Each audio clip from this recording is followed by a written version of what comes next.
Dreamscape presents Unsolved by Heather Critchlow. Narrated by Stephen Brand. Prologue. Layla, 1986.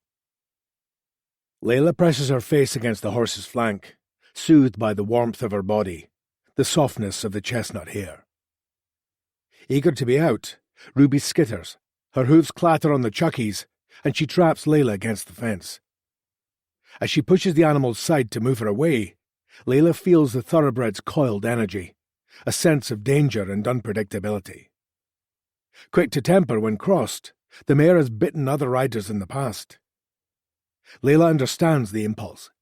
Some days she wants to tear chunks off everyone around her, to gnaw her way out of her life. She tightens the girth and springs into the saddle, a fluid, effortless movement. Stephen has told her more than once that she looks at home on the back of a horse, though these days his admiration is tinged with something else. Resentment at the way she treats him. Or maybe envy, that there is one place she feels happy and it isn't with him. She doesn't need to press her legs into Ruby's sides, just takes the reins and thinks forward, and they are away, trotting out of the yard. She relishes the feeling of power beneath her. One touch, and they could fly and be free. Then Jim rounds the end of the block, carrying a full hay net over each shoulder, wisps trailing in the breeze. She had hoped to make it up the track before he came back. "Layla, wait!" he calls, his face dark with anger that she has left him the byres to muck out, the ricks to fill. It isn't just that, she is sure. His words still echo in her mind. Cock tease. It makes her stomach clench. But she swivels in the saddle, waves, pretends not to hear or to care. She doesn't have time for him today. She doesn't have time for any of them. Bitch. Jim spits the word, but thanks to Ruby's rising stride, by the time it reaches her, it has lost its power, falls to the ground flaccid. At the top of the track, she pauses to look back at the view, holding the sidestepping mare in place. 21 years of growing up beneath these hills, and the landscape is never static. Beyond the stables, she sees clouds racing across the patchwork Aberdeenshire countryside, notes the purple smudge of a distant rain shower. Now that she is free, her anticipation releases. Delight spins beneath her navel at the thought of what lies ahead. She scans the yard below, makes sure no one is watching. Then she turns the horse up towards the wood, gathers her for a burst of speed, and the jump, up and over the ditch, wall and wire. Layla's breath catches at what feels like a vertical spring. The breath holding danger, and then she is out of sight, her heart galloping. They weave through the tight-knit trees, following the path that is not a path, the only one they use. The forest is close and primeval, alive with brilliant moss, neon green and soft where it covers rocks in thick layers. Above her head, lichen is strewn among branches, as if some forgotten river rose here and left it stranded.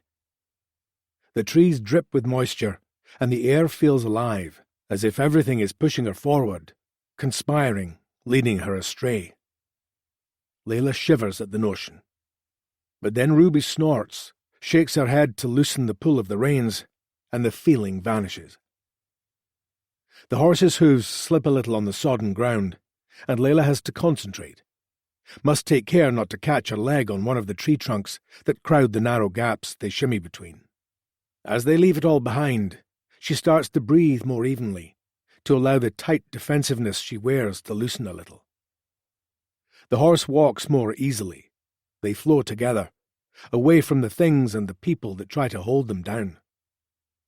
She glances at her watch. Still an hour before she has to be there, and the thought of it makes the hairs rise on her arms. She has time to take Ruby to the edge of the trees, to the wide fields where she can let the horse loose, and her hooves will churn the soft ground. When the gallop is fast enough that fear flashes through Layla, and the wind makes tears pour down her cheeks, then she can forget the world for a moment, forget her place in it, and the cage closing in on her. There is only movement, nothing more. It is dark when Ruby thunders into the stable yard, riderless and panicked. The horse's red coat is dark with sweat, her eyes roll white, and she foams at the mouth, her whole body shaking. The stable hands come running. Jim catches her bridle, but she wrenches her head away from him and rears, squealing in pain. It is only then they see the deep gash on Ruby's back leg, the blood pouring from her hock. It takes 4 of them to coax her into a stable, but they cannot get near her. At midnight, the decision is made. A vet shoots the horse. The decision to stop looking for Layla takes longer. Chapter 1. West Midlands. Cal. Cal pauses as he turns the car into the farm track that leads to their house. From this vantage point, with the sun setting behind the trees in the distance, it looks peaceful, idyllic. The lights are off in Ali's studio. Unusual. She is always out there, splattering paint on huge canvases, her brow furrowed and mind lost to her art, preparing for the latest exhibition or fulfilling the occasional corporate commission. She doesn't enjoy those as much, he knows, but recently those jobs have been keeping them afloat. Reluctantly, he puts the car in gear and drives slowly between the fields to the house, with the American-style covered porch they fell in love with the moment they saw it. Ali heavily pregnant with their daughter. Then it represented the promise of everything. When he gets out of the car, Rocket emerges from the house, the Labrador's whole body wagging. At least someone is pleased to see him. Inside there is a stillness that makes Cal's heart judder. He used to have this sense of doom if he couldn't immediately see or hear them when he came home. Over the past 16 years, those fears have become wisps of memory. But they're coming back, and he doesn't know how to stop them. Ali? Christina? He calls, following the dog towards the kitchen and relaxing when he sees his wife at the table, though her expression is not a happy one. Where have you been? Didn't you get my messages? I'm sorry. He is always apologizing these days. I was in the library, preparing for tomorrow. I had my phone on silent. Something like fear sweeps across her face. You're seeing him again. Her voice is incredulous. I have to. He sets down his bag, takes a breath to steady himself. I can't just walk away. Please try and understand, Al. It's the journalistic opportunity of a lifetime, and yet more than that. A chance to understand. He has to keep going. For God's sake, Cal, I thought you were listening. Ali's cheeks are pink, and her eyes fill with tears. It strikes Cal that he can't feel her distress, only see it from a distance. Ever since those letters came, you've been different. It's scaring me. It's not just the letters. It's the research, the rabbit hole, free-falling into impenetrable darkness. Ali used to be his champion, but she can't get behind him this time. In his mind, the crime scene stills, the silent screams and the broken bodies. They're always there, on the periphery, demanding answers. Is this because I missed your gallery opening? I told you I was sorry. Ali's eyes darken with hurt. It's so much more than that, Cal. You're changing. You're different. Please don't go and see him tomorrow. Not again. I have to go. You know I do. It's all arranged. He turns away, alarmed at the sudden bolt of anger inside him. He is mildness, not temper. This is coming from somewhere new. Or someone else. Ali's words have rattled him. It's just a few more times. Then I'll be done and we can move on. What if it's too late by then? What? He spins around, searching her face. You don't mean that. Ali's voice breaks. She drops her head into her hands. I don't know what I mean. You're not yourself, Cal. You haven't even asked me why I was calling. He takes a breath, grips the back of a chair to steady himself. I'm sorry. What's happened? It was Chrissy. She disappeared from school. What? Cal's heart starts a race in his chest. In his world, vanishing has terrible consequences. It's okay. She came home eventually. Walked half the way. She's upstairs, but she won't come out of her room. I just needed you. His wife sounds exhausted. Their daughter has never been a challenging child.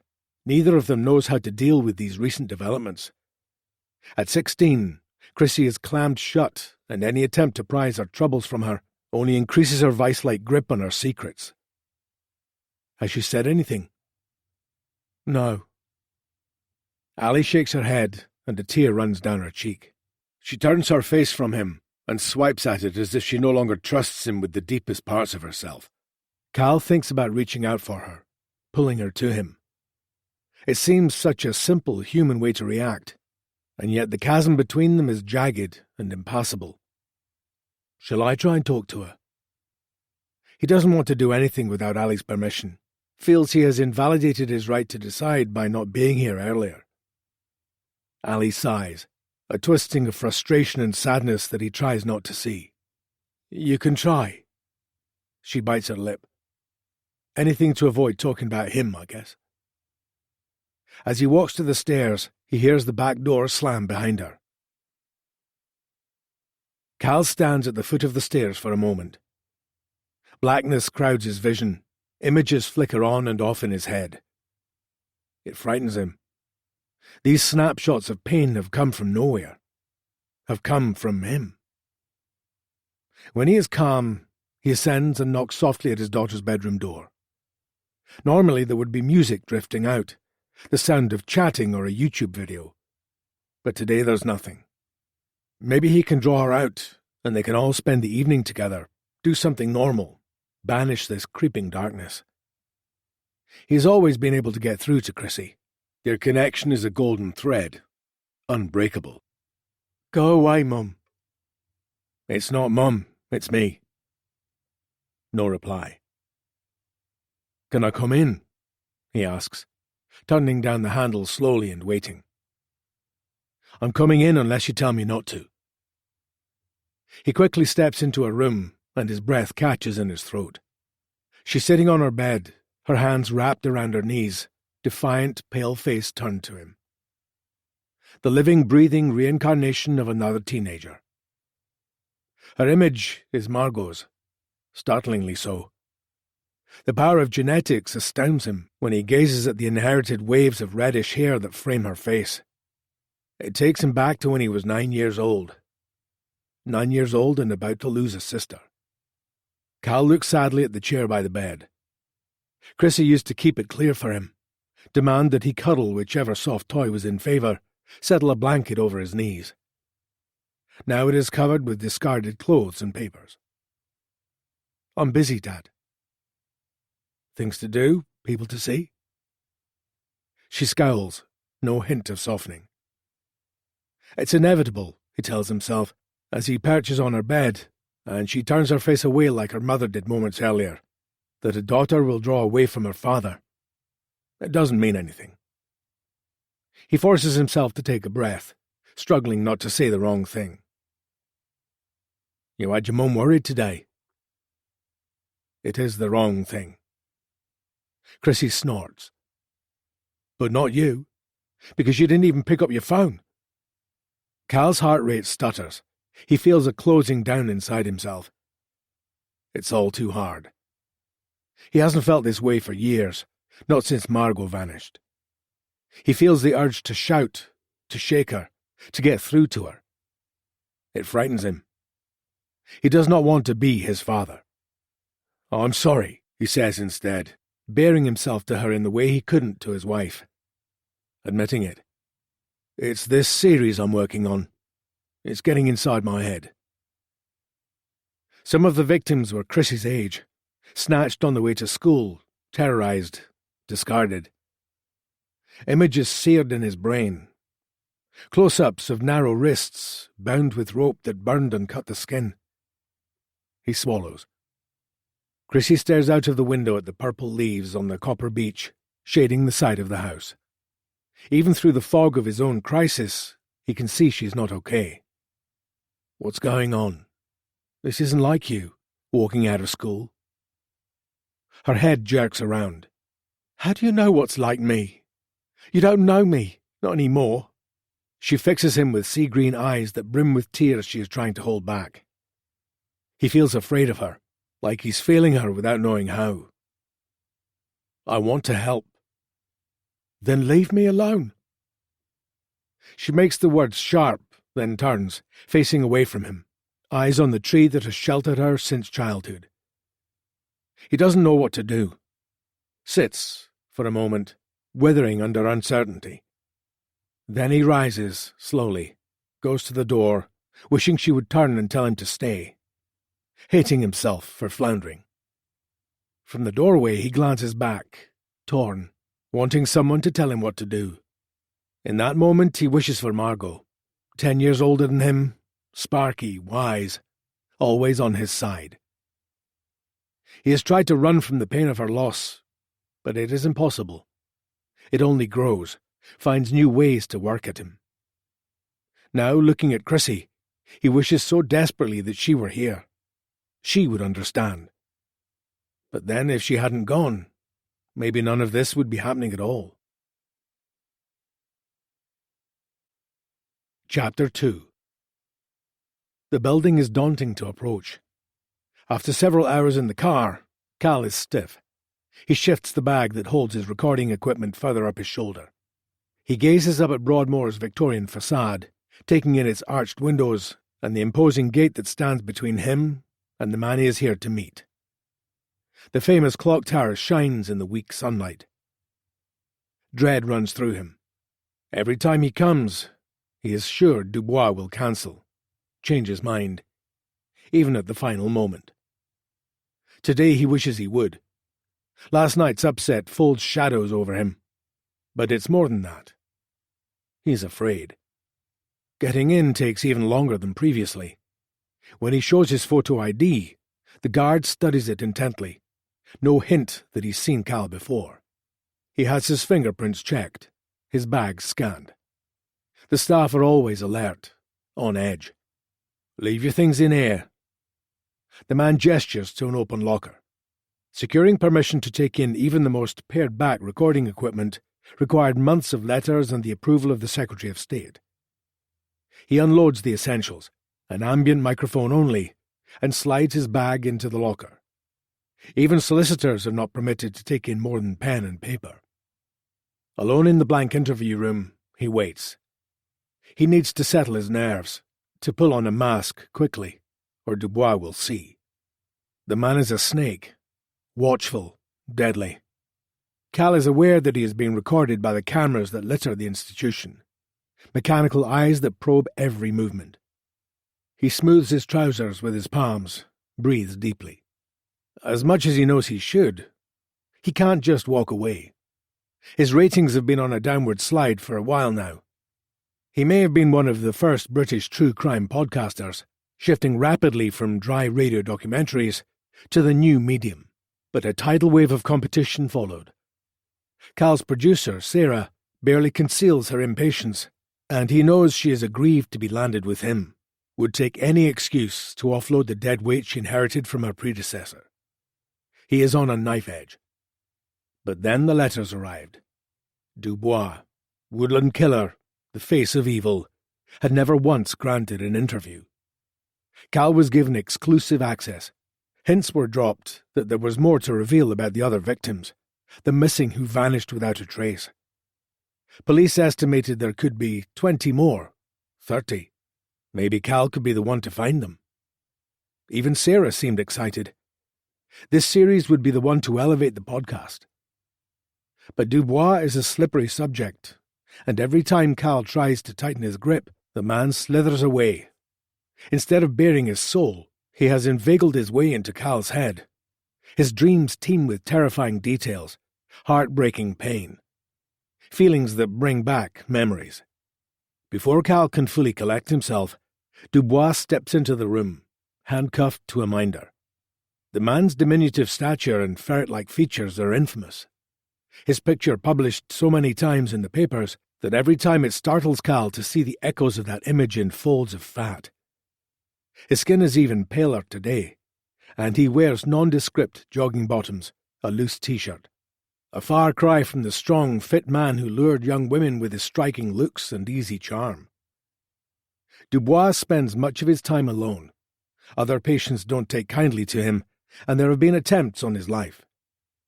Cal's eyes can't help but slide to the jagged scar on the man's neck, evidence of the time that the rigorous procedures to protect him failed, and a fellow inmate made it through the cordon with a shard of shower tile. Dubois sees him looking, tilts his head back proudly to expose the vivid line, concrete hardness in his eyes. He is always shackled while Cal speaks to him. It's either that or have several other people in the room. The hospital team will be right outside, behind glass, watching the body language ready to intervene. They never speak to Cal. He wonders if they disapprove of this endeavour, of giving the wicked a voice. "Good morning." The killer nods at Cal, doesn't smile, waits for everyone to arrange themselves. The chains clank as they are locked, tugged. Sweat breaks out on Cal's forehead. "Get a grip." "How did you sleep?" He keeps his tone polite, hides the sudden plunge of foreboding, the feeling that today is a mistake. He isn't up to it. Dubois smiles, and Cal sees his pointed canines. The bite marks Dubois left on the bodies of 9 young women were not post-mortem. He steels himself not to shudder, reminds himself this man will never be released. "I don't really sleep these days, Mr. Lovett. I don't need to. Doesn't look like you had a good 8 hours either, though." The voice, rusted, grating, curls around him. Cal slides the chocolate bars he had been instructed to bring across the table, changing the subject from his own sleeplessness. "I brought you Twixes." There's a flash of fury behind the man's eyes. The rage burns the air around them, scorching the atmosphere. "I asked for fucking Mars bars." He didn't, but there's no point in trying to convince him. "I'm sorry," he says. "You're just like them." Dubois' eyes glitter. "Can't get anything right, fucking useless. Shame I can't make you understand. If you walked on broken bottles you'd think more carefully." His tone is petulant rather than threatening now, but his fists clench and the chains shift. Cal swallows nausea. His mind springs to Janine Rollins, one of Dubois' victims. Her feet were completely shredded. The pathologist pulled 200 splinters of glass from her soles. That wasn't the worst thing that happened to her. Dubois fixes him with a look of hatred that seems to pierce Cal's core. The moment hovers between them. He wants to look away, but he cannot break the gaze, cannot hear anything other than the rushing of blood in his head. Then the man shrugs, drags the package nearer. Cal's chest releases as Dubois peels the wrapper from a Twix and bites into it, closing his eyes in bliss. He chews with his mouth open, and Cal can see the caramel sticking to his teeth. The shift from rage to relaxation takes place in a fraction of a second. When he has eaten, the man, the monster, opens his eyes, leans forward conspiratorially, makes a show of looking around. Cal sees the flash of charm and the dangerous charisma that still lurks inside him, though in the bloated body with its dirty fingernails and pungent smell, it seems grotesque. "What do you want to know today?" "You hinted in your letters that there is more to be told about your story." They both know this is why Cal is here, why he comes again and again. There are people out there who have no answers, who need to know. Dubois mimics his hesitation, feigns surprise. "You want to know about my crimes?" He tilts his head back and laughs. The sound jangles Cal's nerves. Cal knows that Dubois enjoys playing with him. There is little else that passes for amusement in his life. That is the bargain he made, the deal with the devil. But he's starting to wonder if he will ever get paid. He ploughs ahead with his questions, ignoring the barbs. Dubois answers them mechanically, but Cal can see his attention is slipping. He is bored, unchallenged.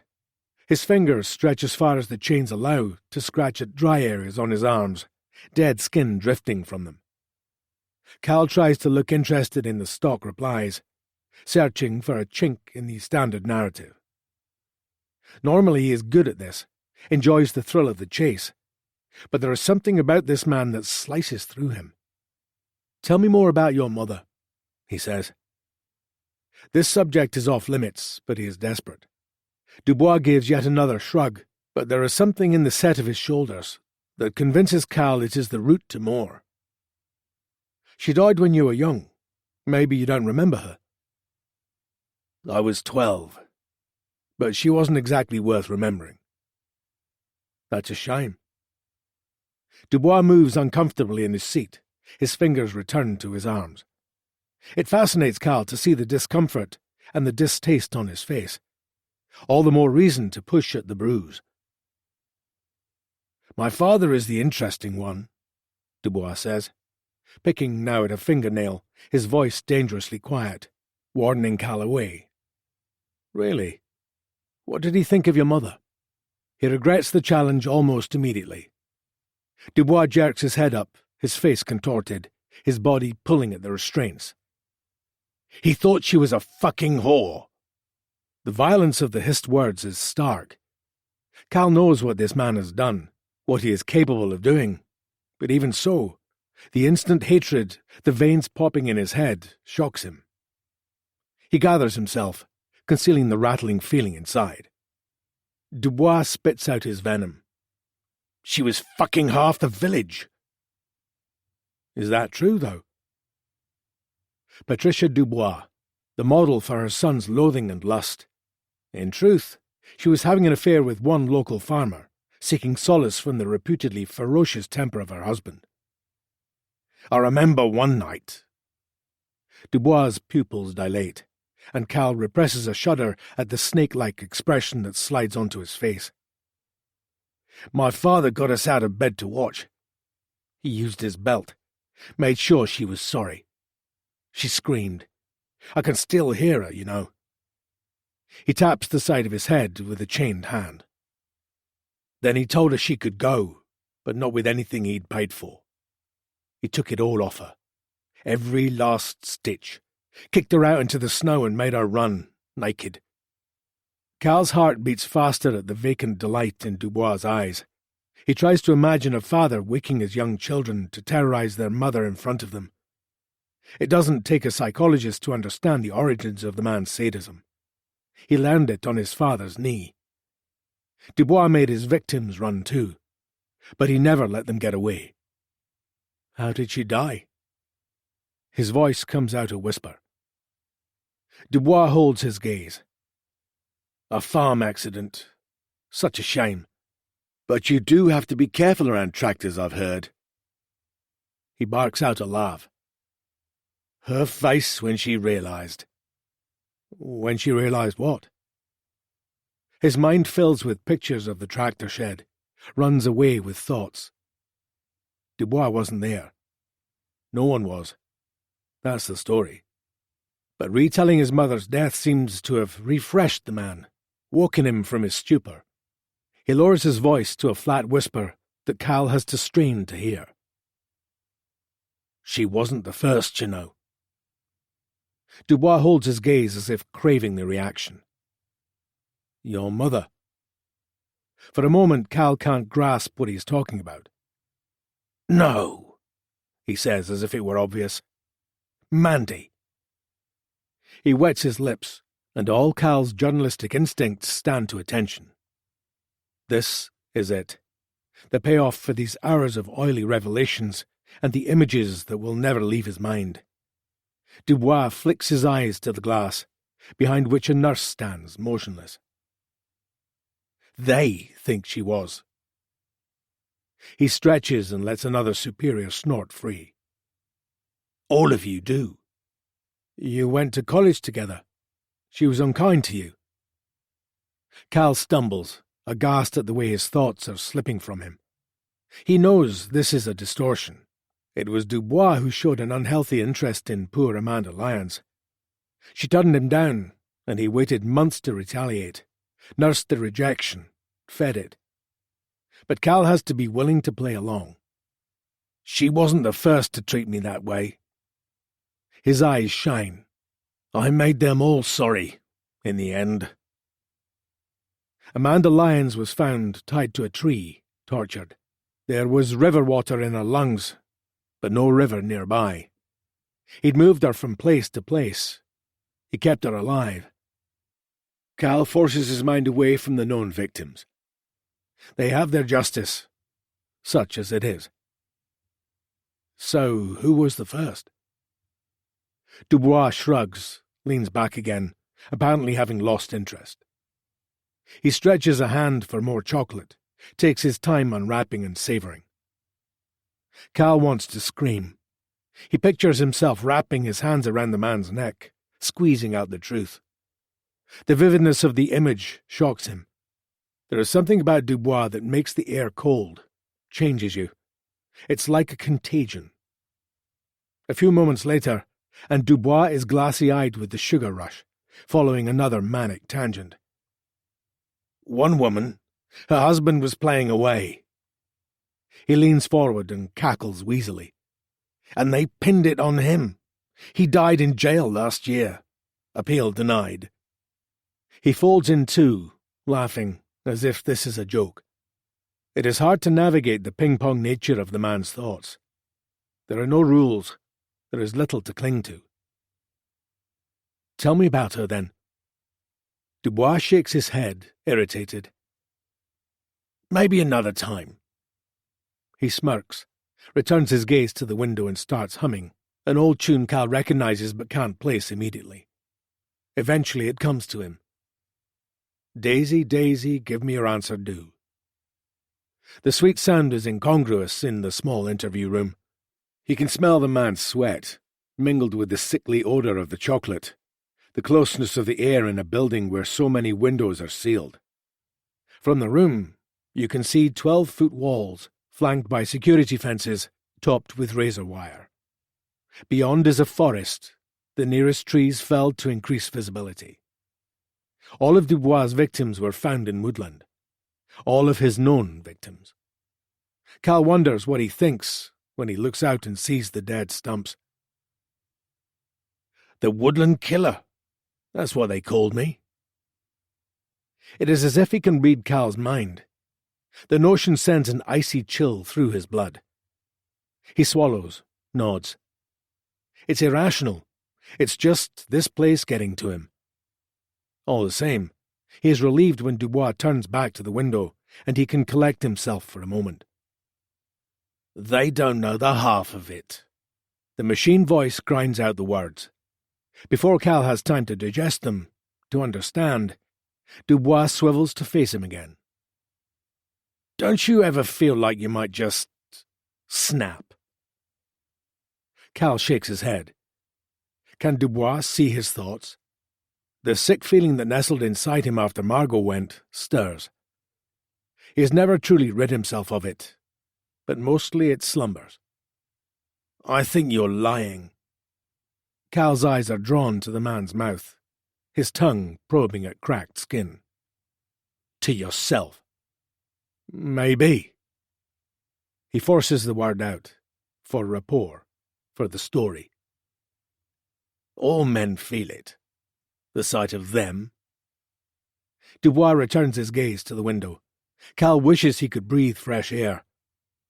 Tell me again why you want to interview me. He has been through this over and over. It's nothing more than ego-stroking. I think my listeners will be interested in what you have to say, he parrots. In why you did the things you did. They want to understand you. They want. Dubois leans forward again, and Cal catches a whiff of stale sweat. To see the monster under the bed. You weren't born a monster, Cal says, though he struggles to believe the words now he is sitting in front of unrepentant evil. Things happen to you. that made you this way? Margot flutters inside him like panic. Dubois rocks back, his scorn bouncing off the close walls. I know what you really want. You're just like the rest. He shakes his head in disapproval, as if curiosity is the greatest crime. Do you have a dog? Confusion empties Cal, leaves him numb. Yes, one, he says, his voice faint. Dubois sniffs. I had dogs, lots of them. I know. He had 17 dogs when he was arrested. Kennelled at his home, they were well cared for, but they attacked the people who came to rescue them, flying against the wire of their cages, thrashing, snarling, drooling. Only 3 of them survived. The others had to be destroyed. It's hard to find enough for that many dogs to eat, Dubois says, staring at Cal. Enough meat, I mean. You have to do a lot of hunting. Cal thinks this time he will be sick. He feels completely dislocated.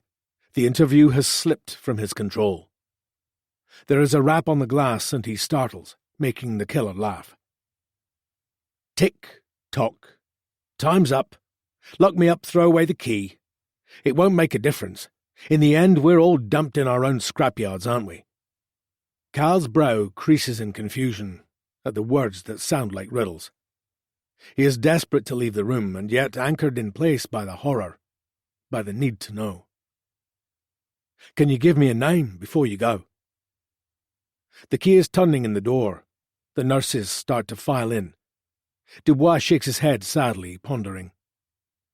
A name? But which name would I give? Christopher? Cal freezes. Christopher isn't his name anymore. It hasn't been for years. His mind tumbles over itself. How does Dubois know his old identity? How? It's crowded in the room now. The 6 designated staff circle their patient. Cal flounders in the heat and revelation. But then Dubois turns, looks back at him, and everything around them seems to fall away. I suppose I could give you one name, he says, his tongue darting over his cracked lips. Just for now? There is a strange false kindness in his eyes. How about Margot? Would that do you? Cal's mouth falls open. His blood drains. He gasps a breath of stale air, but he cannot speak. Is this the truth? Is this what he has been waiting for? He wants to rewind and run, to have never set foot in this place. It has all been a terrible mistake. Fast, so fast he can barely see it, a hand between the shoulder blades turns Dubois.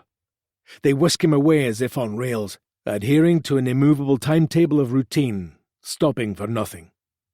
Wait, he calls, but they are gone. Cal staggers. He reaches for the table as the blackness intrudes on his vision and sinks into the chair, winded and destroyed, hearing only the door clanging shut at the end of the corridor, locking his answers on the other side. Chapter 3. Cal retreats the way he came in, gathers his belongings from the locker in a daze, and emerges into a cold wind. His mind is a scrambled tapestry. How does Dubois know about Margot? He can't know. This isn't happening. It is years since he escaped being Chris Longacre, and the shadow of what that meant. He drives fast through ordinary residential streets, the monolith of Broadmoor behind him. These quiet roads have protocols, living in the gaze of the hospital. If a patient absconds, the sirens will sound and the schools will close, the hatches come down. It has been decades since an escaped inpatient killed a local child, but the town remembers, has to live with the failure. It knows the worst inhabitants are not people you ever want near your family, even in memory. Cal needs time to think, to assess, to untangle the threads of his conversation with Dubois. But on the 2-hour drive, he cannot get a grip. Fear roots inside him, raw and blinding. He can feel stress building between his shoulder blades. is conscious of the weight and the tension, knows he's barreling towards something awful, but he cannot face it. Not yet. There is no one at the house. He dumps his bag and takes the dog for a long walk along the river. The water is surface still. It should be calming, but the feeling doesn't reach him. Rocket bounces ahead, his tail wagging, joyfully snapping at insects that rise around him, burying his nose in the reeds. His sister's shadow joins them. Echoes of the life he deliberately left behind. Margot is the reason Chris became Cal. But how did Dubois know? He cannot stomach the thought that tries to rise inside him, doubles his pace, trying to escape it. We're all dumped in our own scrapyards. The words nudge at him, insistent. There has to be a rational explanation. Another rational explanation. It's not as if he has tried to conceal his old life, he tells himself. It's just that no one has thought to look before now. Of course, a man with an obsessive personality and endless time to wonder would seek to satisfy his curiosity about the journalist interviewing him. That's all this is. And yet, the knowledge that Dubois has hidden scores of terrible crimes chases Cal along the riverbank, sullies the clear, cold sky and the flash of kingfisher blue in the distance. What if there's another reason he knows too much? Not that. Anything but that. Cal stumbles, then sinks to the ground in a crouch, a moan escaping his lips. A second later, Rocket's wet nose snuffles his neck. He grasps the dog's collar, uses it to anchor himself, to stop the tide of distress pulling him away. He ruffles the velvet ears and forces himself to breathe. He will gather his resources about the killer, he decides, letting the dog go and scanning the empty horizon. The piles of articles, news reports, and copies of police files, the tattered biographies, he will go through them all again. Then he will be ready, armed for another conversation. Not like today, when the man danced circles around him. Margot's face spins into view, not blurry like she usually is, but tangible, distinct. He grits his teeth so hard they hurt. Then he whistles for the dog, turns for home. The atmosphere in the house is glacial. He means to talk to Ali, but every time he tries to form the words, his resolve withers. She won't ask how it went. She is angry, but he has also always kept the details of his investigations away from her and Chrissy. How can he change that now? He can't share the images imprinted in his mind. The blood-spattered silver birches, the torn skin, the manic enjoyment in Dubois' swollen features as he remembered. Chrissy doesn't come down for dinner, and Ali retreats to her studio, leaving Cal stranded on an island between them. He eats alone at the table, laptop open and dog at his feet, plagued by memories of the day, anxiety billowing inside him. He holds it in, afraid to speak, refusing to make it real. In the morning, he watches the dog follow Chrissy along the track to the school bus. He feels a sudden impulse to call her back. From here she is a flash of daughter, sister, daughter again. His hands shake as he grips the windowsill. Ali is filling the dishwasher when he leaves. She doesn't notice the film of perspiration on his skin, or if she does, she doesn't comment. She turns to him. "We need you." "I'll just have a meeting with Sarah. Then I'll be back to do some research. I'll be contactable," he says, knowing that isn't what she means, but unable to comfort her. She turns back to the sink, her shoulders slumped. "Good luck." For a moment he can see the opening, the extended hand. He opens his mouth to tell her what Dubois said. "The killer knows my name, knows Margot's.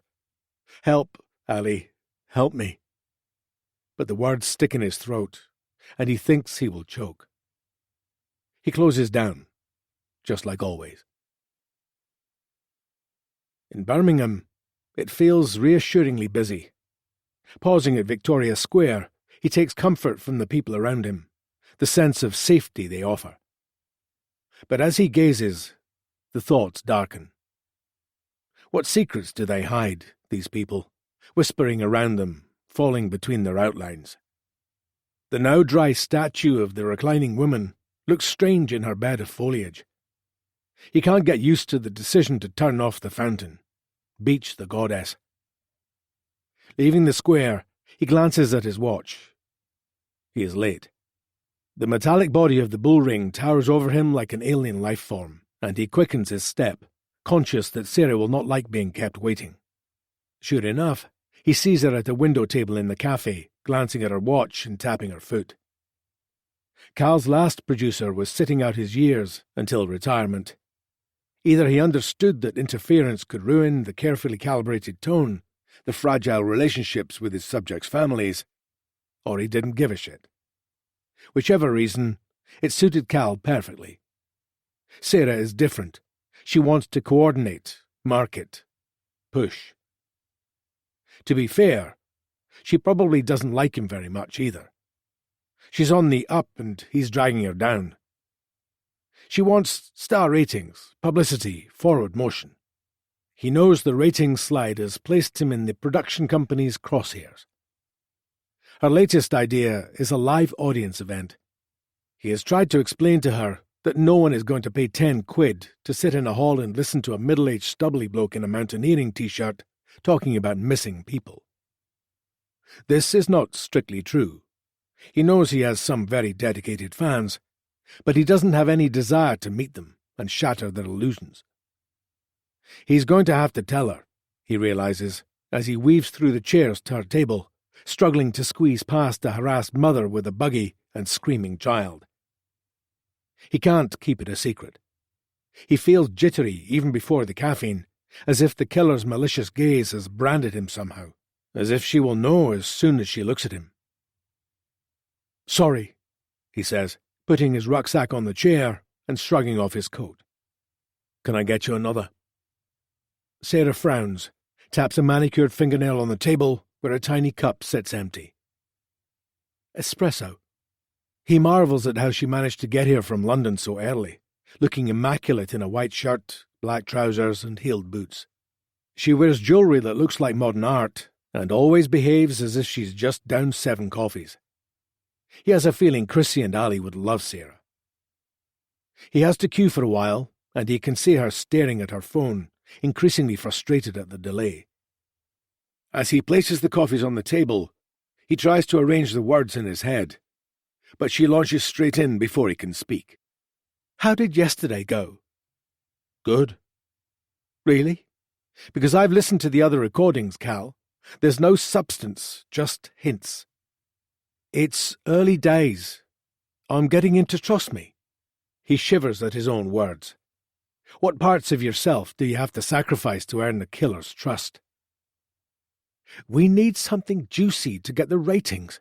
People like a specific case, a victim. Find me a pretty face and a distraught family, or we've got nothing to go on." Cal sets down his coffee cup too hard, slopping hot liquid over his hand onto the table. "Shit." She doesn't say a word, passes the napkin, but he can feel the contempt. He inhales and tries to calm the red heat of anger he feels. She doesn't know what she's saying. It's Dubois. Marc Dubois, the first interviews ever. This is a massive coup, with or without a new victim. He shouldn't have to explain how compelling the fear that weaves itself around this killer is. People will listen. "Did he give you any names yesterday? Anything concrete?" This is Cal's chance to come clean. He tells himself to speak, to explain. But he hears his sister's voice, and he remembers the way the sun hit her hair through the kitchen window, and her hand setting his cereal bowl in front of him. And if he says her name right now, he will start crying and never stop.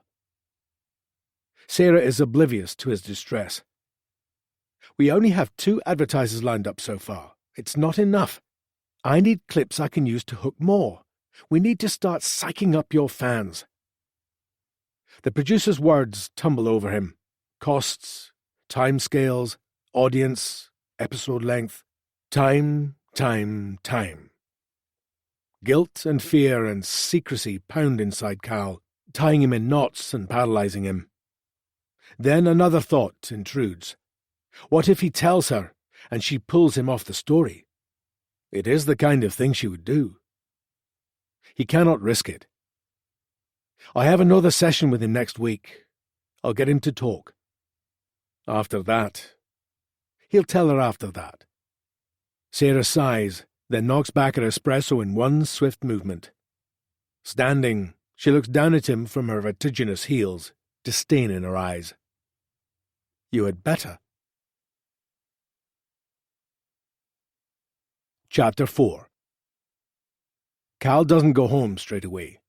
He is parked near the library at Paradise Circus, and is drawn instead to its postmodern latticed design, rising before him like the tiers of a cake.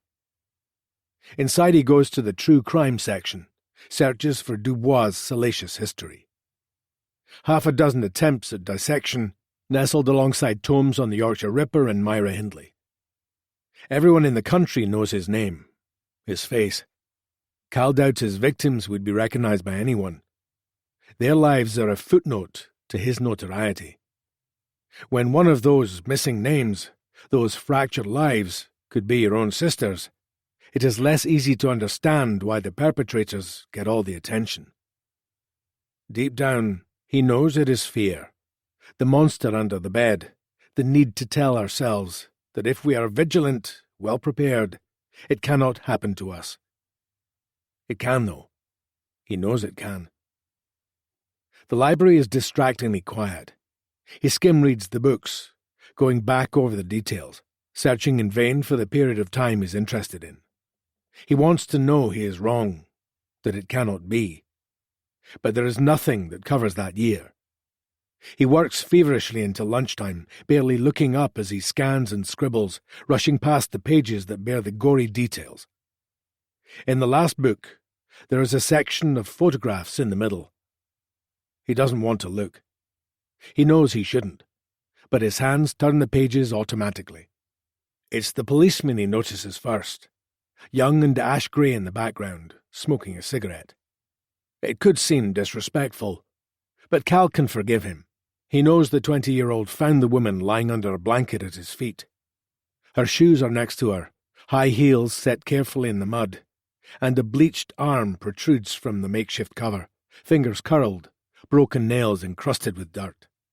His mind connects the image to Margot, to what might have happened to her, and his vision swims. He grips the corners of the desk, lays his forehead on the wood, taking in slow, long breaths. When he finally stretches from his cramped position, he gathers his sheets of paper, which are peppered with dates and question marks, and returns the books to the shelves with a shaking hand. Exhausted, Cal grabs a sandwich to eat in the car and escapes the library's echoing atrium. Instead of Margot, he makes his thoughts turn to Chrissy and whatever suppressed her usual quiet happiness. He should have tried harder the other night, he thinks, biting into the sandwich as he walks to the car park, too hungry to wait. He's going to talk to her properly later. They'll get to the bottom of whatever is going on. His phone vibrates in his pocket, and he juggles sandwich and water bottle in a panic, knowing he must not miss any calls from his wife today. But when he looks at the screen, it isn't her number. How odd that today, of all days, Andy should call. Though the voice is older, tired and worn, Cal's mind springs back to the tall, fair-haired man who took him to the pub that terrible summer when no one else could see him through their tears. He remembers Andy crying into his pint. His sister's boyfriend as lost without her as he was. They've stayed in touch since then. Not often, a call or two a year these days. How are you, Andy? He thinks he hears a wheeze in the man's throat that wasn't there when they last spoke. Andy has never managed to give up smoking. There are lots of things he has never managed to do. Find someone else to love, get married, have children. Thought I'd check in with you. Andy coughs. I dreamt of her last night. Cal could tell Andy about Dubois. He's one of the few people who would feel the horror as keenly. But the man is frail. Can he do that to him? It's coming up, you know. Sadness and resignation travel down the line to Cal and find a mirror image. It is. Andy never forgets her birthday. She would have been 54 this year. The anniversary seems significant, the mystery of her disappearance a failure that hangs over them all. Cal's mind flashes to the woman beneath the blanket, the useless arm, the broken nails. He swallows. Will I see you at the park? At her bench? I'll be there. Cal always goes twice, once with his mother and later with Andy. Never together. The bench is their touchstone. That's the thing about a missing person. She is unanchored in the world. There is nowhere to go to mourn her. There is no closure. The best possible fantasy is that she upped and left, is living her life somewhere without you. But now Cal has to live with the worst possibility. He can't tell Andy what he's thinking. Not yet. It would torment him. He reaches the car and fumbles for his keys. Well, best get on, Andy says, as he always does, though what he has to get on with isn't clear. Their calls are never more than a few minutes long. You give my regards to those girls of yours. Andy hasn't met them. He has never asked, and Cal would refuse if he did.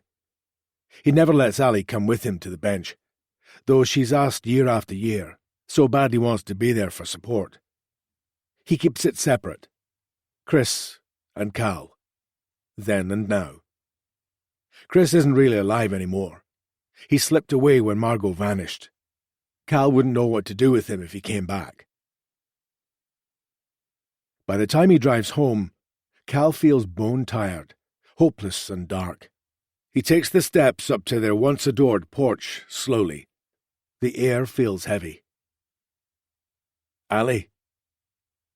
The house is quiet. Too early for Chrissy to be back. He dumps his bags on the floor of the kitchen and takes 2 beers from the fridge. A peace offering. The back door swings shut behind him, and he follows the overgrown path to the studio in the old barn at the edge of their property. The trees have thrust their branches into his way. The grasses are long and wet.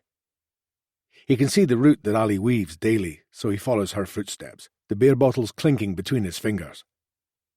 He's going to talk to her about Dubois. He needs to reach across the divide that has grown between them. He's thinking how best to approach the conversation, is so intent on formulating the right expression that he doesn't immediately realize what he's seeing through the back door of the barn. There is a square window at eye level, only a small frame in comparison to the wall of glass that overlooks the fields on the other side. The first thing to catch his eye is the canvas she is working on. It must be 15 foot high and half as wide. In it he glimpses the talent she displayed in her 20s, great slashes and splashes of colour that left her when Chrissy was born. It takes his breath away, recognition bursting over him like sunlight. But then he falters, slides his hand from the door. Because Allie is standing only a few meters away, her lips pressed to another man's, his hands tangled in her hair. Cal lurches to the side, only just catching the beer that slips from his grip, mercifully stopping the bottle smashing at his feet. He stares in shock until a hot feeling of shame and terror pours over his mind. He staggers back a step, and his legs take the cue to retreat, stumbling along the pathway, the foolish offerings cold in his hands. As Cal trips into the house and dumps the beers on the table, terrified he will be noticed and pursued, his phone starts to ring. If he was in his right mind, he wouldn't answer. But he doesn't have time to make that assessment. His brain screams out at him as his fingers slide automatically to the screen. Sarah. Why is Sarah calling him? He has only just seen her, he thinks stupidly, as he holds the phone to his ear. He doesn't have to speak. Have you heard? She sounds breathless. He can hear her heels clacking on a pavement somewhere. Heard what? That his life is in freefall? Dubois. Has the man given another interview, cancelled their arrangement, admitted to other crimes? His thoughts speed around pointlessly, his fingers cold, his mind only half on her words. They found him in his cell this morning. The news just broke. What? He's dead, Cal. They found him hanging from the door handle. Chapter 5. Cal paces the kitchen. His hands jerk to his face. He tugs at his hair. The dog whines at his frenetic movements. The image of his wife entwined with another man competes with a vision of Dubois kneeling on the floor of his room, all of his secrets taken with him forever. Twin strikes of grief. He has lost his opportunity to find out what happened to his sister. The podcast, the hope, the plan, all gone. Shattered. Fuck, he moans, and the sound is animal, wild. The dog whimpers at his feet. Cal stares at the room, and it looks different, like he doesn't belong to it. He wants to talk to Ali. He loves her. He hates her. His mind flashes to Dubois, to his scorn for women. He has to get away, or he will do something awful. He grabs his keys, feels them bite his palm as he runs to the car. He drives. All good intentions dissolve. The life he built so carefully is collapsing. Deep inside, maybe he always thought it would. For the first time in years, he wants his mother, his childhood. He wants to be back then, before everything changed. He holds the wheel steady for an hour, going in no particular direction, choosing roads for no reason, pressing on the pain and the blame until it blinds him. Eclipses everything good. Eventually it is too much. He is too tired to go on. He parks in the Woodland car park and rests his head on the wheel. Grief pinballs inside him. For Ali, for Chrissy, for Margot. But he cannot cry. It is stifling in the car, so he cracks open the window and the cool air makes him shake. It's the shock, he realizes distantly. He takes deep breaths. Catastrophic thoughts chase their tails around his head. Outside, the sun sinks behind the woodlands.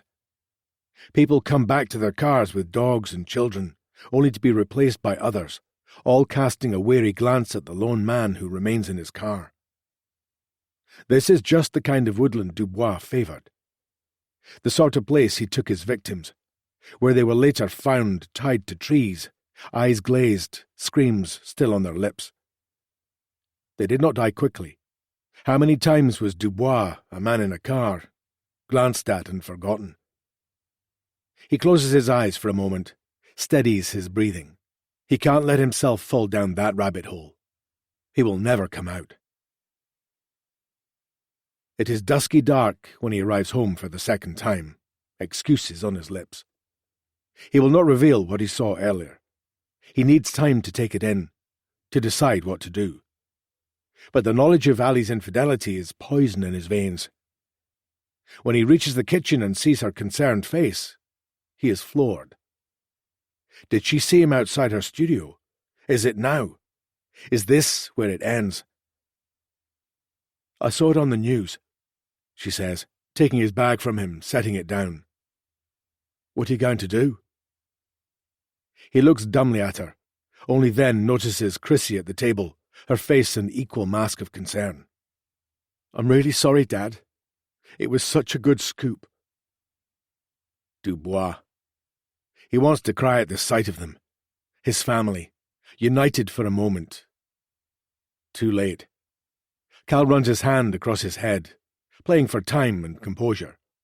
Ali rubs his arm and he feels himself recoil, but she crosses the room to the wine rack, oblivious. Sarah keeps phoning, he says. I need to get back to her. We've ordered pizza, Ali says, handing him a glass. The red sloshes against the sides like blood as he takes it. Her finger curls over his for the briefest second. He pulls his hand away. I'm going up to the office. I need to go through the recordings I have, see what I can do with them. No problem. We can bring you some up. Ali is always good in a crisis. She's able to put herself to the side until it's over. But he can't appreciate it today.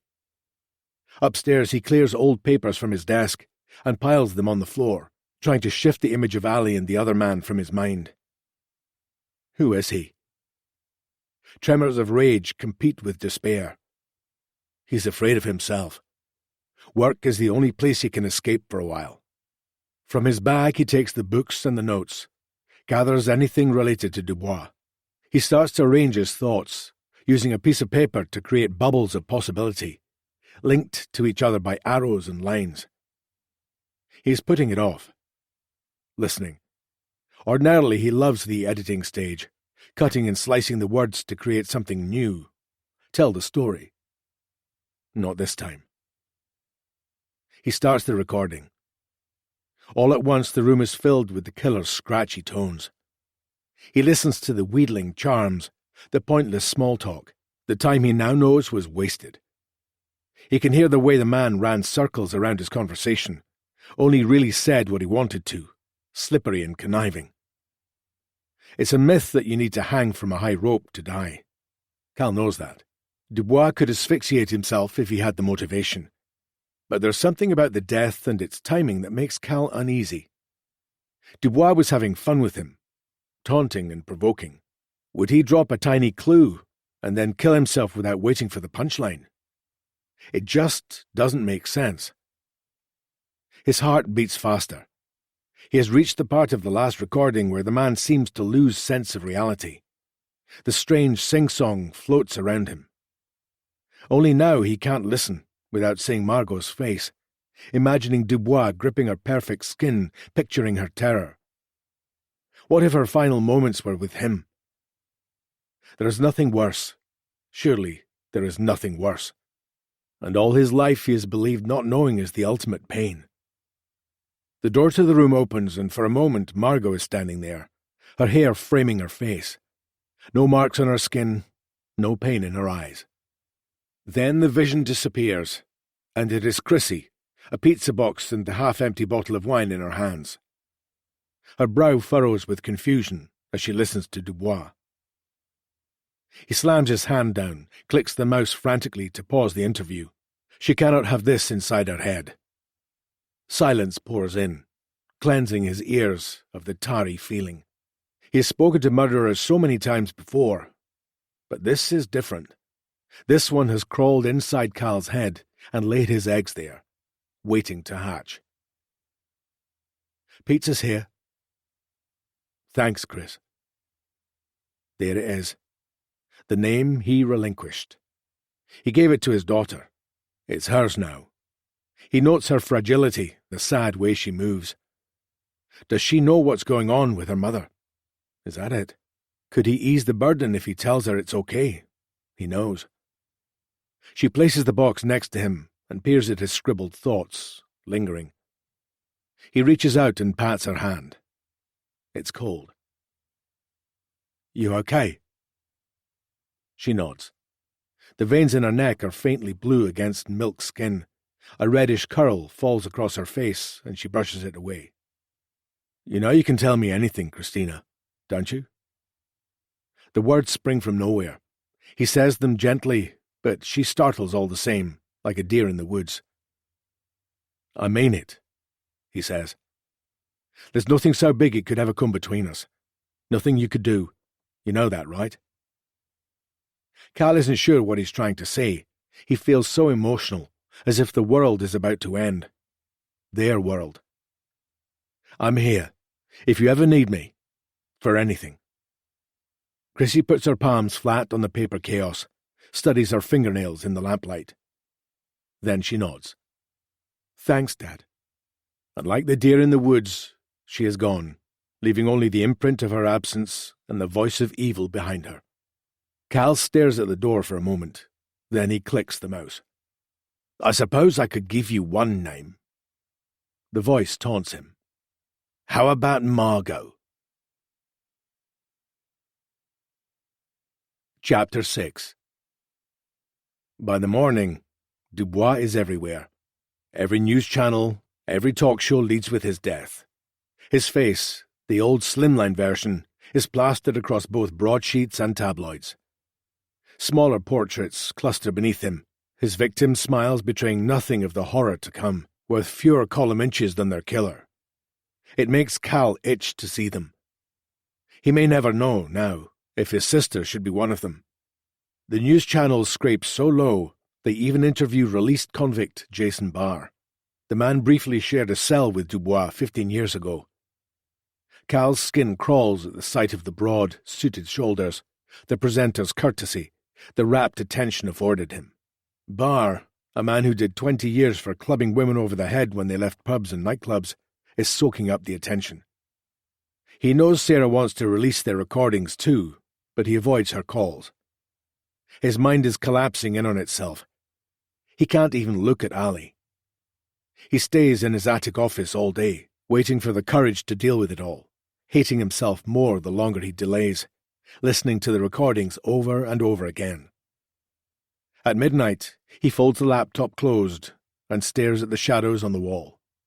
A headache pulses at his temples, now nudging behind his left eye. He digs in his bag for painkillers, swallows them with wine, stares into the glass as if answers float in the tannin. The house is quiet. His wife and daughter have gone to bed. He needs to sleep, but his mind is wired. He wishes he could go back to that interview room and wheedle more. If only he'd known. Cal cannot bear the thought that the monster is at rest. He wishes for hell, for torture, for regret. Margot's birthday is so close. 54 years old. She should have been here. His stomach churns, but he slugs another mouthful of wine anyway. As he does, his eyes drift to the files on his bookshelf. There are stacks of cases there, families calling out for his attention, loved ones desperate for help. A particular file catches his attention. The date on the spine, 1986. The same year Margot vanished. Layla. He says her name aloud, and it leaves an imprint on the air in the empty room. The family contacted him last year, convinced he could help solve the case of their missing daughter. He receives hundreds of case suggestions, and most aren't suitable, or when he looks into them, they dissolve into something different. Her file is one he's kept. Yes, it is a compelling mystery with a likely suspect, but it's more than that. Something about her reminded him of Margot. Fierce independence, maybe. Women ahead of their time. He crosses the room, traces the numbers on the spine, his head fuzzy with wine. The family are sure they know who killed her, but there's no body, and they need help proving it. Cal pulls the file from the shelf, flicks through printouts, newspaper cuttings, and notes in his incomprehensible shorthand. A dot on the map, the edge of the Highlands on the road to Inverness. Only 20 miles from Aberdeen, but so very far away from everything plaguing him. He stares at the contours of the map until they blur, and he sways with tiredness. His phone buzzes on the desk, bringing him back to himself. Sarah. Again. She'll have seen he's been online. He thinks about not answering, but he can't hide in this attic forever. Cal, why haven't you been taking my calls? Sorry, he says. Had a few family issues to deal with. It couldn't be helped. Unfortunate timing. He knows she won't ask details. She doesn't care. She sounds more annoyed at not being able to get mad at him than anything. So, we should release the recordings. Not yet. What do you mean, not yet? He's dead. It's over. What are you waiting for? They're interviewing anyone who ever had any connection to him. Even some lowlife he shared a cell with, for Christ's sake. I saw that. Our recordings will get lost in the noise. Let's wait it out. Go big when it dies down. Sarah is quiet. Cal can almost hear her doubt, like little metallic cogs turning in her unfeeling mind. I'm not sure, she says finally. He referred to other victims. Give me time to investigate. You don't have any names. It's pointless. Cal swallows. An image in his mind. The black and white crime scene shot of a woman tied to a tree, her chin on her chest, streams of darkness on her skin. He wishes he'd never seen it, that he could erase it from his mind. His shoulders slump as he makes his confession. He gave me one name. right at the end. What? You didn't say. Whose? This is great. At his arm, the phantom of the woman he misses. Margot, he says. Surname? Here he hesitates. Not yet. But I'll do some digging. I just need some time. Sarah is quiet for a moment, and when she speaks he can hear the burden, almost feels sorry for her. She sounds so young. But we have a series scheduled to go out. We're so close to being cut, Cal. I can't tell you how close. So their fortunes are tied. Cal's gaze falls to the file in his hand. Without realizing, he has carried it to the desk. His tired brain hums with the edge of the migraine. There's another case. I've been working on it for a while. He hopes Sarah doesn't hear the exaggeration. Go on. Layla Mackey. She vanished when she was out riding in 1986 in Aberdeenshire. The horse came tearing back into the stables, blood pouring from its leg. They've looked everywhere for her, but she's never been seen again. Her family are sure they know who killed her. It's an easy win. He hates himself for saying this, for thinking this. How long would it take before you could supply an episode? The vulnerability vanishes. This is the Sarah he knows. A month? No way. 3 weeks then. 2 at a push. 2 weeks. He doesn't let himself think this through. The time scale is just not possible. These things take months to set up, years sometimes. You have to cultivate people, tread softly, not blaze in for quick results. But forcing itself up through him is the knowledge that he can't stay here. And more than anything, he needs to buy himself time. He's going to have to use Layla to do that. Chapter 7. He shoves the pile of boxer shorts into a corner of the battered holdall, weighed by the pressure of Ali's gaze, feeling the urge to leave it all behind, get away as fast as he can. I thought we'd talked about this. You can't just vanish at a moment's notice. There are lots of things we can't just do, and yet we do them anyway. What's that supposed to mean? He bites down on the temptation to confess what he saw only days ago. Ali's hands are on her hips, frustration in her brown eyes. Dubois' death sits between them. The darkness has spilled in. He can't bear the tension in her voice, roping him into her when he needs to be free to think. He grabs for some T-shirts, but her hand stills his. Cool fingers that he shakes away, frightened to feel her touch, remembering what he saw through the doorway. Cal, you're not listening to me. Can you just stop for a minute? How many times do I need to say it for you to listen? It's my job, Ali. It's not going to be for long. But something's wrong. You've changed. Ever since you started talking to that man. She hisses the words through her teeth, because Chrissy is somewhere in the house, and she wants to leave her out of it.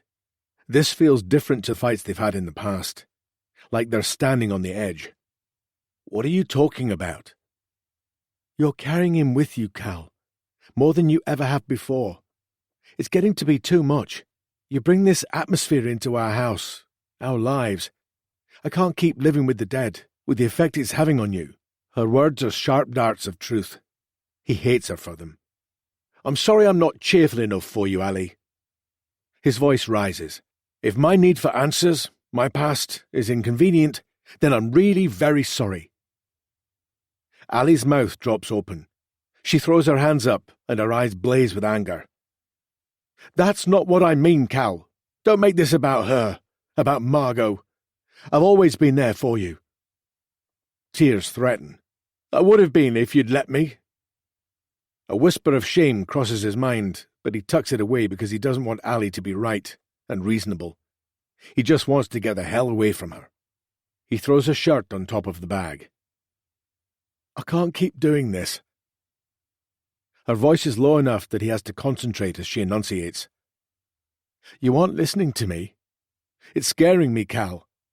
This has been months now. We need to talk properly or... Or what? He can feel himself pushing her, backing them both into a corner. A tiny part of himself cries out to stop, but he doesn't listen.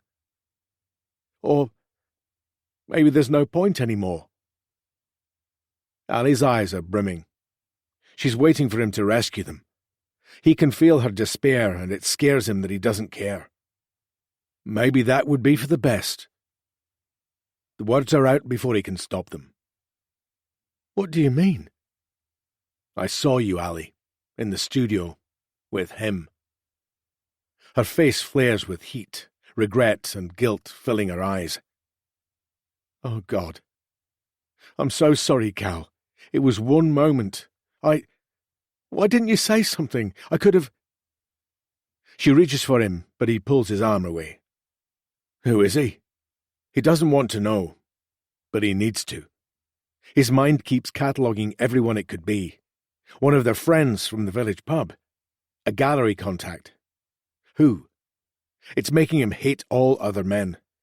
He needs one man to focus his anger on. One other man. I can't. It doesn't matter who he is, Cal. It was a foolish moment. It isn't about him. It's about us. I'm sorry I made a terrible mistake. Tell me. He sees the light change in his wife's eyes, a stubborn determination he used to love. But in those days, it was never used against him. No. I have a right to know.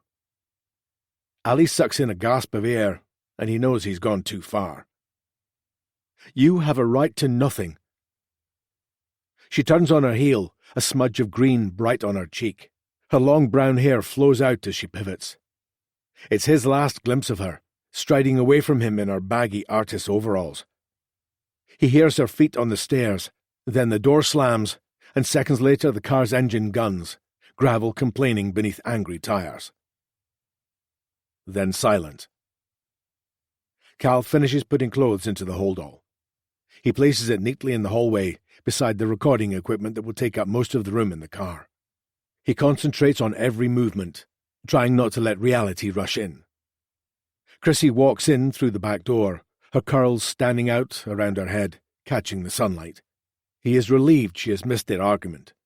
The dog trots after her, nudges her side with his golden muzzle.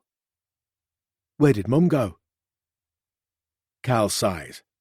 She's mad at me for going away, he says, not able to answer a question.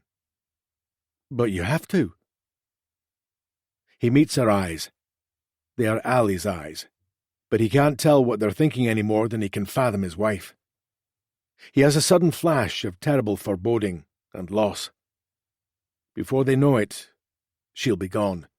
If he wants to stay, it's for her, so he doesn't miss any more moments. He nods. This is important. Something I have to do. I'm sorry. She helps him load the car. Rocket sits on the porch, his gaze reproachful. He scratches the top of his head. Take care of them, boy. Over the years, Cal has won awards and developed a following, an online army of sleuths committed to helping him trace witnesses, find documents, parse clues for meaning. He has hidden the cost from these people. Chrissy stands back, her arms wrapped tightly around her skinny torso, her legs like bean shoots running between her denim miniskirt and a pair of clumpy boots, laces trailing. In her check shirt and with black-framed glasses, she looks bookish, fragile. His heart tears a little at the sight. He pulls her into a last hug, and she wraps her arms around him, squeezes tight. Be good for your mum. Tell her I'll call later. She doesn't see him off, just bounds back up the steps and into the house, Rocket at her heels. Her whole life has been marked by this, her father rolling in and out like the tide. At the end of the driveway, the postman is shoving the letters into the mailbox. Cal drives slowly so the van has gone by the time he reaches the turning. Now that he has left home, the implications of Ali's infidelity and their disintegration are hitting him. The back of his throat hurts, and his cheeks are red. He feels stoppered by tears. It has been this way since Margot vanished, as if something inside him is blocked. He has locked the pain inside and no one has found the key to it, not even the people he loves. It frightens him sometimes, as if a part of his personality is missing, grief suspended in the absence of answers. He leaves the engine running while he gets out to check the mail, sifting through the jumble of circulars and bank statements, extracting a couple of items addressed to him. He throws his letters into the seat behind him and pauses to look back one last time, his hand on the top of the open car door. He is running, giving up on his marriage when he should stay and fight. But for the first time in years, he is more afraid for himself than his family. He can feel himself sinking, the old dark thoughts returning. If he doesn't save himself, he is going to drag them under. Chapter 8. Aberdeenshire. The first place he goes is the last place Layla Mackie was seen. Start at the end. He steps from the car and slams the door so it echoes into wild countryside, awed at the vastness of the landscape. The track is bordered by slumped dry stone walls and barbed wire. Yellow gorse prickles beside them, and small holdings and farms cling to the hillside as if they could be washed off at any moment. The sky is huge, the sense of space intimidating. Cal walks the road that leads to the stables. As he passes under the shadow of a wood that is up a steep bank and behind a wall, he can see horses grazing in some of the fields, their coats thick with mud. The owners retired to Spain a few years ago, and it's the daughter who runs the place now. He won't go there today. First he needs a sense of what he's dealing with, the possibilities and likelihoods. He needs to know the questions to ask. He also needs to fast forward through the initial stages of the process. Usually he would be better prepared. He's agreed with Sarah that this will be different, less polished, more fly on the wall. He'll take the listeners along with him from the start. That's the only way he can get it done. As he stands gazing across the distance, following a line of pylons with his eyes, Cal returns in his mind to the blank cell-like space where they spoke, he and Dubois. He can almost smell the antiseptic tang of the floor cleaner. Regret for the missed opportunity fills him. The country is delighted Dubois has gone, glorying in his unpleasant end. Cal knows it's irrational of him, but he still finds it impossible to believe that Dubois was a man on the verge of suicide. The air of mischief, anticipation at revealing to Cal how clever he was in deceiving the experts, the request for chocolate. These aren't the actions of a man not intending to stick around. Even without those final taunts, could someone else have played a part in asphyxiating the killer with his torn bedsheet? The institution claims a mistake with shifts meant usual checks weren't made in the night. But isn't that a bit too convenient? Or maybe Cal is deluding himself. People can sink into depression in a moment, can act before they have time to think straight. It happens every day. Dubois was an outpost on a road for Cal, fame and fortune, or at least a steady income and some recognition. But those final words have turned him into something else, something he is afraid will haunt him forever. He returns to the road and takes out his recording equipment. Poetic narratives have become his trademark. Where others have a newsy, reportage style, he chooses to flesh out the world, tries to draw his listeners into the places and communities he sees. It surprised listeners at first, probably lost him some hard-bitten crime followers, but he is unapologetic about it. For him, the people left behind are everything. Chapter 9. Episode 1. The horse came back alone. The single-track road that leads to Hightap Stables is a lonely place, even in daylight. The walls that border it are generations old, slumped but not tumbled down, each stone placed by hand. They are jacketed in a greeny-blue lichen that looks like it belongs under the ocean. But the shingle beaches of Aberdeen's coast are 20 miles away, battered by the salty might of the North Sea. 35 years ago, a chestnut thoroughbred named Ruby charged riderless into the stable yard, her body shaking and blood pouring from a gash to her leg. Her reins were tangled, one stirrup was missing. Stable hands reported a foam of sweat on the mare's back, her eyes rolling in terror. The clotting blood showed that it had been some time since her injury. It was almost dark. Searchers walked the road for hours looking for the rider, initially convinced there had been an accident, perhaps a collision with a vehicle, or the horse spooking and throwing her. They pictured the woman lying injured, unable to get help. As the temperature fell, volunteers returned for blankets, flasks of warm tea, so that when they found her they would be prepared. But they found no sign of an accident. No tyre tracks, damaged walls or verges. Gradually they extended the search area. She had been gone for hours, could have ridden far into the hills, so they roamed the moorland. As it grew dark, they kept calling her name, but no one answered. The name they were calling was Layla Mackie. No one has ever answered that call. Throughout the night, volunteers increased from local farms and the hotel where 21-year-old Layla waitressed. In the following days, barns and outbuildings were searched. Nothing has been seen of her since that day. It is as if she vanished into thin air. In the weeks after her disappearance, suggestions were made that Layla wanted a different life. Her friends from school had moved on, to university, jobs, marriage, but her world had barely changed. It is possible that this influenced the effort put into tracing her. But more than 3 decades later, Layla's bank account, into which she had saved £917, has not been touched. There have been no credible sightings. Layla's family believe the answer lies in the community. They believe they know who is responsible. That man still lives there, in the shadow of a lonely mountain. All her parents, Tam and Jean, want now is to find out what happened to their daughter. This is Finding Justice, and I'm your host, Cal Lovett. Chapter 10. Layla, 1986. Layla loves this time in the morning. When she isn't on breakfast shift at the hotel or too hungover to get out of bed, she drags on her boots and coat and walks through the fields to the stables as early as possible, not stopping to eat first. Doug, the stable owner, lets her ride in return for work she puts in. Sometimes she teaches, but patience with hysterical children isn't her forte.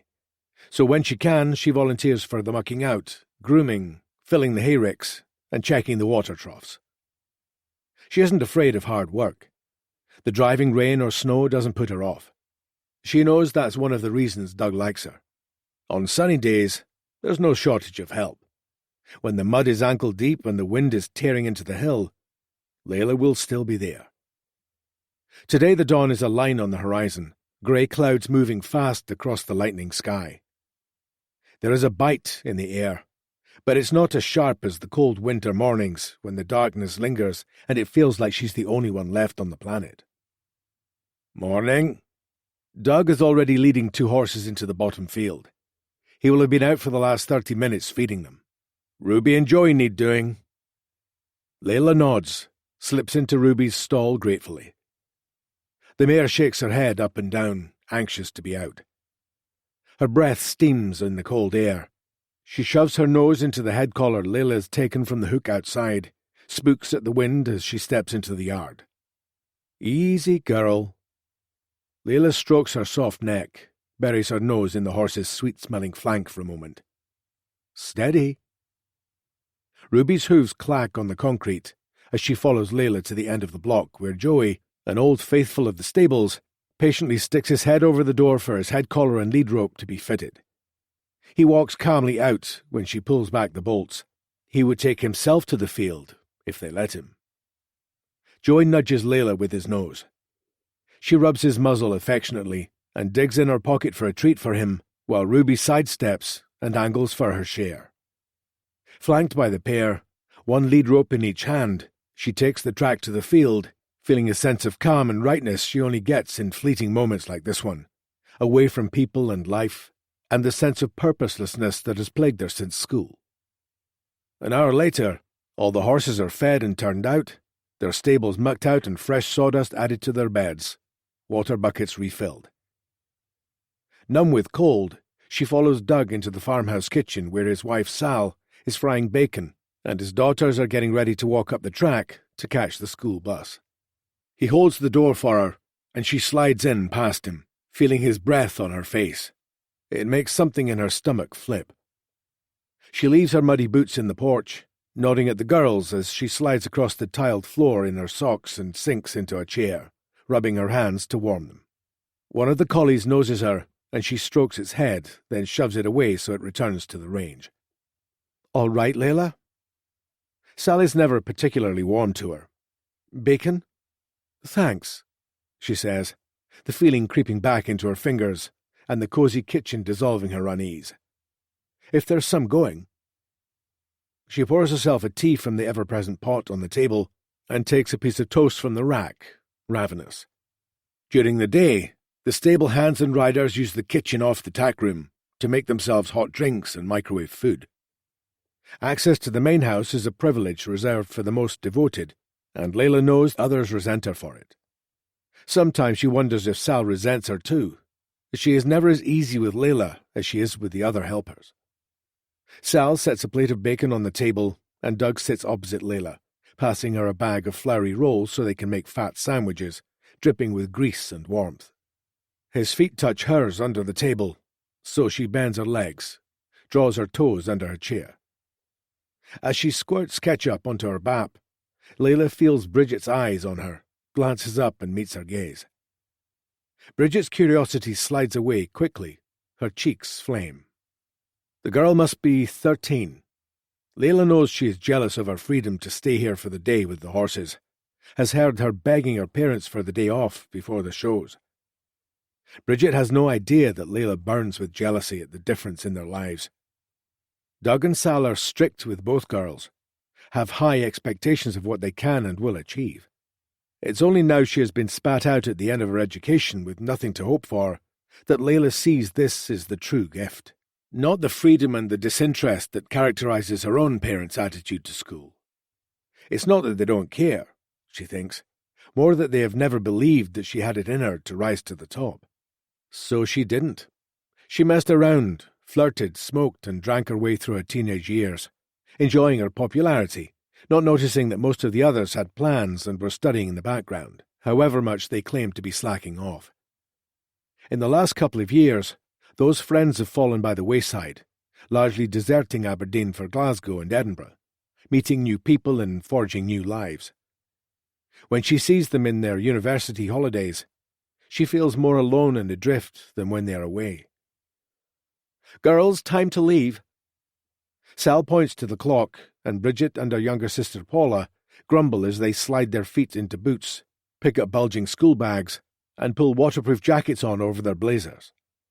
The sun is a phantom in the sky, shrouded by cloud. It doesn't look like rain. But this is Aberdeenshire, and in half an hour it could be completely different. The changing moods of the weather are the only constant. "How long are you here today?" Doug speaks through a mouthful of bacon sandwich, and Sal slapped his arm in admonishment. Layla finishes her last mouthful before answering. "Not on shift until the evening." She wraps her fingers round the mug of tea, feeling the heat rushing back into her cheeks now she is out of the cold and has eaten. "I can stay as long as you need." "I was thinking you could exercise Ruby this morning, then maybe take Dapple for a slow hack, see how that stiff leg is doing." Sal looks sharply at him. "And who's going to teach the lessons, like?" "Will you not be around?" Sal gestures at the post-breakfast carnage in the kitchen. "Aye, but I have plenty to be getting on with, and I wouldn't mind a ride." Layla knows from experience that Sal will not thank her for trying to clear up the kitchen. There's an invisible line that she's acutely aware of. She is not family. But she feels the tension in the room, knows it is caused by their differences in opinion on her. "I could do one of the lessons," she offers. "You could take Dapple." She doesn't want to offer the golden task, but she feels she has to. "Or Ruby." "No, I want Layla to ride Ruby," Doug tells Sal. "You can take Daps." He slaps his hand on the table and pushes back his chair. Conversation over. Sal picks up a pile of dishes, carries them to the side and drops them in the sink. The splash they make is the only sound that breaks the uncomfortable silence. Layla follows Doug to the door with her head down, careful not to look at Sal, feeling the venom in the air, as well as the usual thrill of pride. Chapter 11. Layla, 1986. With the rush from stables to shower and out again, Layla wraps the apron strings twice around her waist, glowering at the head chef. He is red in the face, sweating as the orders pile up in front of him, little white slips fluttering in the breeze from the fan, plates sweltering under the heat lamps. The rostered chef is sick and the kitchen porter AWOL. Again. "This isn't my job," she protests. "It isn't my fucking job either, but you were here last and if that useless shit hasn't turned up, then someone has to do it. We can't have the fucking dishes piling up, can we? Stop your whinging and get on with it." He dings the bell. "Service!" And one of the other waiting staff scuttles forward. "You need to sack the useless fucker," she hisses, pulling out pots that have been piled into the vast sinks and picking up lumps of congealed food to allow the plug to unblock. "This shouldn't be my problem." She raises her voice. "I did my nails, for fuck's sake." "Can you hear that?" the chef bellows, holding a sweaty paw to his ear. "Can you? That's the sound of precisely no one giving a shit." She grits her teeth, loads as many plates as she can into the tray, and slides it into the industrial dishwasher, pulling the lever to lower the top down. She presses a button and immediately the sound of water pounding the dishes fills the nook of the kitchen, shutting out the effing and blinding as Chef vents his anger on the commie chefs. One gets a clip round the ear. He looks like he might cry. "Anyway," Chef yells during a lull in service, as she gulps water from a pint glass and sets it on a high shelf. "It's your bastard boyfriend who should be here as cover, not me." "He's not my boyfriend. I live in the next cottage. I ken what goes on, you wee slapper." He's joking with her, trying to make amends, but Layla feels irritation creep across her skin, doesn't want to be yoked to Stephen. It's casual, that's all. Not exclusive. She wonders what else he hears through the walls. The bruise on her back still hurts when she lies on it. 2 hours later, she is bedraggled, flushed from the relentless steam and grime, irritated by the sympathetic looks from the other waiting staff, none of whom have offered to swap with her. Released for 10 minutes, she stands outside the back door to the kitchen, breathing in the smell of the pines and furiously sucking on a long overdue cigarette. "All right, lovely Layla." She smiles, huffs her fringe out of her face when she sees Glenn rounding the corner in the darkness. The barman is rolling an empty keg. She notices the muscles through his white shirt, pouts, wishing she wasn't so sweaty, so red in the face. "They've had me washing the pots," she whines, enjoying the way he fumbles the crates when she speaks to him. "That's not on," he says, his voice soft, and she holds his gaze a bit too long, enjoying the effect it has. He steps closer. "Layla, coffee!" Irene's voice punctures the moment, and she rolls her eyes, stubs the cigarette out on the wall, and throws the butt at his feet. She touches his arm as she passes. "Wait up!" Layla pretends not to hear Stephen. She increases her pace on the gravel, crunching quickly to her car, a small packet of leftovers warm in her hands. Chef isn't always an unreasonable bastard. Sometimes he gives her spare food for her mum and dad. Her mum is always excited to unwrap the parcels. She plates them up like they're in a restaurant. It makes Layla feel ungrateful and sad, maybe because she sees this food every day, eats it regularly, scrapes it into the slop buckets. It doesn't seem special to her at all. "Layla, wait!" Stephen has to run to catch her. He grabs her arm tight and whirls her around. She almost falls, but he pulls her against his chest. "What the fuck, Layla? Why are you ignoring me?" "Oh, get off! I didn't see you." She rubs her arm. He leans down to kiss her, hard. She wriggles, barely concealing the sense of revulsion she feels, annoyance at him rising inside her. Sometimes she gets like this, doesn't want to be touched, doesn't want to talk to anyone. "Are you coming to the pub tomorrow?" His gaze is constant. His arms fix her in place, allow no wiggle room. I haven't seen you in ages. You saw me the other night. A lot of me. Aye, I don't mean that. His hands on her make her hot and uncomfortable, so she pulls away. Don't be like that. It's been a long day. I've got to get this home. She holds the foil parcel aloft by way of explanation, though it is too late to eat, and it will be going in the fridge. Fine. He backs away, shaking his head like he doesn't understand her at all. She doesn't understand herself, either.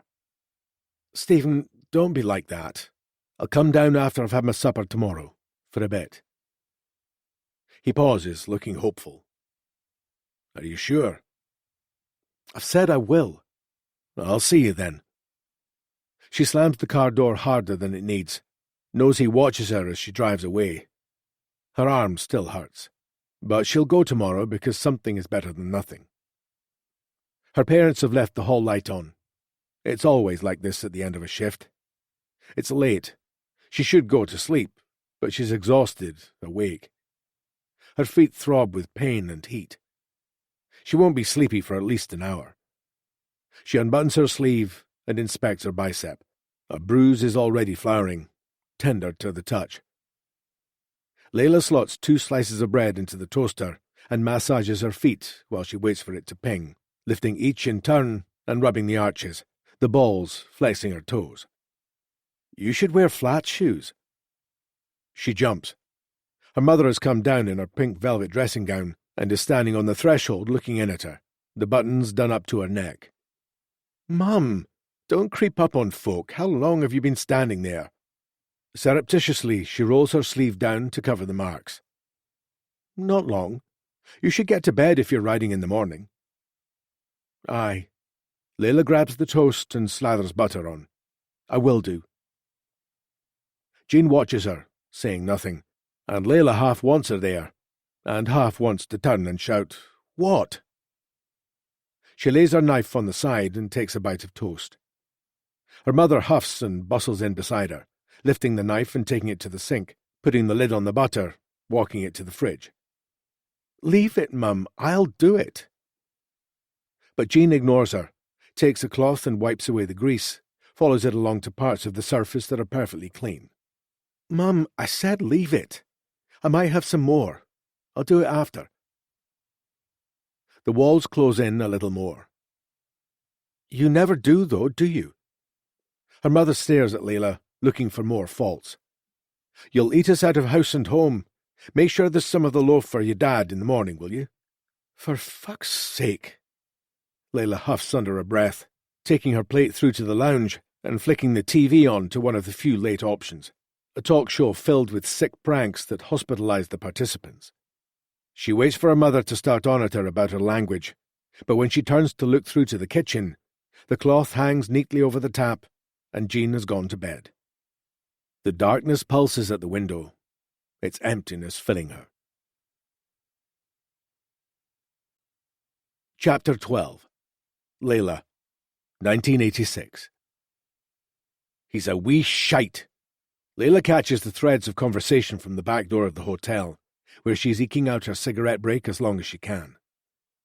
Her name is Mud, as she was late again for the breakfast shift, and Chef bawled her out. She can't afford to push it at the moment. Being treated like a child has made her feel huffy, trapped. She's tempted to lash out at everyone, so she's taken herself off for a breather. Hearing some gossip might still her restlessness, quench the boredom. Who's a wee shite? She calls, stepping out onto the gravel to where the bar staff have clustered, taking their break before the lunchtime requests begin. Yon idiot.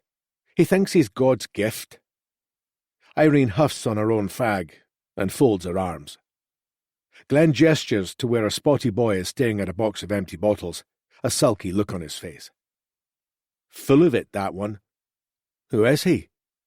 The nephew of one of the boss's friends, so we have to put up with his bollocks, Irene tells her. Otherwise he'd be long gone. Shh, another of the barmen says. He'll hear you. The boy kicks the box, and the glass crashes against the side. Watch it, Glenn shouts over, If they smash, you'll be picking the bits out of the gravel. The youth looks up and pushes his floppy hair out of his eyes. I won't be. See? Irene turns her back and raises her eyebrows at Layla. It's his first week, gobby wee shite. The boy walks over to them. Who's she?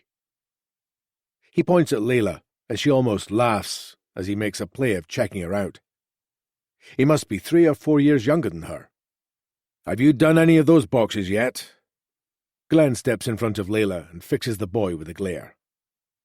He holds his hand up, steps back with a cocky swagger.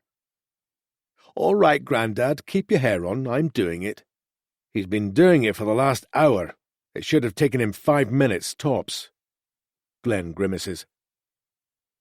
Someone needs to take him down a peg or two, Layla says, as they watch him saunter back to the cellar. Glenn stubs out his cigarette.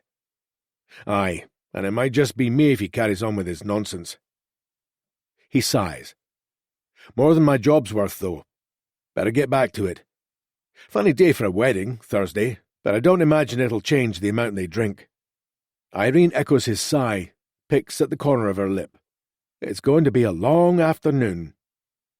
I wouldn't put up with that, Layla tells them, watching as the boy talks back to the usually unflappable Glenn. Any ideas are welcome.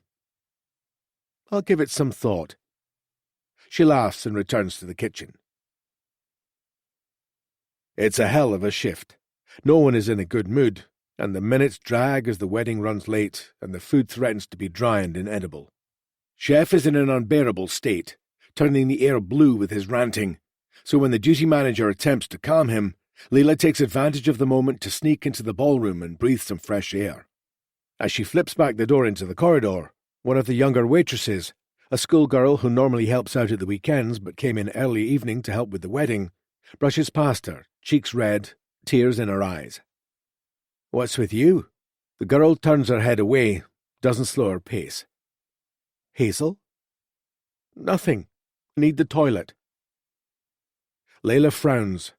As she swivels, she glimpses the boy ahead of her, tucked into a dark corner of the corridor.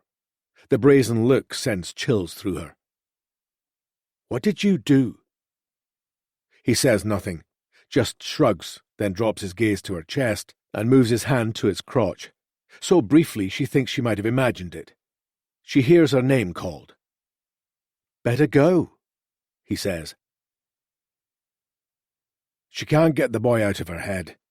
As the afternoon progresses and she stands pressed against the wall with a tray of drinks, listening to yet another variation on a best man speech she's heard 1,000 times, she lets the memory wind her up.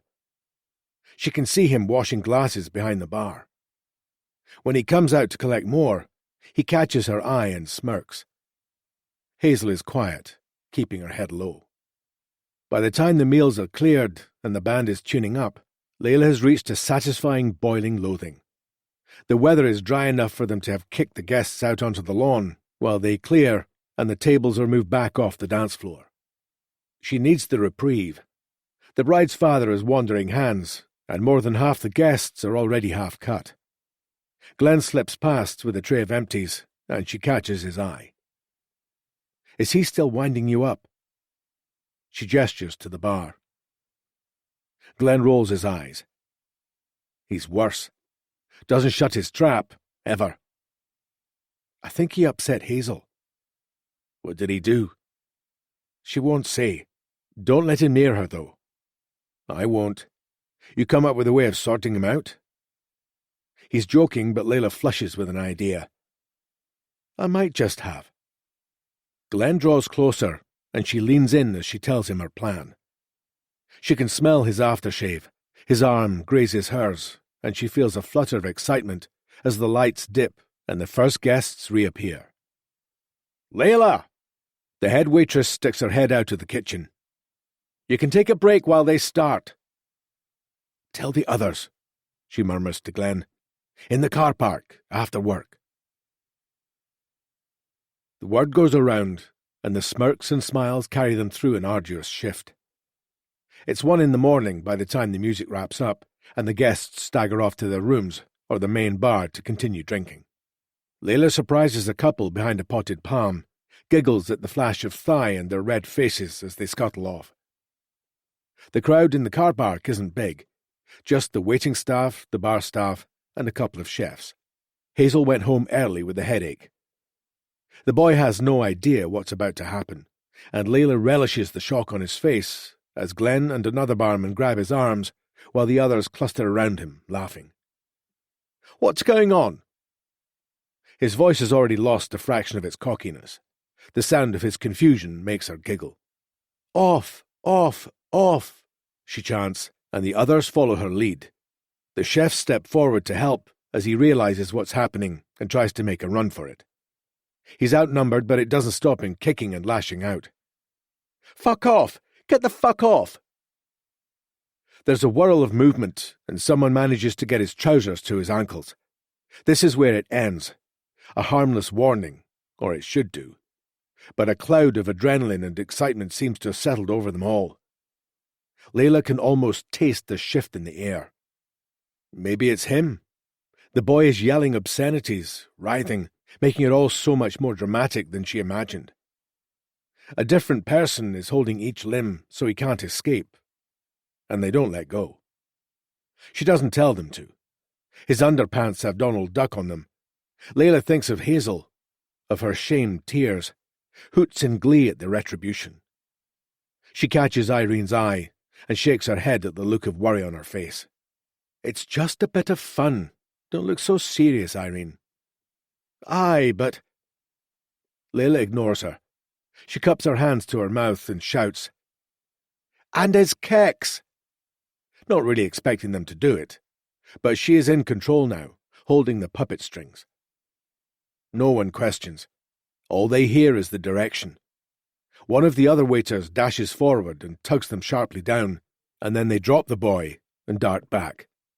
Maybe it's the dark, or the residue of the excitement, but it's only when their laughter dies away that they realize he is crying, curled in a ball. He drags up his underpants, his face distorted and his body shaking. There is a moment of silence. The sense that it all went too far swirls around them. "Shit," someone says, as the boy sniffles at their feet, his face hidden behind his curtain of hair. "You okay, like?" "It was only a joke," Layla says, stepping forward, arms crossed. "Can't you take a laugh?" He turns, looks up at her. "You're a fucking bitch!" he screams, and she steps back at the hatred on his face. Chapter 13. Cal. The cottage isn't tumbledown. That's too picturesque a description. The harled walls have weathered a grubby beige. The wooden window frames look rotten. Weeds stand a foot tall, and automotive equipment is scattered across the drive. Parked on the edge of the road, Cal takes in the bleak horizon. Fields rolling endlessly, exposed to the weather. In the snow, the road would be cut off, the steep track treacherous. He has mic'd himself in the car. As he moves towards the front door, he narrates the scene before him, notes the pitiful wind chime, threads twisted and knotted, unable to sound any longer. The door is answered by a short man whose face is carved with the anger of decades, his hair a grizzled white, whiskers poking from his chin. He hasn't shaved, and his checked shirt is not fresh. "Mr. Mackey, I'm Cal Lovett. We spoke on the phone." "Aye." The man turns and makes his way back through the house without another word. He moves quickly. Cal hefts his bag of equipment over the threshold, closes the door behind himself. The house smells of soup, animal, and damp. A ginger cat loops its tail around the doorframe to the kitchen, then flees when it sees Cal. The narrow corridor leads to a conservatory that leans against the back of the house. Added later, it is more pleasant. There are 2 cane chairs, a matching 2-seater sofa, and a small electric heater. He takes in the views of the countryside, the breadth of the sky before him. This is a place where you could sit and watch the weather pass, see everything. It is also exposed. There is nowhere to hide from the raw openness before you. Mrs. Mackey, Jean, is the one who contacted him. She rises from her chair and stretches out a hand. Small and thin, she looks older than her 75 years. He feels like a giant beside her. Her fingers are knobbly and arthritic, the skin tight and red across pronounced knuckles. He is careful not to grip too hard. "Mr. Lovett, thank you for coming." "Thank you for seeing me. And it's Cal, Mrs. Mackey. Call me Cal." "Jean. That's quite a view you have there." He smiles. Mr. Mackey, Tam, shifts from foot to foot, the less comfortable of the two. He scowls, and Cal recognizes the recalcitrance, understands that he has been persuaded. An old dog is curled on a piece of fleece beside the chair, its eyes on its master. It is some sort of collie lab cross, and when he bends to pet its greying head, its tail thumps twice. "Who's this?" He speaks directly to the dog, not the man, knowing instinctively that this animal is the best route to him. You can see it from the way the dog's blanket is placed, just the right position for Tam to reach down from his chair and touch its head. "Bessie." He ruffles the dog's ears, her eyes half closed with pleasure at the fuss. He misses Rocket, hopes Chrissy is walking him as much as she promised. "Tea?" Tam's tone remains short, but Cal senses an infinitesimal thaw. "Yes, please. Milk and one. Could I help?" He straightens, and the dog settles back, head on her front paws, moving only her eyebrows as she watches them. "No, you're fine." The man stomps from the room, and Cal can tell by the way Jean stares, the one step she takes forward then back, that he doesn't usually do the honours, that he has gone because he wants to escape conversation.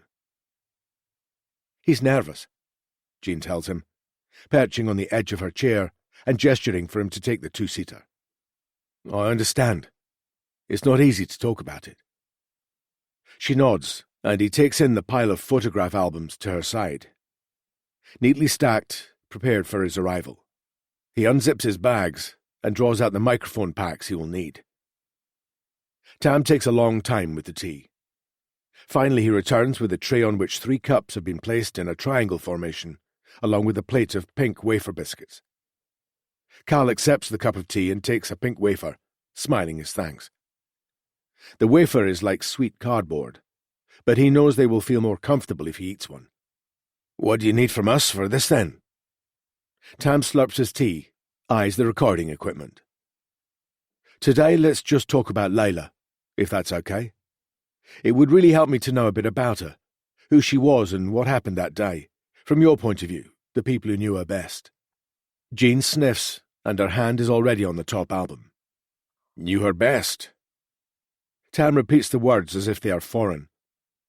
He focuses on Jean, who wants him to see her photographs, wants him to make sense of the pieces she has left of her child, to wave a magic wand and take away the pain. "Horses," she sighs. "It was always about horses." He stays so long that they can't keep putting on a front for him. As he sits, listening to their stories, Dubois and his monstrous crimes recede ever so slightly. "Such a bonny baby." Jean smiles, lost in the pictures. He sees a cheeky face that turns into an elfin child, with a pointed chin and deep brown eyes beneath her fringe. As she grows, her smile changes, he thinks. It's not always present in the pictures. As she gets older, she glowers or simmers more frequently at the camera. But when it is there, he sees something guarded. Or is that simply fancy, knowing what he now knows? "They called," Jean says, "to say she'd fallen off the horse and they couldn't find her. Tam went out." She nods to him. Didn't you, Tam?" He sees that she wants to share the burden of telling it. "Aye." He sucks his bottom lip under. "I went out with them, to look for her, like. It got dark." Jean's lip trembles. They walked all the roads she could have taken, searched the dikes. He doesn't need to imagine the creeping fear, the gradual knowledge that this would be more than bumps and bruises, more than a good tale to tell. Not a good tale at all. Everyone's moved on, Jean says, sadly. She's forgotten, but we... She stares out at the fields, her thoughts trailing away for a few moments, before she looks back and he sees the hunger. We just need to know what happened. In the other chair, Tam clears his throat. What do you think happened to Layla? Cal asks. A thundercloud passes over Jean's face. Her husband remains pale and silent. That chef. He did it. Cal leans in towards them. Stephen, Layla's boyfriend. Jean huffs at the word boyfriend. It wasn't serious. She fixes watery eyes on him. He's still there, living in that cottage like nothing happened. He knows. I know it was him. What makes you so sure? Jean closes her eyes in pain. The bruises. She tried to hide them, but I saw. God help me, I never said a word. Chapter 14. After 3 hours in the cottage, Cal emerges into a twilight glow, cold and clear, sucks fresh air into his lungs, places his equipment carefully in the back of the car. He is exhausted. His mind whirls with ideas, images of Layla, of his sister, his home. He's overcome with a desire to speak to Ali, despite everything. But when he dials his wife's number, she doesn't answer. He wonders who she is with, what she's doing, or if it is as simple as her promise that it is over between them. Is that why she won't tell him the man's name? He's found himself a small bed and breakfast close by. Ideally, it would come with a gossiping farmer's wife, who knows everyone and everything to have happened here in the past 50 years. But the owner, Marilena, has been here less than 5. Cloistered in his room, Cal spends an hour jotting down notes from his afternoon interview. He has names to follow up on. The lad Layla was supposed to ride out with that day is still local. There are people from the hotel, from the stables. He pauses the recording and stares at the page. Their reaction to his questions about her school friends surprised him. He sets it going again. She stopped seeing them. The tightness of Jean's voice reminds him of her hands gripped so tightly together. Really? Why was that? Silence. He remembers Jean looking at Tam, who'd shifted in his seat. They went their own ways. Tam's words sound dismissive. Off to university or whatever. She had her horse riding.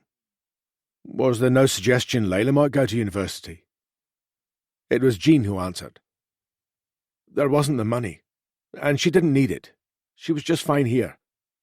Cal ends the recording and sets down his pen. There were grants back then. The money feels like an excuse for low expectations. Maybe that's unfair. He thinks of the bleak cottage on the hill, wonders if it was as desperately lonely back then, or if that comes from the grief that now hangs in the air. Is it possible Layla faked her disappearance so she could escape? The thought nags at him.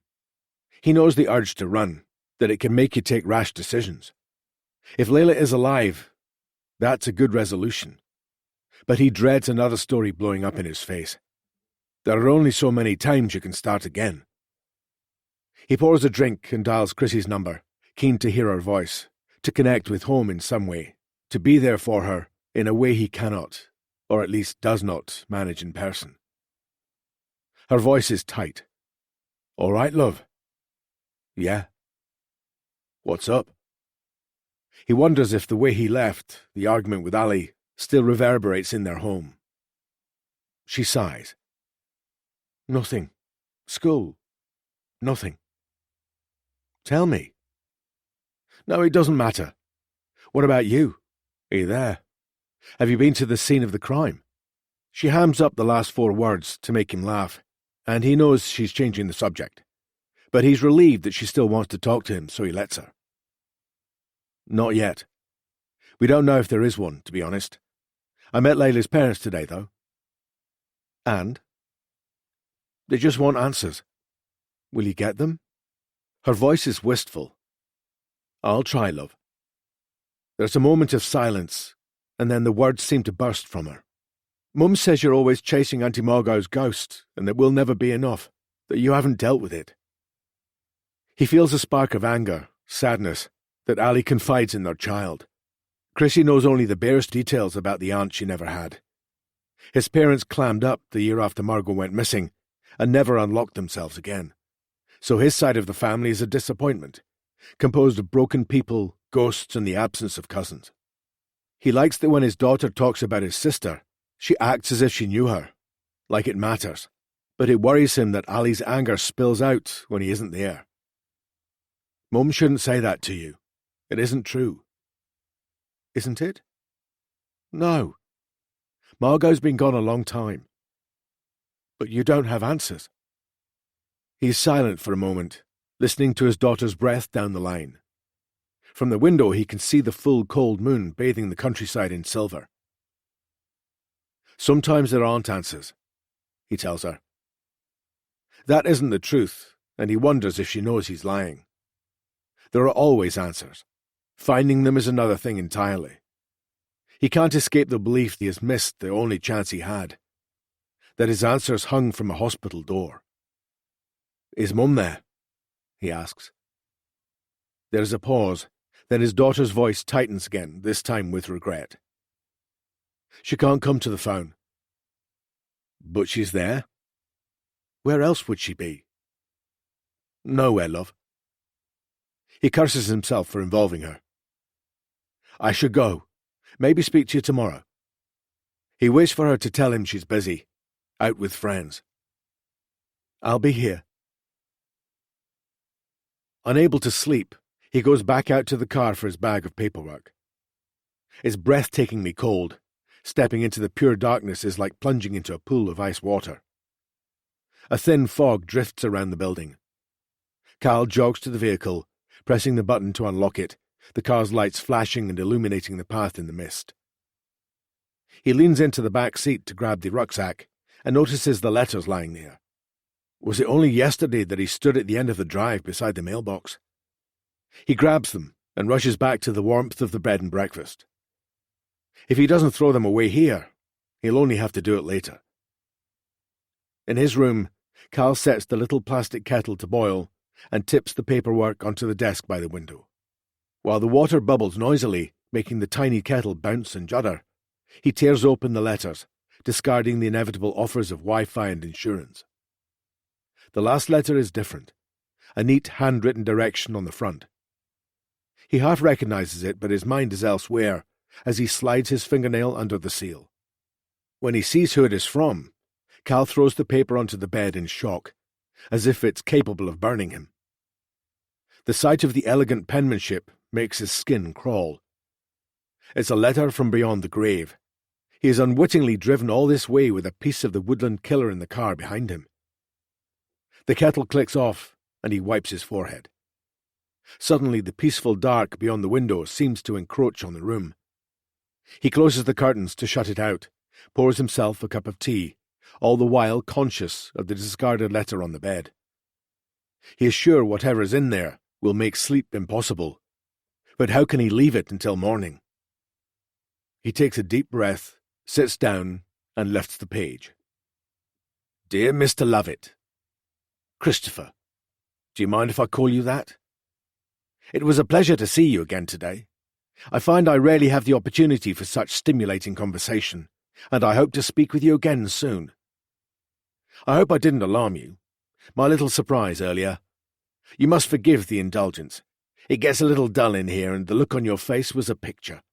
I expect not many people remember her these days, do they? A person's loss is reduced to scrap. Perhaps we can talk about her sometime. I may be able to help you. I would like to help you. However, I must confess that I am disappointed that you failed to grasp the truth of my mother's betrayal of my father, a man simply trying to provide for his family, and who did not deserve to be treated so boldly. I hope you're not going to be tedious, Christopher. I hope you can keep an open mind. Do feel free to write to me, Christopher. Once we have smoothed this petty wrinkle in our understanding, I feel sure we can continue our conversation, and that I can provide the illumination you are lacking. This can only be good for us both. Yours, Marc Dubois. Cal stares at the words, reads them over and over until the letters blur and his eyes hurt. There it is again. Scrap. It itches at the edge of his mind. He thumps his fist into the bed, wishes he could scream with frustration, but the sound is stuck inside him, bouncing around until his stomach feels heavy with dread. Gradually, the weight of the words sinks through him. He paces the room, scouring the letter for more, searching between the lines for certainty, a concrete clue. It is all so tantalizingly out of reach, and yet he knows. He knows deep down that he sat across the table from his sister's killer. He bought him chocolate bars, agreed with his delusions, watched the lines of his face and the look in his eyes. The letter only adds to Cal's instinct that Dubois didn't orchestrate his own death. He was having far too much fun for that. The words circle his mind. The killer's essence lingers in the room. Feeling sick, he crosses to the window, thrusts it open so he can breathe, taking deep, gulping breaths. The cold makes him shake, but he stands at the window for a long time, numb with grief, the letter resting between his fingers. Chapter 15. Cal wakes early, anxiety a pall around him, thick, viscous. He forces himself out of bed, tries to quell the jitters by breathing deeply. His mind is busy, tumbling over itself with thoughts of Dubois and the lost shadow of Margot. In the early hours he made his resolution. He will contact the police force at home and tell them his theory. Bleary-eyed, he sweeps back the curtains, and what he sees makes his breath catch. Mist coats the land like a thick white blanket, from which trees protrude like ghosts. Above the ground, fog. The sky is clear, and the sun illuminates the view, burning away the fronds where it touches them. It is indecently beautiful. He pictures Layla, riding her horse through the mist, galloping up the heather-covered hillside. Showered and dressed, he drives to a bakery. Curious about local pastries called butteries, he buys a bag of them and a large coffee, tearing pieces from one as he sits in the car and logs into the Facebook account for his podcast. Die-hard listeners are already speculating about the subject of his next series. He's losing his touch. What's he even working on? Cal forces himself to the next comment, finds he doesn't need to leap to his own defense. It'll be great, whatever it is. He recognizes the handle. Star-Kissed Dreamer, an anonymous listener who follows everything he does. He wishes he had her confidence. He knows he is putting off the call. Eventually he forces himself to take the first step. He remembers the name of the detective who last reviewed the case, but after long minutes on hold and being passed around, it is a different voice that he hears. His hands are shaking. "Christopher Longacre? I'm Detective Folds. I'm sorry for keeping you waiting." "That's okay. And it's Cal now. Cal Lovett. I changed my name." There's a pause, a sympathy beat. "I see. Detective Carson retired last year, and so your sister's case falls under my department. I understand you might have some information about Margot. She's making it easy for him. He can do this." "Yes." He breathes. "I'm a reporter now. I have a true crime podcast." He waits, but she gives no hint of recognition. "I interviewed Marc Dubois before he died." He feels the intake of breath, the change in the air that always accompanies that name. "No one knows who I was, who I used to be. Not even anyone I work with. But he knew things about me. He knew my real name." "And you think—" The voice is careful. "I think he killed my sister." There is a moment of silence. He tries to imagine her face on the other end of the line, her thoughts. "I know it sounds crazy, but he wrote me a letter before he died. I opened it last night. That's why I'm calling." "And what did he say? In the letter? Did he give you a location?" Cal falters. "Nothing specific, just hints. But he keeps mentioning scrapyards. Mr. Lovett. Cal. Look, I don't know what we might be able to do with this information, But why don't you email me a copy of the letter and any other information you have, and we'll take a look into it. Her voice is professional. It gives nothing away. It isn't enough. The understated reaction to a seismic revelation. He wants fireworks, horror, validation. But it will have to do for now. I have recordings as well, he tells her. I just don't think he was a man on the verge of suicide. I think maybe there must have been foul play. Folds becomes brisk. We are not investigating the death of Marc Dubois, Mr. Lovett. I'm sure you know that.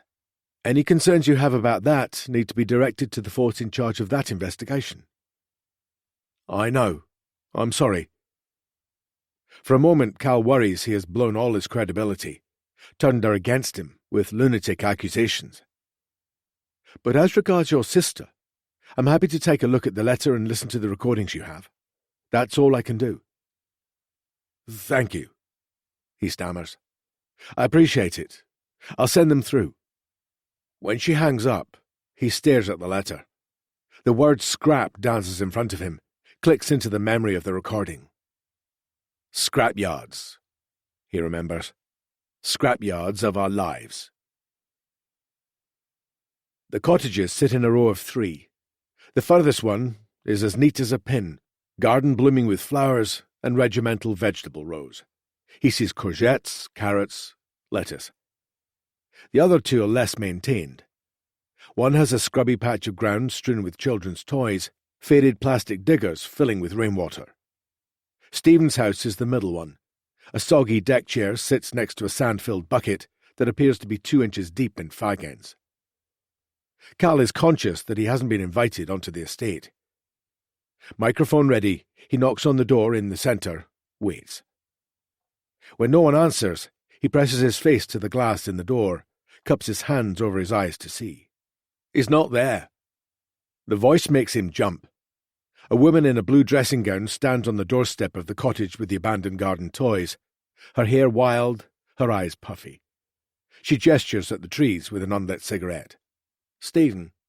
He's up at the hotel, on the breakfast shift. Oh, thanks. Though she doesn't ask for one, he feels he owes the woman an explanation. I'm Cal. I'm making a podcast about someone Stephen used to know. Layla. The woman supplies the name without hesitation. He pauses, surprised. Nothing stays a secret around here. Some things do, he thinks. Did you know her? The woman concentrates on clicking the lighter, holding it up to the cigarette. The air is cold, and her feet look blue on the stone step. Once she has taken a long drag, she shakes her head. We only moved up a couple of years back, from Yorkshire. Do you work at the hotel? She nods. I did bar work, before I had the nipper. Phil's the meat chef. He's the reason we're here. But you've heard about Layla. People talk. She looks at him in disbelief. Now else to do, is there? What do they say happened? She shrugs, inclines her head in the direction of the empty cottage. A lot of folk think it was him. And you? He's a miserable bugger, right enough. But... Cal waits. She only shrugs again. What do any of us know? A cry starts from inside the cottage, and she rolls her eyes, stubs the cigarette out on the wall, then throws it over the fence into the sand bucket. I'd best get on. Stephen will be back about 10 for a break, I'd guess. Cal steps back, waits for her to go in, and snaps a quick picture of the row of cottages in the woods. Then he makes for the path through the trees. His call with Detective Folds feels a lifetime away from this haunting place. He follows the path until it creeps out from behind a bank of rhododendrons that have run wild and crunches onto a gravel driveway. In front of him, the hotel presents its elegant face. Grey pillars flank a large door, and the tall glass windows to either side gleam. Cal skirts the building, finding the kitchen easily enough, tucked at the back of the building, away from the lawns and the views. Boxes of vegetables stand waiting to be taken in, alongside crates of milk and juice. Guest entrance is that way. A thin woman dressed in a white blouse and neat tartan skirt emerges from the open door. Her dark hair has a purple tinge, but her face dates her, lined with past troubles. She must be in her 60s, Cal guesses. He channels his most winning smile and humble pose. I'm not a guest. I was looking for Stephen. All right. I'll tell him. He's making bread at the moment. She peers curiously at Cal. He notices she's holding a pack of cigarettes and a lighter. I can come back, it's no problem. Don't let me stop you. He gestures to her hands. She nods and flips the lid on the pack open. Who shall I say was asking for him? Cal. He shifts a little, watches her inhale the first long drag, sees the lines on her face relax. Have you worked here long? Aye, too long. He decides it's worth the ask. As long as 35 years? She snorts. Maybe. I've stopped counting. I'm actually making a podcast about someone who used to work here. Maybe you knew her, Layla Mackey. At the name, the woman's hand freezes halfway to her mouth. Something crosses her face, and he can't tell if it's suspicion or grief. I worked with Layla. Would you be okay to tell me a bit about her? Sorry, I didn't ask your name. Irene. She looks back at the kitchen. I suppose I could, but not here. I can meet you at the end of my shift. He strolls the grounds while he waits for Stephen and Irene. The lawns and the tended areas are lush and pristine, but fierce nature tumbles from their edges. The hotel and its immediate surroundings, a fingerprint of elegance impressed on the wilder landscape.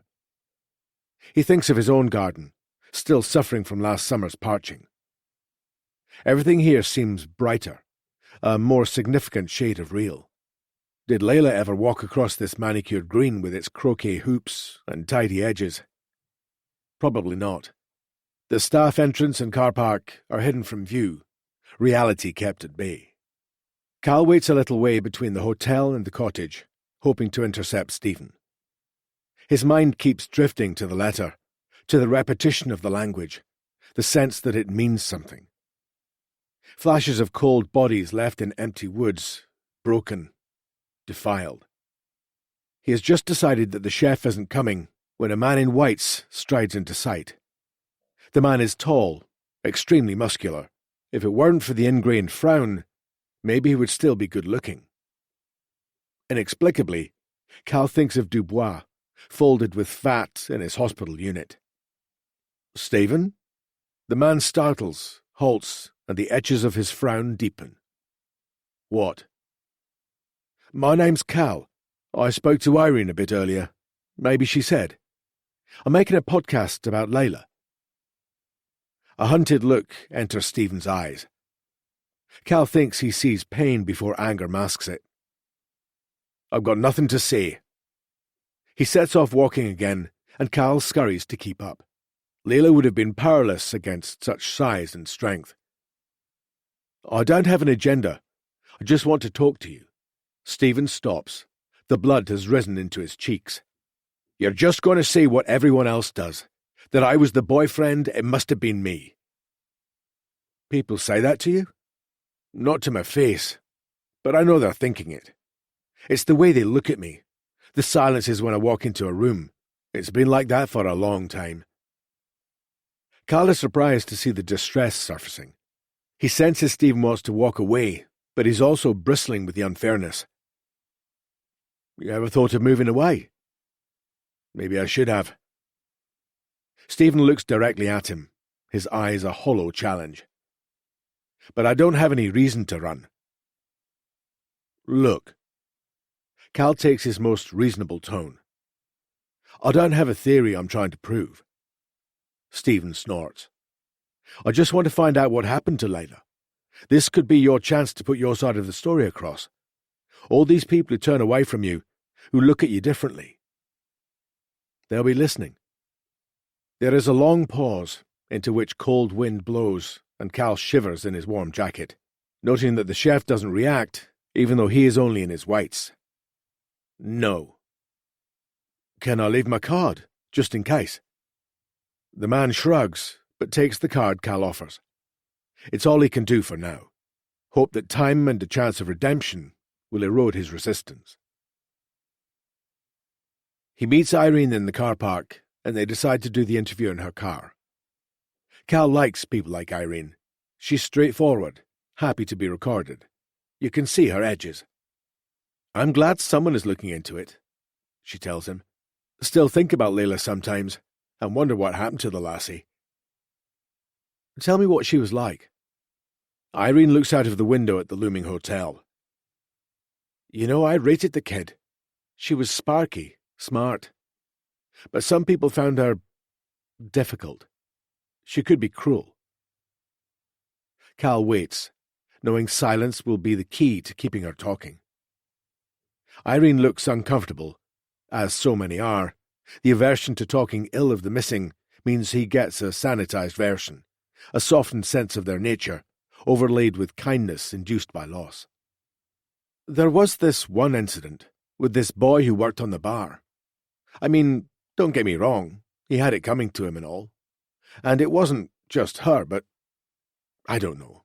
It went too far." Cal makes a sympathetic noise, tilts his head. "What happened?" "Everyone got carried away. He'd been giving lip all day, and was so up himself it was unbelievable. Thought he was God's gift. He was driving everyone mad. Layla said we should debag him, teach him a lesson." Cal frowns, not understanding. "Let everyone see his pants. Then see how cocky he felt after that. It was just supposed to be a laugh." She rubs her head. "I haven't thought about this in years." "Take your time." As she tells him, she stares out at the gravel as if she can see backwards through time. "It was supposed to be in fun, sort of. We didn't realise how upset he was until it was too late. The lad was greeting, proper tears, his face red as a beet. We were all shocked at how out of hand it had got. No one was laughing by the end, like." "What about Layla? What did she think?" "That's the thing. I saw her face as she walked away, and she looked happy, like she'd won." She shakes her head. "It didn't come back after that night. Everyone was feared because he was the nephew of one of the boss's friends or something. Thought there might be blowback, but there was nothing." Irene shudders. "People got carried away. No one stepped in and said, 'Enough.' I thought about it a lot after that. How easy it is for things to get out of hand." Chapter 16. Episode 2. Who was Layla Mackie? It is tempting to canonize the dead or missing, to paint ordinary men and women as saints or martyrs in their absence. It's easier then, isn't it, to believe in angels and demons instead of flawed human beings like you and me, people who have made a misstep or strayed into the wrong place at the wrong time, the wrong relationship. It feels safer if they are different to us. In the course of this investigation so far, the people who knew her have had a mixture of things to say about Layla. And no, not all of them are flattering or kind.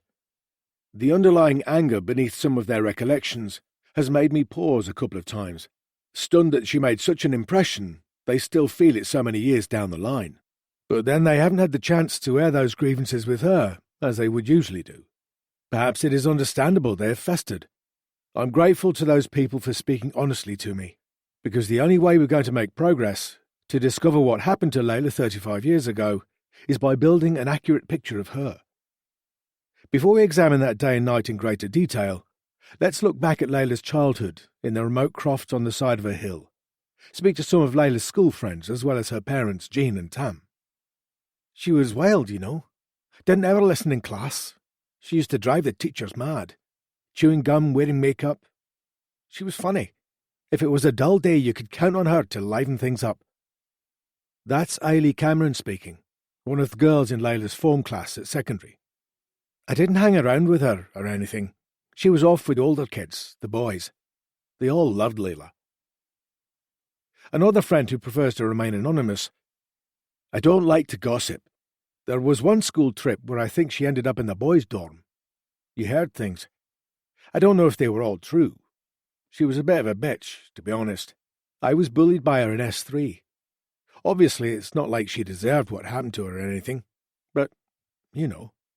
However, not everyone will talk. Layla's parents, Jane and Tam, are convinced Layla's then-boyfriend, Stephen, holds the key to understanding what happened to Layla. So far, Stephen has refused to speak to us. Stephen, if you're listening, maybe it's time. Chapter 17. Layla, 1986. I feel a bit bad. Irene catches her as she reaches her car. He's really upset. She nods in the direction of the bar door, where the arrogant boy had limped moments earlier like a deflated beach ball, his hair in his eyes. You shouldn't, Layla says. He needed to learn. The satisfaction of his humiliation curls cat-like inside her. She is sick of the way boys treat her, like they're so much better. Hurting him felt good. Overdue. Irene shrugs, but the worry etched on her forehead stays in place. Too wired to drive home, Layla leaves her car and takes the path through the woods towards the cottages, relishing the cold air on her arms, the shock of the chill after the close fog of the kitchen. Steam, heat, and the stench of food. Animals scuffle in the undergrowth, and the leaves rustle around her. A delicious sense of vulnerability traces its way down her spine. The lights blaze from the middle cottage, so she raps on the door and goes in without waiting for an answer. Stephen is slumped on the sofa, still in his chef's whites hours after the end of his shift, clogs discarded on the floor, a beer in his hand. A wave of something passes across his face when he sees her. Mistrust, maybe. She flops down next to him. Got any more of those? He nods towards the fridge. Doesn't move. Layla huffs across the room, grabs a beer. The sight of his boxers drying on a rack in the corner turns her stomach. Why is she here? You missed the fun, she tells him. Oh, aye. Yon new boy with the floppy hair works in the bar? Stephen nods, blankly, his face puffy with tiredness. Got what was coming to him.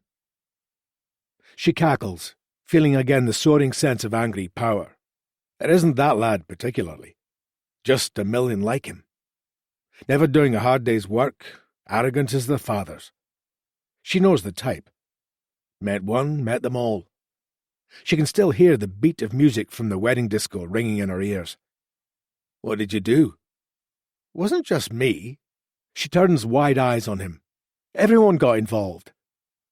She slugs her beer. Took his trousers off him. You didn't.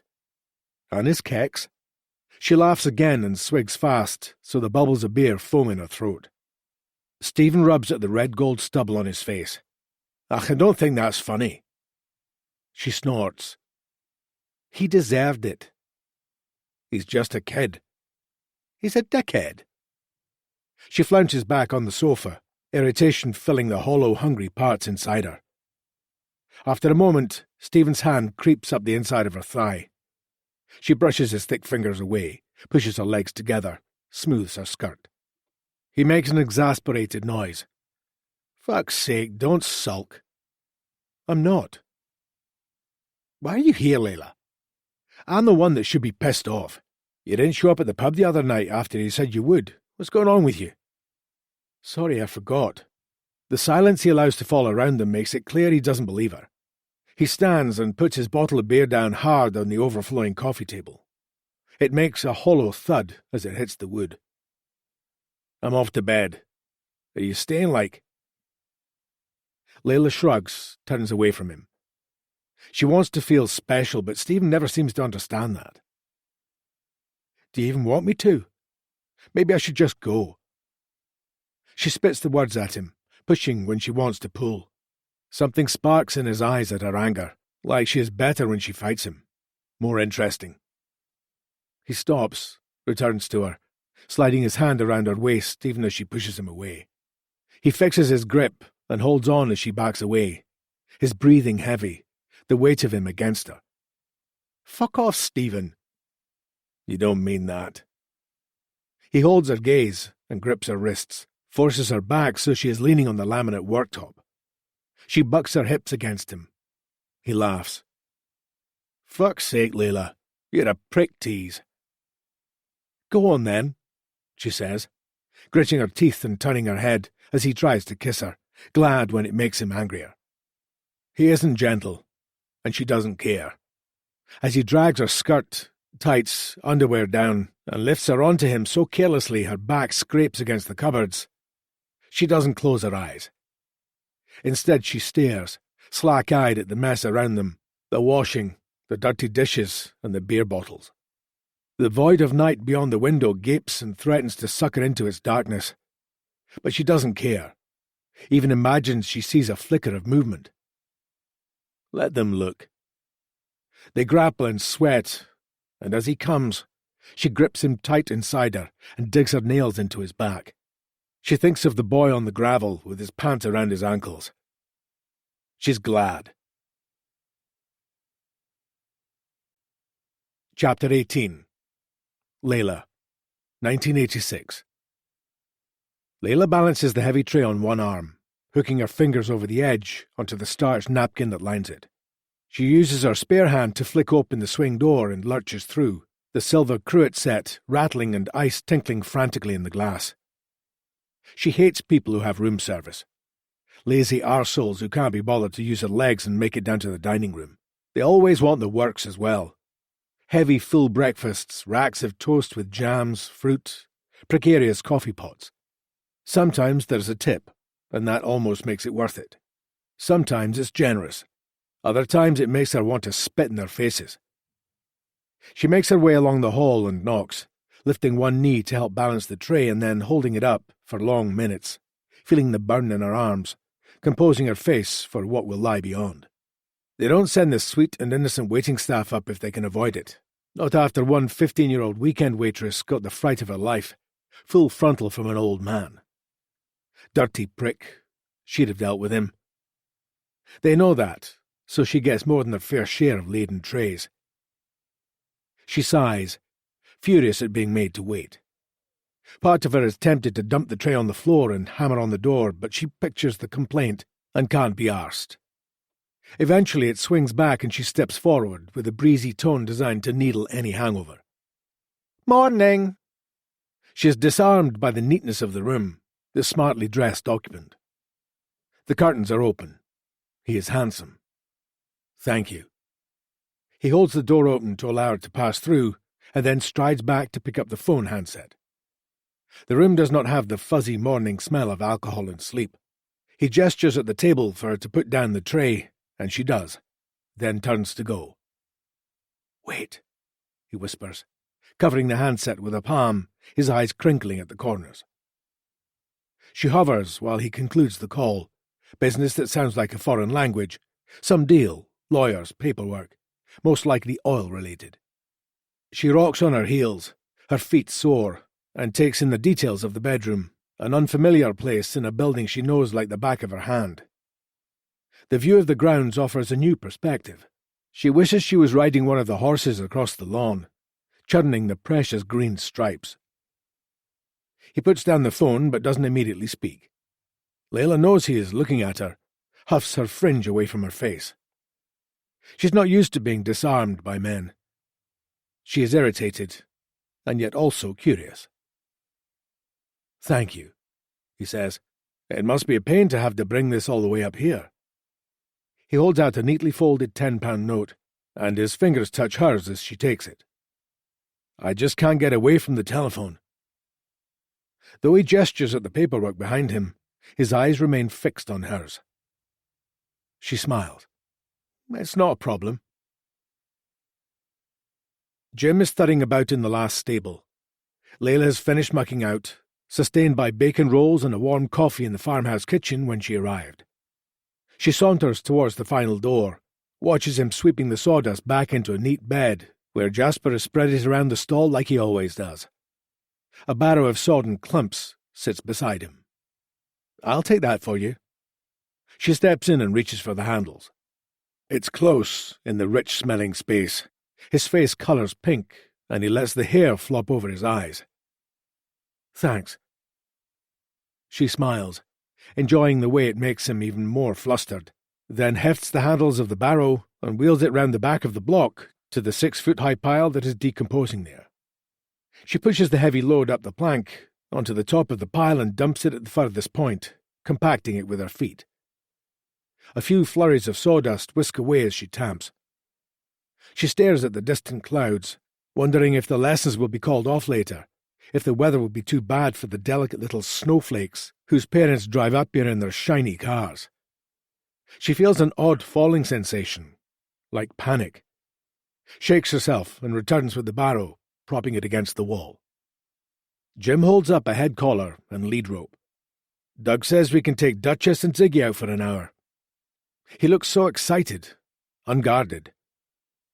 Layla watches him stride ahead towards the field, resisting the disjointed feeling that plagues her before she jogs to catch up. When she reaches him, she ruffles his hair. It starts friendly, but she does it hard and for a bit too long until he pulls away. Ow!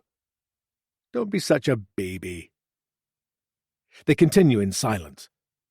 She can see he is going to sulk and regrets the impulse to tease him. Doesn't want the day to be spoiled with cross words. She touches his arm. Hey, sorry, Jimmy. Didn't mean to be so rough. Race you to the field? Then she sets off at a run without waiting for an answer. After 100 yards, she turns and sees he is wavering. Come on! Reluctantly, Jimmy breaks into a loose jog, and she waits until he is close before sprinting on.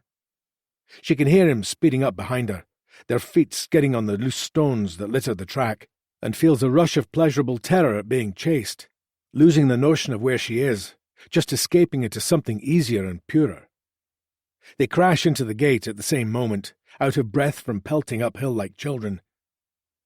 Layla folds in two, gasping and laughing, dragging in air. She tilts her head, intending to catch his eye, but she is facing the sun and can't see his expression. They catch the horses and groom, and tack them up quickly. Layla usually prefers to ride alone, but today there is a companionable atmosphere between the two of them.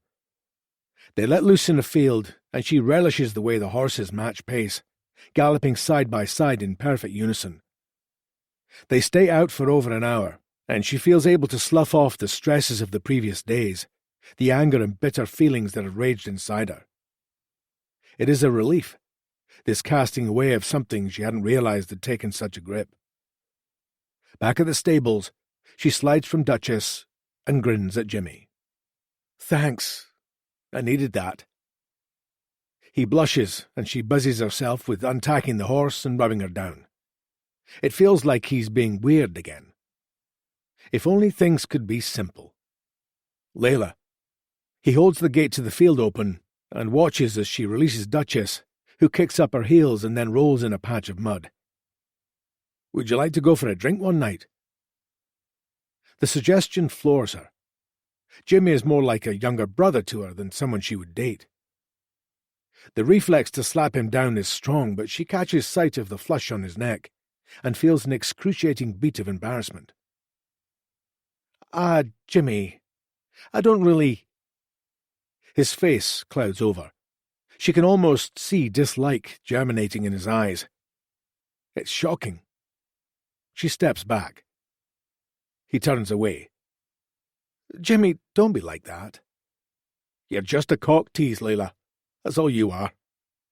The vitriol in his words takes her aback. The echo of Stephen. Normally she would retaliate instantly, but something about today, when she has let her guard down, stalls her and brings tears to her eyes. She says nothing, just watches him walk back down the hill alone. She doesn't know why she bothers. Chapter 19. Cal. Cal parks at the top of the track on a wide verge and walks down to the stables, narrating the journey for the benefit of the recording. The stable buildings sit halfway down the long hill, offering a wide view of the fields around them.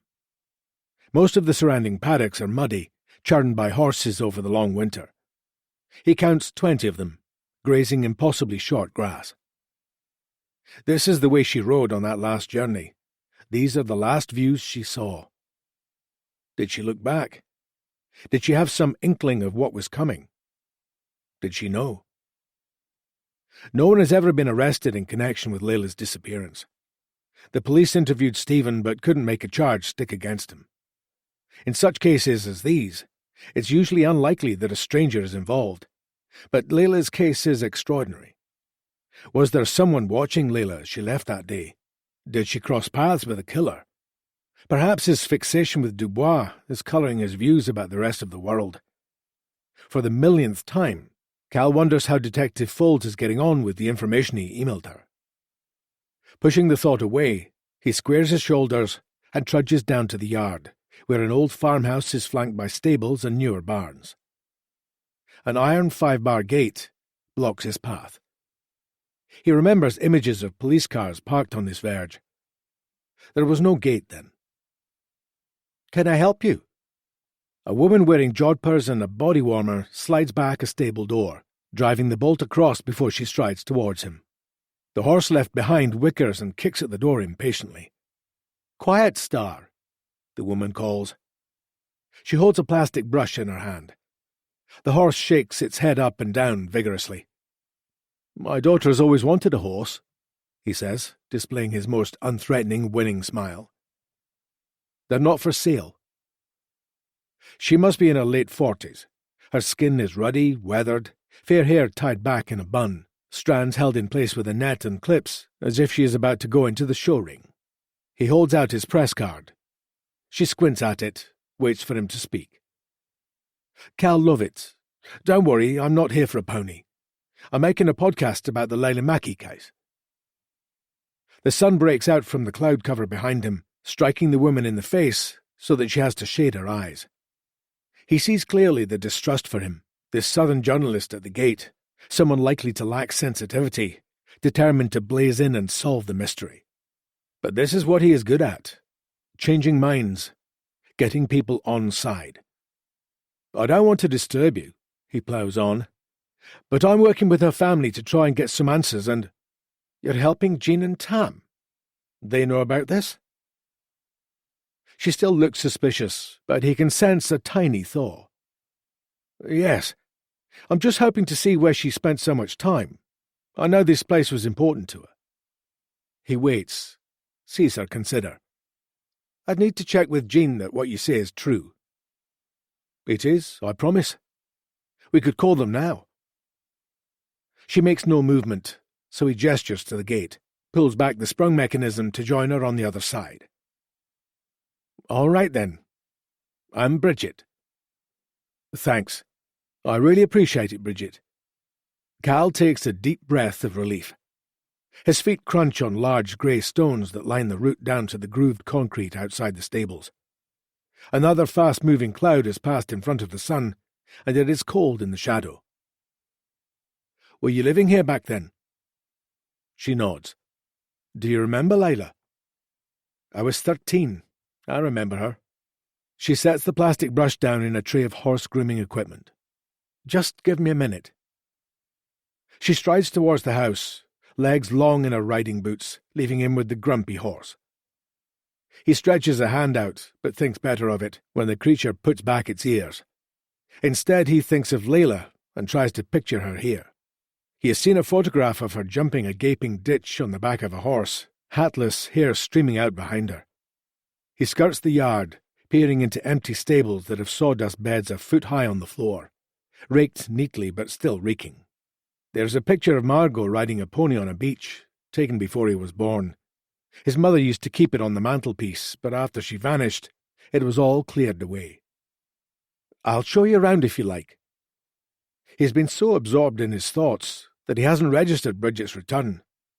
She takes him around the tack room and the hay barn, then shows him the riding school, a large covered sandy arena. "This was open to the elements back then," she says, and he pictures Layla schooling horses under an iron sky. "Will you walk up the hill with me?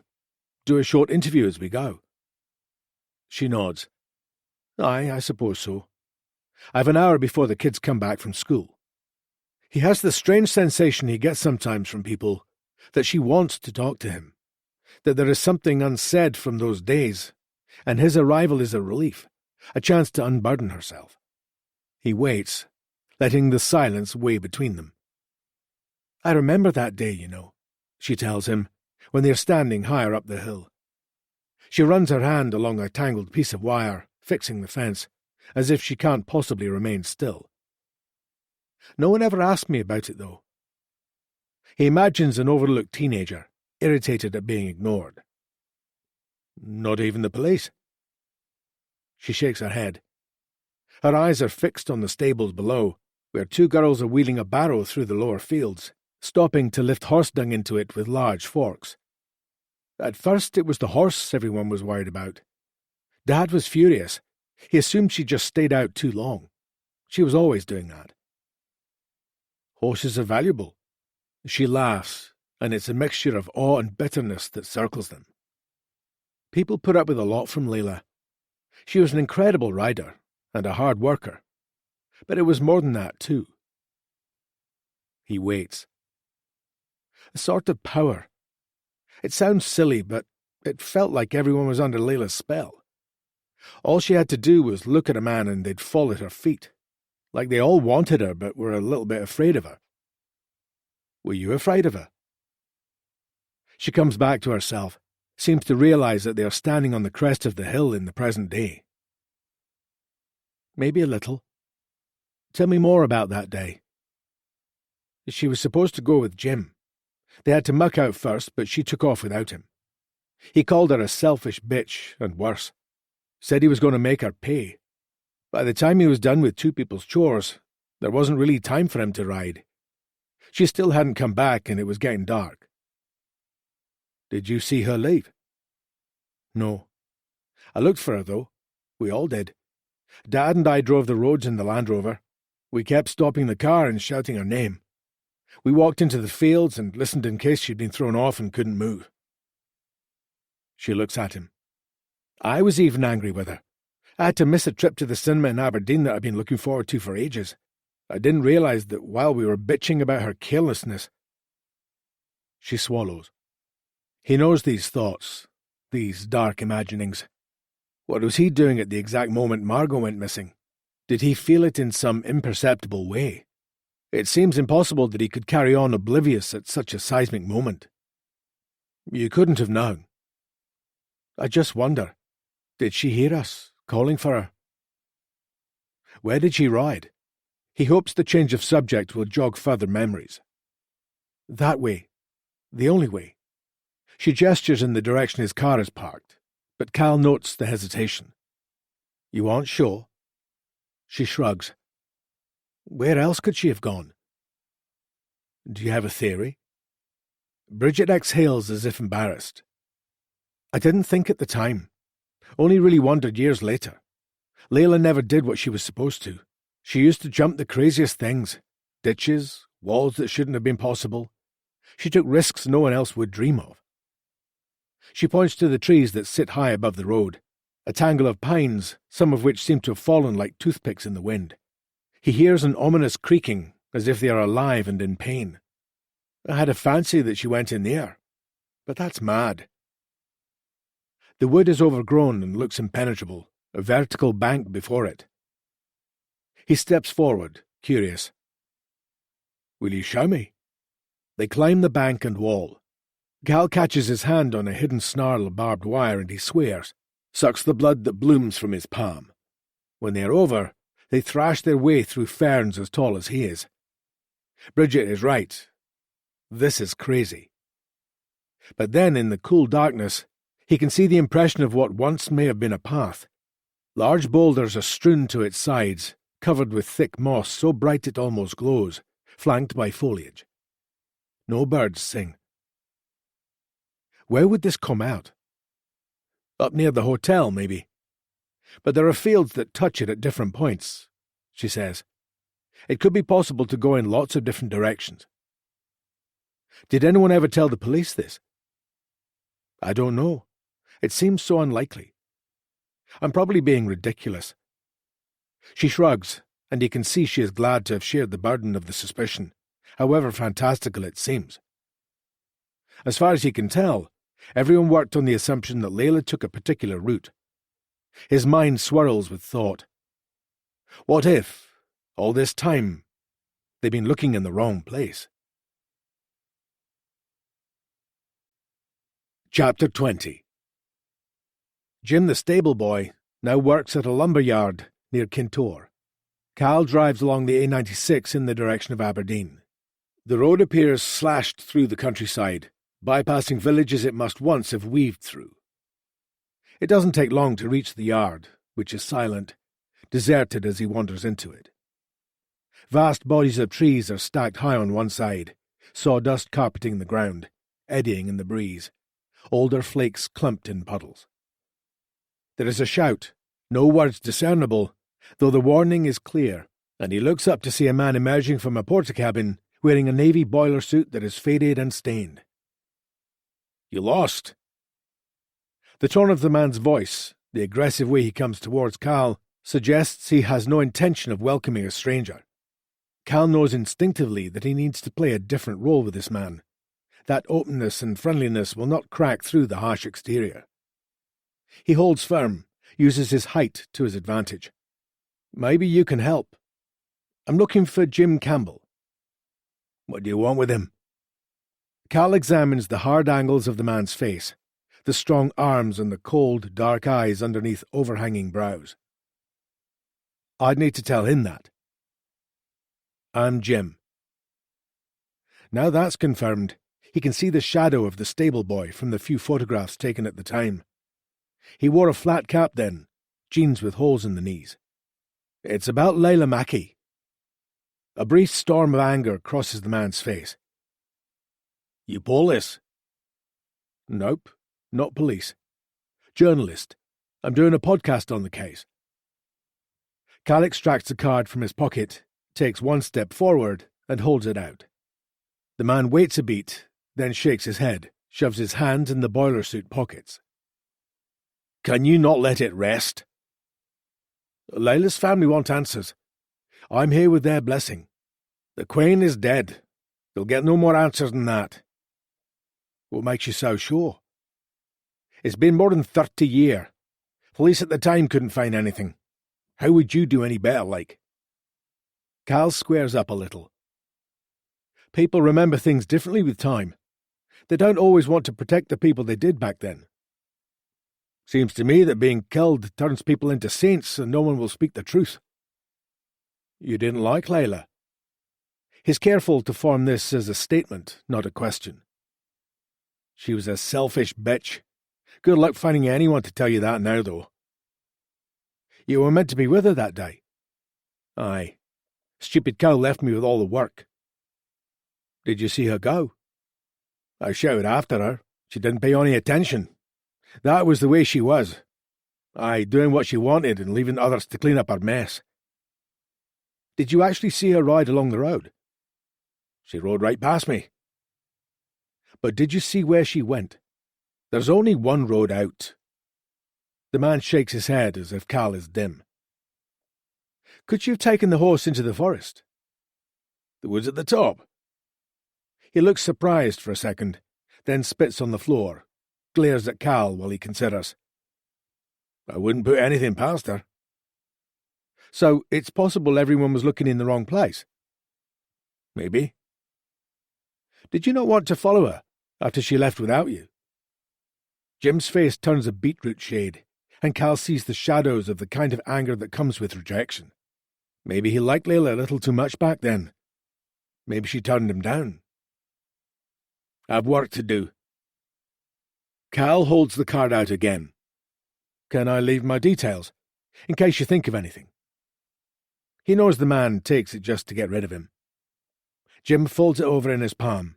It will hit the bin the moment he leaves. Cal steps back. "I'll leave you to it." Then he throws out a final question. "What do you think happened to her?" Again, Jim's face takes on a belligerent anger. Cal wonders if he was ever a suspect at the time. "I think some man she was fucking had enough. That's what I think. It's what everyone thinks. You ask them up at the hotel what she got up to. Maybe someone up there will tell you what she was really like." He strides away, leaving Cal alone in the sawdust. Chapter 21. Cal hates having to plead for funding. That was one of the anticipated consequences of a big hit series with Dubois, being able to set his own course, budgets flexing to suit him instead of the other way around. It seems so long since that was a primary concern. It's not that expensive, he tells Sarah. In the distance, the hill by the hotel stands purple-grey, wreathed in cloud at the summit. But it's happening on a whim. It isn't. Layla didn't go the way they thought she did. She hasn't been seen since then, so something happened to her, and the chances that it's someone at the hotel, that her body is hidden in the area, are good. Sarah is silent. He waits, hopes. We can't stretch to the full amount. What about the family? Cal thinks of Jean and Tam, their simple surroundings, the way they live cleaved to the land, eking out an existence on the hillside, missing their daughter. He can't imagine there are bags of gold beneath the mattress. They've barely got anything. I could authorize half the figure you're suggesting. Mel has already done us the best deal possible. Cal knows he's fighting past the point of sense. Sarah is a decisive person. She rarely backtracks, and he can hear by the tone of her voice that she's digging in. He can't work out why it feels so personal this time. When he argues for Layla, is he really arguing the case for Margot? Does it matter if he's doing that? Surely the families of the disappeared need someone on their side who understands, who will keep pushing at the doors closed to them. He isn't going to give up. I'll speak to Jean and Tam, he says. Jean answers the door. The hope that flickers into her eyes when she sees him melts away as he shakes his head. No big news, Jean. He knows to say that quickly, but a few small things, and I thought it would be good to update you. She sags a little, nods. I was away to have a fly cup. Come in. He stands in the doorway as she takes a mug from the cupboard and pours tea for him, the water steaming as it hits the tea bag. No Tam today. He's up at the top field. He's been on about re-fencing that for a while now. Do you want me to fetch him?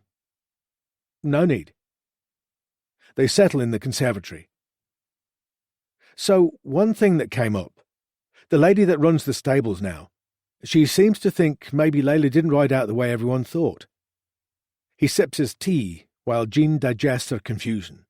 But there's only one road in. She said something about the wood at the top, though it would be hard to get a horse in there. Jean looks sceptical, but he notices her body language. She's sitting straighter. It would be like Layla to find a secret place.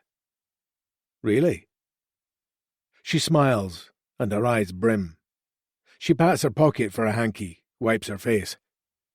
In the moments of exposure, Cal sees the lines and the age. His own mother's face comes to him, something familiar in their desolation. He presses on. I think this gives us another place to search. If she had an accident elsewhere, for example. But after all this time, I'd like to try dogs that are specially trained. I know a lady who can bring her team. I've worked with her before and she's excellent. If there was any trace, I think they'd find it. Jean nods. The fateful fragments of hope are back. If you think it's worth a try. The only problem is that it does cost a bit to do. It might take a few days to cover the area between the stables and woods, especially if we loop round to the hotel. He hates himself as he says the words. It feels like exploitation. He knows desperate people will pay anything for answers. He could be suggesting a clairvoyant. Jean lifts her chin at his words. The hotel? It would be a sensible border to set. He sees the thoughts rolling, the determination in the set of her jaw. Her fingers clench the hanky in her lap. How much are we talking? As he leaves the cottage, dusk is falling and he can see the lone figure of Layla's father in the distance. The faint sound of a mallet hitting wood reaches his ears. Clouds press down on them, and the scent of rain is in the air. He shivers. Since Dubois, he doubts himself more. He doesn't know what to believe about Layla, what he would feel if a strange man was making half-promises to his mother and suggesting she open her wallet to find Margot. He drives slowly back to the B&B, heart racing when a pheasant makes a suicide dash across the road. Perched on the edge of the bed, he traces a route through the rational arguments. You have to narrow down possibilities, eliminate certain options. That's how you inch closer to the truth. They're adults, and he has laid it out truthfully. That is all he can do. Even so, it takes him a long time to fall asleep. The responsibility sits on top of the blankets, weighing so heavily his chest tightens.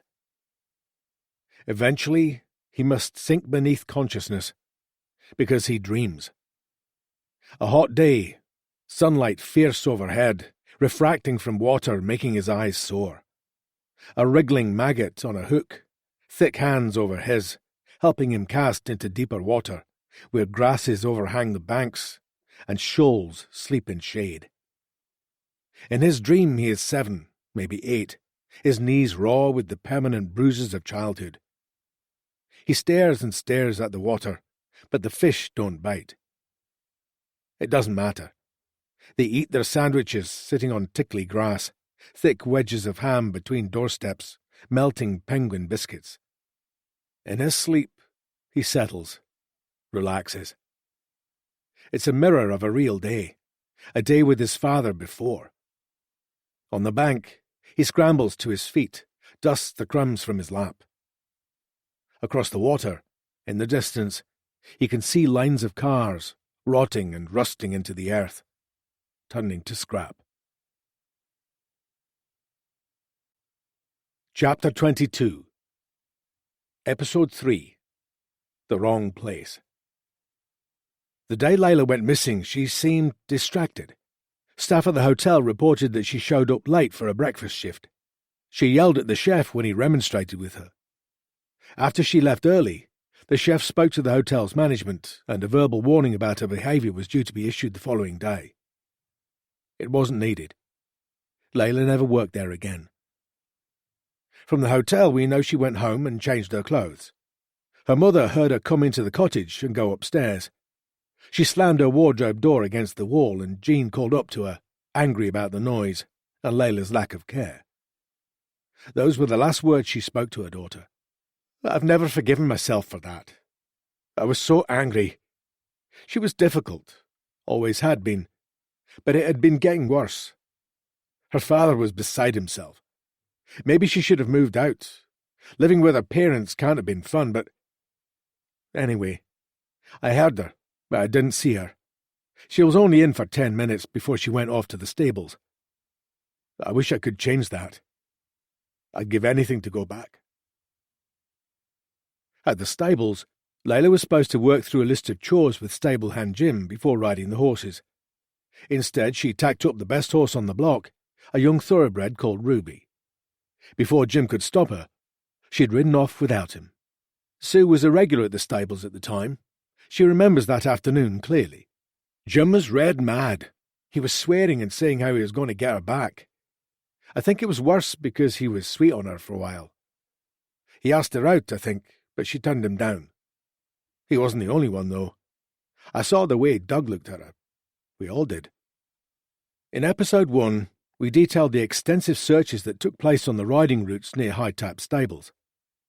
What we've since discovered is that those searches were likely doomed to fail. In this episode, we'll examine the possibility that Layla took Ruby somewhere else entirely, a path no one has considered before. Chapter 23. Layla, 1986. It's raining, but she doesn't care. The cottage manages to be freezing cold and stifling at the same time, and she feels trapped. Her parents are looking at her with increasing frustration. What is she going to do? When is she going to attempt to make a home for herself? There has been talk of a job at the stables in the college, helping out on a course she wishes she could do herself. But she doesn't have the grades. Head down, she walks through the fields in the direction of the hotel. Stephen will be there, hungover from the previous night, and it is something to do. The rain pelts the grasses, making pools in the track she trudges along. Even when she steps under the cover of the wood, it trickles through the canopy. Tears drip from the mist of bluebells that carpet the woodland floor. She throws back her hood and allows the rain to run down her forehead, frustration boiling inside her. He doesn't see her at first, the guest. He is running through the trees, kicking up mud, spattered with it. At first, she doesn't realize it is the man from the room service morning, the one for whom normal rules don't seem to apply. She steps into the middle of the path and has time to see his initial irritation at the obstacle change to something else. He halts abruptly, and a smile comes to his face. "Fancy meeting you here," he says. The way his eyes travel across her is intoxicating. She feels relief. He will leave, but for a short period of time, she has something to help her forget. He asks to see the grounds, so she shows him the overgrown pathway to the back of the kitchen garden, walled in with grey stone 10 feet high. It is a strange fortress of protected plants in neat rows, a sheltered microclimate. When they reach the edge furthest from the hotel, he stops and quirks an eyebrow at her. She holds his gaze, and before she knows it, her back is pressed against the sodden wall, unfamiliar lips hard against hers, the weight of his body fixing her in place. A trail of cold drips makes its way down the back of her neck. She opens her eyes, and he is watching her, his expression intense. With her thumb, he traces the track of rain down the side of her face. For a moment, she feels self-conscious, aware of the pointlessness of it all. She wishes she'd made it through the forest to the cottage without stepping into the path of the wolf. But then the feeling vanishes and they both laugh. "Well," he says, taking a step back, rubbing the stubble on his chin. She feels a sudden urge to walk away. It is safer to reject now, quickly. She flips her hood over her head, raises a hand. "Bye then." She dresses carefully for the evening shift, wears more eyeliner than usual, smooths her hair into a ponytail that swings when she walks, and hikes her skirt higher than they are allowed. It doesn't matter, because he isn't there. In the candlelit dining room, there are only older couples sitting silently across from each other beneath vast oil paintings. Night falls outside, and she sees the ghost of herself in the long windows, flitting from table to table in the low light. Her mood deflates. Monotony replaces the excitement she felt at being desired. Not for the first time, she finds herself daunted by the prospect of life continuing in this same way. There has to be more, but she doesn't know how to find it, where to look, or how to unlock it. Money is an impenetrable barrier. She needs to train for something. But what can she do? If it wasn't for the horses, she would go mad. All the mucking out, the schooling, and the endless tack cleaning is worth it for those moments of freedom. When she's on horseback, she has confidence, leaping jumps and ditches that make others quail. If only it spilled over into the rest of her life. She sticks her head out into the hallway, thinking she might be able to chat to the new receptionist, tap her up for information about people staying at the hotel. But the night porter is already sitting at the desk, frown in place, and gaunt suspicion at her appearance. "What are you needin'?" he asks, as if he knows. "Nothin'," she shrugs. "Just seeing if Babs was here, like." He turns back to his paper. "Nope." She lays the tables in the dining room, hearing the chatter in the kitchen rise now all the guests have moved to the bar or the billiards room. There's a squeal from one of the younger waitresses, and she can picture the sous chefs jesting with them, offering up the puddings and expensive ice cream as they clear the fridges and freezers for the new week. The kitchen door swings back, and the head waitress strides across the room. "Layla, are you still here?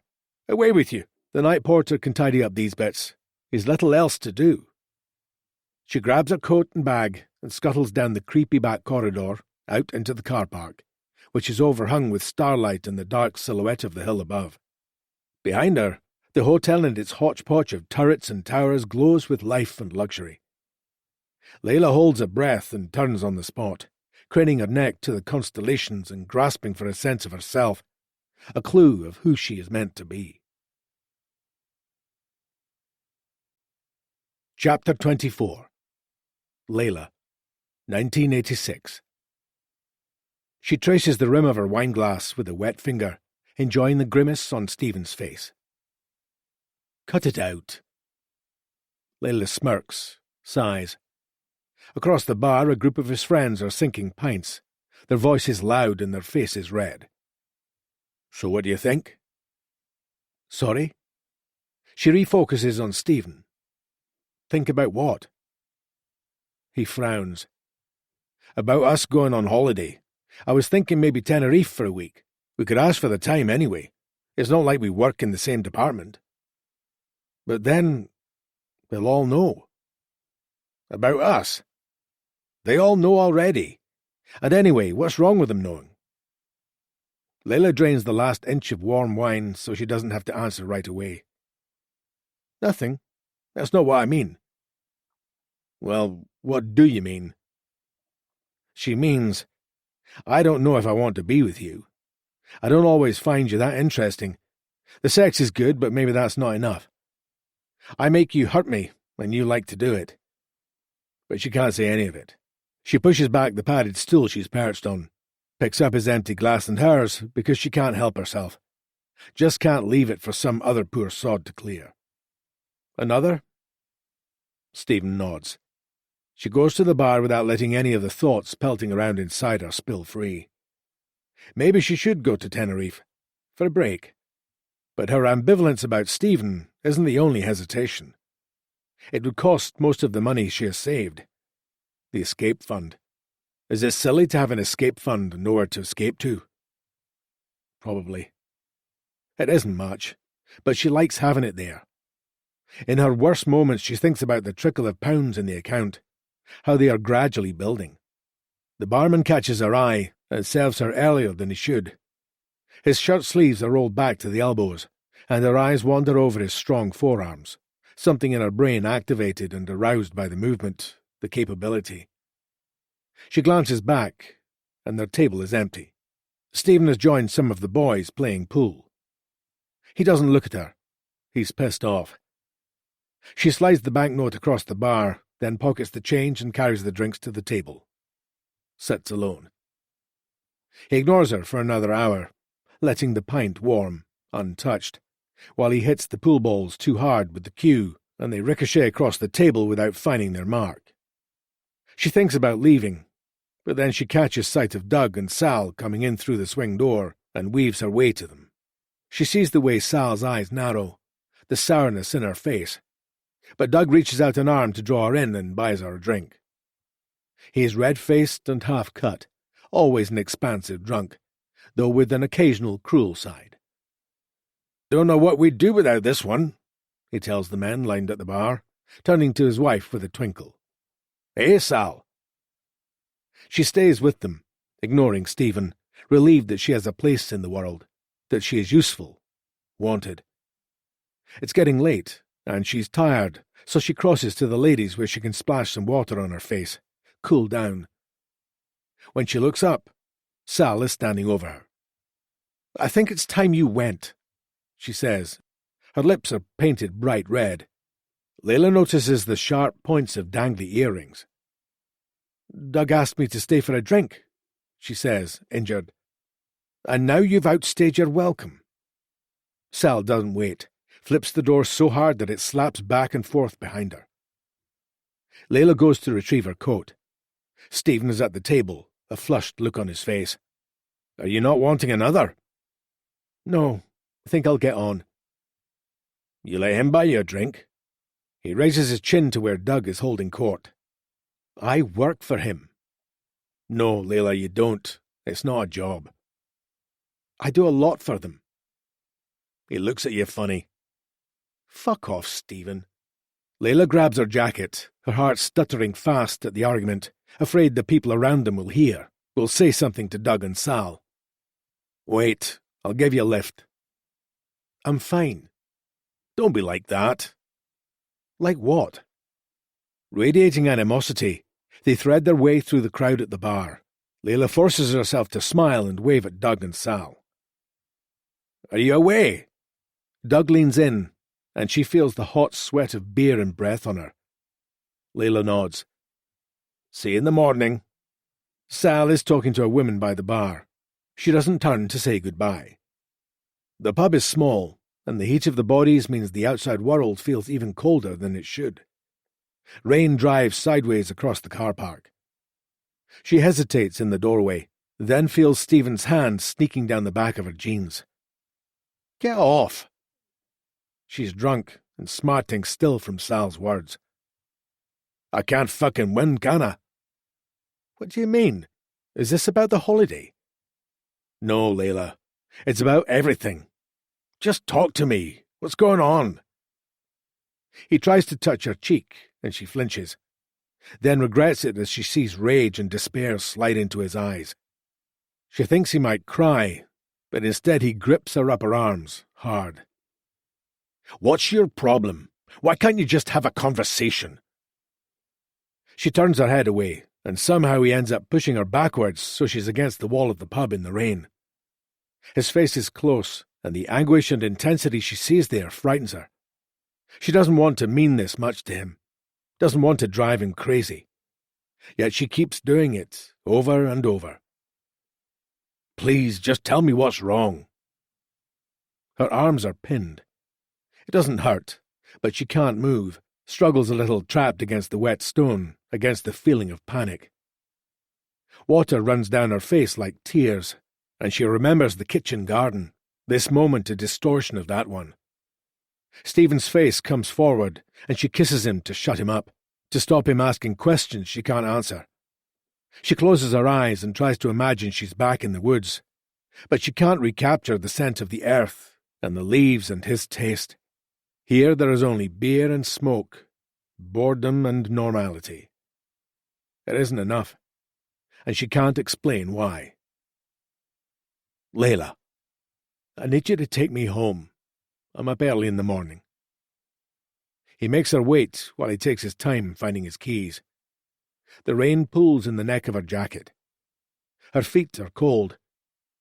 He drives her home, but they don't speak, even when she opens the door and steps into the night. He accelerates away before she pulls her fingers from the handle. Her arm wrenches, making her cry out in pain. She stands on the driveway, watching the lights vanish in the distance. Chapter 25. Cal. Generally, Cal likes to appear unannounced, but this time he's called ahead and made an appointment. He's even wearing a shirt to help him fit in with the hotel's upper-crust clientele. It feels tight against his neck, and he tucks a finger in to try and loosen it, without effect. Stepping in through the large front door, he can smell the wood smoke from the fireplaces. A dull chatter from a room to the left accompanies the music playing in the background. Cal's dream still reverberates inside him. The images from then, photographically perfect, even now he is awake. The idea of the scrapyard brings him out in a cold sweat, the click of a jigsaw piece into place. He realizes the woman at the desk is staring at him. She wears a neat navy and green tartan jacket, as well as an expression of irritation, impatience. He feels her gaze on the holdall he carries. The recording equipment lies snugly inside. I'm here to see Archie James, he says, smiling to cover his discomfort, tucking Margot away for later. I have an appointment at 11. Before she can answer, a man strides from the shadows further along the grand hallway, his hand already stretched out in front of him. He's wearing a suit that smells of money. You can tell its quality by the sinuous way it slides up his wrist to reveal gold cufflinks. He is polished, aware of his own importance. Do call me Archie. Cal shakes the insistent hand. Cal, thank you for seeing me. No problem. I'm not sure how I can help, to be honest. I only took over 5 years ago, but very happy to try. I thought we could have coffee in the billiards room. Cal follows him along a dark corridor with red walls and a tartan carpet. Paintings line their route, stags pinned to the ground, their necks arched and arrows piercing flesh. When they enter the gloomy billiards room, the results of such endeavours stare down with glassy eyes. Cal shudders, reminded uncannily of Dubois. A fire has been lit in the room, but only recently, and it isn't taking the edge off the chill. Archie chooses an armchair close to the crackling logs and gestures for Cal to take the one further from the flames. "One of the waitresses will be in shortly with the coffee," he explains. "Do you want to record this?" He straightens his tie, and Cal resists the urge to point out that it's audio only. "If that's all right with you."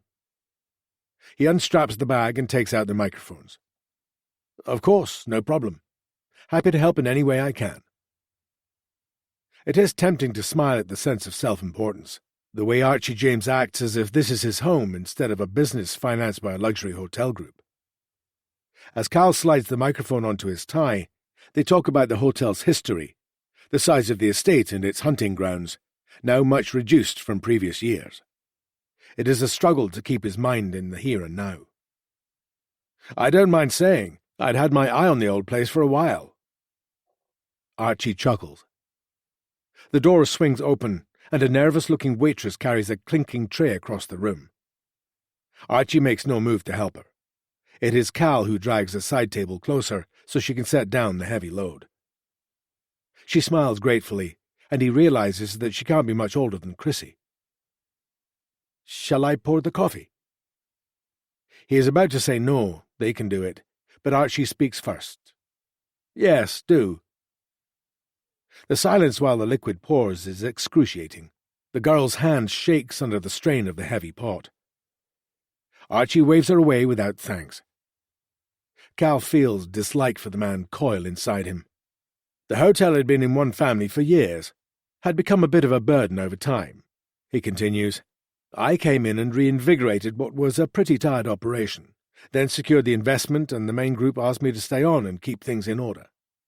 "Did you know anything about the Layla case?" "Not in detail." He shifts in his seat, crosses his legs. "I mean, of course, I'd heard about it. She worked here, poor girl. Have you made any progress?" "We're looking at some possibilities." "Well, anything we can do to help." "There is one thing.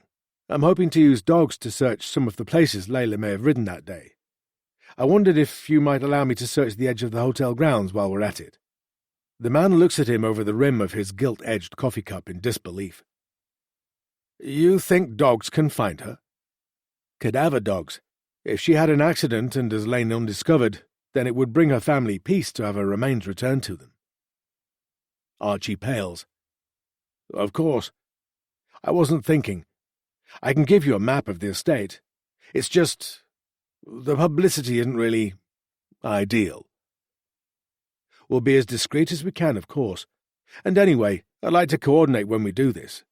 It might not go down well with some of the staff." "You mean the chef?" "Stephen, yes.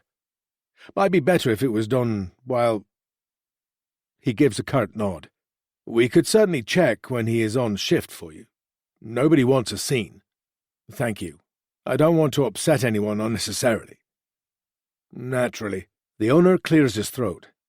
"Not that he would be the only one, by all accounts." "What do you mean?" "Oh, nothing. People in this line of business do talk, but I try not to listen to the gossip."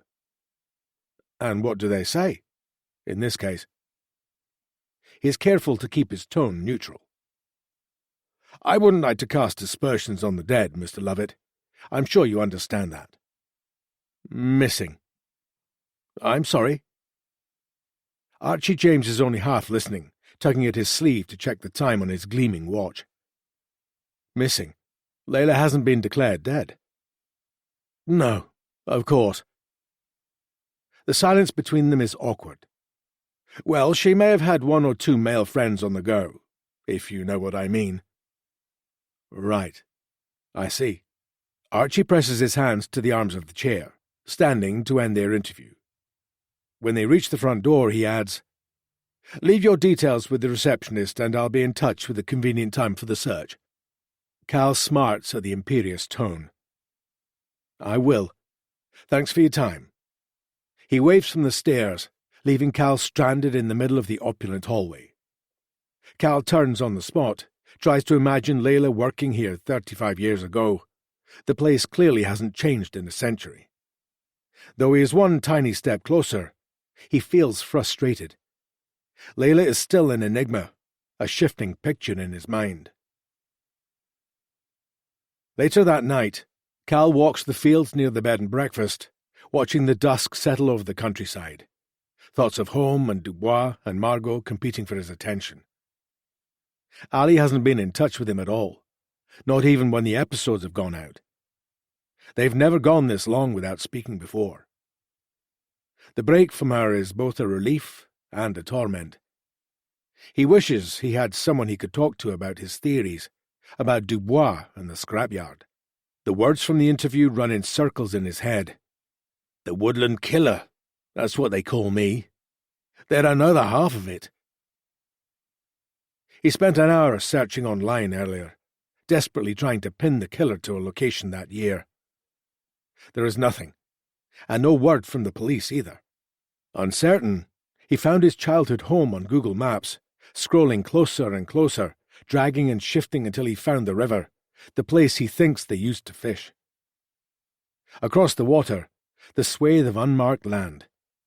He almost closed the window, but then on the satellite view he saw it. What could be lines of cars, piled high and coated in vegetation, rusted and sinking into the earth. He needs someone to tell him he's wrong. It can't be true. In the absence of a confidant, he walks until it is getting too dark to see. There is no signal on the hill, so he only gets the voicemail when he reaches the road, sees the lights of his home from home. The hotelier is brisk and only lightly apologetic. Archie James here. I'm afraid I've spoken to Group about your request, and it's policy not to allow the kind of search you mentioned on the property. So sorry to have inconvenienced you, but I'm afraid it won't be possible to accommodate you this time. This time? What does he mean, this time? Cal swears and kicks at the nearest fence post. He never understands why process and policy stand in the way of humanity. He hates being the one to have to break Jobsworth news like this to families. Would Archie, posh suit James, still be saying no if he had to look Jean Mackey in the eye and tell her it wasn't policy? He knows this will devastate Jean. She believes in her heart that Stephen killed her daughter. Maybe they can approach the south of the estate and accidentally let one of the dogs slip free. He isn't going to all this trouble to do half a job, he decides. There will be a way to check, even if it means going against Archie James and his policy. Chapter 26. Mel is a straight-talking, chain-smoking woman in her 50s. He has known her for a decade. She and her dogs, Booster and Flight, helped search for the body of a 5-year-old boy in one of his previous cases. When you have stood ankle-deep in snow together for hours, with the best possible outcome being that you find the remains of a child, it is impossible not to form a bond. It is common for family members to be present at a search, keeping vigil over the proceedings. Sometimes that's all a family has been able to do for the loved one for a long time. He trusts Mel not to say or do the wrong thing in front of relatives. He draws strength from her and her dogs. Booster is too old to work now, so Mel has brought Flight and Arrow, a younger dog she is training. Tired after a late night of listening to the Dubois recording again, he can't help but smile when he sees canine noses pressed up against the window in her van. His own dog came from Mel. Initial training proved Rocket was more suited to dozing by the fire than plunging through undergrowth in search of bodies. Mel slams the door, and they each raise a hand in greeting. Something taut loosens inside him.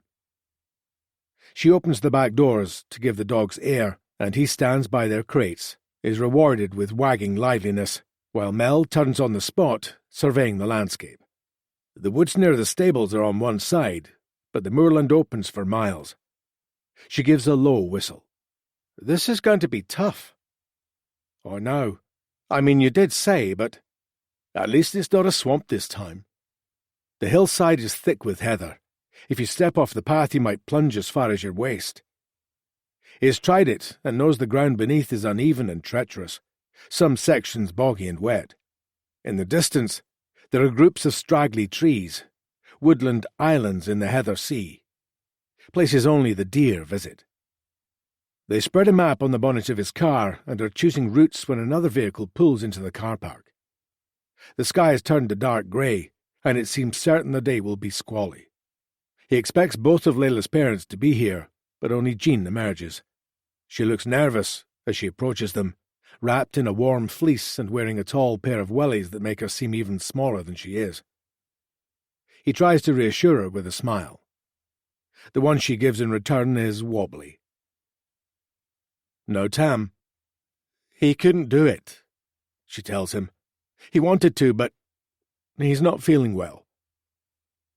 Her face is pinched. She is here for both of them, standing strong because she has no choice. He squeezes her arm, and she nods. "Jane, this is Mel," he says, walking her to the map. "Nice to meet you, Jane." Mel is kind, businesslike, and it helps. There is no need to dwell on the details of why they are here. They all know what is at stake. "We thought we'd search this area this morning." Mel indicates a section of the map that is marked in red. "The woods first. We'll do each dog in turn as we want to make sure. Then we'll see how far we get towards the hotel in the afternoon. It will depend on the terrain and how accessible it is." They all look doubtfully at the inhospitable moorland. "I've got a GPS here that we'll use, so we're sure we've covered it all." Mel releases Arrow from his crate, and Flight looks mournfully at them. "All right, girl, your turn later. He needs to run first." Jean ruffles the dog's head, and they set off together. Despite her fragile appearance, Jean moves at a good pace, picking her way up the path as Mel sends her dog off into the dense heather, tracking his progress by the sight of his tail and the flash of the luminous coat he wears. Mel keeps up a steady explanation of what Arrow is doing, and Cal sees Jean's face unclench as they move, the raw air opening parts of them, unleashing them from day-to-day life. After half an hour's slogging, they reach the side of the woods, an easier access point than the vertical leap, and pause to drink from their water bottles. He looks back on the fields and roads, sees cattle grazing, a train cutting a path across the landscape. When they've settled into a rhythm, he records their thoughts, as well as the atmosphere and the tension in this isolated, unforgiving spot. Arrow plunges through the undergrowth as Cal talks to Jean about Layla, asking her to remember the daughter she hasn't seen for 35 years. "We used to bring her up on the hill for picnics," she tells him. "She was so wild, always running, always full of energy, like the devil were after her." She is quiet after that. They have no idea what devil was after the woman, when her horse came back as if hell itself was on her heels. After another hour, they have covered the woods, so decide to loop back down to the car and switch the dogs. He and Mel wade out into the heather and thrash a trail parallel to the path, leaving Jean to walk down alone. As they move away from her, he looks back. She cuts a forlorn figure, her shoulders hunched and her eyes on her feet.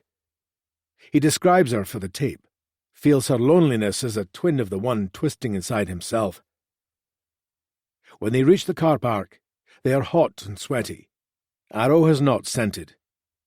It is easy to feel discouraged on days like these, but he has learned that it is all part of the longer journey, that only by being methodical can they eliminate places and possibilities.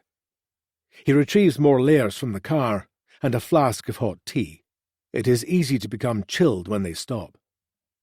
Jean is tired. He can see the greyness that has descended on her.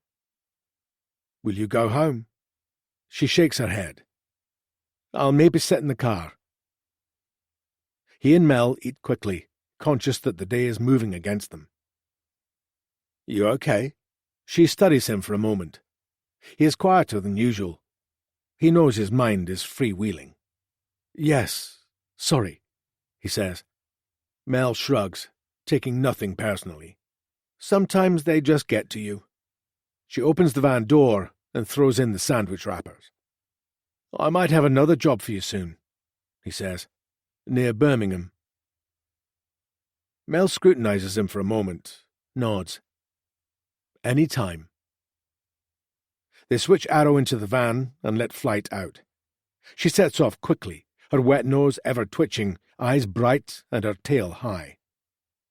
A small rain shower passes over, making it hard to talk, so they move in silence for a while, pressing up and into the woods as quickly as they can, then following their off-road track back down. It is quicker without Jean, and with less need for recording. There is nothing. Tomorrow they will return and move higher up the hill, over towards further woodland, near the hotel. Chapter 27. Episode 4. Dogs. It is the end of our third day scouring the hillside with cadaver dogs, Arrow and Flight. The rain has set in persistently. My feet are squelching in my boots, Gore-Tex being the opposite of helpful when you step into bogs that are deeper than your ankles, and water fills your shoes. We have combed the woods near the stables, then the open moorland, and are thrashing our way through the woodland further up and over the hill. We're not saying it yet, but both Mel, the dog handler regular listeners may remember from Series 2, and I are thinking it's time to give up. Mel has to leave in the evening, and all I can think as I trudge after her, resigned to failure, is how I'm going to tell Layla's parents that the search has come to nothing. I'm so focused that at first I don't notice Mel has stopped. In front of us, and just off to the side, Arrow is poised, his body quivering as he stares at a dense thicket of fern and brush. Somewhere nearby, there is running water. We can hear it cascading, a stream swollen by the rainfall perhaps. The voice you'll hear next is Mel's. He's getting something. I'm tempted to go and see, but if there's any kind of crime scene... Tell me what he's doing. Arrow is trained to stay still and point. See the shape of his body? When he scents. So you think he is scented? Oh yes, definitely. It's a very clear signal from this dog. He is inexperienced though, so I'd like to bring Flight back round here, maybe approach from a different direction, and see if she picks up anything independently. We make careful notes of the coordinates on the GPS, and Mel ties a red piece of plastic to a nearby tree so he can find the same place. It is an hour's hike back to the road where the cars are parked, and Flight has already worked hard today, so it's a lot to ask her to come out again. But both Mel and I are convinced this is significant. It is already 3 in the afternoon. We have some time but need to move fast. I've known Mel long enough to know she's already sure. She trusts her dogs, and Arrow's signal was crystal clear. But if we're going to call in the police, we need to double-check. We talk as we hike back with the second dog. Flight, heel. What would she have been doing out here? It's so far from the stables. I've been wondering that. Not the best terrain to ride a horse. It's in the direction of the hotel she worked at, though, so maybe... She could have been meeting someone. It doesn't seem likely, but... Maybe she had an accident. At least then we'll know. Her parents want to know. We reach the trees, and the steady dripping of the forest is unnerving. We loop round to approach from the far side. Then Mel lets Flight off her leash, and she takes off, zigzagging ahead of us. We can hear water rushing over stones. We walk behind, cautious, trying not to influence the dog. This part of the wood has what appears to be an old pathway, overgrown but faintly visible. When we come out behind a fallen tree, there's a waterfall maybe 30 feet high, studded with rocks and foaming water, dropping into a deep circular pool. Mel and I have emerged on a piece of ground that is actually an overhang, the cliff face cut out beneath us. Wow, did you know this was here? I had no idea. Careful, Mel, it's a bit slippery on the edge there. Barking. Flight! Wait, girl. Flight's signal isn't the same as Arrow's. Mel trains her dogs for all kinds of situations, and Flight uses her voice to alert. We retreat from the falls and track down the path to find her. Good girl, well done, Flight. Sit. It's the same place. Yep, I'd say. So how sure are you now, Mel, knowing these dogs, that this is significant? Oh, I'm sure. 100%. There's remains in those woods. Chapter 28. Layla, 1986. Layla knows she doesn't have time for exploring, but the day is too perfect to waste, only wisps of cloud lacing clear blue skies. She has ducked through the pine forest on Ruby and cantered across the heathery hill, despite knowing Doug would flay her for taking the risk of the horse tripping in a hidden hole. Now the wood ahead is calling to her. She's never been in there before, but it must connect with the hotel estate somehow. She glances at her watch as the horse bounces side to side. "All right, girl," she says. "Maybe just a little further." They skirt the edge of the wood, this one older, not filled with pines but with oaks and beech and tangles of undergrowth that look like they haven't ever been cleared. Maybe there won't be a way in. The tumble-down wall has a length of rusted wire at its feet, and she can't risk tangling the horse in its barbs. But then a gap opens, and she sees what might once have been a narrow track. She casts a glance around, then urges the mare into the green shadows. Ruby halts and snorts, but Layla squeezes her forward, ignoring the sensible voice in her head. They follow the path deeper and further until there is a rushing in her ears that she can't explain. She should go back. Even Doug will be unimpressed if she stays out much longer, and Sal will be apoplectic. But she can't bring herself to turn around. A sense of possibility and a deep yearning pull her further, towards the sound. When they reach the source of the music, she sees water before them, tumbling over perfect green-clad rocks, swishing and swirling into a pool below. Its magic illuminates her for a moment. No one has ever mentioned this place. The paths are so overgrown and old, it is as if it's been forgotten. There are standing stones a few miles down the road that attract sightseers, but this is better by far. Ruby spooks a little, and she slides from the saddle to calm her. "It's okay, Ruby. Easy, girl. Easy." She digs in her pocket for a pack of polos and peels the paper back to release 2 of the white rings, one for her and one for the horse. Ruby shakes her head as she crunches, the scent of mint filling the air. Then she shoves Layla with her nose, nudging for more, sending her staggering a couple of steps. "Hey, greedy. One more and that's it." She has to go now. Has to. Layla springs into the saddle and casts a last look at the hidden falls before turning the horse back through the trees. She is desperate to share them, but only with someone who would understand, and she can't think of anyone she knows who would. So she hugs the waterfall woods to herself as a secret, a little piece of something that is hers and hers alone. Chapter 29. Cal. After marking the trees near the scene and putting in a call to his incredulous contact at Police Scotland, Cal drives to Jean and Tam's house in an exhausted daze, bumping the car down the track in the almost dark. The land is shadowed, but the sunset that followed the rain lingers on the horizon in stripes of orange and indigo. A plane flies overhead, bound for Aberdeen Airport. Nothing seems real. Triumph jostles with sadness. He doesn't want to go in. Hooking up his equipment with cold, tired fingers feels mercenary, intrusive.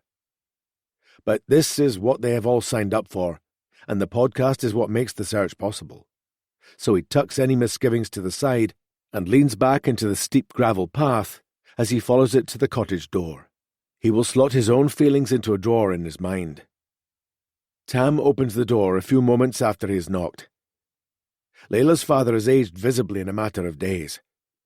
He meets Cal's gaze, and his face crumbles. "Ach, no. We're not sure." Cal hurries the words out. "The dog's picked up a scent today, that's all. I don't have proper news for you." Tam looks pleadingly at him. Cal's eye catches Jean stepping into the hallway, her hand to her mouth. "Hi, Jean," he says. "Have you found her?" "Maybe."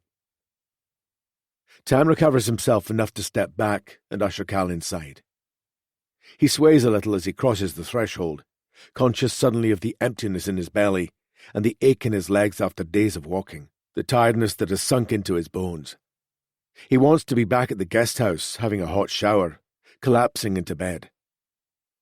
As before, he goes through into the conservatory, which is warm and bright, the cocoon at the back of the house, though the dark presses at the uncurtained windows. The dog is snoring on the floor, and he crouches and touzles its head. His thighs scream with exhaustion. They all sit, He takes a breath and plunges in, telling them fast, as he would want to be told. Today one of the dogs alerted to a particular piece of woodland. We took the second dog to the same area, and she did the same thing. He tries to be gentle, though the news is bleak. We don't know if it's Layla, but I have told the police and they'll make a proper search on this basis. I called D.I. Mackenzie just now. Jean sits back in her chair, hand pressed to her mouth, as if she can hold back the tide of feeling. She looks at her husband. "Oh, Tam." He says nothing. His face is grey. He looks out into the darkness, clears his throat. Cal feels how badly he wishes to be alone. Jean starts to cry softly. Cal swallows the lump that rises in his throat, the unbidden image of Margot that sidles into his mind. Not now. He can't. Not now. We don't know what this means yet, but I didn't want you to find out from someone else, he continues. The scene of crime team will go over in the morning. For now, no one knows the location, so if it is her, she's safe. Jean's dry sobs are the only things that break the silence. It's hard to think of her there, overnight, if it is her, Jean tells him. And he nods, fixing his eyes on hers, trying to give every ounce of his attention, the only thing he has to give. If Layla's body is in that copse, it has lain there nigh on 35 years. What's one more night? But Cal can see it is everything. He stretches a hand to Jean's, squeezes tight. "I'll leave you," he manages to say, switching off the recording. Cal sits in the car, his throat tight and his hands shaking. Why has Layla affected him so badly? Their pain is too close to his pain. The feelings are merging, magnifying each other. Afraid of the power of the emotions spinning inside him, he starts the engine, guns the car up the track and away. He heads to the nearby town, stands in line at the chippy and orders a large parcel of fish and chips and a Diet Coke, focusing on the warm hum of the lights, the sizzle of the fryer, anything but the images of those women nailed to trees, the ones that keep superimposing themselves on the memory of his sister. His left eye is twitching, and when he glimpses his reflection in the glass, he realizes how tense he is. His shoulders knotted and high, changing his silhouette, making him unrecognizable even to himself. He drives back out towards the hotel, parks near the top of a hill, and eats his meal in the car, scoffing the food so quickly he hardly tastes it. Nothing will fill the void. When he's done, he balls up the greasy paper and opens the can of Coke. It is now that Margot catches up with him, with the feel of the ring pool against his fingers. His parents never let him have fizzy drinks, but she would buy him a can on a Saturday as a treat, putting her finger to her lips and whispering that it would be their secret. Tears form at the back of his eyes, but they won't fall, blocked by years of deadening. Her absence has followed him through most of his life. What if he had her to call now, to ask advice about Ali and Chrissy? What would she say? Would she be telling him to get home and take care of his family? Would he even be doing this job if she hadn't gone? Whatever he says to Ali, he knows that Margot's disappearance governs his choices. It is an indelible part of him, strands of marble running through rock. The urge to talk to his daughter overcomes him. He rubs his face to wake himself up and dials her mobile number, a cowardly choice. But if he calls the house phone, he might get Ali, and he can't cope with confrontation tonight. He feels slightly sick, the chips and grease heavy inside him. "Hi, Dad." Her voice is small and flat. "Hi, darling. How are you doing?" There is a strange beat before she answers. "Fine." Maybe the line is bad, forcing discordant notes between them. "How's school?" "The same as it usually is." Cal leans his head against the glass, exhaustion felling him. He misses her. He wishes he was there, at home, safe. The silence drifts around them. He doesn't know how to break it. "We found something today," with the dogs. Really? What? Life finds its way into her voice, and he breathes more easily. I'm not sure. They alerted. Chrissy knows what this means. At home, they joke that Rocket alerts to dinner. Layla? She whispers the name. I think so. It weaves a spell around them both, and they stay silent a moment. The silence stretches too far. I better go, she says, sounding so far away. I'm sorry, Dad. Night, Chris. He holds the phone to his ear even when she's gone, staring at the dark outside the car, saying nothing. Chapter 30. Sleep descends on Cal like unconsciousness, merciful and obliterating. When he wakes, the events of the previous day slide in front of him, try to pin him to the bed, but he forces the covers back, stands under the shower, keeps moving. He drives up to the hotel and calls D.I. Keith Mackenzie, is told a forensics team is being dispatched to the waterfall. Can you meet the forensic anthropologist there? Make sure she has the right place. He doesn't think Mackenzie really believes Layla is decaying in the tree line.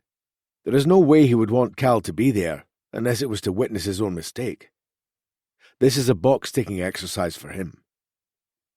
That's fine, Cal tells him. I'm up at the hotel just now. I'll walk from here. Give them my number. He wants to make the walk anyway, to see how easy it is to get to the site from this side. He jogs back to the car and grabs the bag he keeps ready with his recording equipment, takes his jacket, despite the weather's current cooperation. He's starting to believe Aberdeenshire's 4 seasons in one day reputation. No longer trusts his old squint-at-the-sky approach. He stuffs a bottle of water in the mesh pocket on the outside of the bag, keeps the OS map in his hand, and sets off through the woods. If you know where you're going, the waterfall must only be an hour's hike from the hotel, though the ground is rough underfoot. It takes him longer as he stops to examine the map several times. The paths don't match, so he tries to keep the shape of the woods in mind, the pointed corners where trees meet moor or field. He doesn't see another soul, only the white tails of deer bounding away from him and the rustling and twitching of creatures in the undergrowth. On an ordinary day, this would be a relaxing stroll, but the fact that he is walking towards such sadness overlays everything. He trusts Mel and her dogs implicitly, knows that there is a body in that copse. The only question in his mind is whose. The sound of the waterfall guides him in until he joins the path he and Mel discovered. Cal pauses on the lip of the cliff overlooking the pool, feels the peculiar urge to dive into the freezing water. He shivers, then follows the path along to where 2 suited technicians are hovering. They look at him in relief. Cal Lovett? Yes. It takes him a moment to identify the humans beneath their alien forms. A frowning woman, maybe 40s, and a younger man, green about the gills. He raises a hand in greeting, unable to shake theirs, as they are already gloved, poised to forge a path into the bushes. Further down the path, a young uniformed officer is shifting from foot to foot. Shona Williams and Clifford Duffy, the woman says. Can you direct us? Are we in the right spot? He gestures past the red tape tied to the tree. The dogs were alerting to those trees there. Shona sighs. I was afraid you'd say that. She turns to the younger man. Right, Cliff laddie. In you go. Thanks, Sean. Despite the grumbling tone, he moves forward with purpose, using a metal probe to carefully lift branches out of the way. Surprised at being allowed to observe, Cal turns on his microphone. No one has told him not to. How are you going to search? He asks Shona. Oh, I'll just stand here and let him do it. She cackles. Or is that not what you meant? He likes Shona. We'll just take a wee look first and see what's what, she carries on. Then we can make a plan, possibly involving string. Cliff has stepped into the copse, branches pinging up behind him. They can just make out his ghostly form creeping forward. Shona sighs again. Maybe I'd better show willing. He is left alone on the path while the techs canvass the area, the young officer remaining in the distance. It's too hard to keep his toes on the dust. He edges closer to the trees, pokes his face through. It seems to take ages. He hears Shona calling to Cliff further in, followed by the crack of a branch and some elaborate cursing. The foliage is almost impenetrable. After a while, the shape of a technician appears, weaving its way back, so he darts to the path, tries to look as if he has been there all along. He doesn't need to ask. Shona's jesting expression has vanished. Her face is grave, professional. She meets his eyes. This needs to be off the record, okay? He nods, makes a show of switching off the microphone. It is better to lose the immediate opportunity for the long-term relationship. Could it be her? I can't say for sure. She hesitates. But she glances down the pathway to where the officer is waiting, his back to them. There are remains in an advanced state of decomposition. Very advanced. Whether it's her, I can't say, but you think it could be. Something inside him thrills and collapses together. I shouldn't be making any comment, at all. This isn't a comment, promise. He holds his hands up in surrender, crosses one finger over his chest. An item near the remains suggests a horse-riding link. She stares meaningfully at him. He scans his memory for what item there could be after all this time. The confusion must show on his face, but she isn't going to help him with specifics. Fair enough. Then the fog clears. The stirrup. There's a stirrup in there. She doesn't confirm or deny, just keeps his gaze. It is quiet. The forest seems to darken around them, holds its breath in reverence. Cause of death? She shakes her head. Now you're just taking the piss. Chapter 31. Episode 5. Missed and Found. Searchers find the remains in a crevice, protected by rocks on a ledge above the waterfall, as if she sought shelter from the elements. Crime scene technicians take a full day to remove them, combing the foliage for every scattered piece, making painstaking searches on hands and knees for any evidence. I'm not allowed into the tree line or close to the falls, but from the pathway, the camera flashes like constant lightning. The technicians are somber. One speaks to me briefly. The site is isolated, so it's not easy to access the remains. On the other hand, a rock fall seems to have protected the body from the elements, and the bones haven't suffered as much animal interference as we would expect. I'm hopeful we will be able to reach a conclusion about who the deceased is and what happened to her. It's a woman. When I get the remains to the lab, I'll be able to confirm. If you're listening to this with disbelief that a body could lie undiscovered so long, believe me, I'd have felt the same. But when you're here in the wild edges beyond field and farming, decidedly off the beaten track, it's far easier to understand.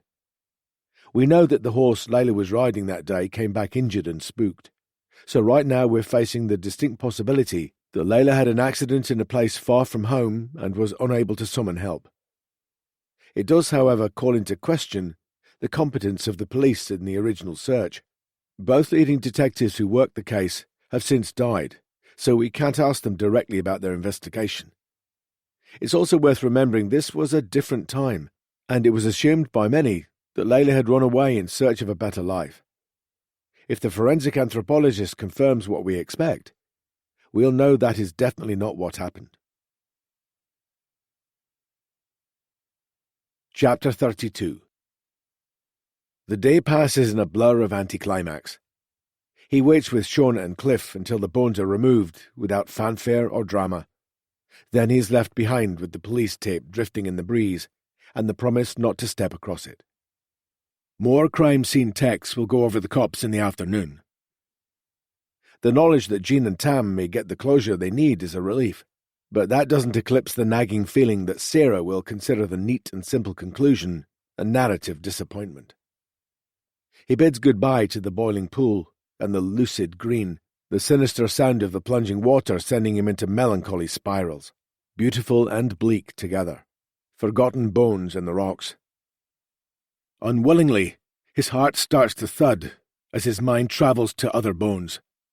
He imagines officers sitting before his own mother, telling her that Margot has been found. Would she knit her fingers together as Jean did when he gave her the news? Would she try not to cry? He no longer knows her. He is not a good son. He cannot forgive and move on. Margot stands on the rock beside him, and as they gaze into the ice-cold water, her red hair is lifted by the breeze. When he looks, the figment vanishes. Cal hikes back to the hotel. Maybe it is good that his work here will be done. It's easy to see how Layla could have an accident in a remote place like this and not be found. He doesn't have a crime podcast, but Tam and Jean have closure. That's going to have to be enough. Or that's what he keeps trying to tell himself. In the spaces between rationality, he rails against Dubois and the collision course he has been on with himself ever since he sat across from the man. He spent his whole life trying to stay on an even keel, carefully bottling his feelings about Margot, and in one moment with Dubois everything burst free. When he gets into his car, he sees he has 7 missed calls, all in the last hour while he's been gazing into the waterfall. His heart stills. Some of the calls are from Chrissy and 2 from Ali. Something is wrong, but it isn't his wife or daughter. It can't be. There are text messages, and he opens them hurriedly, his fingers clumsy. He hardly notices that the rain has started in earnest. It distorts the windscreen, hiding him from the darkening beyond. Your mum had a fall. She's in hospital. Call me. A.X. He stares at the words, and then at the windscreen. The worlds he has kept separate keep colliding oddly, each holding equal sway in his brain. Cal and Chris, Layla and Margot. It is jarring to pull himself away from this rain-swept hill. With his thumb he traces the letters on the screen, takes a breath. He is the sole child. There is no one else who will fix this for him. No one to tell him what to do. He calls his wife. Al, got your message. What happened? Someone at social services called. She had a fall, but she's okay. Just bruises. She couldn't get up, so she was there for a while. Overnight, at least, they're not sure. A neighbour noticed she hadn't taken in the post and started knocking. Oh, shit. Thank God they did. Guilt pulses inside him. He has been clueless. The neighbours didn't have our number. It might be worth... Ali's voice is gentle, but he fills in his own admonishment. He hasn't planned for this. He closes his eyes against the failure, pictures his mother. She is old, but has been made older by grief and pain, like Tam and Jean, like most of the parents of the missing or dead people he investigates. Loss adds years, piles age on like a camera adds pounds.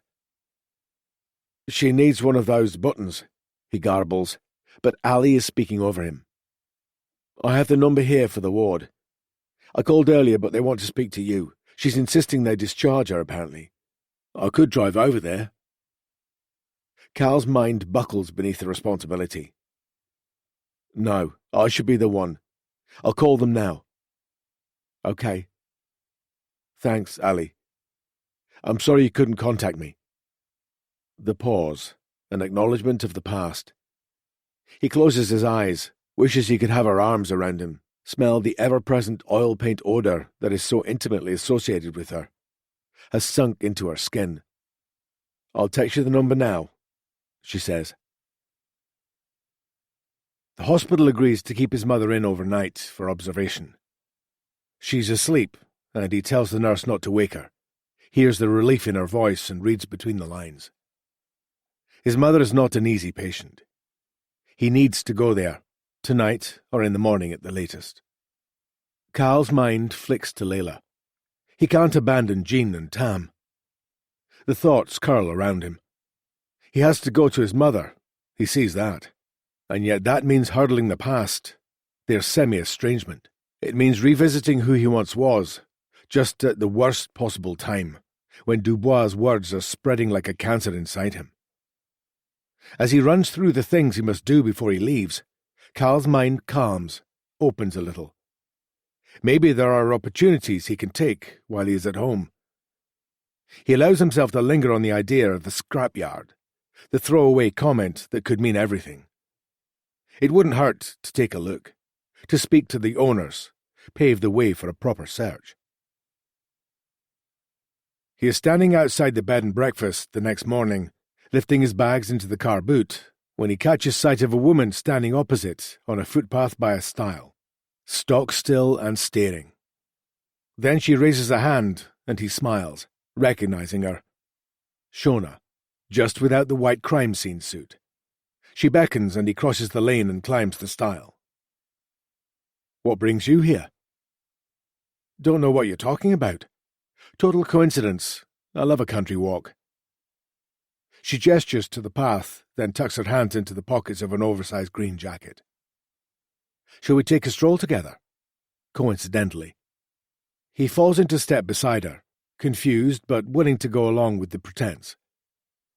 There's something about Shona, with the tousled blonde hair and no-nonsense humour, that puts him at ease. When she doesn't immediately speak, he finds the words tumbling out of his own mouth in a way they only really do when he's with his daughter. It must be the isolation loosening his guard. I'm leaving, actually. Just on my way to say goodbye to Layla's parents. I was hoping I might hear from Detective Inspector Mackenzie this morning. It would be nice to give them the confirmation before I go, after all this time. I think they might keep you waiting a bit longer for that news. She casts a sideways glance at him. Heard a few whispers about putting you in your place. Friendly. Cal hates it when local police officers get territorial. There's no point. They all want the same thing. Or they should do. Anyway, I probably shouldn't be telling you this, but as I happen to be passing, she arches a brow. And you were the one who walked those hills and found her after all this time. Cal holds his breath. He can hear the emotion in her voice, and wonders what it is about Layla that has captured her. What it is that captures all of them. You should know the bone analysis showed that our victim had a badly broken leg, consistent with a fall from a horse, and a foot getting caught in the stirrup. But obviously that's speculation after all this time. Cal's picture of Layla has merged too much with his memories of Margot. He can't separate the suffering. The thought of it winds him. God, I hope she didn't suffer long. She must have been able to crawl to the rocks, but no further. Shona clears her throat. Maybe. But that's not all we found. We think her hyoid was broken. What? He thinks he knows what this means, but he can't get his head around the thoughts fast enough. You'd really only see that with neck trauma. Neck trauma? Shona shrugs. We've been having some debate, shall we say, about whether that's just animal damage to the corpse and what the cause of death should be. Cal comes to a halt on the track, presses his fingers to his temples. What do you think? I was interested in what we found with the remains. Cal waits, squinting into the sun. She meets his gaze. Condoms. She took condoms on a horse ride? Shona nods. So you think... It's not my job to think.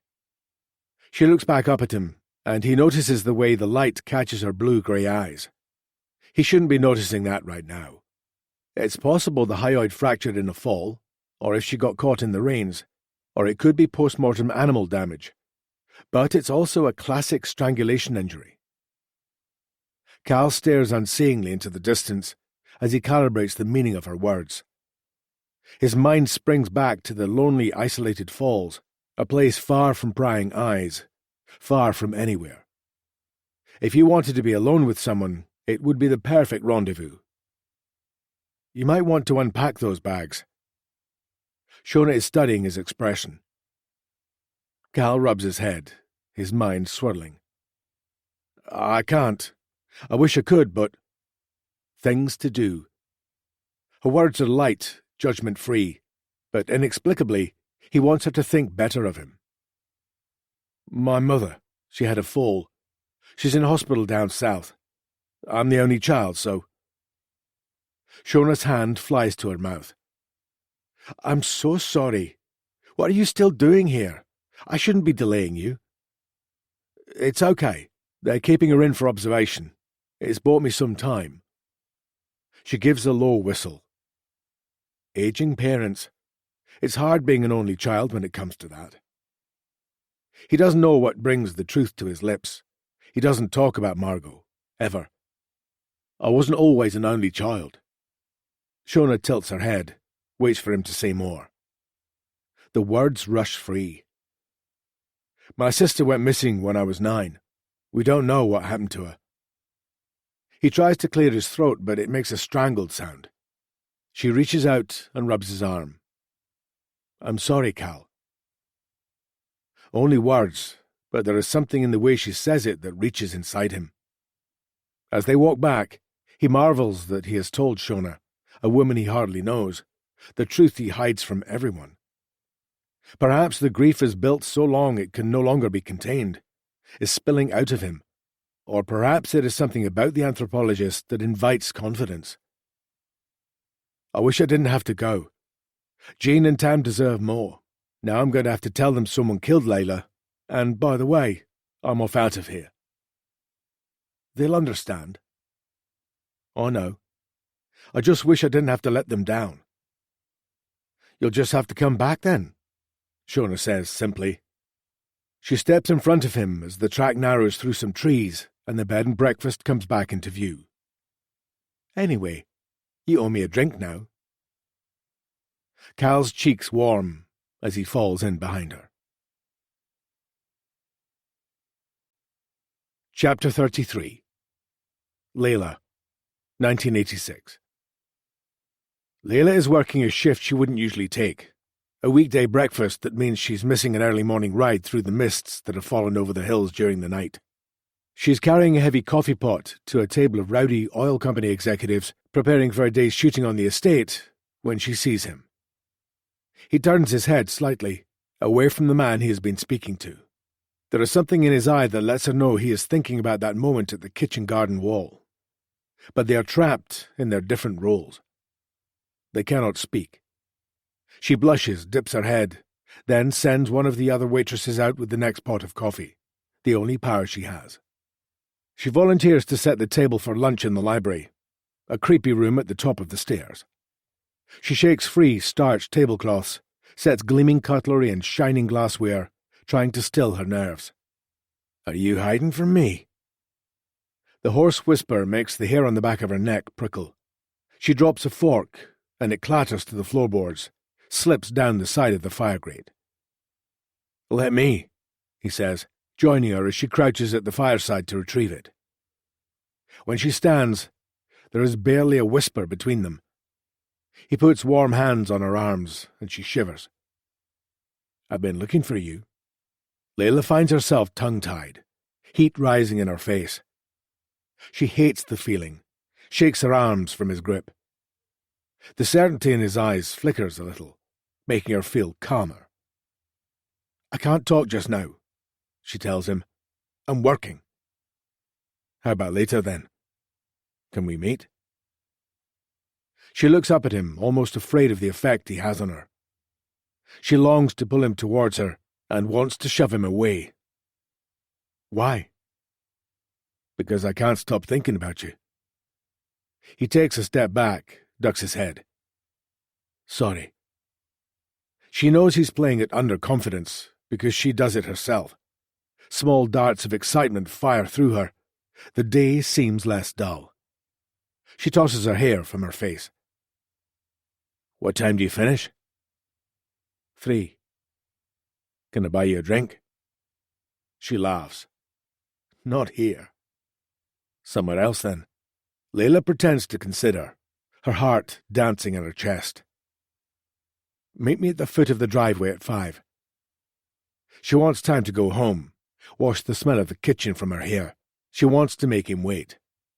The thought that she is supposed to meet Stephen to play pool sidles into her mind. But she doesn't care. It's like being hypnotized, shown the world from a different angle. He steps back towards her, trails a finger down the side of her face and neck until it rests at the top button on her blouse. I'll take you for dinner. When he leaves, the library floor creaks beneath his feet and the door slams shut. Layla hides her car down the back of the hotel and walks to the end of the driveway through the woods to meet him. She remembers, too late, that she forgot to tell Stephen she wouldn't be in the pub. It doesn't matter. He'll forgive her. He always does. Maybe things would be better if he didn't. As she crosses the footpath, she hears a crackle in the bushes. But when she turns around, there is no one there, and she almost laughs at her own jitters, the clandestine thrill. When it pulls up, the Land Rover Discovery gleams an advertisement of wealth. She swings herself into the passenger seat, noting the rich leather and the new smell of the car. It's immaculate. He appraises her, open about his approval, a twinkle in his eyes that she tries and fails to scowl at. "Where to?" he asks. "The local pub?" She thinks of Stephen and the others clustered around the pool table, the floor sticky from their beer, the fruit machine singing in the corner, and shudders. Only joking. I have a plan. Do you know? He laughs. Trust me. How could she possibly trust him? She doesn't trust anyone, least of all herself. Now that she is here in this man's perfect car, she can't think of a word to say. There is nothing they have in common. The car underlines that. "Tell me," he says into the silence, "about yourself." "What do you want to know?" She tucks her hair behind her ears, catches sight of herself in the mirror, and sees how young she looks, hooks her finger under the strands and rearranges them. "Anything. I don't know anything about you, besides the fact that you're young and gorgeous, and far too good to be waitressing for the likes of Elko Oil." Layla stares out at the fields, feeling a prickle of annoyance. She hates her job, but hearing someone else belittle it is different. She thinks of all the people she works with, and experiences an alien protectiveness towards them. They are witty and hard-working. Even Chef has redeeming qualities, for fuck's sake. Who is he to look down on them? People like you mean? Touché. He smirks and she folds her arms. "Sorry," he says. "I'm genuinely interested." "Well, I work at the hotel, and I spend the rest of my time at the stables riding horses. That's really all there is to know about me." "I doubt that," he says, shifting gears and slowing on the corner as a tractor goes past. Layla recognizes the farmer, sinks in her seat.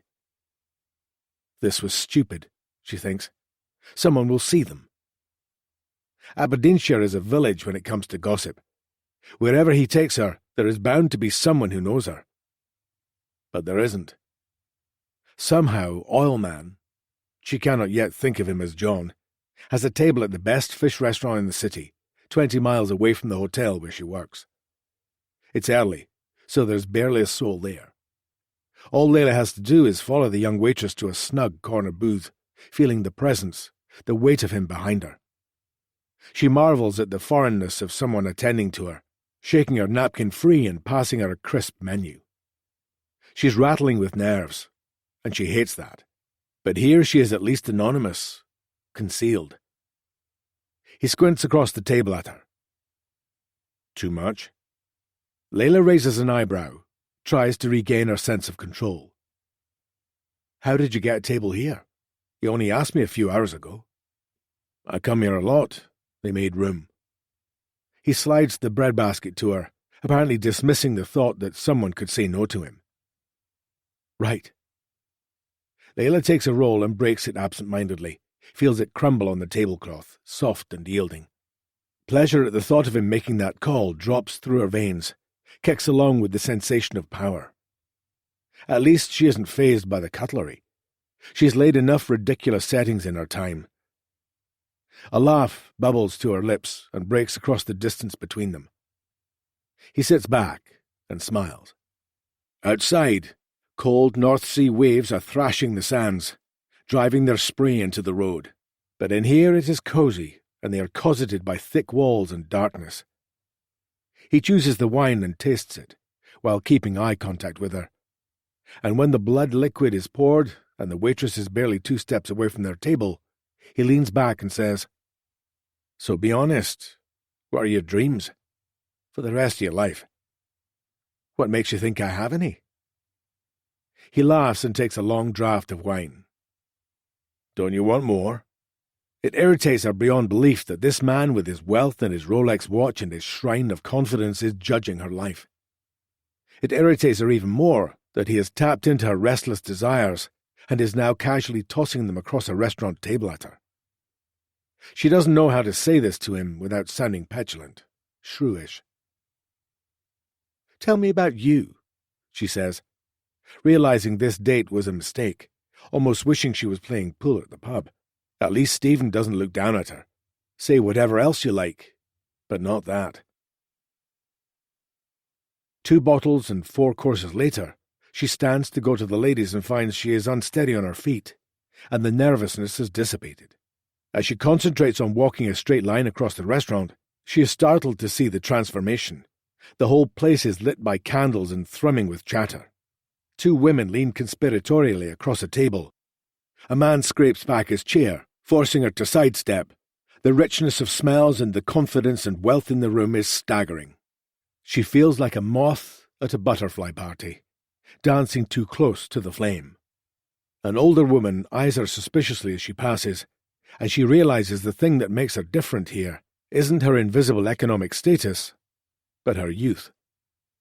She draws her spine straight, allows her hips to swing as she glides. "No one knows," she tells herself. "No one knows that I shouldn't be here."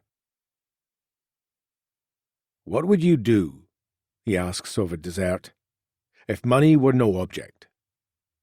She snorts. "You don't like the question." "It's just such an irrelevant one," she says, deciding to be bold, truthful, that there's no point hiding anything from him. It's the kind of question you ask if you're rich, but is just pointless. Indulgent if you're not. Insulting. She meets his gaze over the top of her glass of wine, the world soft, fuzzy and swaying. Maybe. Okay. He looks around the restaurant. She sees his body language change, as if he's pulling away from her. This game is more important to him than she realized. She sighs. "I'd train as a show jumper, work at a top stable, make the Olympics." Layla studies the wineglass. She doesn't want to look at him. Her dreams sound childish spoken aloud. She's never told anyone this before. "So you're good enough?" She thinks about being humble, wonders why she would start now. "I could be. I'd love to see you riding." She laughs. "I bet you would." They are too wasted for either to drive, but the restaurant conjures a taxi, so they spend only a moment in the tumult of the beckoning storm before the quiet engulfs them. His hand on her knee, the smell of salt that has followed them in. He leans forward and gives the address of a hotel in the city centre without asking her permission. She idly wonders if he has the false impression that she owes him because he bought her a fancy dinner, but the crackle between them and the soft cloak of alcohol dull the outrage she might feel. She wants to go with him, this strange man with his talk of dreams and his lack of understanding of reality. Regrets are for the morning. They sit in silence as the car whips them through the orange-lit streets, and she holds his hand as they hurry through the hotel's reception, anxious, now they are close, to reach the destination, one that she's thought of since their kiss in the rain against the kitchen garden wall. By the time they close the door to his room, she is breathing heavily. When his mouth meets hers, she tastes brandy and her head spins so much she almost loses her bearings, has to hold tight to him to stop herself being swept away. He lifts her onto the huge, soft bed, and she is vaguely aware that the lights are bright and the curtains wide open. But they are high above the city, and he is more considerate than any of the men she slept with before, and so she loses herself in him, drinks in his appreciation until sweat slides between them, and a flushed, wanton reflection stares back at her from the mirrored wardrobes. As she sits astride him, she catches her own eye in the glass, and she is awed by herself, by the tides of feeling and freedom that are rushing through her. Chapter 34. Cal. When she answers the door, Cal can see that Jean has been felled by grief. Red-eyed and drawn, she looks at him hopefully, as if he can make it all better. His heart contracts at the sight. He's done this to her. "Come in, Cal, come in." He swallows and steps into the tumble-down cottage with the peeling frames and the unravelling lives within. "How are you doing?" He stands in the kitchen, alarmed at the vagueness he sees in Jean. She seems unable to find the kettle in her own home. Her hands flutter from the worktop to her face and back again. He takes her arm, sets her down at the table and navigates his way around the room, though it feels intrusive, making her tea in her own home. A pot of broth is bubbling on the stove, threatening to overflow, and he turns it down slightly, gives it a stir. "Is Tam here?" "He was out seeing to the beasts," she murmurs, twisting her wedding ring on her finger. "He'll be back in soon." "Is there no one else who could sit with you?" "He'll be back soon." Her words fade away. Cal sets down the tea in front of her. He has added a second teaspoon of sugar to the one she usually takes. "Jean, drink this. You don't look right." She sips obediently. Her capacity for conversation seems to have vanished, so he sits opposite, quietly drinking his own tea and waiting. The door slams open, heralding Tam's return, and they listen to the sound of him pulling off his boots on the wedge by the mat. Cal calls out to him that they are in the kitchen, and he appears in the doorway in his socks, holding the frame as if he cannot stand without it. "What are you doing in here?" He asks the question sharply, looking at Jean, but Cal answers for her, making a joke out of it. "It's warm in here with the broth." "The police were here this morning, again." Cal nods. He has guessed as much. "Why don't you have a seat, Tam?" "I'll stay where I am, thank you." Maybe he intends the words to be as barbed as they sound. Maybe not. Cal has the sinking sensation that the anger that has flourished in Tam over the last day or two is about to find a target. "Did you know?" "I don't think it's official yet, but I did hear this morning that they found something during the examination." Both sets of eyes hold him. It occurs to him that he hasn't expressly asked permission to record today, though he is doing so. They said a bone in Layla's neck was broken. He finds himself touching his own neck. Tam nods. "I still don't understand." Jean's voice is thready, weak. "I've explained already," Tam barks. "The Bobby explained and all." Cal stretches a hand to her. He can see she is in shock, her mind desperately trying to protect itself against a thought that has already made it through the barrier. "Jean," he says, "you know it means there's a possibility that her death wasn't an accident." The wail that escapes her is so abrupt, it hits him between the eyes and sends the cat streaking from the room. Shocked at the sound, Tam steps forward and places one hand on her shoulder. "Jesus." "That chef!" Jean shrieks. "We don't know that," Tam says. "Who else would it be? The police won't do it right. You know they won't." Jean's face is bloodless. "It'll be like last time. All that time she's been in that wood. They should have found her." "No one thought it was possible to get in there," Tam reasons. "Well, they were wrong." Jean wrings her hands repeatedly. "Who says it will be any different now?" He's here, watching them, Tam says. They'll have to. They both look at Cal. I will be able to do that, yes, he says. Though I have to go home for a little while. When? Tam's face is clouded with anger that Cal knows, rationally, isn't really meant for him, but it strikes him anyway. He sees his father standing there, thunderous, uncompromising, and he flinches automatically. It has been decades. The man is dead, and still he reacts. Today. You're leaving? He can almost see Jean's relief segueing to panic, like the sky changing mood. His heart contracts. Why? My mother had a fall, he says. She's in hospital. Oh, I'm sorry. Jean reaches for him, rubbing his hand. The news seems to take the steam from Tam as well. Aye, well, you'll need to get away. Their attempts to conceal their distress make him feel worse than ever. I'll be contactable at all times, if you need me. I promise I will be back just as soon as... Jean swallows, presses a tissue to her eyes to blot the tears. I'm so sorry. He wants to be the good guy. Leaving them feels like the worst betrayal. When he shuts the door and steps into the bitterly cold spring air, there are daffodils bobbing their heads at the corner of the building. He hadn't realized the extent to which hope and the battle for truth were holding Jean and Tam upright. As complicated as he knows it is, he is still responsible for knocking them down.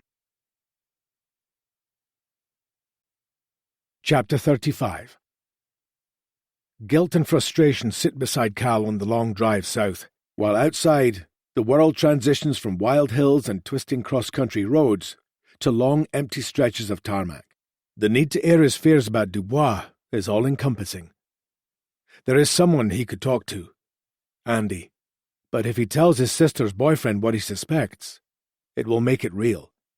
He stops for a bacon sandwich and a coffee in a roadside cafe, dawdles in the shop needlessly, palms sweaty. Here he is oddly free, neither in Aberdeenshire nor home, poised between his reality and Layla's.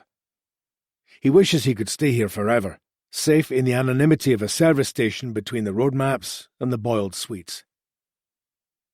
Back in the car, Cal takes his phone from his pocket, nurses it in his hand. Andy. A day from the past sidles into his mind. A field of wheat or corn, the stalks tall, sweating under a blue sky. Poppies lining the edges like drops of blood. Andy walking the perimeter, peeling off down tracks left by tractors, wading into the maze, peering through the crop. Cal trailing behind, the back of his neck burning in the sun, the only sound the occasional car passing on the melting tarmac. I thought maybe here, Andy muttered when they got back to his car, mouths dry and skin dusty. Not talking to Cal, not even really talking to himself. Not here. Keep looking. Cal presses the call button. The moments stretch as he waits for Andy to answer. Hello? Andy, he says, his mouth as dry as that day in the fields. It's Cal. They don't usually speak this often. 1,000 thoughts spin in the silence. Andy is the one to break them, with a creaking whisper. Is there news? No, nothing concrete. Just... Oh God, Andy, I don't know. Through work I spoke to someone who seemed to know too much about me, about who I used to be. He said things that made me think maybe he... Cal can't say the words. Even starting to articulate his fears aloud makes him doubt himself. What did he say? Who? Andy's voice is different, confused, perched on the edge of something terrible. I don't want it to come as a shock. It's not definite, just a theory. Cal feels unaccountably like this is a mistake. But it's too late. He started now. Just tell me. Marc Dubois. I interviewed Marc Dubois. Silence. Cal waits. Andy? Are you still there? His voice, when it comes, is a distant echo of the man. Marc Dubois, the serial killer. Oh, now it sounds crazy, but yeah, it does sound pretty nuts. Cal doesn't know what he expected. Tears, sympathy, some sort of articulation of the maelstrom inside his own head. There is nothing but the exhale of a breath held for decades. I don't know if you should be going down that path, mate. No, Cal says, regretting the impulse to share. Maybe not, but I'd better go. When the line goes dead, Cal feels even lonelier than ever. The small town where he grew up is forever entwined with Margot's vanishing. When he finished school, he fled its constraints and its history, has rarely returned. Her loss altered the relationship he had with his parents. The pain of not having her there severed them. He has investigated cases where the agony of loss has bound families together, like vines holding up the shells of trees. But his own couldn't take the pressure. He's been told his mother won't be discharged before 4 p.m, so he parks near the river, walks along from a bridge downstream. It is hot and hazy. Flies skate across the water, and there is no breeze to stir the rushes. The banks are middle-of-the-day quiet, the children still in school. He can hear the sound of the motorway in the far distance. The clothes that were perfect in Aberdeenshire are too much. He feels sticky and nauseous. But that is not the only reason for the sickness in the back of his throat, the slavering dog saliva that fills his mouth. He crouches by the water in the shade of a footbridge, dips a hand in the flow, lets the liquid run over his wrist, cooling him. The scrapyard is waiting for him, according to his app, only a few 100 meters away. He needs to see the place, yet he doesn't want to move, is anchored to this peaceful spot. Reluctantly he stands, makes his way to the hoarding that protects the site. The old arched entrance to the yard remains in place, but the gates are heavily padlocked. Signs proclaim, "Danger, keep out." Cal shades his eyes and looks up. He strains to read the faded paintwork, make out the letters. Guthrie scrap. Cars bought and sold. Could this be where his beloved sister has been all this time? Did Dubois leave her with the scrap? Memory nudges at him, then retreats. Only now does he notice the developer's sign attached to the fence. Land acquired. An artist's impression of a river quarter, flats with balconies overlooking the water, imaginary people walking arm in arm, a child on a scooter, fountains and landscaping. They're going to be clearing the land. Cal walks back to the gate, feeling a swooping surge of urgency. He grips the bars with his fists and pushes his face up close, trying to see more, trying to find some answers. He can see some bare patches of ground where cars have been removed. Farther along, the shells of expired vehicles remain in place, newer, shinier machinery frozen above them. The contrast between Layla's resting place and this hellish dump strikes him. No cooling waterfall or dripping moss, only rust and hot metals smarting in the sun. He wishes instantly that he could be back in Aberdeenshire, staring down at the frothing pool, trying to make sense for someone else, not for himself. Memories of his sister assail him, as if they have been waiting off stage for this moment. He sees her pouring him a glass of milk, tossing her hair back as she handed it to him, lifting him onto the kitchen bar stool and twirling him. He imagines grasses growing around her, threading through her skull, weaving themselves in her hair. He remembers her eyes. They are piercing blue. There were arguments about her going out for drinks with her friends. Though she was an adult, she lived under our roof. What if she'd never gone? What if she'd stayed? Cal sinks, unable to keep himself vertical. He presses his head to the bars separating him from the scrapyard, and his cheeks squeeze between the cold metal. And then he is Chris again, crouched on the landing, head pressed between spindles, listening to the voices raised in anger.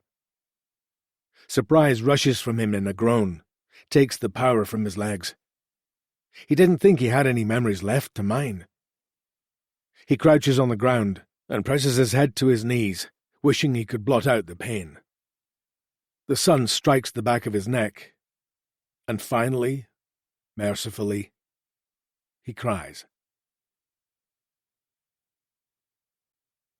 Chapter 36.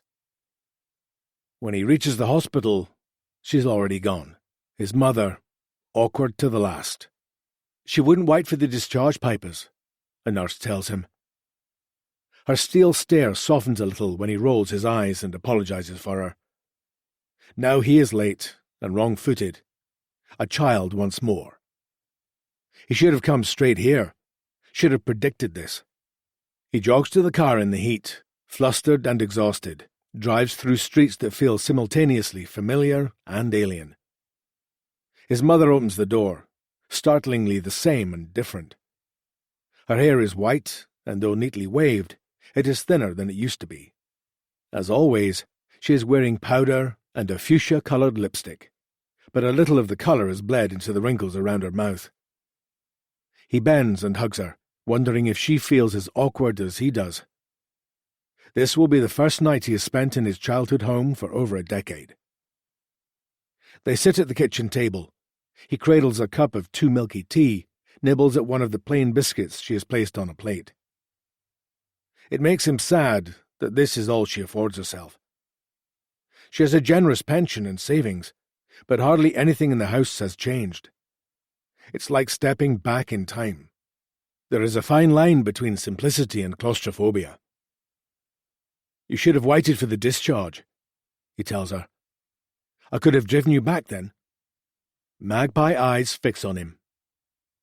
I wanted to be at home. I know, Mum. I do. She doesn't say anything. It's her birthday tomorrow, Cal says. He doesn't know why he says it. Maybe because Margot is so close to the surface of his thoughts. Maybe to get a reaction. The words stick like dust in his throat. He can feel himself closing in, shutting down. Didn't know if you'd make it, she says, sniffing. And she's right. Without the fall, he'd be in Scotland. I'll get some flowers. He wishes his sister could have a proper memorial, a floral outpouring, tributes, perhaps an ivory-coloured coffin decked in pinks with crowds of people following the hearse. She deserved all those things. Maybe now, if his suspicions are correct, it will be possible. But it's all too late. He has only a hazy recollection of her friends, no way of contacting them, of gathering them together, of remembering. I thought I'd go and see the police. He tries, get them to take another look at her case. His mother raises her gaze to him, piercing blue desolation. He cannot bear it any longer. Just going to take my bag upstairs, he says, leaving his cup half drunk. He wants to treat her to dinner, but she won't have it. I've defrosted chops, she tells him, and it's final. Everything in this house runs to order. Disorder, chaos, spontaneity are dangerous elements. Margot is all of these things. His parents blamed themselves for the indulgence ever after. Life froze. Time froze. And the house is testament to it. He peels the potatoes for her, suffering the tuts that illustrate that the wedges of skin he peels are too thick, the pinch of salt he tosses into the pan excessive. He has bought a bottle of wine, and he ignores all protests, pours generous glasses into goblets from the glass cabinet after washing the dust from them. These were wedding presents, she says sadly, as if they are wasting them by using them now. What are you waiting for, Mum? He wants to shout at her. Life is short. Use the fucking glasses for Christ's sake. But he doesn't yell, because they don't yell anymore. You don't yell at someone whose daughter disappeared, do you? Instead, you let it all fester, turn to ice beneath the surface. He keeps her glass topped up so neither of them knows how much they are drinking. And after a while her cheeks are flushed, and she doesn't remember to tidy the strands of her hair that slip forward. The white waves frame her face in a softer way. Her eyes dance a little. He feels the lurching loss of the mother he might have had. Will Ali be coming tomorrow to go to his sister's bench? He shakes his head, and in the purse of his mother's lips he sees the disapproval she holds for her daughter-in-law. All these years, she mutters. It isn't Ali's fault, he says. And it isn't. He has never allowed her or Chrissy to come with him, no matter what they say. It's an annual argument. But how does he tell his mother that he doesn't want his wife or daughter near this house, this history, that they are perfect, and this, all of it, is broken? It's just going to be us, Mum, like normal. That's better, isn't it? She shrugs, but makes no comment. He stands and clears plates, stacks them beside the sink, while he runs hot water to clean them. There is no dishwasher, of course. Where are you working at the moment? He is surprised at the interest. In Scotland, Aberdeenshire. She waits, watching him, so he continues. A missing girl. We found the body, we think. She bares her teeth a little, and he sees they are stained with red wine. Missing? Like her? Like Margot? That's right. I don't know how her family can bear to have it all raked over. The plate Cal is holding slides from his fingers into the suds with a plunk, spraying foam up into his face. He reaches for a tea towel, wipes the bubbles away, playing for time, finding that his fingers are trembling. All of a sudden, he's a little boy again. If he hadn't drunk so much, if she hadn't, then they wouldn't be having this conversation. He spreads his hands, leans on the surface for strength, fails to bite back his thoughts. They want answers, Mum. Don't you? He waits for a reply, turning to face her when none is forthcoming. His mother has left the room. Her chair stands at an angle, napkin neatly folded and inserted in its wooden handcuff. He doesn't even know if she heard him. Chapter 37. Cal opens his eyes, frowns at the stippled paint on the ceiling, wondering briefly where he is before he remembers he is in his old room, and his life is imploding.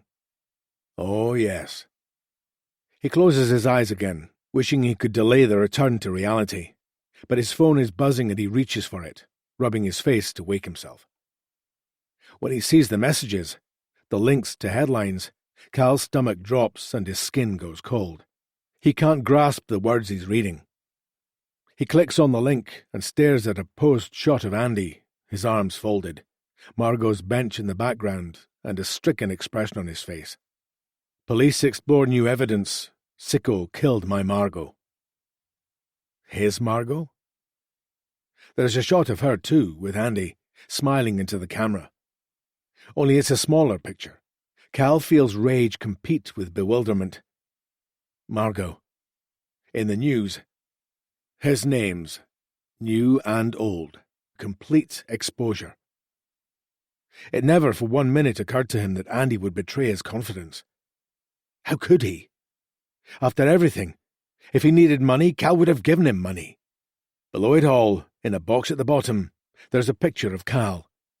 It's the one on the production company's website, a decade old, now printed alongside a rehashed bio. Shit. Until now, Margot has been his secret pain.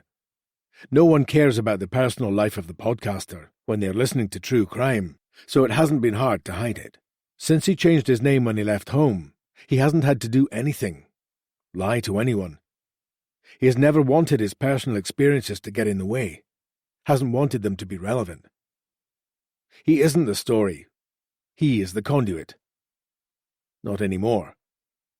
He's Christopher Longacre again, the boy with the missing sister and the broken parents, the million questions destined never to be answered. The doorbell goes, and the noise is insistent. He remembers where he is, who he's with. Cal stumbles from the bed and drags his jeans and t-shirt on, but by the time he gets to the stairs, it is too late. His mother stares up at him, horror in her eyes. He can see she has lost even more of herself, like a dandelion clock shedding seeds in the wind, a bitter kind of vitality that he hadn't appreciated was there. "There are reporters out there," she says as he descends, her voice almost pleading. "Asking questions about her, about Margot." "What did you say?" "Nothing." She shakes her head, starts to move towards the kitchen as if she's in a trance. "I don't want to talk to anyone." "I'll speak to them, Mum. I'll get them to leave." She whips round, tears in her eyes. "I don't want you to say anything to them. Don't talk to them." He follows her through and stands helpless in the doorway, guilt tearing shreds off him. His mother can't stay still. She's wiping shining surfaces, reordering perfectly lined spice jars. Cal's mind flits to Jean. "Mum," he tries gently. "It's my fault. Andy talked to the papers because of something I told him.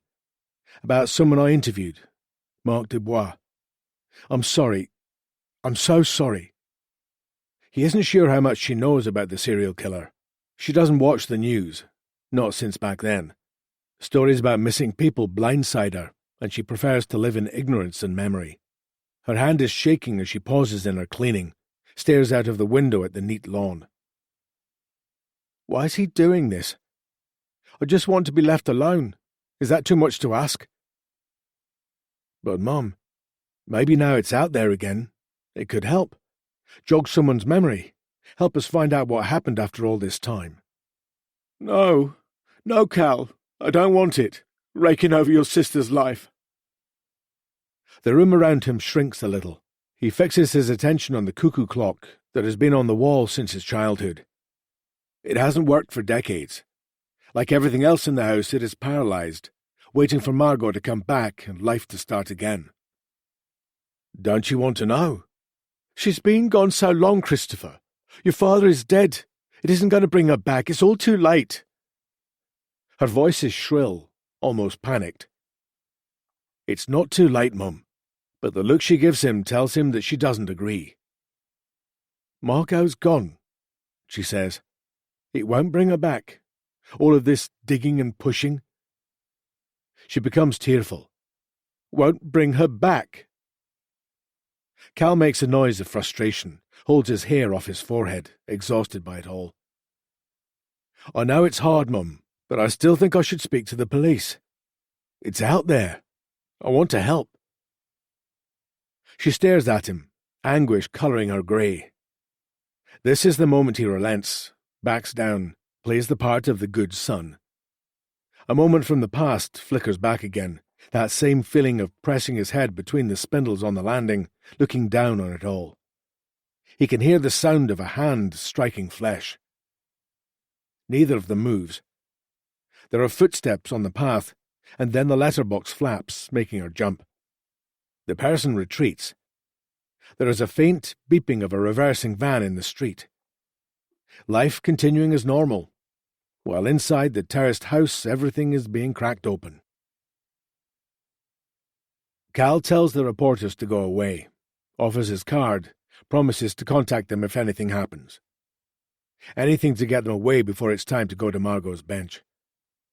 It works, and he retreats upstairs, taming his hair with gel, after taking an anemic shower in the bath he used as a child, the same stains stretching from the overflow like fingers scratching the enamel. As he stares at the elongated shapes, he drifts backwards in time, remembers pressing small toes on those same patterns, lying in the bath with his ears under water, sounds from downstairs distorted and distant. Matey bubble bath on the side, Margot pouring a carefully measured capful. He can almost smell it, see her hands swirling the water. He's getting dressed when he hears the doorbell. Anger at the reporters presses into him, but then he hears the voice, and shock hits. It's her. Margot. His mother's voice rises, and he rushes down the stairs, nauseous with memory. When he reaches the bottom, heart thudding, he is shocked to see his daughter, clutching a bunch of irises. He is so glad to see her, and yet so stunned by the trick his mind has played. The confluence almost brings him to tears. He pushes past his mother, folds his arms around Chrissy, squeezes her tightly, gathering himself and his thoughts as he does. Then he looks over her shoulder to the empty street. Where's Mum? She can park right there if she wants to. Chris's face drops a fraction. She isn't here. It's just me. I came on the train. He musters a smile from somewhere, masks the disappointment. Why didn't you call? She looks sheepish. I didn't want you to tell me not to come. Come in off the doorstep, his mother barks. All the neighbours will be watching you. There is no one in the street now. No one cares. But her antipathy to spectacle is learned. She knows what it is like to be the subject of endless speculation. As he follows Chrissy down the hall, he wonders at the irises in her hand. How did she know those were the perfect choice? Margot loved purple. Perhaps he told Ali that once, though he doesn't remember doing so. Then another thought sneaks into his head. Christina, does Mum know you're here? He can tell by the set of her shoulders that the answer to that question is no. Cal makes phone calls while his mum makes toast and drinks in the sight of the granddaughter she has barely seen. He hears her telling Chrissy she is too thin. The first call is to school to inform them that Chrissy is sick today and won't be coming in. The second, more dreaded one, is to Ali. He takes a couple of deep breaths before spilling the news, emphasizing how unplanned it was from his perspective. She did what? Did you put her up to this? He tries for a soothing tone, not willing to fight with her today. I had no idea, honestly. When I saw her, I thought it might have been your idea, he says. She sounds awkward. After all these years of trying, I'd given up. I didn't think... I know. I'm sorry, Al. He stumbles over the words, realizing how much damage he has done in the name of protection. I just wanted you to know she's here. I've called school. We'll have her back on the 4 o'clock train. Sorry. You don't have to apologize, Cal. You didn't know she was coming. Ali is gone before he can tell her that's not why he's sorry. He thinks about calling her back, hesitates. Then the phone vibrates in his hand, and he rushes to connect. But it isn't her. It's Sarah. Cal, she says, and her voice is quiet, not the usual brusque disapproval. I've just seen the newspapers. Is it true about your sister?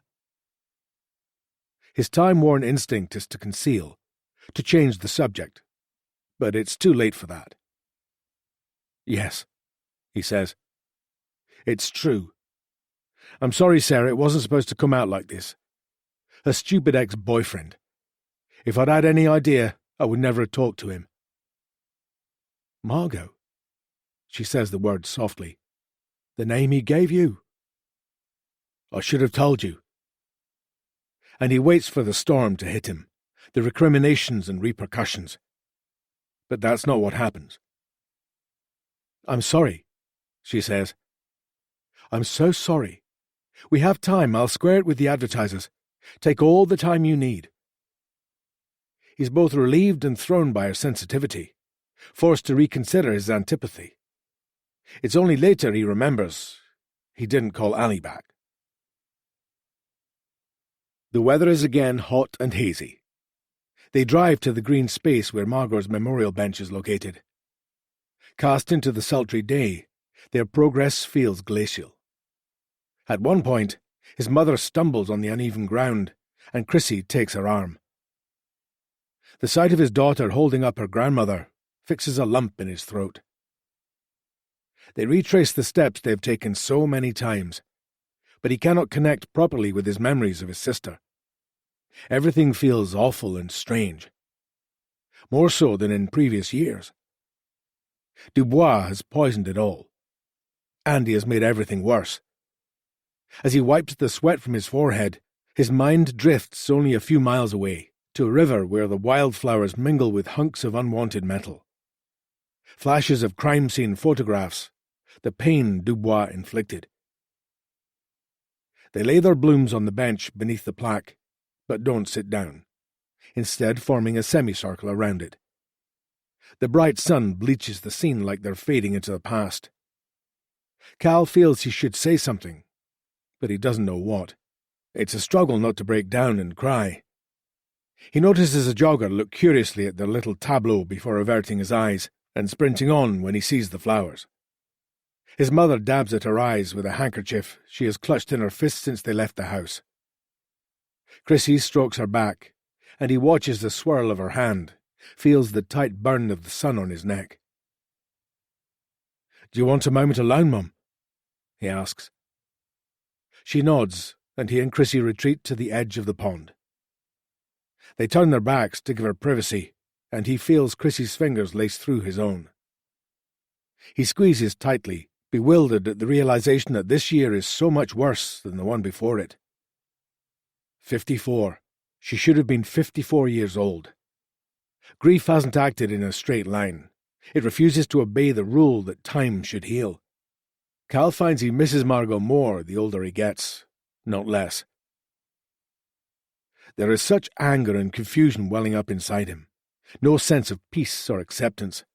Her loss and the mystery around it truly is a life sentence. Finding Margot has been the ultimate goal for most of his life. His father died before they achieved it, and he doesn't want his mother to die with the same unanswered questions. He needs to talk to the police again. He needs to make them see. Layla has changed everything for him, injected a dark hope. She proves it isn't too late. Not ever. Chapter 38. His mother is tired, absent. On the drive home, she sits quietly in the back next to Chrissy, staring out of the window with glazed eyes. He watches her in the mirror, worried at her withdrawal, twitching with the responsibility of what this means and the overwhelming desire to flee to Scotland and Layla, where he can make a difference, where it doesn't feel like he's drowning. At home, she grasps the back of a chair and sways a little, looks up at him. "I need to go to bed. I'm worn out." She never goes to bed in the middle of the day, not even back then. "I'll help you up the stairs, Gran." Chrissy takes over. "Dad can make you a cup of tea." His mother nods, sets her heavy beige handbag on the chair. It's a structured beast with a golden clasp that clunks shut.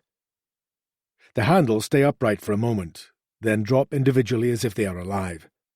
"Not too weak, mind," she tells him. "He always makes it too weak," he hears her grumble as the two of them climb the stairs. Chris's cheerful tones are so much stronger in comparison. It is as if his mother is fading away. He rubs his forehead, sighs and fills the kettle. Dark anxiety is pattering in his mind. He hasn't had a chance to talk to her properly about Dubois. There is never the right moment in their relationship. For anything. He hears Chrissy going into the bathroom upstairs, and their movement brings him back to himself. By the time he has made tea and taken it upstairs, his mother is asleep. Her features have sunk, her cheeks are hollows. She breathes so quietly, so infrequently, he is afraid she might be dead. The poetry of going on her daughter's birthday. In a way it would be a relief, but her chest heaves, and she draws enough air into her lungs to keep going. He sets the tea on the bedside table and closes the door softly behind him. They have some time before Chrissy's train, so he leaves a note for his mother. They walk to the station and he buys her an iced coffee. They sit at a metal table on the concourse, pigeons at their feet, a wind whispering through and stirring the litter. Cal is jittery. Everywhere he looks, he thinks he sees reporters watching them. He forces his attention back to Christina, watches her sucking coffee through a thick green straw. Now that he's properly focused on her, he can see she is pale, her features tight. "How are you?" She peers at him, waiting for the answer. He should be asking her that question. He forces a smile, shrugs a little.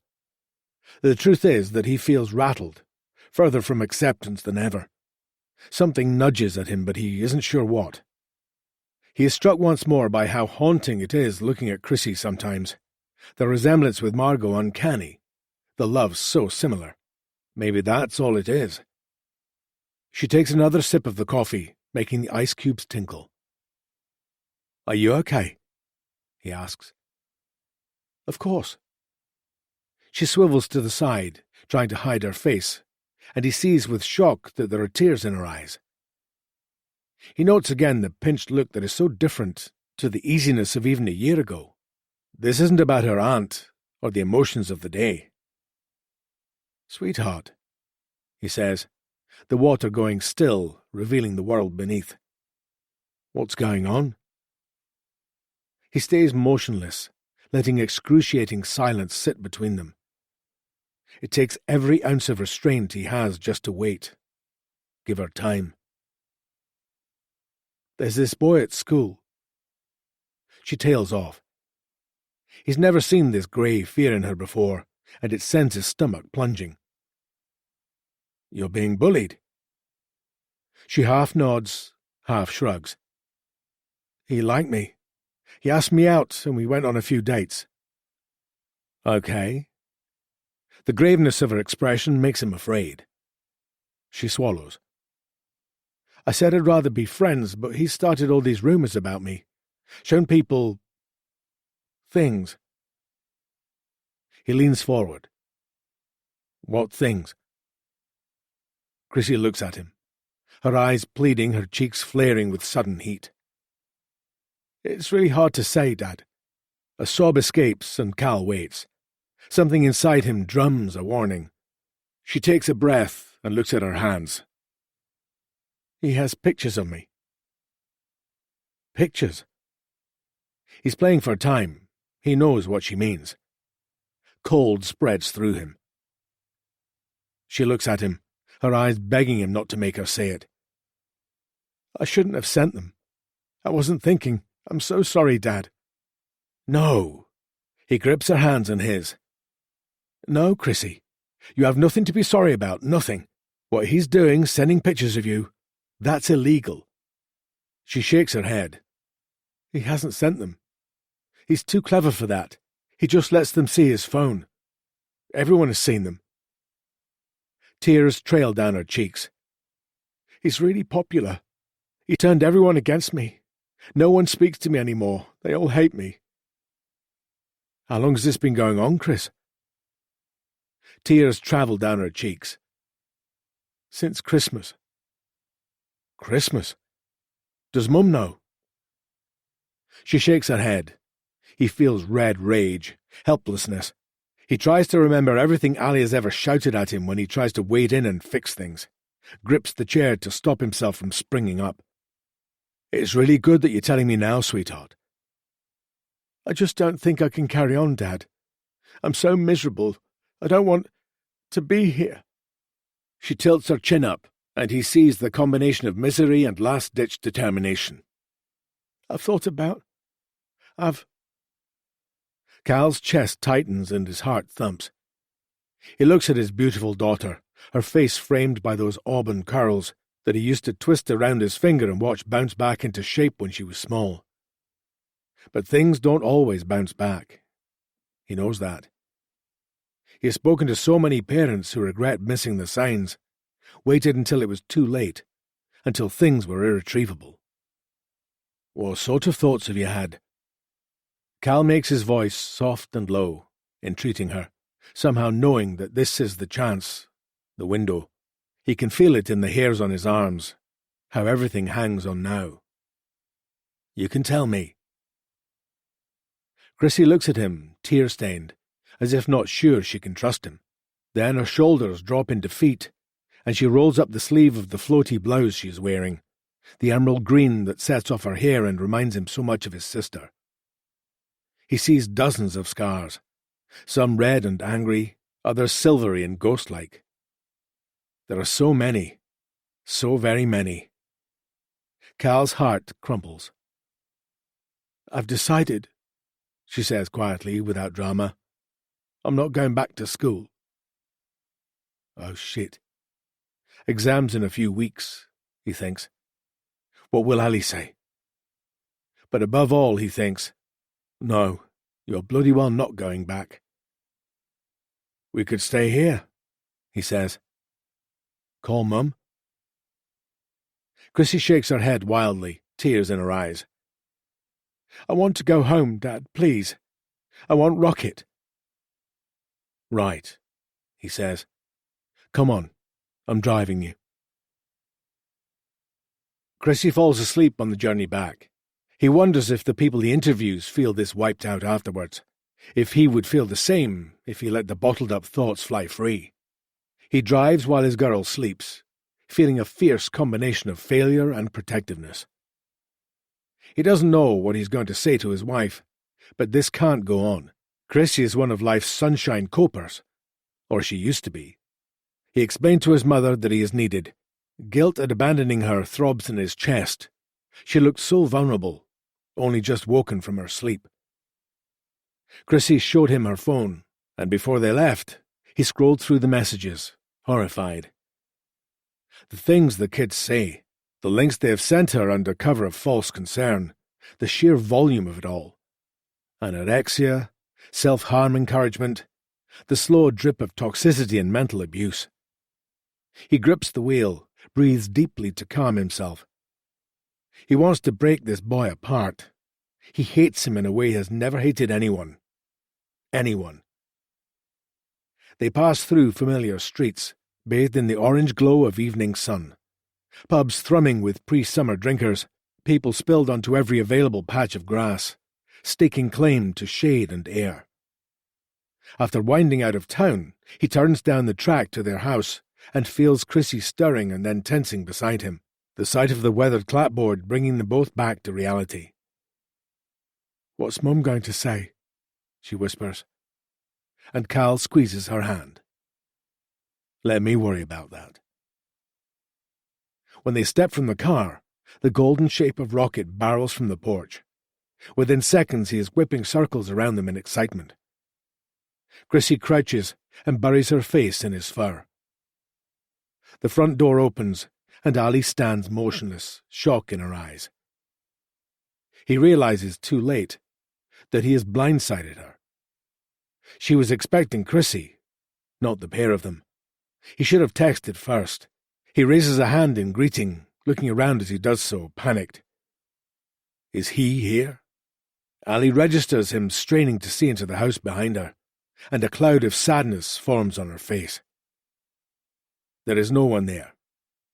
They all remain in place, fixed for a moment like the characters of a play. Even the dog is still. "I might take Rocket to the lake," their daughter mumbles, breaking the spell. He nods and they watch as she strides away, her head down. There is a moment of silence before Ali speaks, tiredness seeping from her.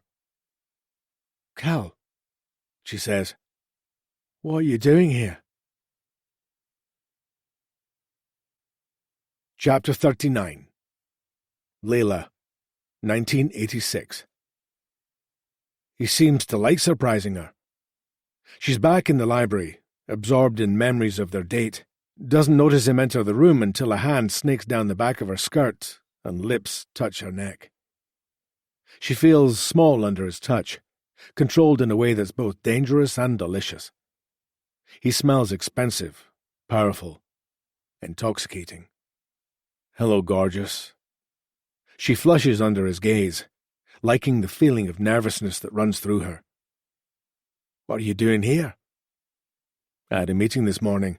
Persuaded them a civilized lunch was in order." He kisses her, and she lets herself fold into him, the proximity to the corridor, the chance of being discovered, prickling her neck, heightening her senses. She tastes bitter coffee on his breath. He pulls away. "I have to get back to them. What time do you get off shift?" "Not until 3. I might be able to get away a bit early." She can't possibly sneak away, but it's like being caught in a spell. The scent of him whisks her back to the hotel room, the tantalizing glimpse she had of something else. The risks she has to take to feel that hope once more are worth it. Since that night, she's felt more restless, more trapped than ever before. Being near him makes her alive to possibility. So at 2:30, she walks into the empty staff room, liberates her bag and coat from the pegs, and walks out the back door without saying a word. No one sees her go. She runs down the path until she is out of sight, her chest hammering with fear that she'll be called back. She can't miss this chance to see him. The sky is growing dark, filled with storm clouds that close over the hotel like night. She flips her hood up, feeling the first few drops striking it. He's there, against their wall, leaning on the ancient stone. He lunges, grabs for her, and she thinks maybe she'll drown in him and be happy. The sensation is overpowering. It sweeps her away. Breathing heavily, he casts a glance up at the sky, touches the top button of her regulation blouse. It's going to pour. We need shelter. Before she can think through what she's doing, Layla takes him by the hand and leads him to the place she shouldn't. They slip in through the unlocked door, just as lightning flashes in the sky and the dull growl of thunder bounces off the hillside above. "We'll have to be quick," she whispers, though Stephen will be in the hotel kitchen for at least another hour. The cottage is eerily quiet. They stand in the hallway, staring at each other. Layla slips her coat from her shoulders and steps out of her shoes. Another shock of lightning illuminates the corridor, and she sees his face clearly for a second, frightening in its intensity. He steps forward and finds her. By the time they reach the top of the stairs, she is barely dressed. Layla feels a spasm of regret for what she is about to do. Take him to Stephen's bed, an unforgivable betrayal. But it doesn't come to that, because they don't make it that far. He fucks her on the tiny landing. In each brief, stunning moment of light, she can see the legs of the bed through the open door, the shadows of Stephen's possessions, the shape of the chair. Then he flips her onto her back, and she sees only John. He fills the air above her, and she is consumed, lit from within, and she just can't settle for anything else after this. She didn't realize, she thinks, as she gasps for breath. She didn't know that life could be so real, that everything could be switched to a level so rich in colour and feeling. She has been sleepwalking. She tips her head back, and the skylight above frames purple sky, as bruised as the heather on the hills. The storm is passing by the time they gather their clothes. Stepping into her skirt, she tucks in the now crumpled shirt, pulls the zipper and smooths the front. Out of the corner of her eye, she watches John slide his arms into his suit sleeves, tug the cuffs into position below them. He catches sight of her watching him, studies her for a moment. She feels vacant with tiredness, floored by changing perspective. "I'll go first, shall I?" He is impatient, ready to be away. He doesn't kiss her, simply raises a hand and slips from the door into the world that is wet and new, his mind already elsewhere. She wonders if he thinks of her. Does she float into his thoughts? Can he smell her? The sky is clearing. The rain has stopped. She watches him stride away. Then she steps out onto the large stone step and pulls the door shut behind her. She hears words of greeting, gruff, brief, stares in horror as John and Stephen cross paths ahead of her. Stephen sees her on the step. His expression freezes for a moment, she is sure. Fear and panic stir themselves together. Her hair is down.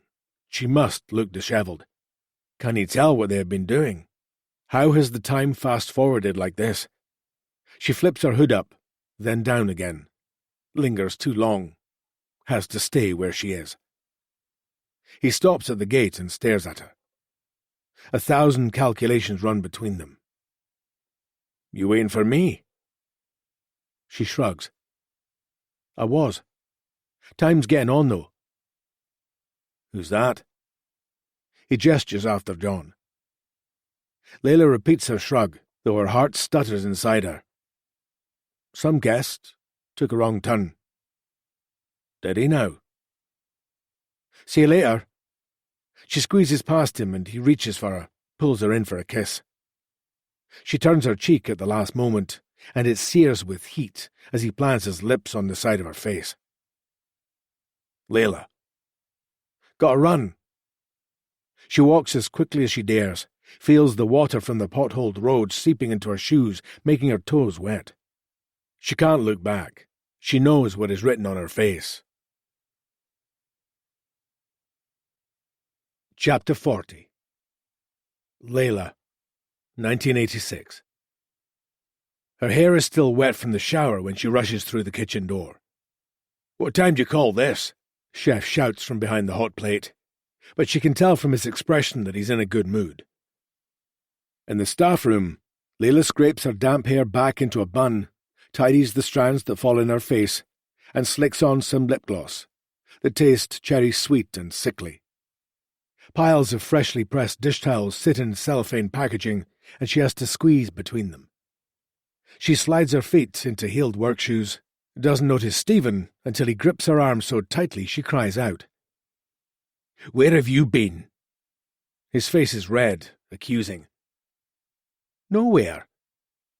Despite herself, Layla is unnerved. It's only Stephen. She can weave him around her fingers and hold him up to the light. But there is something untethered in his eyes that she hasn't seen before. "Oh, you're hurting me." He looks down at his fingers as if they belong to someone else. Releases her. "Can I see you later?" The thought of his hands on her makes her feel queasy.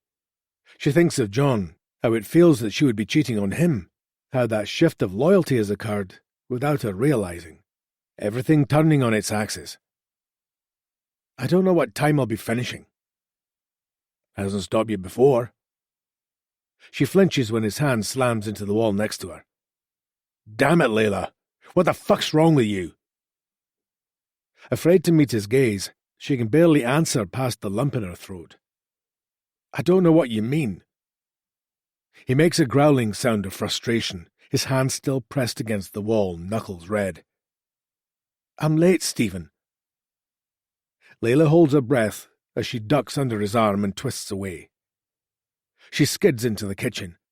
The heat hits her full in the face, bright lights illuminating everything so that she is momentarily disorientated. As she gathers herself by wiping the spotless serving station, she senses Chef watching her, registering Stephen thumping in close behind. The older man stays uncharacteristically quiet, but there is a thickness in the atmosphere. Layla grabs a notepad from the side and flees to the calm of the dining room. All evening, as she takes orders, pours wine, offers the breadbasket, her mind springs unwillingly back to the look on Stephen's face, the distortion of anger that lay beneath the surface. She feels foolish, realizing that Stephen cares far more for her than she does for him. She needs to tell him it's over. She is aware of him as she flits in and out of the swing doors.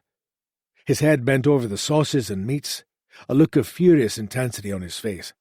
There is no banter between the serving staff and the kitchen this evening, only Chef's watchful gaze. "Service!" Plates set down and whisked into another world. Service, service, service.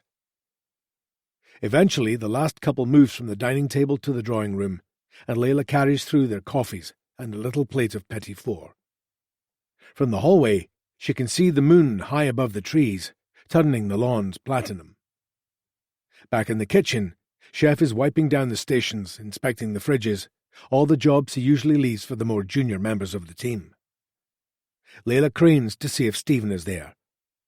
She needs to speak to him, set him straight. "I've sent him home." She startles, swivels to find Chef looking at her. "Leave him tonight." "I need to talk to him." Chef shakes his head. "Not tonight. Leave it tonight." Layla's instinct is to tell him to fuck off and keep his nose out of it. She can taste the words at the back of her throat. But something in his eyes stops her. Chef is doing this for Stephen, but there is something else. Something he sees and she doesn't, and it frightens her. Chapter 41. Cal. Ali stands above him on the porch, so close, and yet he sees her through a distant lens. Their marriage is shipwrecked, and unless they pull it off the rocks soon, it's going to be unsalvageable. "You came home?" She crosses her arms over her body and looks at the ground, concealing the mixture of apprehension and hope that's too plain in her eyes. "I can't believe what Andy did, Cal. I'm sorry." Is your mum okay? I don't know. He wishes he could shrug off the unease that has stuck to his skin. She's mum. He can feel Ali trying to understand. But that's not why I'm here right now. We need to talk about Chrissy. Ali frowns. Chrissy? What's wrong? He looks around. In the far distance, a tractor is lifting bales. There is no sign of another living soul, yet he feels exposed, standing in the dust. Let's talk inside. It is Ali who opens the bottle of wine. He waits for her to pour 2 glasses and hand one to him. For a split second, an exhausted co-conspirator rather than a sparring partner. She smells of turpentine and sunshine. She cries when he tells her about the pictures, about the scars on their daughter's arms. How long? Christmas, he says. She didn't say much. She just showed me some messages. They're horrible. Have you seen? The pictures? He shudders. No, she's deleted them from her phone. She says the kid isn't forwarding them, just accidentally letting other people see. I should have known something was really wrong. She swipes at the tears furiously. How come I didn't know?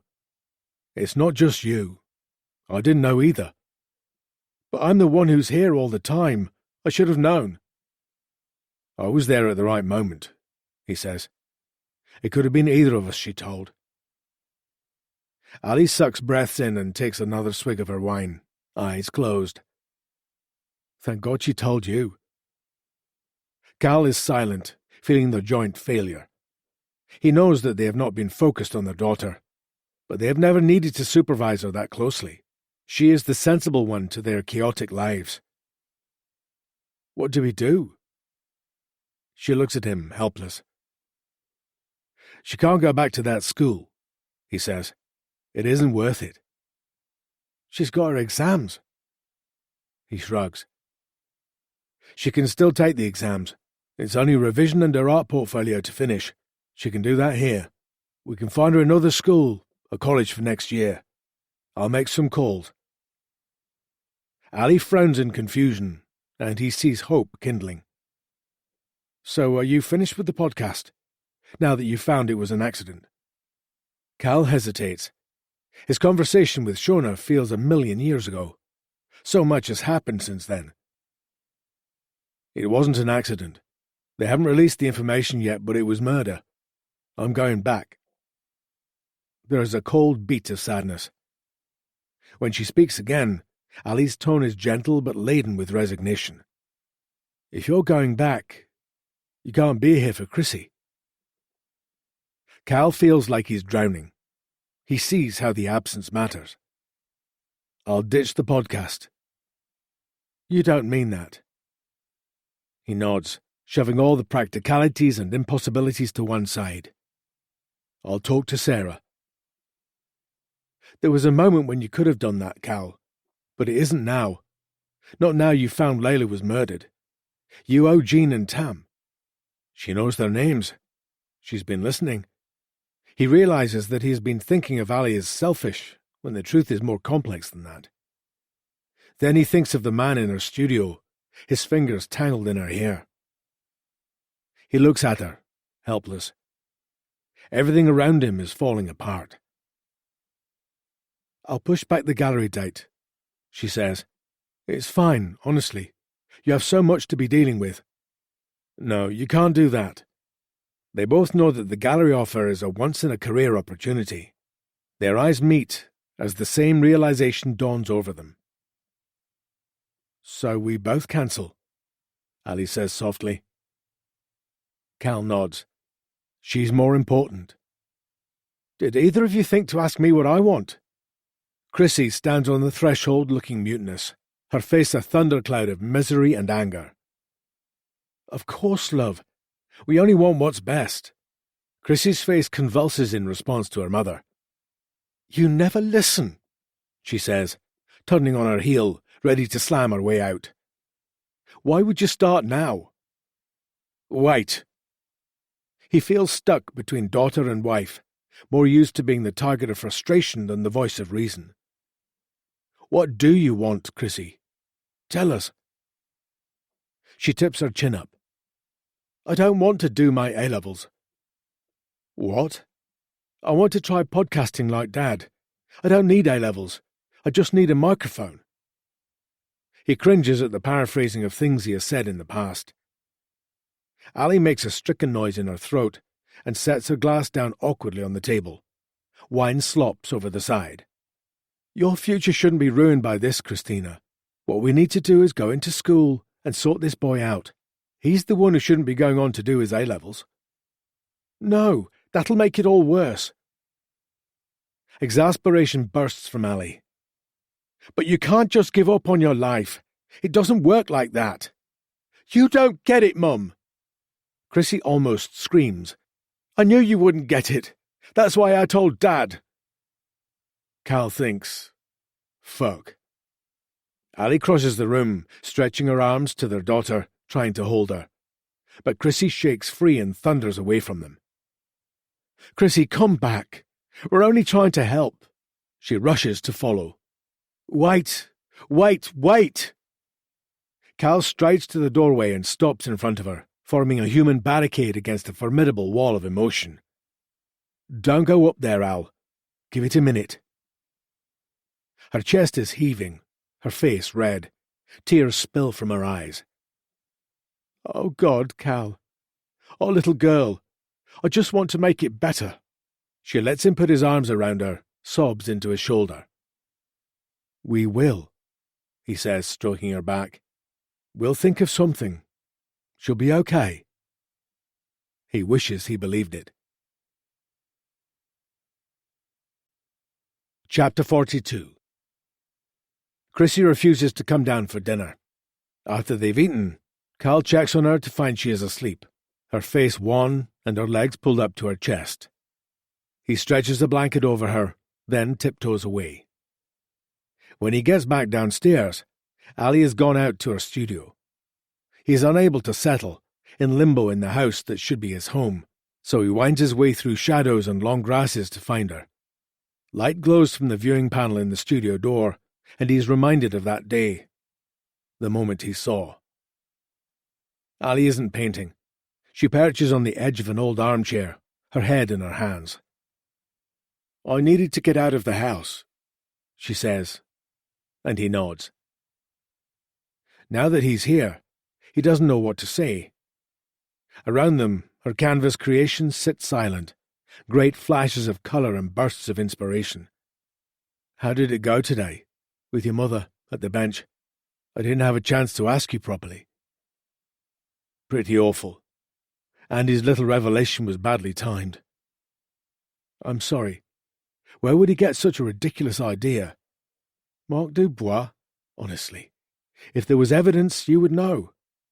Cal walks to the full-length window and stares at his reflection in the dusk-darkened glass, so she won't see the guilt crossing his face. He should have told her before.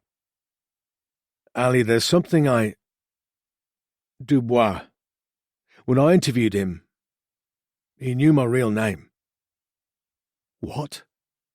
There is a long pause while she waits for words he doesn't have, while she realizes that he's kept this secret from her. "I think maybe he—" His hands shake and his voice breaks on the words. Through tears, he registers the shock on her face. She steps towards him, stretches out a hand but doesn't make contact. "It's driving me mad." He shakes his head, turning back to the window, to the darkness outside. What if it was him? What if he hurt Margot? He feels her there, close behind him, but she still doesn't touch him. The divide between them has widened. He has seen it happening, has watched her pulling away and felt powerless to stop it. Their relationship now hangs on only one thread. When Ali speaks, he can tell she has drawn everything together inside herself. Her voice is soothing. "He was a crazy, evil man, Cal. He'd say anything to hurt someone. He'd enjoy it, remember that. But if you really think it's possible, you should talk to the police." "I have." Another pause as she digests the level of secrecy. And? Cal sighs. They've said they'll look into it, but they sounded skeptical. I've been thinking about looking into it myself, into what could have happened to her. Ali exhales. Cal, are you sure you're the right person to do that? He prickles at the question, pivots to look at her. What do you mean? Nothing. Ali's cheeks colour. Circles of... Music is the breath between the words. Take this time to enjoy that breath. This audiobook is free, and your presence means a lot.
Prose appear like blotches of paint.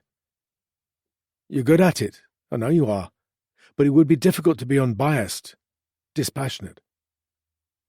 She's right. Cal swallows the bile that rises at the thought of poring through his sister's past. The people he would have to speak to, and the truths he would need to confront. He still feels like a lost child when it comes to Margot. Would he be able to see it all from an adult's perspective? It feels forever distorted and confused in his mind. Someone has to, Ali. I just think maybe you need to look after yourself. It's been so long, Cal. What if there aren't answers? What if they're not the ones you want? As if a layer had been stripped away between them, Ali touches his back. He turns, and the smell of her shampoo, the paint she uses, the washing powder, her skin, it all hits him at once in a wave of nostalgia and pain. There is such familiarity and love there, buried deep beneath everything they have said and done. They stay there, holding tight, holding each other up. Before he really knows what is happening, Cal is turning his head to hers. Their lips find each other's, the sensations painfully familiar, like a memory of the people they used to be. He isn't even sure he wants to be doing this. But their movements are automatic. He can feel his body taking over, rising to meet her. Ali, he whispers. Shh. She kisses him harder, her eyes shut, grips him tight. He slides his hand beneath her top, groans at the feel of her skin, heat rushing through him, better judgment vanishing. They break apart to pull their clothes off, breathing hard, the movements urgent. Ali's gaze is fierce. She pushes him to the chair and a tin of pencils crashes from the arm to the floor as she kneels over him, her hair falling onto his face. She slides herself onto him, and Cal forces the image of that other man away, grips her hard to pull himself deeper. Their movements are violent, raw. His anger at her mixes with desire. She grinds into him, her eyes dark and movements frantic. As they come, Cal cries out. Ali collapses onto his chest, her breasts slick with sweat, gasping. The scent of oil paint tangles with the smell of sex. They stay there, fused together, while their breathing returns to normal.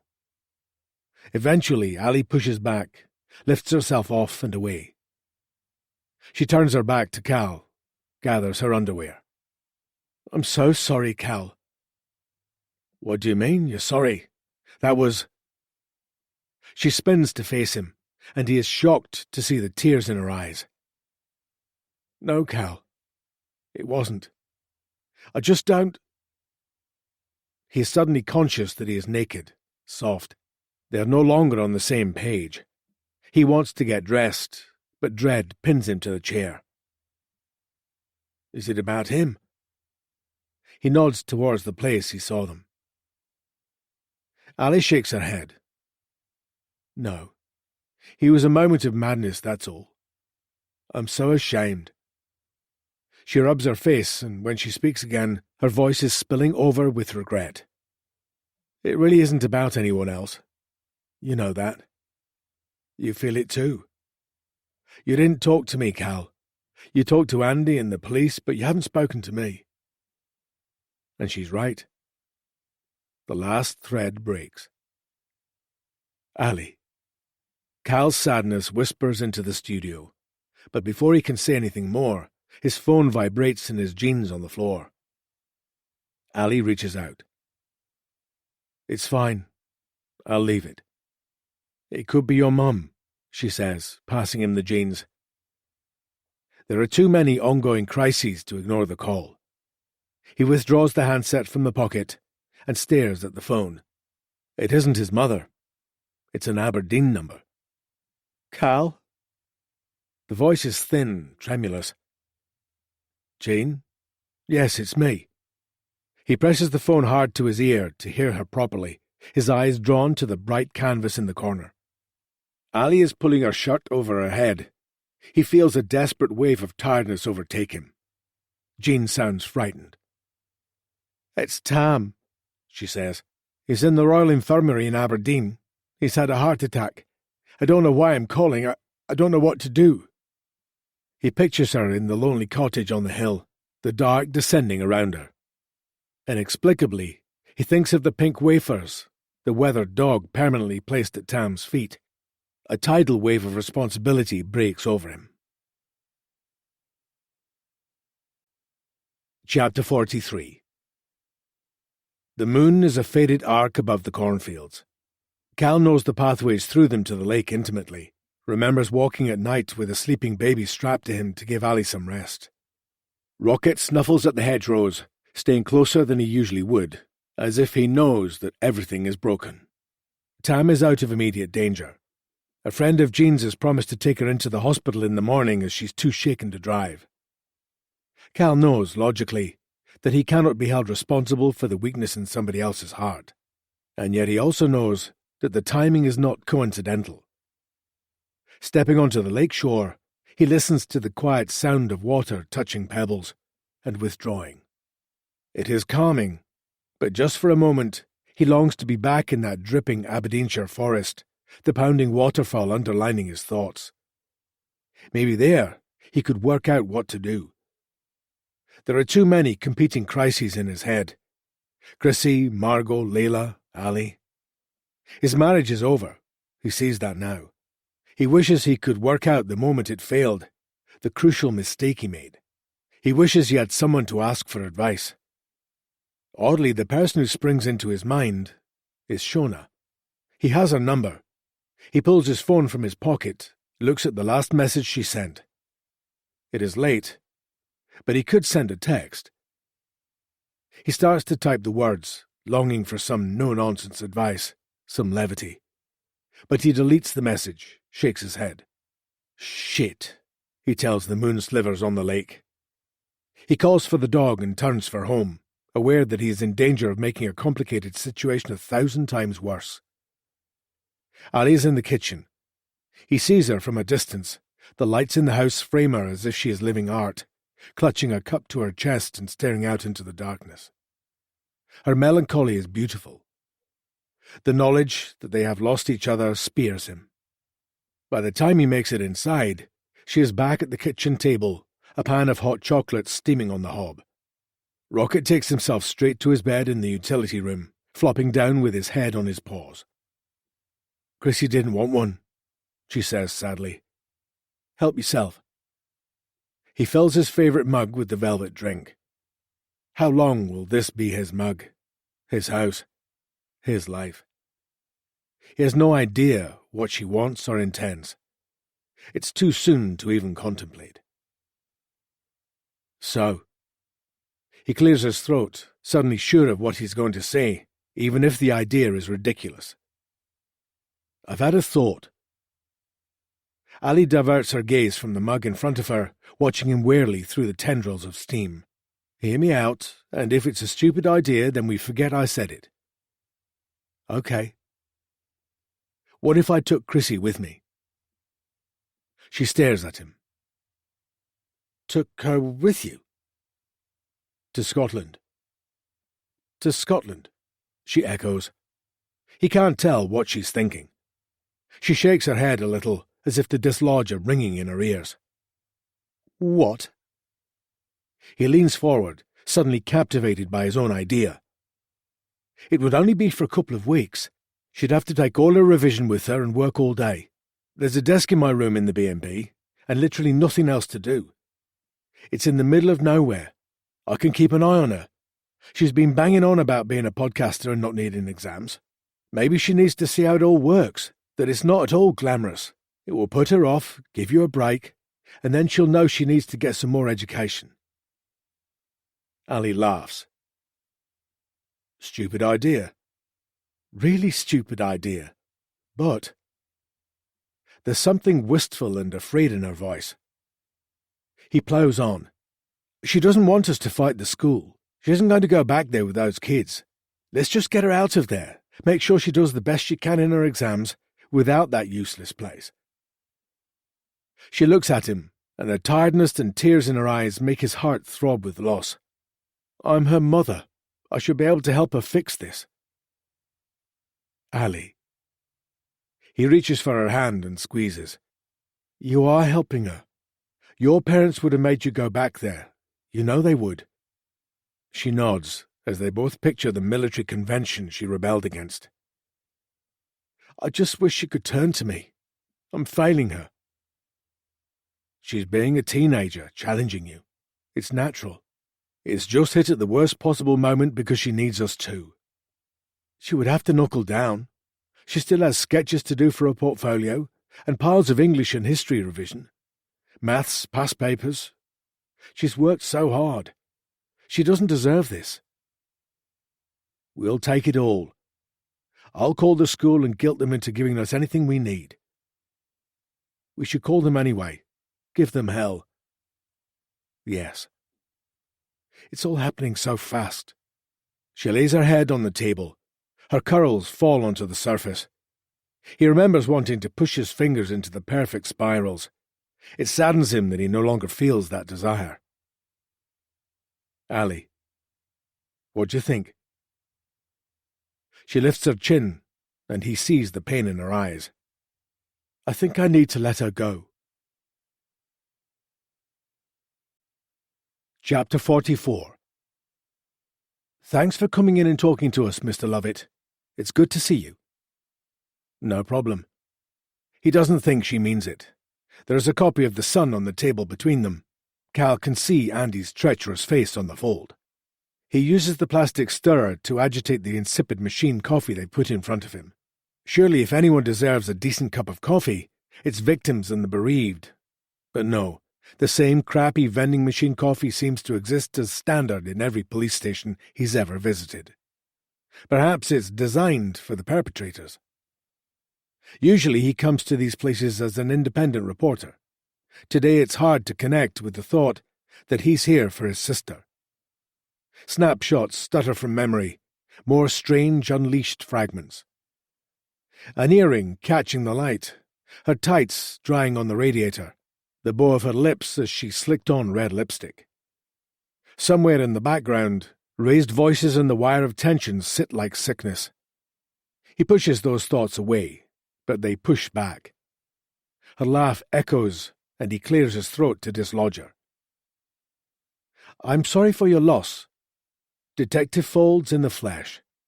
She's older than he expected, eyes creased in sympathy. He nods, wishing they would get on with it so he can stop his mind spinning. She smooths out the paper, looks up at him. Folds unfolds, he finds himself thinking hysterically. I didn't have anything to do with that. No.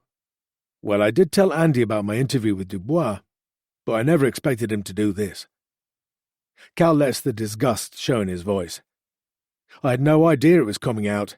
He didn't even have the decency to tell me what he'd done. Folds sighs. The thing is, Mr. Lovett. Cal. The thing is, Cal, we have looked into your suggestion, and I'm afraid we just can't find any evidence that Marc Dubois was in any way linked with your sister. But you have the recording, the letter he sent me. He makes reference to a scrapyard. There's one only a mile from our house. I went to take a look, and I think you need to search it. She could be in there. Folds holds up her hand to get him to stop. You went to take a look? Well, I didn't go in. The detectives look sympathetic, but he feels hot and unsteady. The look in their eyes tells him he is overstepping. You need to leave this to us now. He nods, feeling he is trapped behind glass trying to get their attention. Folds shifts in her seat. Cal pictures the tight-packed cube of a crushed car, swallows saliva. We will look into all the information, she tells him. After this, her gaze lands on the paper. We're under additional pressure. Good, he wants to shout. So we'd like to ask some questions about your sister, if that's all right with you. He nods. The back of his neck prickles with sweat. I was only 9 when she went missing. I know. The detective is gentle. Do you remember how she was at the time? Again his memory spirals. Her long legs up on the coffee table, short skirt, a sharp voice. Margot, get your feet down. She had a job at an office in town. She had lots of friends. I remember her getting ready, going out a lot. She was a good sister. Fun. Boyfriend, Andrew Cameron? Yes, Andy. How did they get on? Well, they were happy. Was it serious? Did you come round for dinner, stay over? Folds leans forward. No. Our parents wouldn't have been okay with that. I don't think. How does he know that? Does he know it for sure? She never brought him home. The detectives exchange a look. Were they strict? Cal feels that odd falling sensation inside. They were okay when I was a teenager, but I remember it being different with Margot. They weren't the husks of people they later became, is what he doesn't say. They still cared. Did she get on with them? His memory flickers once more, and he's kneeling on the landing in the darkness, gripping the spindles as they argue in the brightly lit hallway below. Margot's crimson lips as she spits words he can't remember now. Then the dark, horrible feeling, the pictures spooling on so fast he can't really see them. He swallows, shakes his head. As well as teenagers and parents ever do. But he falters on the words, and he wonders if they notice. What about friends? Do you remember anyone in particular? Any names? He shakes his head. She kept them separate, surely from the old case file. The detective inclines her head, makes a note on the piece of paper in front of her. Cal can't see what it says. I can ask my mother, Andy. They focus on him now. You still speak to him, even though you were only 9, and she never brought him home? Cal shuffles his fingers, pauses to think what this could mean. Has he missed something fundamental? He's never got over it, he tells them eventually. We speak every year, on her birthday. Other times. She would have been 54, this week. The detectives look at each other. Do you remember what car he drove? There was a car mentioned at the time, a Vauxhall that a witness said your sister got into. Do you remember anything about that? Again, Cal shakes his head, pierced by the knowledge that he is hidden from these details. Yes, he was too young to take them in when they happened, but he has avoided researching them later. Surely they can't think that Andy... Even though he hates him for cashing in, he knows Andy just wants to help. He can't let them think that. He loved her, he says. He was there for me afterwards, when no one else was. Do you remember how your parents seemed after Margot vanished? The second detective has been silent until now, but now he finds himself pinned by intense brown eyes, amber flecks at their core. She is kind, but her question makes him feel exposed, afraid. They were devastated, he says, afraid to step across the gap, to bring life to the darkest, most hidden thoughts he didn't really even know he had. Of course they were. But as he shifts uncomfortably on his seat, Cal's thoughts flip back through the years, to raised voices and slammed doors. He accepted all of that back then as normal teenager-parent volatility. It was all he ever knew. But now he has a teenager of his own, and when he looks back, it is from a different angle. Would he behave that way with Chrissy? Never. The thought makes him shudder. But times were different back then. You can't judge them by today's standards, can you? Chapter 45. Spat into the warm air outside the police station, Cal hesitates, unsure where to go now, what to do. Preoccupied, he takes an indirect series of loops through the streets, like the child he used to be, reluctant to return to the bleakness of home, kicking a twig or a pebble, taking his time before entering the marked house and absorbing its heaviness. He is exhausted by the interview, the emotion, the memory. The untamed green space that houses Margot's bench is only a mile or so away. Maybe there he can think properly, compose his thoughts before facing his mother. He sets off in that direction, but as he turns the corner, he can see in the distance that a man is already sitting on it, hunched over, swirls of cigarette smoke haloing him. Disappointment hits him. He will have to sit elsewhere, or wait for the person to move. But as he draws closer, he realizes that the person sitting there is remembering her too. Cal is only meters away when Andy looks up, eyes red-rimmed, face stubbled and drawn. He feels the sweep of rage chased by despair. Didn't expect to see you here. It's strange to see the flicker of reluctance, fear even, in Andy's face. But Cal feels the fight falling away. The search for Margot has always been their uniting cause, and if Andy's fucked up along the way, can he blame him? Wordlessly, Andy shuffles along to make room for him and stubs out his cigarette. They sit either side of the plaque. Cal waits for an apology that doesn't come. "What the hell were you thinking?" he says eventually. Gets only the briefest shrug in return. "Why didn't you tell me, Andy?" "I wasn't thinking. When you told me, There's a bloke down the pub who's a snapper. He said I should talk to his mate. I needed some cash. It got out of hand, I guess."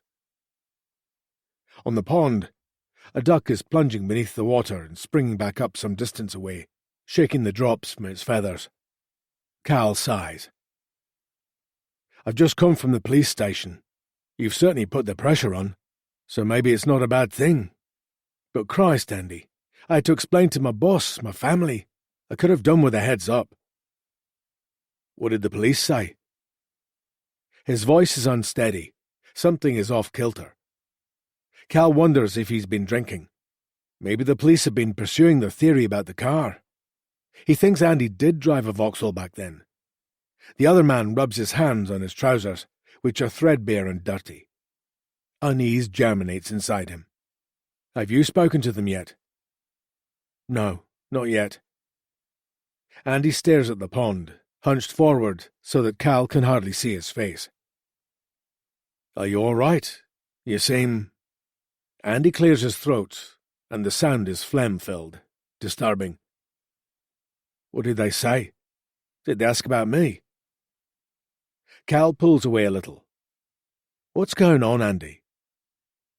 The older man rocks in his seated position. "They're going to think it was me." The words on their own would be easy to dismiss, but such intense agitation sets an alarm off. "Andy," he says, dread seeping through him.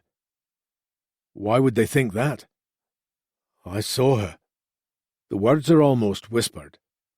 Cal hears them, but he can't take them in. "What?" "I saw her that night. I thought... I lied. But she left before you got there. When you came to pick her up, she was gone." He repeats the story he has always known, the truth his life is based upon. There is a singing sound inside his head, and he shakes his head slowly. "Nah, mate," he says. "That's not what happened." Cal takes in tiny sips of air, afraid if he moves he will break the spell and Andy will clam up forever. "What happened then?" he says carefully, making it sound as if the facts are incidental. Andy buries his head in his hands. "I found her on the road outside yours. She had this row with your dad. It was over me, partly." Cal swallows down the rising memories, his dad's anger. "I got angry. Said she needed to stand up to him." "Oh, Christ." Again the coughing. Blackness crowds into the edge of Cal's vision. He grips the arm of the bench. When Andy takes his hands from his mouth, they are shaking. "I'm sorry," he says, over and over. "I'm sorry." "Tell me." "I got mad at her. I stopped the car. Told her if she wasn't going to stick up for me, then we were over." He groans. "I told her to get out." Slices of memory cut into Cal's brain. He can't think quickly enough. "Where?" "On one of the country roads." "What? You just left her?" "I wasn't thinking." Cal feels an intense urge to punch him. His hands curl into fists automatically. Heat spreads through him. But he needs the information more than revenge, for now. "What happened after that?" "I don't know. That was the last time I saw her." Andy buries his head in his hands, and his body shakes with sobs. "It's all my fault." Cal feels winded, his chest heavy, something stuck in his throat. "Are you sure that's all that happened?" Andy jerks his head up. "I swear, Cal, I never hurt her. Never. I would never." He stares at him, previously solid facts drifting on a changing ocean. Why didn't you say anything back then? It could have helped. Cal's voice has risen so much that a woman walking a dog by the pond swills to look. I'm sorry. Andy reaches his arm along the bench, touches the plaque that bears her name. Cal can't sit there any longer, not with this man. He left her, and she stumbled into the path of a monster. All this time I trusted you. Racked with coughs, Andy buries his head again. Cal doesn't wait for him to lift it. He didn't think Margot's loss could possibly hurt any more, but as he strides away, he realizes he was mistaken. Things can always get worse. Chapter 46. Cal gets home late, finds the house silent and reproachful. They have plans to leave early, and though he is tired, it is a relief. In the morning, Ali fusses, making too much toast, pressing sandwiches on them, a flask. When she asks Chrissy if she's been to the toilet, their daughter snaps. I'm not 5, Mum, back off. Ali tries to laugh it off, but the notes fall flat and they all sink into uncomfortable silence. Cal drains his coffee cup. Right, he says, standing. We should get on the road if we're going to manage the driving one day. He looks from his wife to his daughter. The hostility between them is palpable. I'll put the bags in the boot. Outside, the skies are heavy with rain and a pre-thunder closeness. The dog pads by his side, forlorn. It looks strange to Cal, Chrissy's bag next to his, her rucksack in the front footwell. The door flips, and then Chrissy is beside him, bending to hug the dog. Ali stands on the porch. Cal can't bear the sight of how alone she looks. He takes the steps, pulls her into his arms, and they squeeze tight. Just for a moment. The feeling of finality knocks the breath from him. By the time he is at the car door again, Ali has gone inside. The journey north passes in a blur. They talk about nothing, then eat sandwiches far too early. Eventually, Chrissy plugs in her earphones and falls asleep, head against the door, her face drained of life. While she sleeps, Cal finally has time to confront the dead weight of dread he has been carrying around since Andy's revelation. His career relies upon people divulging secrets they have kept for decades. But still, he didn't see it coming. Andy has been a constant since Cal was 9 years old. He trusted him because Margot trusted him. When Chris is browsing at a service station, he makes a call from the car park, listening to the traffic while he waits to be put through to Detective Foulds. Mr. Lovett, thanks for speaking to me. Not at all. I spoke to Andy yesterday. He told me some things and I thought you should know. Right. He did see Margot that night. He said that he picked her up, and they argued, and he left her by the side of the road. Which road? I don't know. Somewhere in the countryside. We will investigate every angle, Mr. Lovett, I assure you. I think he drove a Vauxhall. You asked me before if he drove a Vauxhall. I think he did. There's a beat of silence. Mr. Lovett? That would fit, wouldn't it? If Dubois found her, if he followed her, or offered her a lift, or... Cal? Her voice is gentle, and he knows she is managing him as he has managed others. Leave this with me. We will explore every possibility, I promise you. We will do our best to get you the answers you deserve. When he looks up, Chrissy is standing by the car, scanning the tarmac for him. He waves from the verge. She grins and holds up a bulging bag of pick and mix. He takes a deep breath and pockets his phone. By the time they reach the bed and breakfast, it is dark. Marilena greets them like old friends, wrapping his daughter in a tight hug, and then leading her to a little room in the eaves, just along from Cal's. I'll bring her a hot chocolate, she announces, beaming at Cal, and some cookies.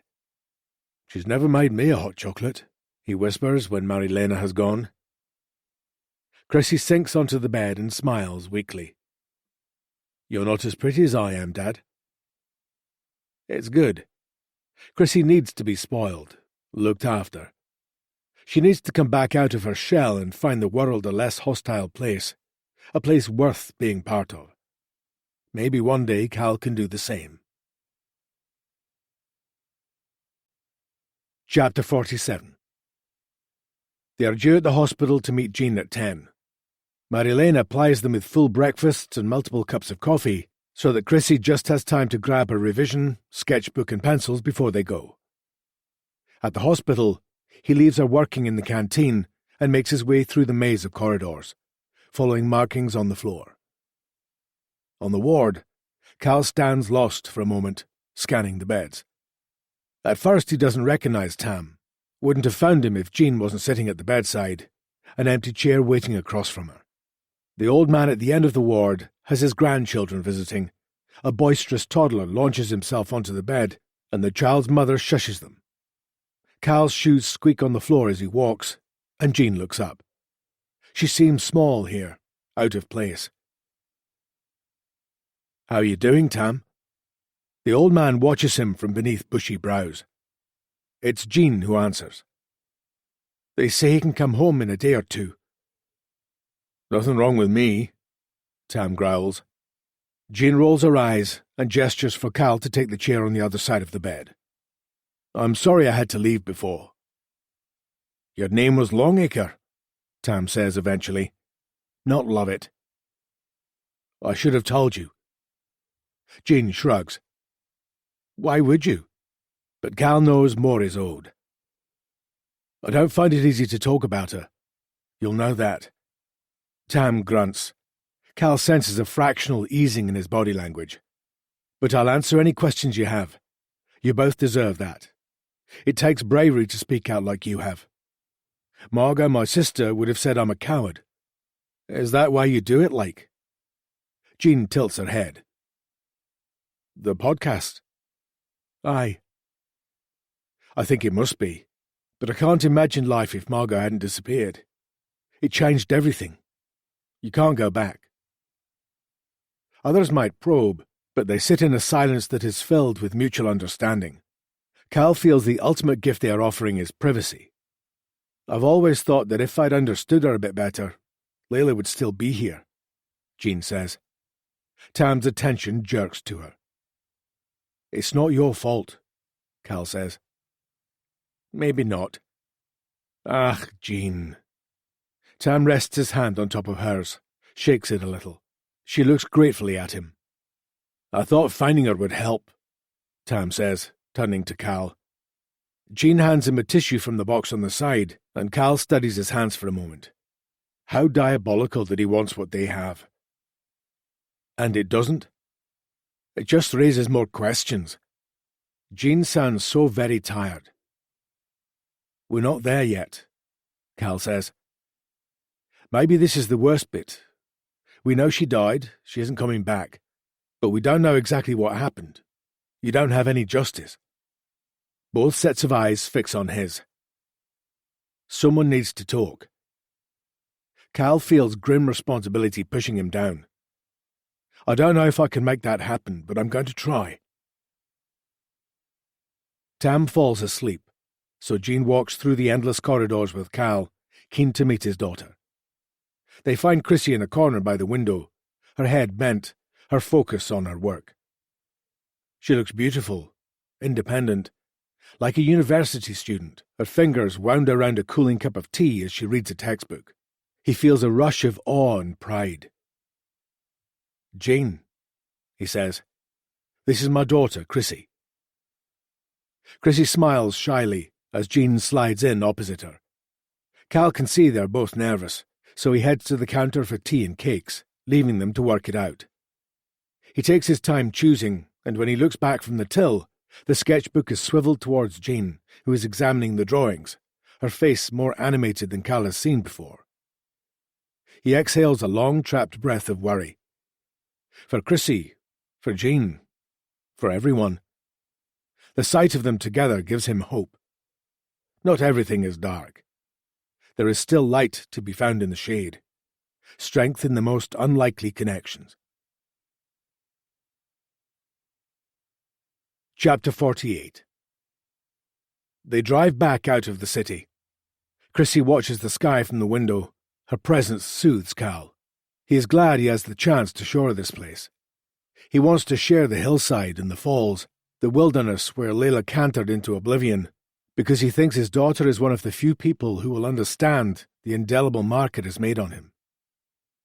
He glances over at her. She's thinned, insubstantial even, like you could see through her. He wants to fix that too. How's the schoolwork going? I'm making good progress, she says. Promise. Take a break and come for a walk with me then. He stops at a petrol station. Chrissy chooses bright sunflowers, then he drives up into the foothills, near to the hotel and the riding stables. They leave the car beside standing stones, pink granite slabs that glitter in the light. From here they can see for miles, fields folding out in front of them. That's where she was riding when she vanished. He draws a line across the moorland with his finger. She went into those woods. And no one saw her again. He shakes his head. No. Just like Auntie Margot. The spectre of her jolts into his mind. He swallows, trying to stave off the images that come to him so easily. Feet cut to ribbons, clothes discarded, skin torn. He hopes the detectives are making good on their promise to investigate. He feels the burden as they walk, the weight of 2 missing women, and not enough answers between them. When they reach the falls, Chrissy gasps. You'd never know this was here. I know. Lots of local people don't even really know. She lays the sunflowers at the head of the falls, near the crack in the rock where Layla was wedged. The bright yellow stands out against the cool, dark trees, a flash of life. A testament to one. Chrissy scrambles down the rocks to the pool, and he watches as she closes her eyes, turns her face to the spray. Just for a moment, he glimpses contentment. In an instant, it's gone, but the snapshot is powerful. She climbs back up, using her hands to help herself over the slippery stone. What about Layla? What's next? I think she was meeting someone here, but no one has ever come forward to admit to it. I need to go through my notes tonight. In truth, the events of the past few days haven't allowed him much time for practicalities. Now he's here, he needs to refocus and make the time count. He's made promises. They're almost back at the car when Shona calls. Hello, stranger, she says. I heard a rumour you were back. Your sources are good. I'd make an excellent journalist. Apart from the writing bit. Always get Cliff to do the reports. Cal laughs. He is aware of Chrissy standing only a few metres away, scanning the landscape with her artist concentration. Anyway, on that note, I have a tip for you. Get hold of the evening paper. The police have made a statement. Really? They've confirmed it's a murder inquiry. Local hacks were invited, but I wondered if you might have been missed off the list. NFI, Cal confirms. Not fucking invited. Ah, well, we can't all be popular. He smiles despite the frustration at being left out. The Express had done a huge piece on it, she says, with a big picture of the chef she was seeing. Thanks, Shona. Appreciate the heads up. Definitely owe you a drink now. Several.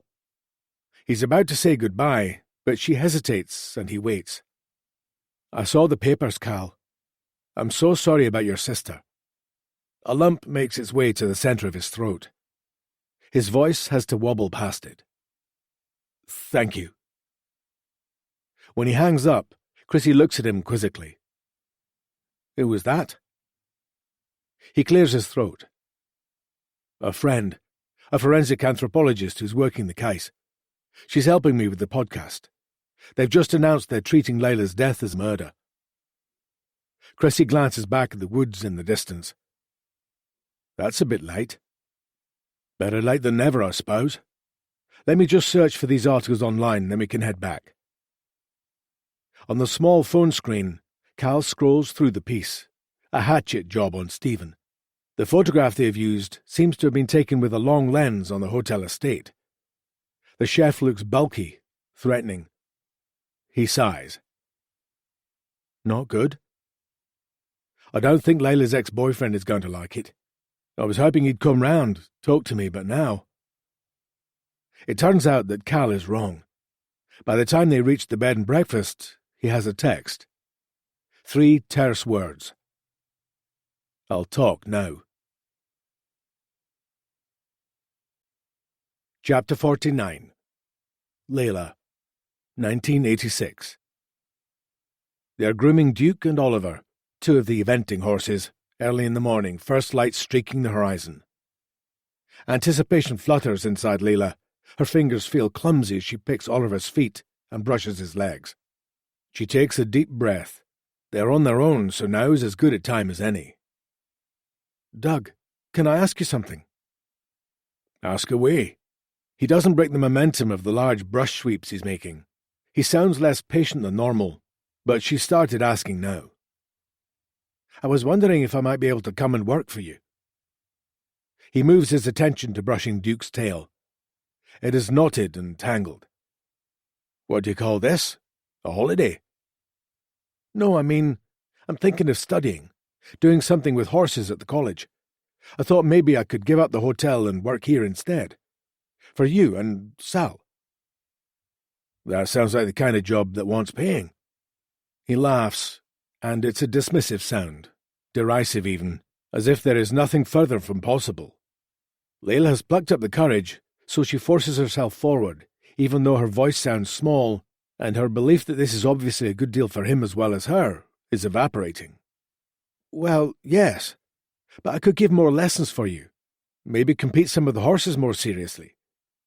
No, I don't think so. But... Doug throws the brush into the grooming box and pulls on the end of Duke's lead rope to release it from the twine looped over the fence. He turns away and the horse follows. Then he changes his mind and swivels back. He comes right up to Layla until his face is closer than comfortable. On the surface his voice is reasonable, but beneath it she senses menace, a line crossed. Sal was right. Look, I don't know what role you think you play here. Maybe us letting you in the kitchen has given you the wrong impression. You're lucky we let you ride the horses. We're happy for you to do that in your free time. That's all, got it? Yes. The word squeaks out, small and pathetic. The fierceness of his response astounds her. It seems out of proportion to the question. She thinks back to Sal's face in the ladies at the pub, wonders what she said to Doug. Good. He strides away, tugging Duke and his unexpected anger behind him. Layla feels tears welling with the shock of his reaction. Was what she was asking so unreasonable? She has never seen Doug like that, felt that coiled resentment. Now she feels foolish. She buries her head in Oliver's side, frantically brushing the hair she has already groomed and trying desperately not to make a sound. It doesn't matter. By the time she leads the mare to the field, Doug has closed the gate and retreated to the house. She hears the door bang behind him. She releases the horse and leans on the gate, watching as he canters around the field. Tears sneak down her cheeks. Maybe she's been overstepping for a long time, thinking she was different to the others. She feels a hot rush of shame. When the tears stop, she wipes her eyes and tucks her hair into her hood, makes her way to the tack room, and fills the kettle from the tap in the yard. She doesn't have time to go inside for breakfast anyway. In her pocket is a little scrap of paper from her waitress pad. She shouldn't have done it, she knows, but she couldn't resist taking John's number. It was just sitting there in the book at work, waiting for her. So easy to steal a glance at the reservations. She's been carrying it around since then, just in case. She wasn't going to use it, just wanted to have it. But now, smarting from Doug's reaction, she needs another way to make some changes. It's asking for help, yes, but it's what she needs to do to make her own way. And John is mad about her. He tells her all the time. She holds the fragile piece of paper up to the light, nervous now that she intends to use it. He believes in her, has somehow seen through the circumstances of her life to the true person she is, the yearning she has. A woman answers. Hello? Layla is thrown. Can't speak for a moment. Hello? John Knowles' office. Can I help you? A note of frustration, of irritation, a sense of business and importance leaks down the line to her. Could I speak to John, please? Her voice sounds young, fragile even to herself. Doubt creeps in and she thinks about hanging up, but she has done it now. Can I ask who's calling? Layla. Tell him it's Layla. There is a pause. Can I say what this is regarding? Uncertainty distills inside her. No, he'll know. Another excruciating pause. Hold the line, please. She waits so long, Layla thinks maybe they've forgotten her, that she should hang up. Outside, the light is lowering. She can see from her window the horizon streaked with indigo. She is acutely aware that the horses are in that direction, just over the brow of the hill, but she cannot go to them, cannot escape the feeling that she has misplaced herself. She drifts into thoughts of self-recrimination so deep that when she does hear his voice in her ear, it is a shock. The tone is an even greater shock. None of the indulgence or allure she expected. Another sharp douse of cold water. What the fuck do you think you're doing, Layla? I'm at work, you can't call here. Sorry, I need to see you. She hears the whine in her voice. The loss of control is alien. He sighs and his annoyance stretches from his office to her bedroom. I'll meet you by the garden, 9. He is gone before she can reply. Chapter 50. Layla, 1986. She is early, scurrying through the woods to the back of the kitchen garden, the scent of crushed garlic in her nostrils. Waiting makes her jumpy. Night murmurings push her closer to the edge, and she drums her fingers on her thigh, scanning the tree line. John has money, influence. He could be her chance to make something of herself. But the coldness in his voice when they spoke earlier has nagged at her, wound its way around her schemes. Perhaps she caught him off guard, that's all. Another thought creeps in before she can help herself. If he isn't going to help her because he desires her, because she means something to him, then maybe he will help her for other reasons. Maybe she's going to have to grab her ticket out of here another way. She doesn't want to make that threat, but she will if she has to. She's the one in control here. He has more to lose. He is late. She strains to see, until a darker shade of night detaches itself from the shadows and he is there, overwhelming her with his scent and presence. She feels smaller than usual, the bulk of him looming over her. You can't call my work. He sounds far angrier than she imagined.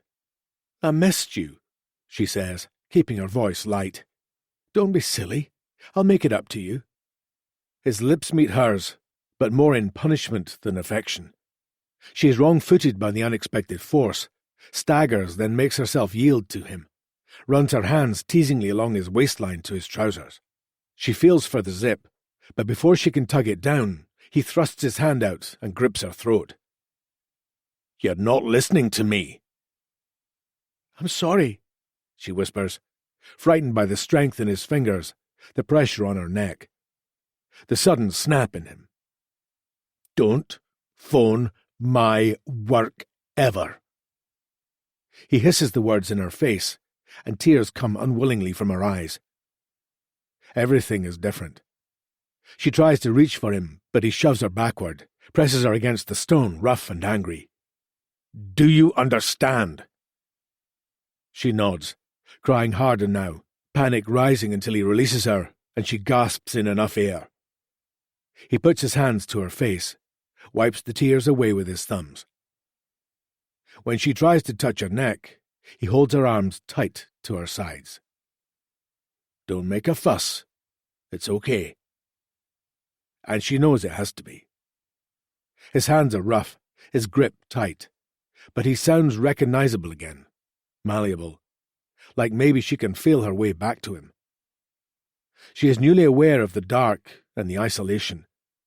No one knows she is here in the woods. So she presses her mouth against his, slides her way forward, until she is inside his coat with him. She knows what she has to do to show she is sorry. Afterwards, he is still panting when he rises from the wet ground. She is sore, confused. It was different. Will you get home okay? Yes. This is not the time to ask for a favour. Chapter 51. Cal. The chef fidgets with an unlit cigarette, puts one ankle on his other knee, takes it off again and shuffles in his seat, looking anywhere but at Cal. There aren't any lights on in the cottage, which is gloomy with its thick walls and small windows, built to keep out the weather. Go ahead. Cal nods at the cigarette. Don't let me stop you. I'm trying to give up. Doctor's orders. Cal can tell by the smell in the cottage that it isn't really working. Takeaway boxes and ready-meal plastic litter the surfaces. He's shocked that a chef is creating masterpieces for hotel guests and then eating such crap at home. So tell me about you and Layla. What do you want to know? How long had you been seeing each other? Stephen shrugs. A year? I don't even know if we were seeing each other, officially. Layla was hard to pin down. His fingers tighten into fists, release again. He lays the crumpled fag on the side. How so? Cal tries to make his voice soft, non-confrontational. We'd arranged to meet, but she wouldn't show up. Sometimes she was all over me, sometimes she wouldn't let me near her. She drove me fucking crazy, you know? Cal nods, waits. Just before she went missing, we were supposed to be going away together for a week. I'd booked the time, looked into flights, but she just changed her mind, got really angry that people would know we were together. Was it a secret? That's the thing. Everyone knew. We weren't boyfriend and girlfriend as such, but everyone knew. Do you remember when you last saw her? Stephen nods. It was on a shift. She left after lunch and I had a load of cheesecakes to make for the next day. I asked her if she was going to the pub later.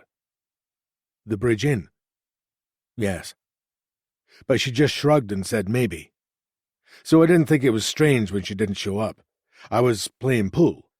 People started to talk about a horse coming back and the rider being missing. Some of the folk in the pub went to help look. I didn't know it was Layla until later on, though. I stayed put. He shakes his head at his past self. You didn't realize it was her? Cal allows the disbelief to sound in his voice. Stephen's eyes slide away from his. Maybe I suspected, but I was pissed off with her, about the holiday. Cal knows the fact that Stephen sat drinking beer while others searched the roads and fields for Layla is one of the reasons many think he's guilty. But it's not evidence. Stephen shifts his legs again, crossing the other one. There is something he isn't saying. Her mum thinks you used to hit her. Fuck. Her mum has it in for me. I never. Stephen's voice rises. Both feet hit the ground. He leans forward, his tone urgent, eyes fearful. Not really. Once, twice. I mean, Layla. Shit. Cal waits, uneasy at the echoes of Dubois' rationale. She'd blow hot and cold. She just drove me to it, you know. The desperation snakes through his voice. She did it on purpose. You know what I think? I think sometimes she only wanted me mad. That's what I think. But kill her. Make her disappear, like you're saying. Cal holds his hands up. That's not what I'm saying. Why not? It's what everyone else says. I see the way they all look at me. Feel the way they stop talking when I go in the pub. Not that I bother much now. I used to have pals, a life outside this shithole. He gestures towards the 5-star luxury hotel hidden through the trees, far enough away to be another world. They all think I did it. There's nothing I can do to prove it to them. Nothing. Layla ruined my life. I wish I'd never met her. He drops his head into his hands, pressing the palms against his eyes as if trying to hold in the memories. Carl lets him breathe through it without saying anything, wondering what other images he is trying to press away. When Stephen lifts his head, his eyes are red. I loved her. I really did love her. His discomfort at revealing his emotions is palpable. Carl tries not to think of Andy, doesn't want to draw comparisons. Shall I get you some water? Aye, thanks. He finds a glass that looks clean enough. Stephen takes it with shaking hands and sets it beside the crushed cigarette. What do you think happened to her, Stephen? How do you think she ended up in the woods? The chef won't look at him, stares at his fingers, knotting them together. Did you meet her there that day? Stephen huffs air from his lungs. I didn't know. You mean she was seeing someone else? There's a long pause while the man appears to capitulate. Aye, I think so. It's Carl's turn to lean forward. Do you know who he was? Stephen shakes his head. No, but I think he was older, had money. When he meets Carl's gaze, there is pain in his eyes, humiliation. She brought him here once, I think, to fuck him, when I was working. Why didn't you tell the police this, back then? I don't know. Is it because they would have thought... Stephen's head jerks back, as if he has suddenly remembered where he is, what he is saying and to whom. Carl sees pain, confusion, then a hardening. I think you should go now. He stands abruptly and the space shrinks. Hang on. No, you're just the same. I'm not the same as anything, Stephen. I'm just trying to find out what happened to her. You want the same thing. It's a fit-up, that's what it is. Now fuck off. Carl can see he is pushed far enough. He takes himself to the front door, sensing Stephen at his heels, an intimidating presence. He can't help but wonder if the chef was this volatile back then, or if this is the result of recent developments. He turns on the step to say more, but the door slams so hard a chip of wood falls from the frame to the floor. He glances around at the trees. Nothing moves. Chapter 52. When he gets back, Chrissy is working at the desk in his room. He drops his bag of equipment on the floor and she startles. He notices her fingers drifting from her phone, the nervousness in her expression. It makes him feel jittery too. Everything okay? She nods. Sure. Chrissy bites her lip. I can't stop looking at the posts, the messages. Cal perches on the end of the bed. Maybe delete the apps. I tried. It isn't working. I can't stop myself logging into the main sites. Give me your phone. He means it as a joke, but Chrissy looks from him to the handset. Maybe for a day or two, just to see. So he knows it's bad. He keeps his tone light as she passes him the phone. Yep, no problem. His eye falls to the desk. She has been working on a small etching on a piece of leather. Cal is grateful for the chance to change the subject. That's beautiful. It's just a study. There's 7 of them, part of a bigger piece I'm working on.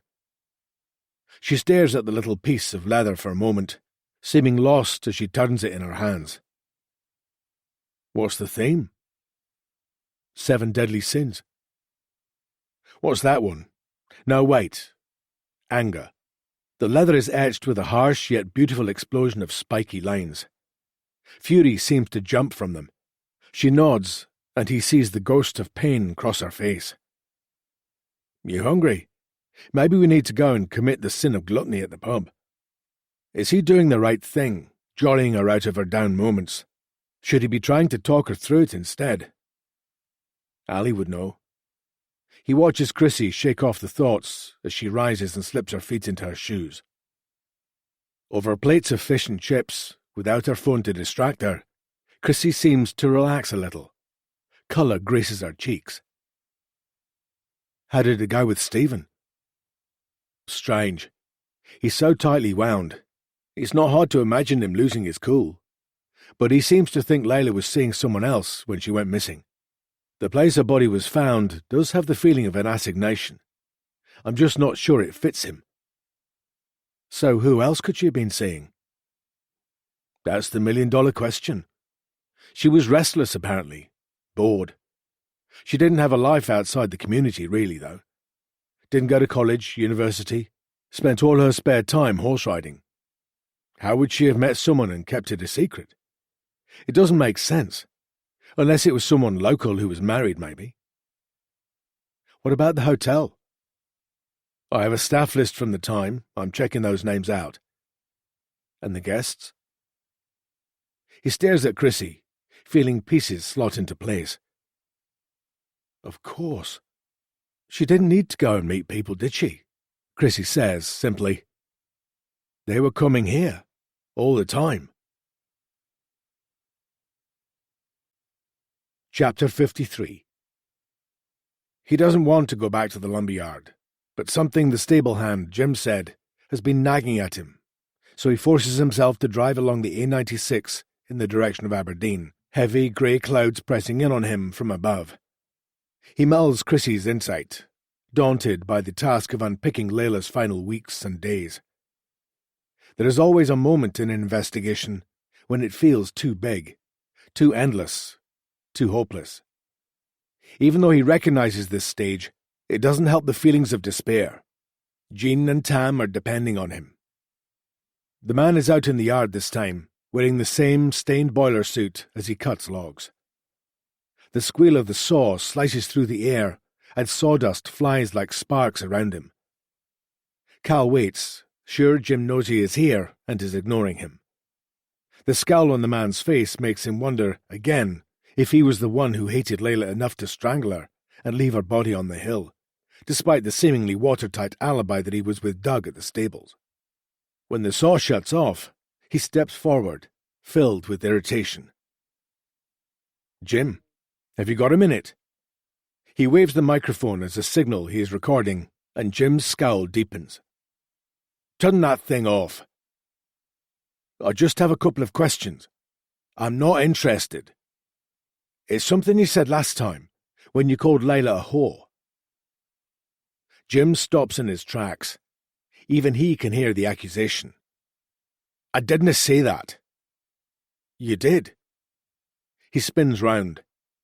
Well, it's true. You said to ask them at the hotel. What did you mean? That she was seeing one of the chefs? He snorts. Cal knows he is on the right track. She didn't limit it to the staff. How do you know? I'd like you to leave. Just tell me and I'll go. He spits on the sawdust, and Cal marvels at the depth of hatred that lingers for someone he hasn't seen in over 3 decades. I saw her. Where? When? Being picked up in a posh car from the end of the drive at the hotel. A discovery that had never been over a pothole in its life. Jim sneers. When was this? He shrugs. Around the time she disappeared. And you didn't think to mention it to the police? Jim's eyes glitter. Must have slipped my mind.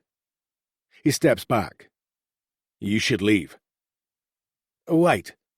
Did you see anything of the man in the car?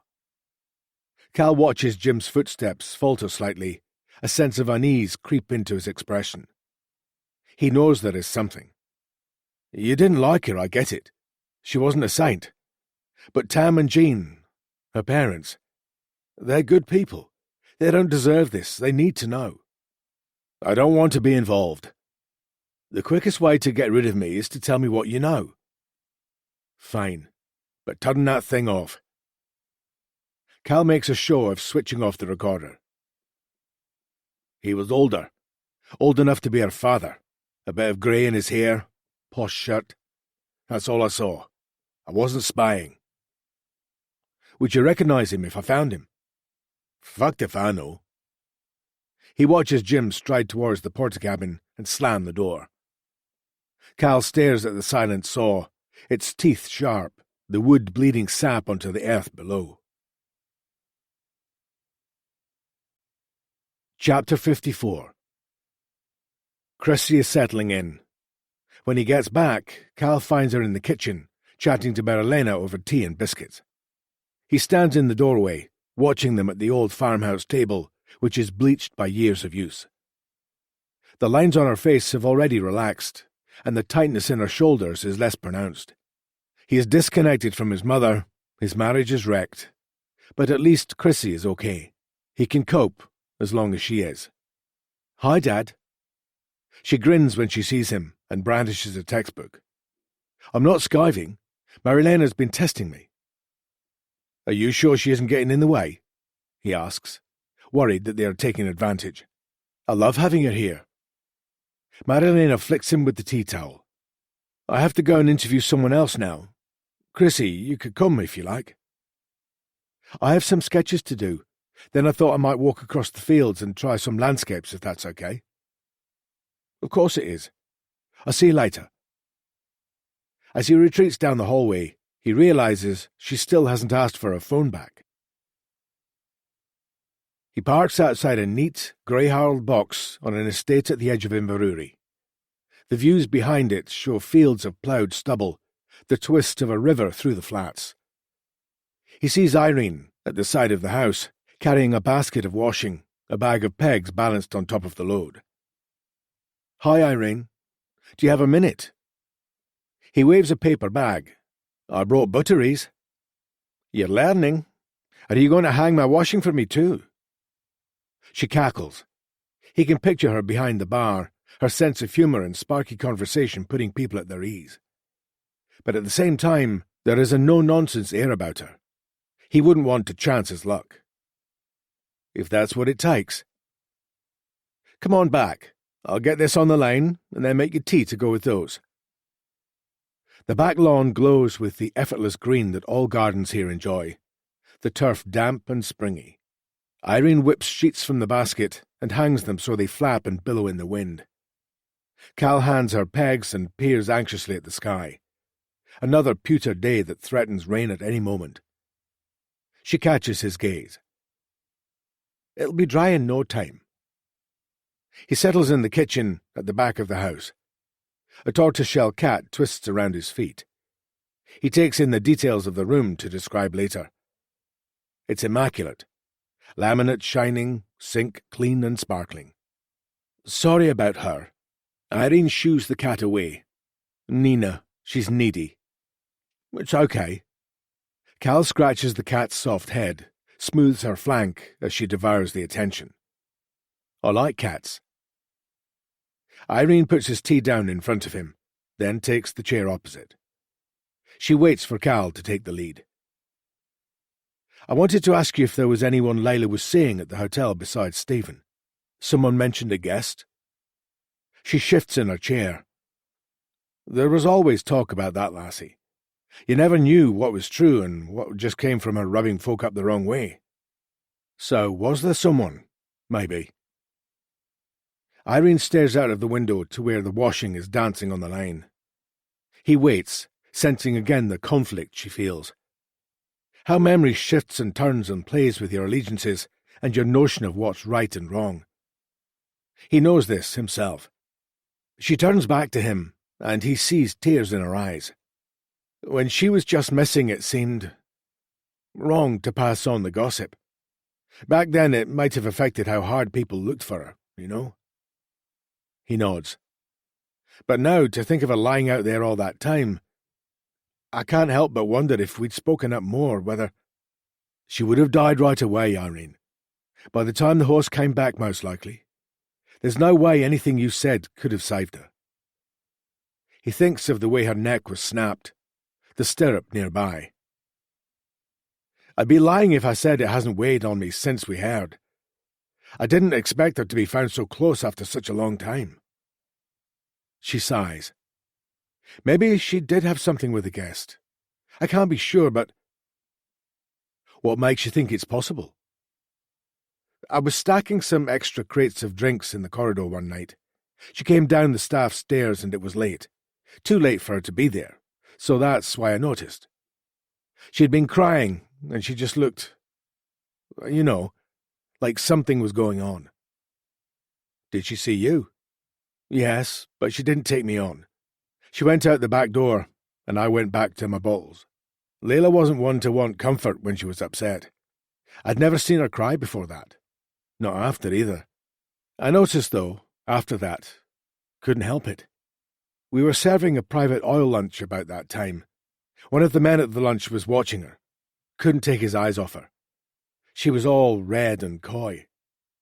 She was pretty. That can't have been unusual. Yes, but the way she was ignoring him was different. She liked to flirt. It was good for tips. I just came away with the sense that she knew him, somehow. Can you tell me anything about the man? Not much. Salt and pepper hair, maybe late 40s. Nice-ish looking. Don't suppose you remember the oil company? She shook her head slowly. Goodness, what were they called? They were in all the time back then, before the market crashed. Shooting days, dinners, lunches. She rubbed her temples for a moment. It might come back to me. Maybe the hotel has records. Thanks, Irene, you've been such a help. She looks awkward. I meant to say, I saw you in the paper. Cal nods vigorously, wanting to spare her and himself the discomfort of saying it. I'm sorry, she says. That means a lot. Thank you. It's strange. He's hidden the truth of his past his whole life, so convinced he'd be tearing himself open every time he mentioned it. Only it's not like that at all. Every time someone acknowledges her, it releases the squeeze, ever so slightly. Margot deserves to be remembered. Chapter 55. Cal isn't dressed the part this time. The woman at the hotel reception frowns at his t-shirt and jeans. I was hoping to speak to Archie. Her lips pinch. I will check if Mr. James is available. There's a younger woman sitting behind the desk doing some paperwork. She smiles conspiratorially at him, while the first woman mutters down the phone.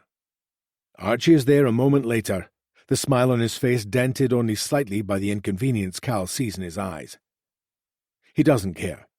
They do the obligatory handshake, but Cal isn't offered coffee or taken through to the billiard room this time. He half expects to be told to use the tradesman's entrance. He's experienced this before. People will tell you that they want to help, but they don't always mean it. So how can we assist? I wondered if you might have any records from that time, of bookings and events, maybe starting with the month Layla vanished. Records? For the hotel? We're investigating the possibility that she may have met someone here, a guest. Archie rubs his chin, looks regretful, though Cal can't shake the feeling that it's a charade. We're on a completely different system now, sorry. None of the old information has been kept. Nothing? No. Sorry not to be able to help. He shrugs, not seeming in the least bit sorry as far as Cal is concerned. What about the old guest comment books? They swivel to look at the young woman holding a sheaf of paperwork. Sorry. She flushes. I couldn't help overhearing. All the old guest sign-in and comment books are up in the library. Might be worth a try. You never know. Archie's eyes narrow briefly. What a splendid idea, Ellie. Thank you. Cal tries to transmit his utter gratitude to Ellie, though he has the feeling that she has enjoyed getting one over on old Archie as much as he has. I can take you up there, she says, her gaze flicking to her boss. If that helps. Yes, yes. Archie waves her through, addressing Cal as he passes. If you're sure this is necessary. Cal is already following Ellie towards the staircase. It's very helpful, thank you. The library is small and ancient, sloping wooden floorboards and what must be the original shelves. It seems to be used as a function room now, though today the tables are bare and the room is cold. "Thank you," he says again. "It's no worry." Ellie grins, leading him to a shelf full of visitor books. "I sometimes like to have a nosy. The ones from the bedrooms are best, but the main ones do have a lot of names in them." She selects one from the middle of the shelf and flicks it to the opening page. "It's just a question of finding the right era. Which era are you looking for?" "She went missing in 1986. They pull books from the shelves, comparing the start and end dates until eventually Cal holds the 2 volumes that cross the period he's most interested in. "I think there might be some old desk diaries in the cupboard too. I can take a look." "Would you?" He helps her pull papers and books from one of the low cupboards. Incredibly, there they are, labelled by year. "Could I take them away with me, do you think?" He makes a face at her. They both know Archie would insist they stay on the premises. Ellie grimaces. "Promise you'll bring them back?" He nods, tracing his finger across his chest. "Cross my heart." "Well, he didn't say anything about not taking them, so we could just assume." "I don't want to get you into trouble." Ellie laughs. "I'll just act dumb. It's how I'm usually treated here, so it won't be a stretch for them to believe it." Cal hugs the books to his chest. "I can't tell you how much I appreciate this. I've listened to the first episodes." Her jovial expression vanishes. "I'm the age she was back then. I've been imagining her working here. Someone must know what happened to her." Cal scuttles from the hotel like a rat with a piece of cheese, afraid Archie will come after the precious books and demand he reads them on the premises. But as soon as he is clear of the estate, he pulls over and calls Irene. "I've got the guest books from the hotel for the year Layla went missing. If I bring them over, will you take a look at the names, see if anything jogs your memory?" "No problem. You coming now? I'll put the kettle on." The route to Irene's house takes Cal past the road to the stables. He can see a woman in a field with a horse. For a moment, he imagines it is Layla. Her lonely figure casts a melancholy image. He can only hope he is getting closer, that the answer is in reach. Chapter 56. Episode 6. Oil Man. We're sitting in a sunlit kitchen that belongs to Irene, an old colleague of Layla's. Irene's cat Nina is washing her paws in a beam of light on the floor. On the table in front of us is a box of old reservation diaries. The books are a mess of scribbles, decades-old phone numbers, and bookings scrawled in their pages, crossed out, amended. But we now believe Layla could have been in some sort of relationship with a regular visitor to the hotel, so we're poring over these volumes in the hope we can help Irene remember. We start on the day Layla went missing and work back from there to see if anything jogs Irene's memory. It's a shame this wasn't done 35 years ago, but it's too late to go back and change how the police investigation was handled. And it's a miracle we've been able to find these. Luckily, the old names begin to trigger memories. "I mined on this wedding. They were a total nightmare. The best man was wasted, threw up in the bar and then slated the mother of the bride in the speech. Pure carnage." "How about this one? North Sea Extractions?" "Maybe, but I don't think that's the one I remember." We spend all morning flicking through the pages. I'm about to suggest we give up, but then Irene spots something. "That rings a bell. That company." "Is there a person's name?" "Not there, no. But here they are again. This one has 2 names. We're not going to reveal any of these names at the moment, not until we're sure there's a connection with Layla. However, once we see it, it's easy to find one of the 2 men's names repeated frequently. It's possible this is unrelated. Irene says some oil companies did use the hotel for a lot of business meetings and lunches. This was right before the oil market crashed, and entertaining came to a halt. However, she's sure this company was the one holding a particular lunch she remembers, where Layla seemed to know one of the executives. Could this be the lead we're looking for? Once we've made a note of all the visits in the months leading up to Layla's disappearance, we decide to check the weeks after she went missing. I turn back to the date Layla vanished. We immediately spot something that seems too much of a coincidence. Hang on. He was there that day. Really? I wasn't working that day. We didn't see it before because we didn't have the name. There, look. What does this mean? We move forward through the pages, scanning in silence. Then, there it is. A week after Layla disappeared, we find a scored-out event. Look, Irene. Here again. They were due in. I think it says lunch and shooting, but it's hard to tell. It's been scribbled out. We keep going, turning the pages until we reach the end of the book. What we now know, after all this time, is that once Layla vanished, the oil man didn't come back.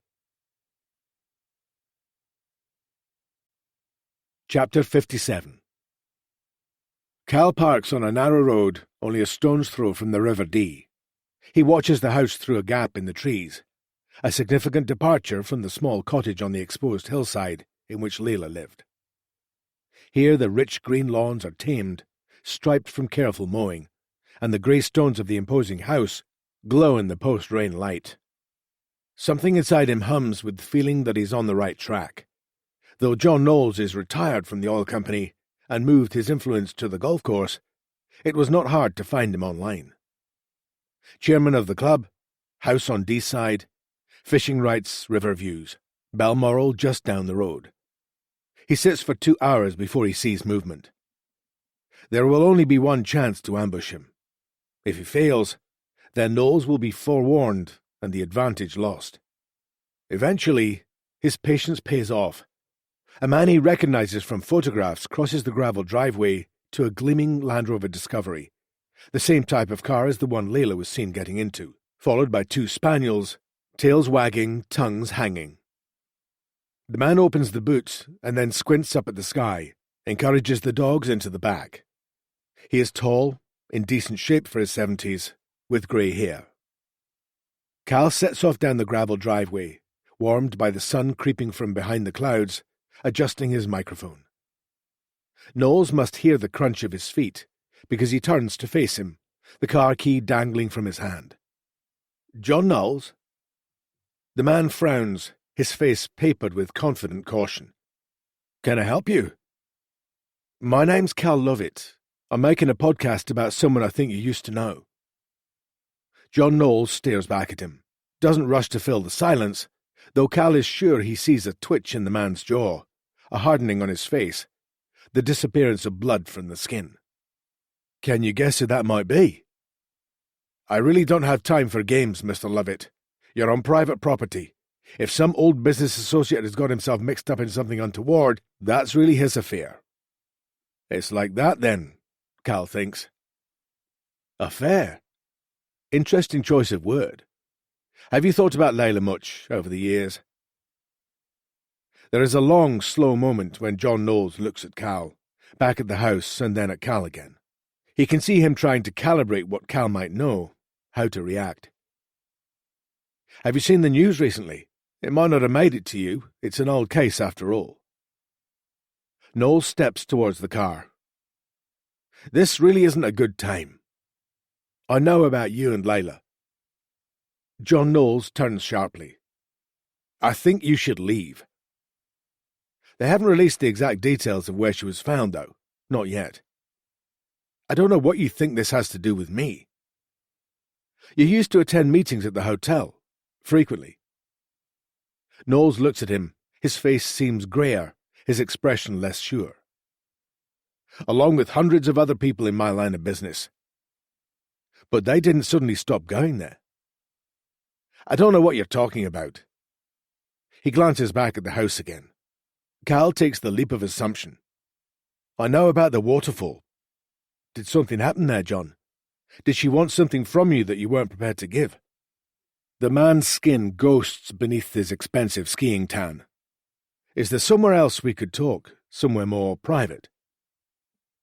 These are not his usual methods, but the painful energy trapped inside him, the need to act instead of think, pushes him on. "I don't have anything to say. I just think it would be better if you put across your side of the story." "What do you mean, side? I don't have a side. When I left Layla at the waterfall, she was fine. More than fine. Bingo. You must have seen she was missing. If that's true, why didn't you come forward? You must realize it doesn't look good. He finds himself glancing at the man's hands as he speaks, wondering what they might have done.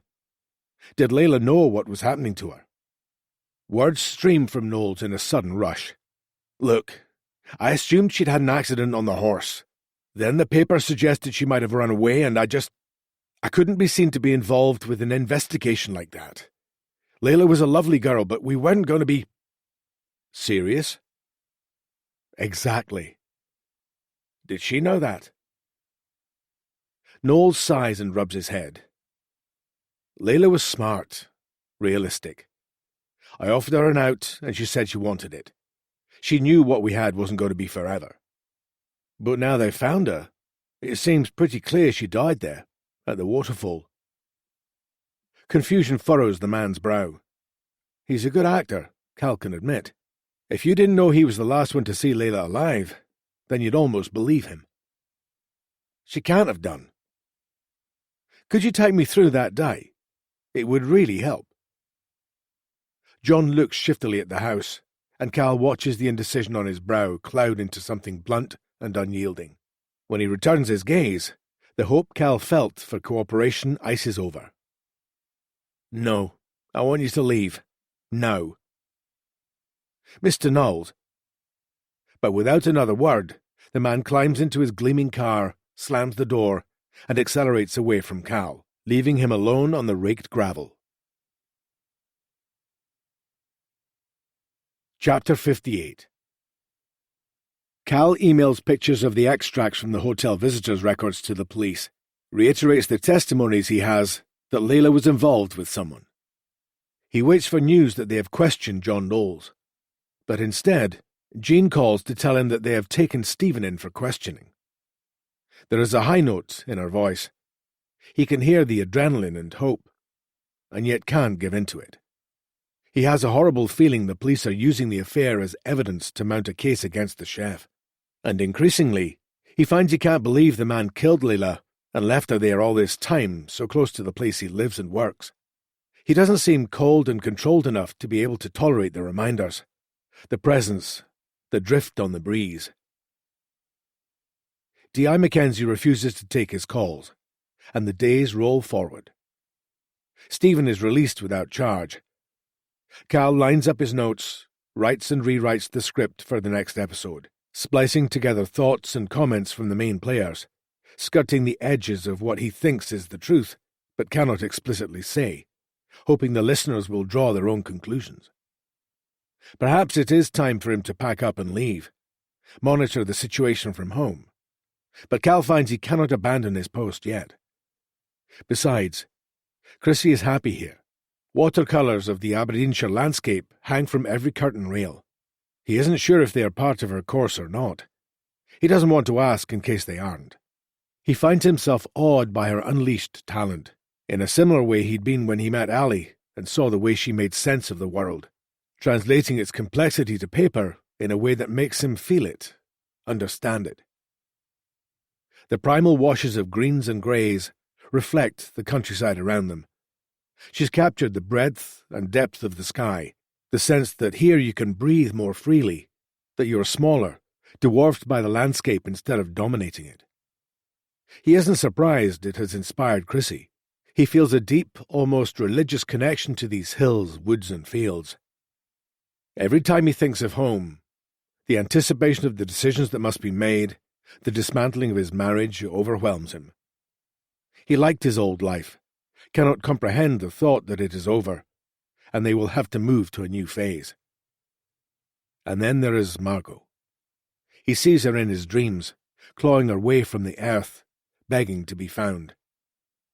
Are the police doing anything to prove the theory he feels in his bones, the dreaded suspicion that wakes him in the early hours, clammy and breathless, heart churning? The thought of contacting them again drains and paralyzes him. So instead he fiddles with the paperwork and the editing, takes long walks with Chrissy that leave his boots caked in mud and his clothes sodden, but do little to still the drumming in his brain. He meets Shona for lunch one day to discuss the episode and any progress being made. They've barely sat down when his phone starts ringing. It is an unregistered number. He looks at Shona apologetically.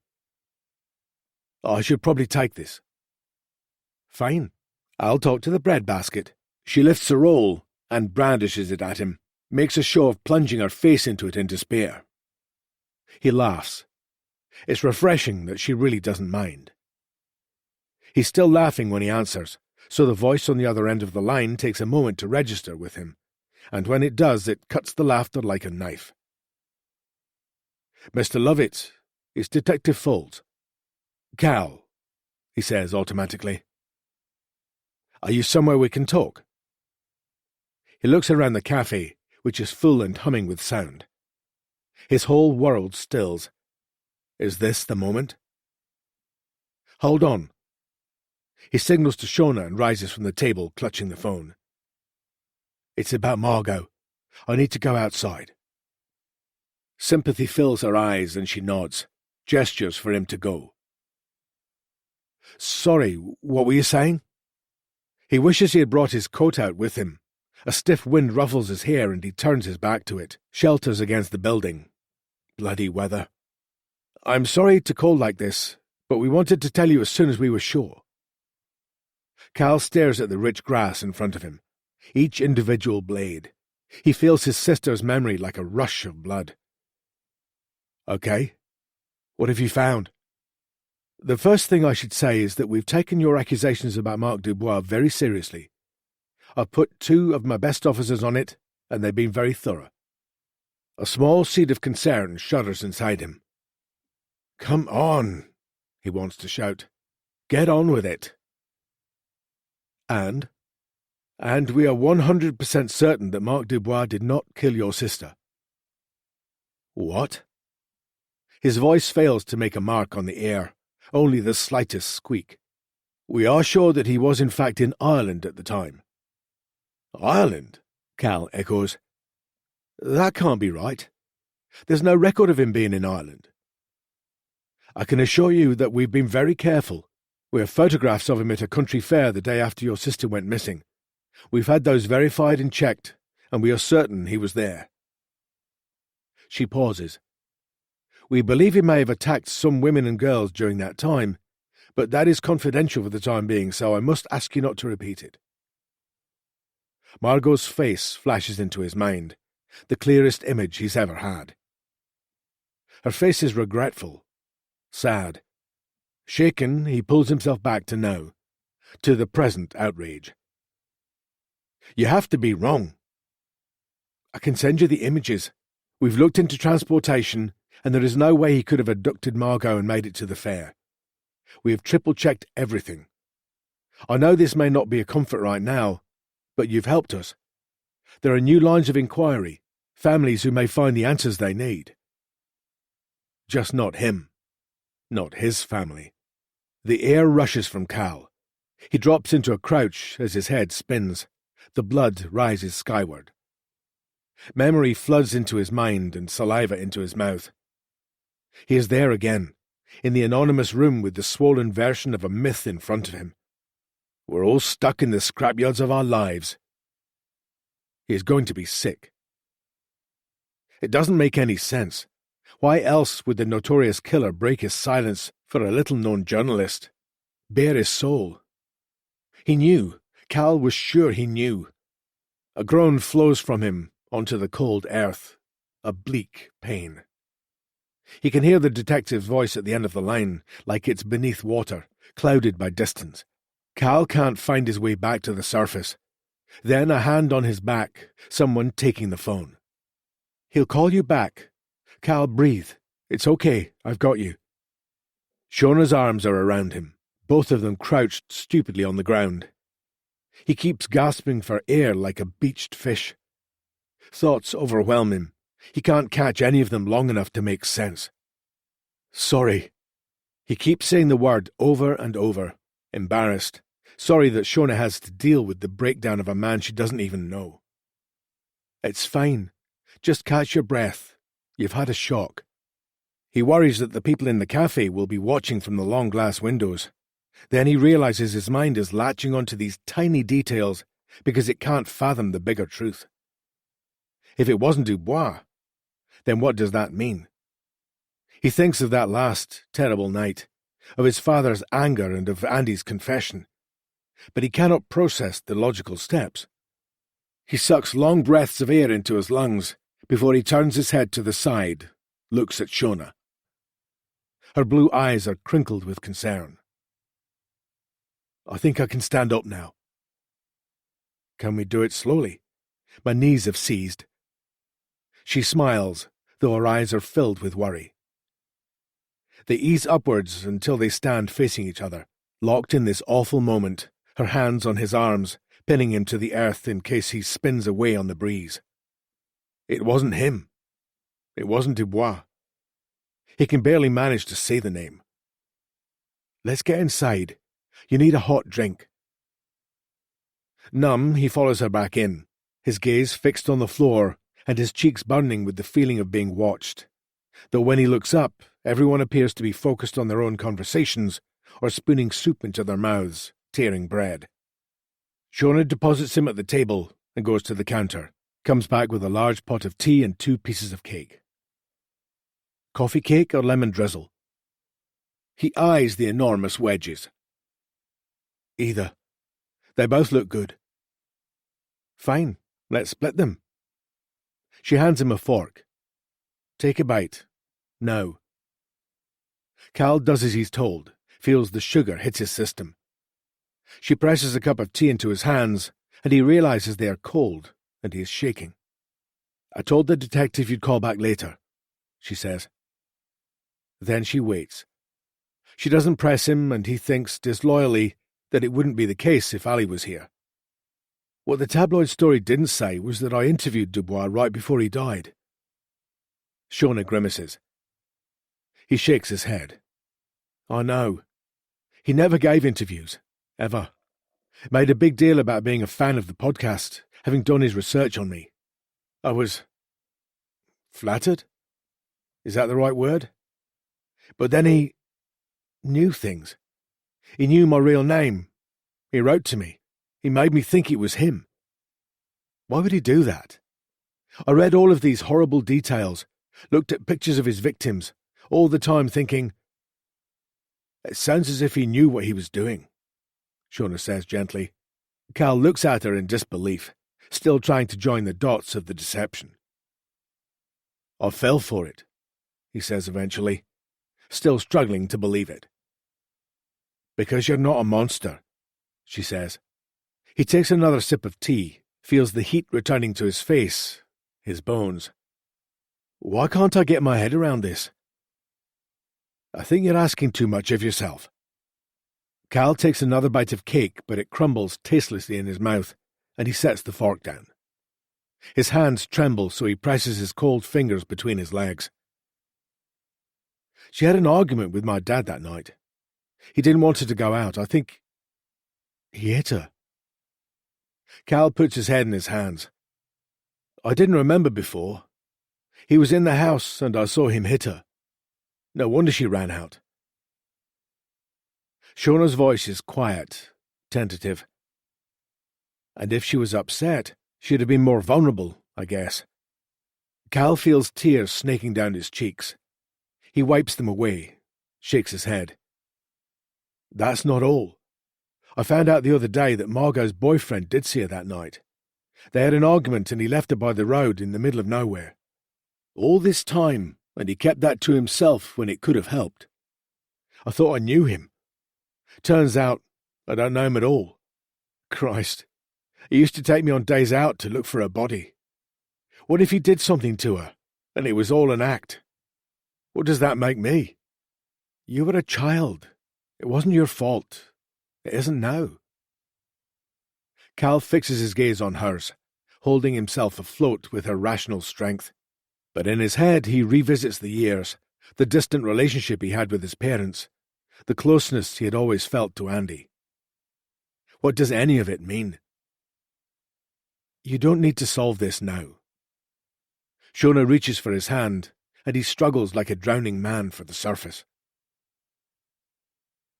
It is only when they walk out to the car park, emptied of its lunchtime rush, long into the afternoon, that he remembers the purpose of the lunch. "I haven't asked. Is there any news on Layla?" She steps back towards him, and he can see from her expression that there is. "I don't know. After the call you've just had—" "It's fine, Shona. What do you have?" "DNA," she says. "Fibers with 2 profiles aside from hers. But we don't know whose. They aren't on the system. It's a bloody miracle we got them, to be honest. Keith Mackenzie's calling the stable boy in for testing. The boyfriend has been asked too." Cal takes a breath, uses it to anchor himself back in Layla's history, the developments he hasn't even told her parents yet. "I have another name." He likes the way she tilts her head towards him in interest. He feels the inexplicable urge to reach out and touch her, so he clasps his fingers behind his back in case they decide to act without his permission. "Who's that, then?" "She was saying someone, one of the guests. He lives on D-side." A raise of the eyebrows. "You really should tell Mackenzie." "I've tried, but he's ignoring me." Shona snorts. Typical.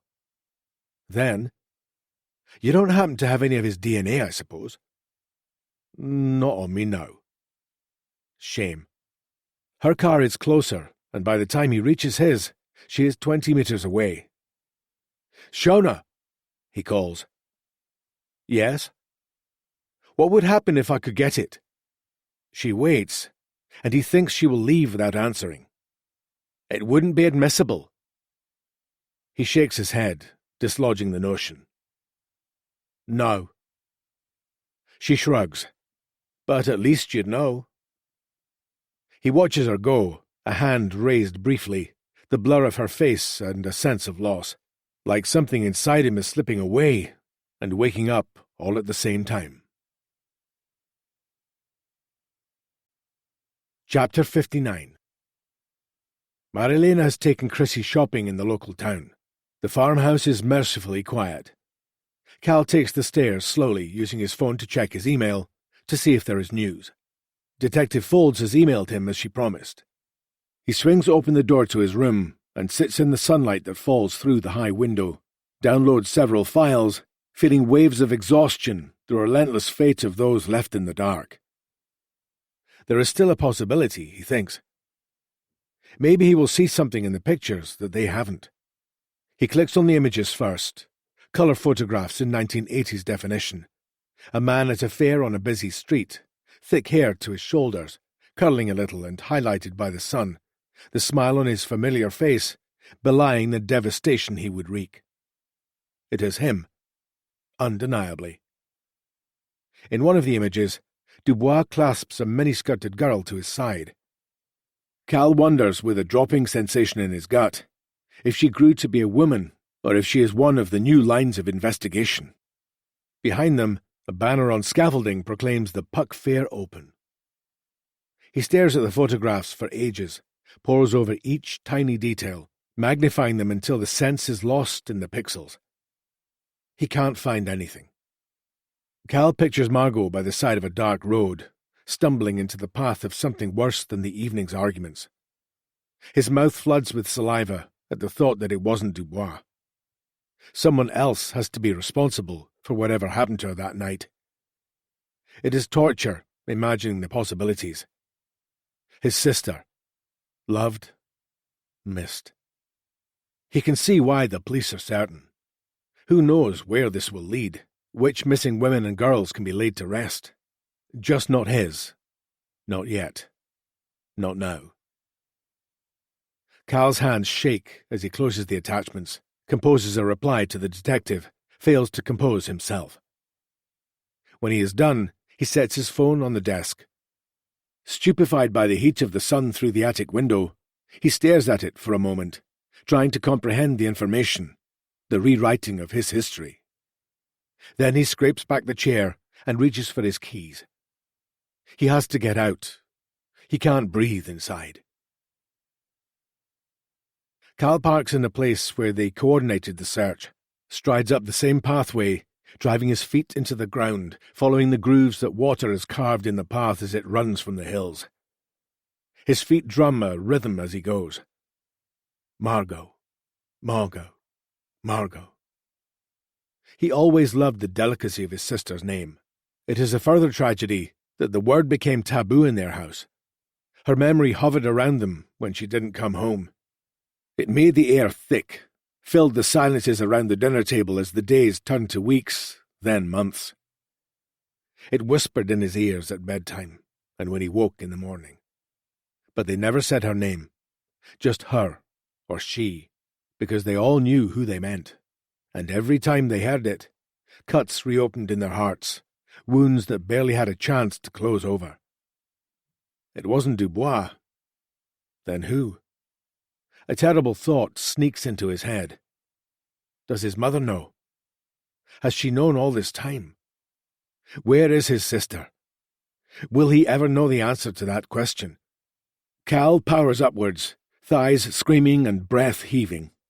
When he reaches a turn in the path, and the toe of his boot hits a rock, he stumbles, falls to his knees. "Fuck you!" He shouts the words to the trees, the heather, the grey rocks slashed with gold. "Fuck you, Dubois, you fucking arsewipe!" Disbelief still sears through him. He can't even cry.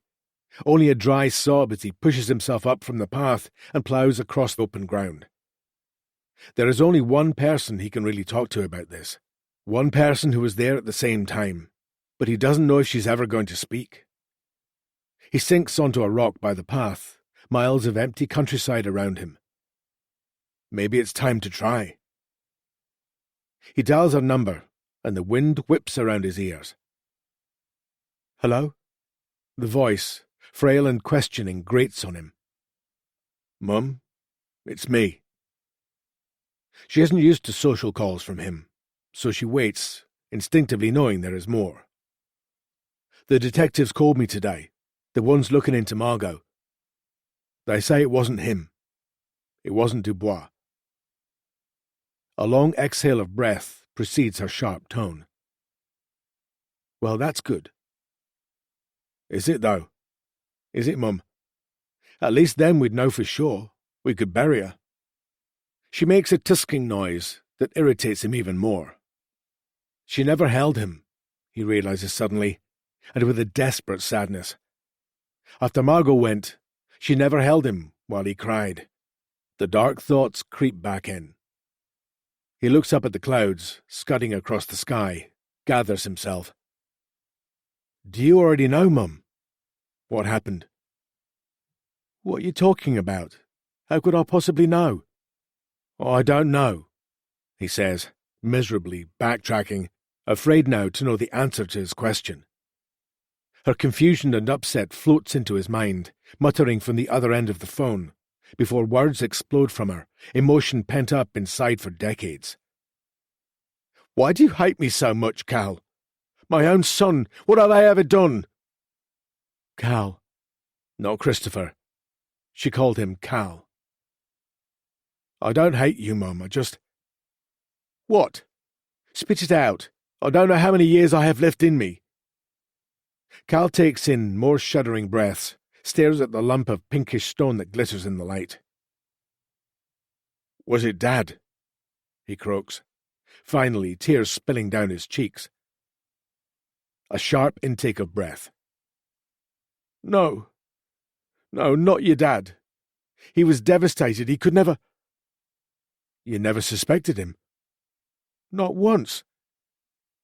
"But he hit her." Cal sobs, 9 years old once more and at the top of the stairs.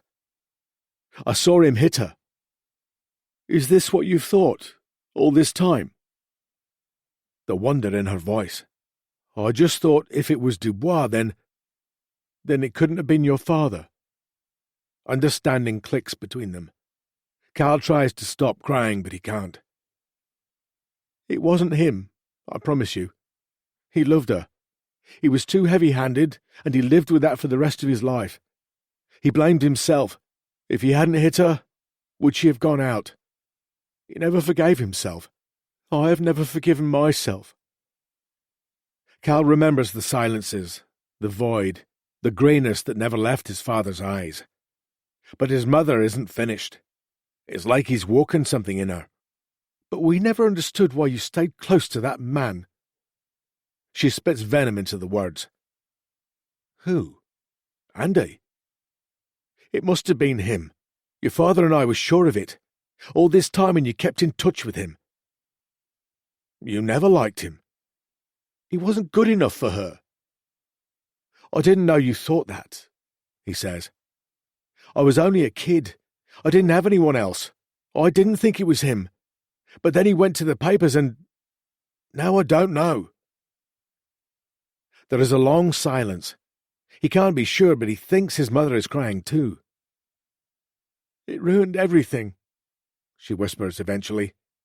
Took everything from us. Not just Margot. Hearing her say her daughter's name is so beautiful and painful. You still have me, Mum, he says. And Chrissy. Do I, though? You will, he says. I'll make it different. I'm sorry. Cal looks up and in the distance sees two horses galloping across a field below, tails raised. Tears still fill his voice. All this doubting people, suspecting. Are we ever going to know? I think maybe I'll go to my grave without the answer, she says. I only hope she's waiting for me. Cal retraces his steps down the hill, wrung out and tear-stained. He makes it back to the empty bed and breakfast, but his mind is broken. He cannot think what to do. When will Chrissy be back? Struck by overwhelming exhaustion, he retreats to the bed, draws back the covers and crawls beneath them. Only for a moment, he tells himself. Then he'll get up, make a cup of tea. But he has no choice in the matter. His eyes are heavy, and his body tends towards oblivion, like he is sinking through sand. Chapter 60. Cal's body shuts down for the rest of the day, and all of the night. When he wakes, it is light, and he feels fragile and hungry, like he's been ill. He showers, then staggers, stiff-limbed and ravenous, to the kitchen, where Chrissy laughs at his dazed expression. Epic sleep, Dad. Way to go. Marilena slides a plate of cooked breakfast in front of him, studying him as he thanks her. Eat, she says. You will fade away. It isn't hard. He feels washed out, in need of sustenance. He wonders how his mother is doing, feels the alien desire to call and check in. Maybe he will. He can imagine it now. He needs to keep a brave face for Chrissy. His energy, the sadness he feels over Margot, needs to go somewhere. If he could just find the tiniest ledge of control to cling to. Then he realizes that there is somewhere he can direct his efforts. The next episode release date is looming, and his conversation with Shona floats over him until it forces an idea. It's good journalistic practice to offer a right of reply. He makes the call, his hand trembling a little with adrenaline. I've got nothing to say to you. Noel's voice is low and angry. It's just, if you were going to be named in the next episode. He lets the thought hang there. The lawyers have said they can't name Knowles on such inconclusive evidence, but technically he hasn't said he will. He's just leaving a gap in which the man can make his own assumptions. He could feel bad about this subterfuge, but then he thinks of Layla, of Jean and Tam sitting at their small kitchen table laid for two, and he contrasts it with the grand home on the banks of the Dee. I didn't do anything to Layla. Knowles speaks as if his teeth are gritted. I'm not saying you did. Cal uses his most reasonable voice. But you saw her on the last day she was alive, and I think it looks bad if you don't make some sort of comment, however brief. I see. Look, Cal says, into the crack of hope. It would look better if you made a statement. Get out in front of it. I'm not trying to cause trouble for you. The words slide from his lips, and he buries the knowledge that that is exactly what he is trying to do. Cal drives to the cafe Knowles has selected, and parks on a side street. Chrissy has insisted on being along for the ride. She is watching him. He feels her eyes on him constantly, assessing, worrying. I could sit at another table, she tries, though the request is half-hearted. He has already said an absolute no to her coming in. You're staying in the car, no arguments. She sighs and flops back against the passenger seat. The glimpse of the sulky teenager is an utter relief. Cal chooses a table tucked into the back in an alcove, away from the window. He glances at his watch. Knowles is late. Is this a false promise? A delaying tactic? It wouldn't be the first time, but he'd thought maybe there was a chance. Some tiny chink of emotion on the man's face when he first mentioned Layla's name makes Cal think Knowles was more attached to Layla than he has admitted, that he has regrets. After 30 minutes, he reaches into his pocket for his wallet, but stops abruptly. He's there, crossing the street, head down and shoulders hunched. Cal orders a coffee for them both. John Knowles seems older and smaller, the lord of the manor less impressive out of his own environment. So? He lays his hands on the table. Cal notes the wedding ring, a shining band of gold. I've never spoken to anyone about this, but I had absolutely nothing to do with Layla's death. Tell me how you knew her. We met at the hotel. She brought a breakfast tray to my room, and then I bumped into her when I was running in the grounds. I won't lie. I was away from home a lot back then. My first marriage was pretty much over. Layla was very beautiful. More than that, she had something magnetic about her. Go on. We saw each other whenever I was passing that way. Only over a few months, but long enough. He shrugs. I know it seems like I was taking advantage of her. It really wasn't like that. Layla was wild, and I mean that in a good way. His eyes flash with memories Cal can only imagine. She wouldn't do anything she didn't want to.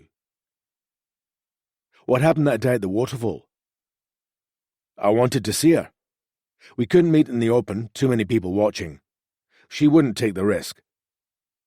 He shrugs. I didn't mind, really.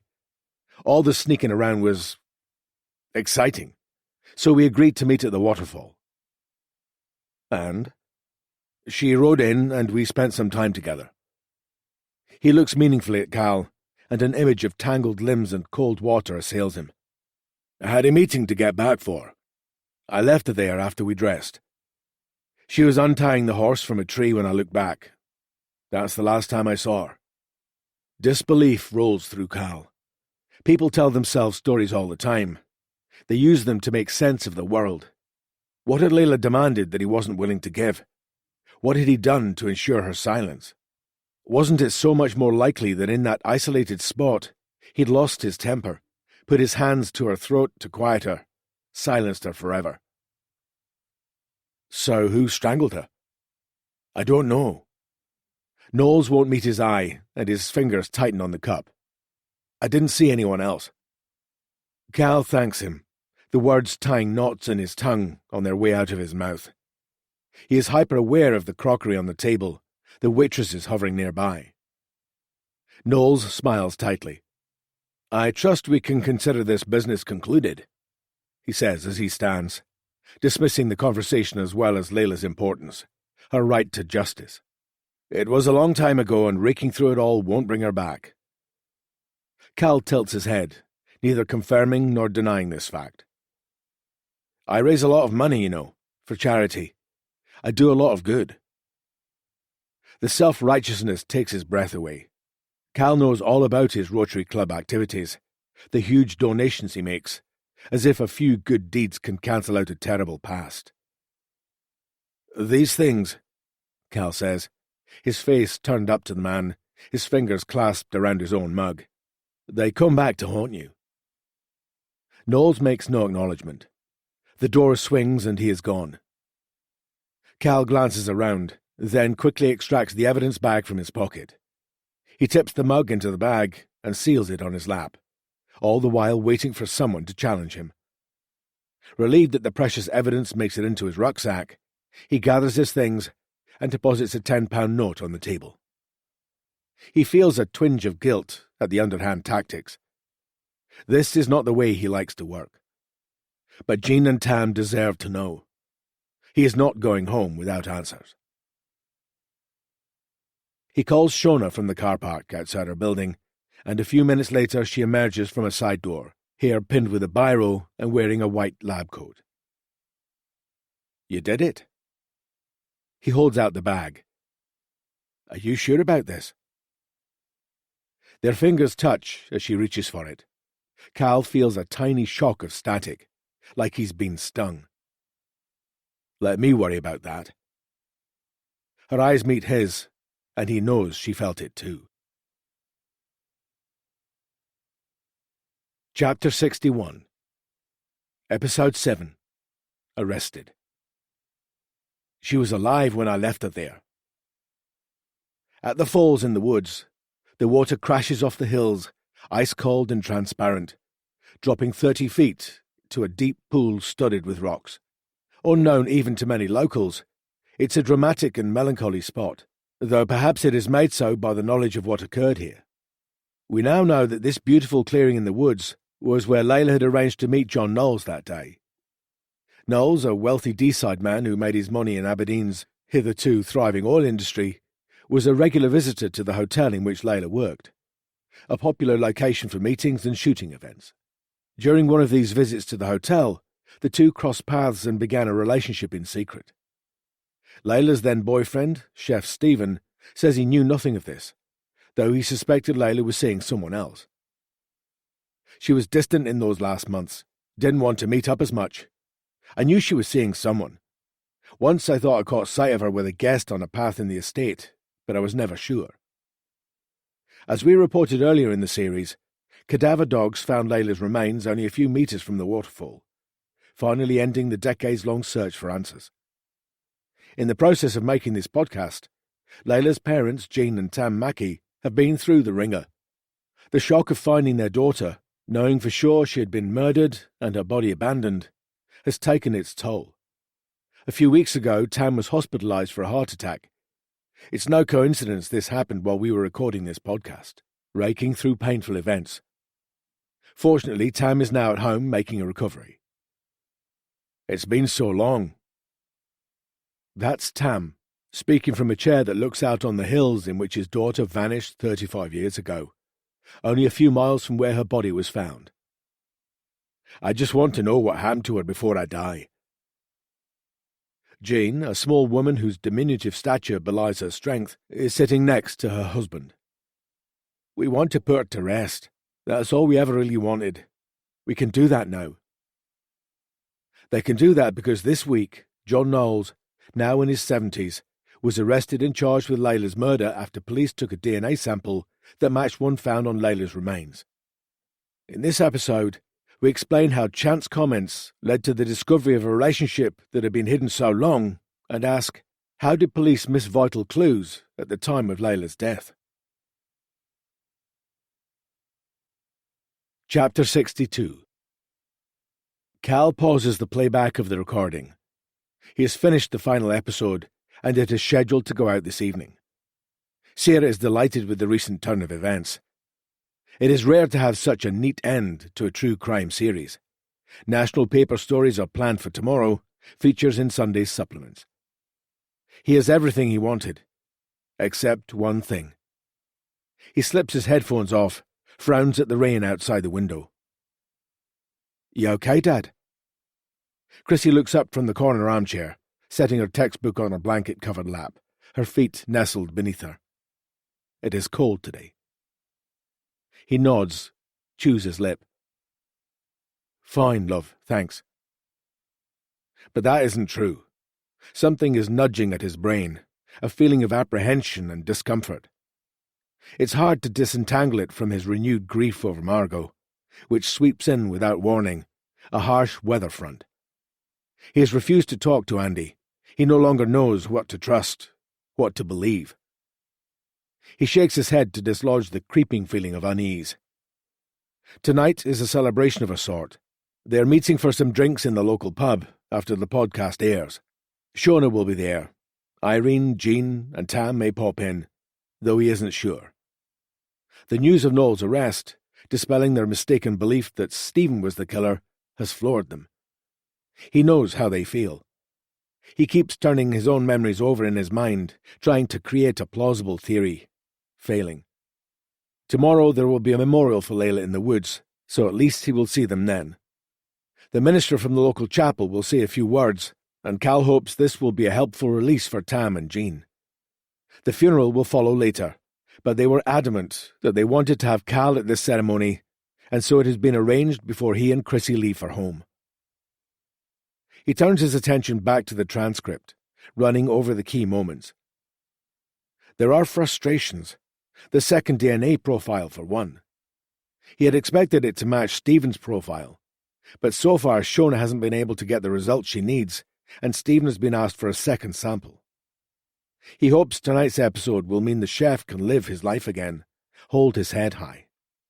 Ultimately, the police are happy that they've got their man. Knowles is in the inside of a police cell, instead of lunching on Dee's side and enjoying the golf course.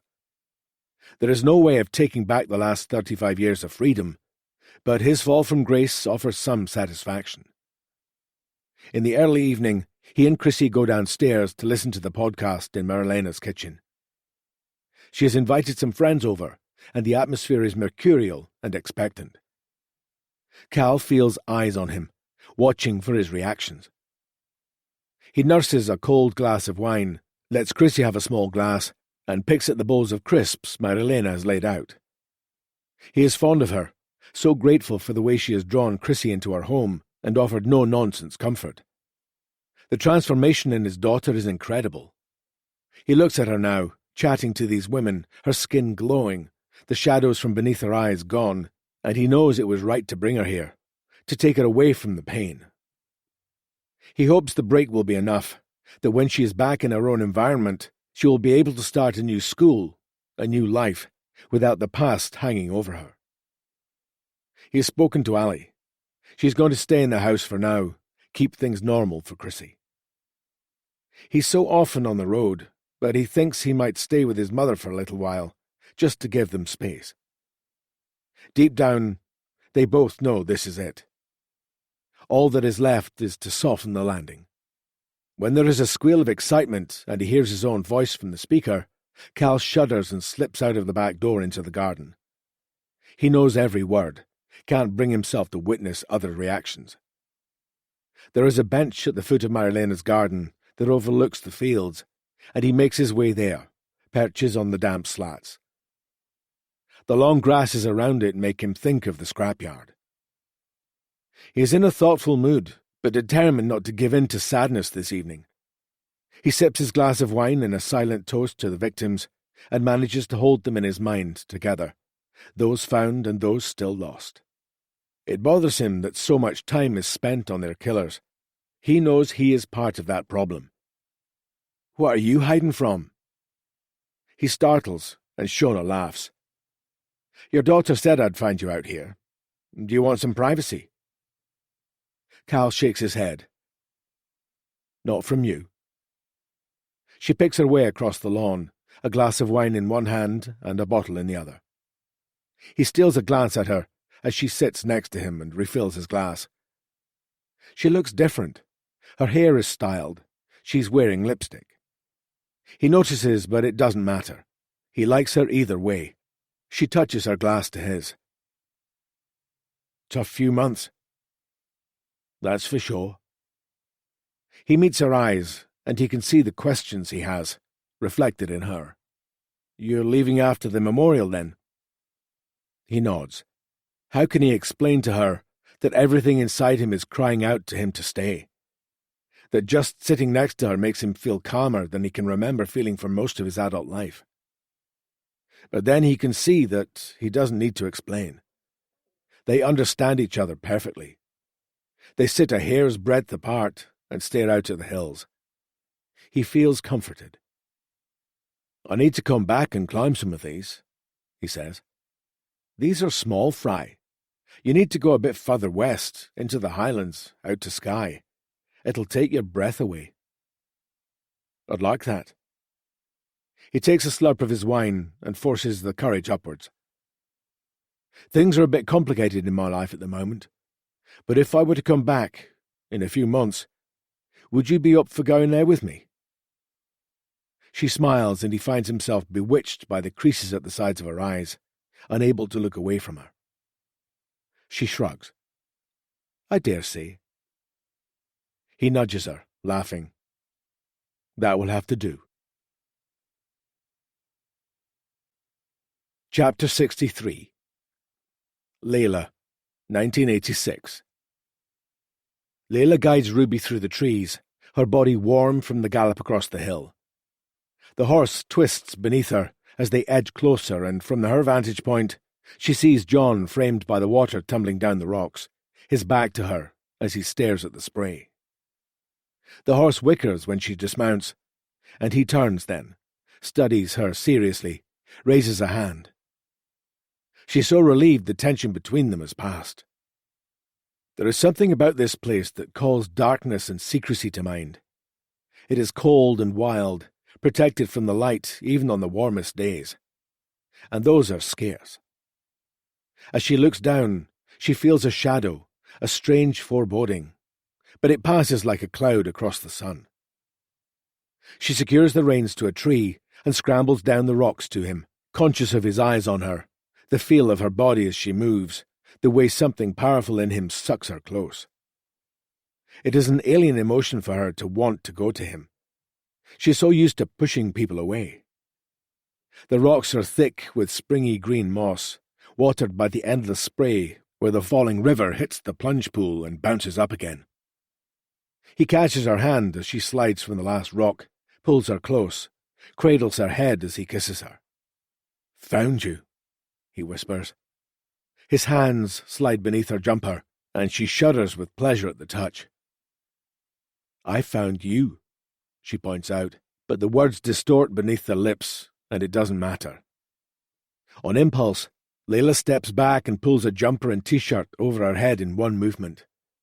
Her eyes fixed on him, she slips out of her riding boots and jodhpurs, feels her toes sink into the soft ground. He waits. She loves that he waits, that he has that control. The boys she is used to rush to meet her, acting like she should be glad of their desperation. In truth, it only makes her despise them. John steps forward and runs a finger slowly from her collarbone to her heart, tugging at her bra until she reaches back and unhooks it so it falls from his fingers. With one hand, he slips her underwear to her ankles, and she steps free. Layla is naked, slick with spray, her chest rising and falling beneath his hands, his lips. She loses all sense of time and all self-consciousness, safe in the cocoon of the rocks by the falls, cushioned by the mosses, the leaves that litter the ground. She grips him close to her, relishing the waves of pleasure and the sense of him being in her power. It overwhelms her, as if she has stepped into another world with him.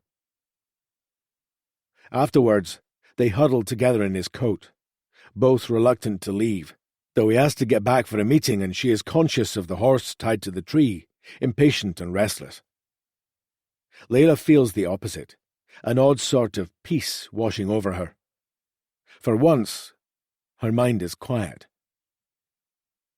"I might know someone," he says unexpectedly. "He has the riding stables, show jumping. It's quite an operation. Maybe he needs some help. We could talk to him." "Really?" "He owes me a favour.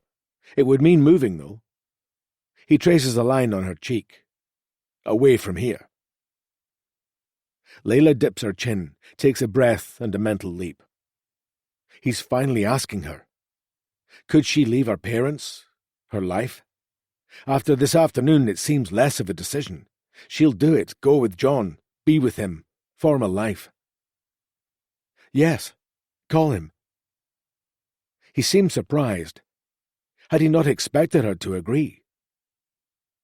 "Where would we live?" she asks, when he pauses to admire her, stroke her hair from her face. His face knots in confusion. Caution slides into his eyes. He doesn't pull away, but his hands loosen their grip at the same second she realizes she has it wrong. Layla. Warmth blooms on her cheeks. Her mind spins in embarrassment and pain. Oh, no, right, of course. He kisses her on the forehead, softens his tone, like he's talking to a child. I'd still like to see you, of course, if we can. She makes herself look him in the eye, smile, nod. How could she have been naive enough to think this was some sort of proposal? That it ever could be?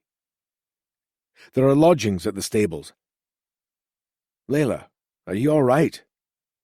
Yes. Her laugh echoes from the rocks, sharp and insistent.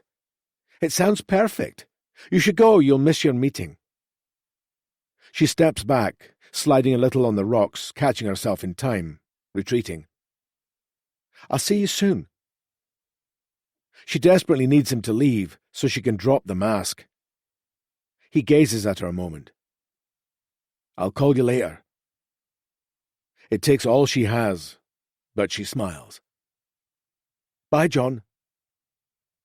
She doesn't want to watch him walk away, focuses instead on Ruby, who is shaking her head up and down, her bit and bridle jangling. When she looks back, he is gone. Chapter 64. Cal. Jean holds the crook of Cal's elbow as they proceed to the waterfall, less steady on her feet than the day she paced the moors with him and Mel, hoping to find her daughter. She seems to have used up all her reserves of energy. The sky is a clear-eyed blue, some consolation after days of rain.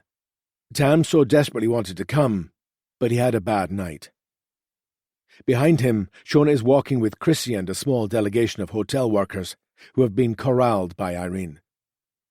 He is surprised to see Archie James has bothered to join them, pristine red cords and clean wellies marking him out as a man who usually eschews the outdoors. Perhaps Cal has been unfair to judge him the way he has, but he notes that Archie keeps himself separate from the people who work for him. He has also come empty-handed, while all the others carry flowers to lay by the pool. There must be 50 people. He scans the faces, sees Bridget among them, but not Jim. He looks down at Jean again, and she grips his arm, tries to smile. Her face seems older, but also smoother, the light catching the difference. The relief of knowing, he supposes. She has asked Chrissy to paint them a picture of the falls, so his daughter carries her art supplies with her, ready to capture the place as a memorial when everyone is gone. Last night's episode has received a rapturous reception from fans, and the national paper coverage today has been glowing. The success has been eclipsed, though, by the news that fellow inmates attacked John Knowles in the early hours, beating him so badly he is now handcuffed to a bed in Aberdeen Royal Infirmary with a punctured lung. Cal feels the raw sting of the consequences, a chain of events he unwittingly set in motion. Even the attack hasn't induced Knowles to admit responsibility. Cal can only hope that as the trial looms, and the man realizes that his life has crossed into another phase, he will choose to speak. But then again, some people are good at keeping secrets, and this is one that he has already kept for 35 years. When they reach the waterfall, they form a semicircle on the ridge above, looking down on the water. It is louder than usual today, the flow full because of the recent rainfall. They strain to hear the words the minister speaks of the lost daughter. The service is brief, yet beautiful, the congregation sheltered by the trees. When the prayers are spoken, Cal feels a sudden yearning for Margot, the past crowding in around him. Unsettled, he looks for Shona, catches her eye across the group. She is sombre, but he senses the familiar charge between them, and is bolstered by her presence. Chrissy's gaze is on the water, her artist's eye lost in the tumble of foam over rock. Layla's life on earth was too short, the minister finishes. Today we remember her as she was, and ask that justice is done in her name so that her parents may find peace. The minister crosses to Jean and shakes her hand, holding it in the two-handed grip that all churchmen seem to have perfected. Then she stands apart, reading the messages on the bouquets of flowers that have been laid. The rest of the crowd whisper in hushed tones, unsure if they should stay or go. Over by the trees, Chrissy unfolds the easel she has carried, setting out her paints. Cal makes his way round to her. He sees Archie close by, shifting from foot to foot, his hands in his pockets, clearly desperate to leave. "Lovely service," Archie says to Cal. "It was." He smiles politely before turning to Chrissy. "I'm going to walk Jean back to the car. She is already sketching some lines on the canvas they bought together yesterday. I can come back for you after that. How long do you think you need?" I'm not sure." Archie interjects before Cal has a chance to reply. "Your daughter is welcome to take the easier path to the hotel and wait in the drawing room while they call a taxi when she's finished." "That would work, Dad," Chrissy says as she mixes colours. "I just need to get the basics done here. I'll probably be done before you can get back anyway." Cal knows he's being irrational, not wanting to leave Chrissy in this place, with its history, as if trees could hold darkness. "You sure?" "Yeah, fine," she says, only half listening. He can see she is already lost, her mind on the paints. As he leaves the clearing, he raises a hand to Archie, but the man has perched himself on a rock and is staring into the waters. Cal glances to where the other hotel workers are bidding goodbye to Jean, and realizes the hotelier is deliberately waiting so that he can avoid walking back with the lower orders. He swallows his distaste. It takes a long time to get back to where they have parked. Parking at the hotel would have made more sense, but Jean was adamant that she didn't want to go anywhere near the chef or his cottage. Off the hook for murder, Stephen is not forgiven for his violence. Jean is slow, tired by the exertion and the emotion. They stop to rest several times. It is a relief to settle her into one of their neighbours' cars. The community is rallied to look after her and Tam. As Cal reaches to close the door, Jean grabs his hand. She squeezes it so tightly that the bones crack. "Thank you." She fixes her eyes on his. It almost breaks him to see her gratitude. This is their goodbye for now. "I'll be back up to see you soon," he says.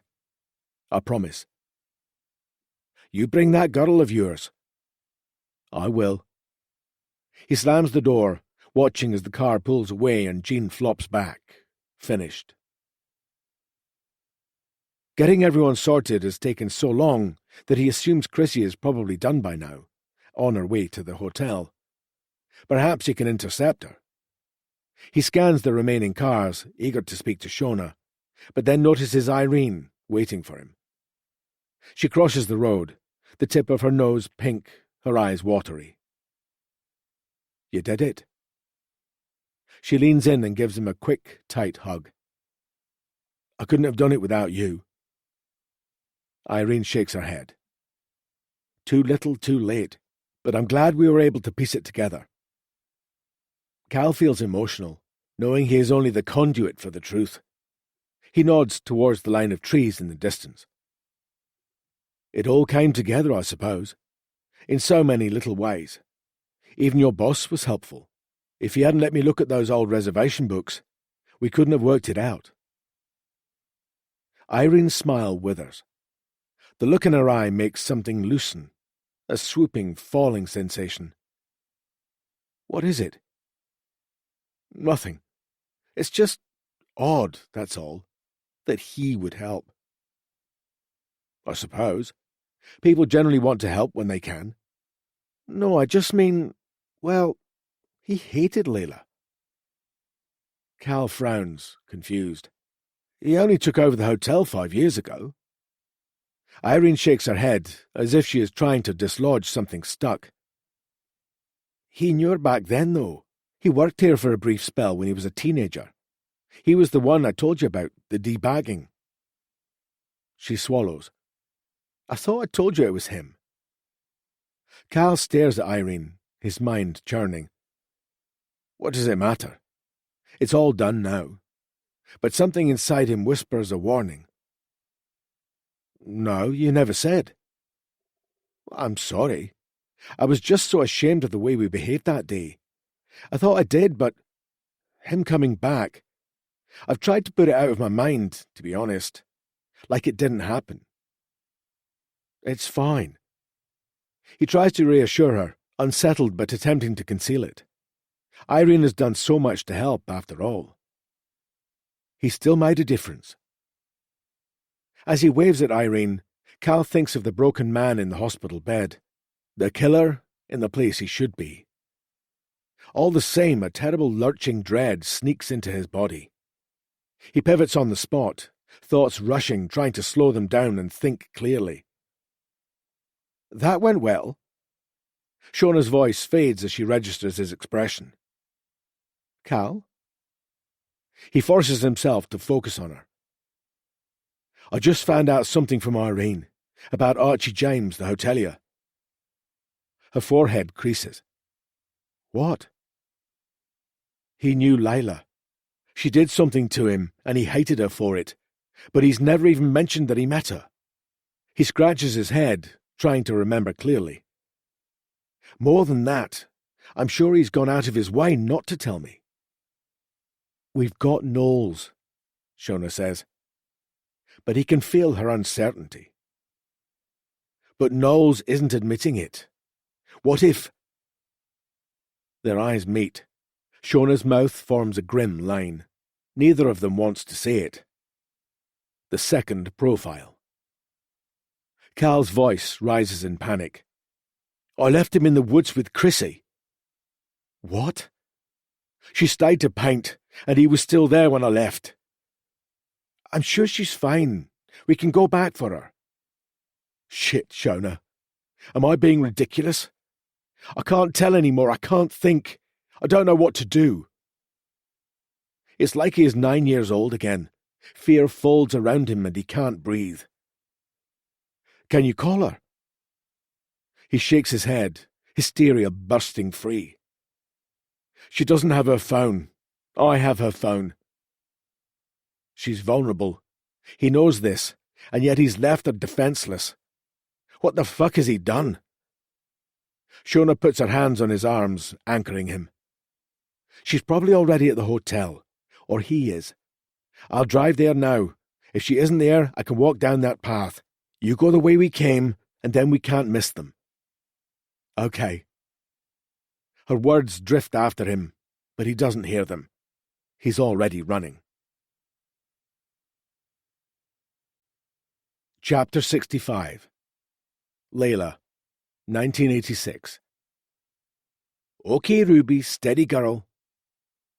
Layla unloops the reins from the branch and digs around in her pocket for a mint. The horse crunches it and nudges her for more. The distinctive, clean smell spins around them. Out of the gorge and away from the fall, her head throbs with thoughts again, as if the fairy spell of calm happiness has been broken. But then she hears a branch snap further up the pathway, a loud crack as she is swinging a leg over the horse's back.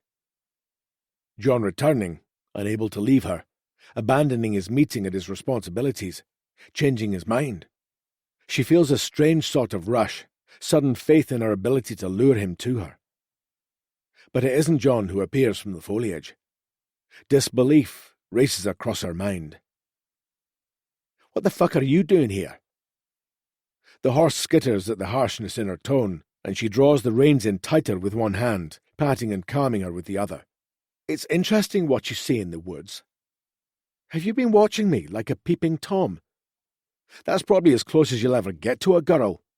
She infuses her tone with disdain, but Layla feels rage travelling through her limbs at the thought he's been watching her, naked and moaning, bent over the rocks by the falls, abandoning herself in a way she never does with anyone. That he has been getting off on her. Her face flares with heat and horror. I've seen more than enough. He throws his head back, miming her ecstasy. John, John. His laugh is caustic, burning into her brain. Fuck off! But he doesn't. He advances towards her, a spasm of hatred on his face. The horse skips her steps, backing up and weaving, spooked by the sudden movement and the malevolence in the air. What are you doing? Her voice is tight and high with panic. He lunges for the reins and Ruby rears. A moment of suspense, rich colour all around her. She never falls, has the strongest seat in the stables, but as Ruby thrusts away from him, Layla's shoulder hits a low-hanging branch, unsteadying her. Confused and ambushed, she feels herself plummeting, her foot tangled in the stirrup. She cries out as the horse bolts, and the elastic of the safety stirrup fails to snap. Panic overwhelms her. She strikes a tree, and finally feels the stirrup give way, at the same time something in her leg cracks. She screams at the searing pain, nausea striking like lightning, black spots in her eyes. She lies, dazed and overcome, on the damp ground, listening to the sound of Ruby thrashing in panic, colliding with branches and trees in her desperation to get away. Layla's shoulder is raw and scraped, her leg pulses in agony. She hears the wheezing gasps for breath, lying flat on her back, and realizes the sounds are coming from her. The roaring in her ears is indistinguishable from the sound of the water.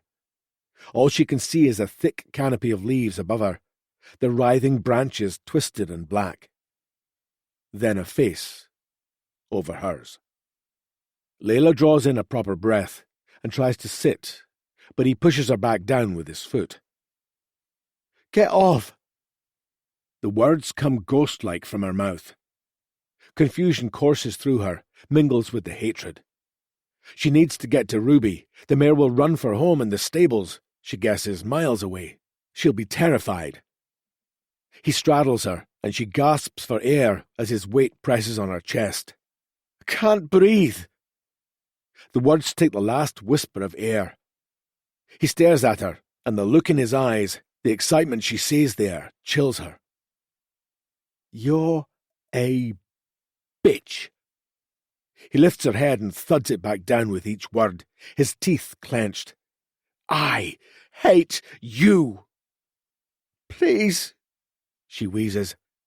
"I'm sorry." She can't get more words out, feels only the squeezing, his hands on her body, exploring, pinching and hurting, so different to John's caresses. She shuts her mind down to a tiny patch of sky, a distant dream. Then hands make their way to her neck, and she jolts back to herself, fresh panic assaulting her. She scrabbles to reach, to push him away, but her arms are pinned down, her hands claw the dirt helplessly. "No!" Above, the leaves whisper their secrets, and the last thoughts she has are of mossy rocks so bright and alluring that fairies dance on them at night. Chapter 66. Cal. Cal's legs don't move quickly enough. He's forgotten how the muscles work, can't make them go faster. The paths are uneven, and he focuses on the ground in front of him, Chrissy in his mind, terror in his gut, knowing he cannot afford to fail. He smashes the green fronds of ferns that hang in the path out of his way, his breath heaving and sweat streaking down his back. He has to scramble up a small incline, a stitch in his side, and pain across his belly. He should be fitter. What if something happens to Chrissy because he couldn't get there fast enough? He can't live. If something happens to her, he won't live. It's like a threat or a bargain with a higher power. Don't push me on this. Terrible thoughts run riot in his brain as his feet hit the path and his shins feel the impact of rocks. Technicolor imaginings, the worst scenes, the worst outcomes, a combination of all the most horrible crimes he's covered. Rational thought deserts him. He reaches the dip in the wall, hurdles the fallen rocks, every part of his body screaming in exhaustion. Tree branches whip his face as he tries to sprint through the undergrowth, failing. Brambles tear his clothes, wrenching him back.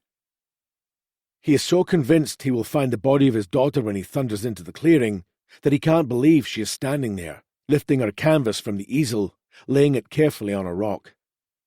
It is a parallel world, a hallucination. But Archie James is there too, standing beside her, peering over her shoulder as she chatters. The sound of the waterfall has masked his approach, but when he lets out a warning cry, they both turn to stare at him.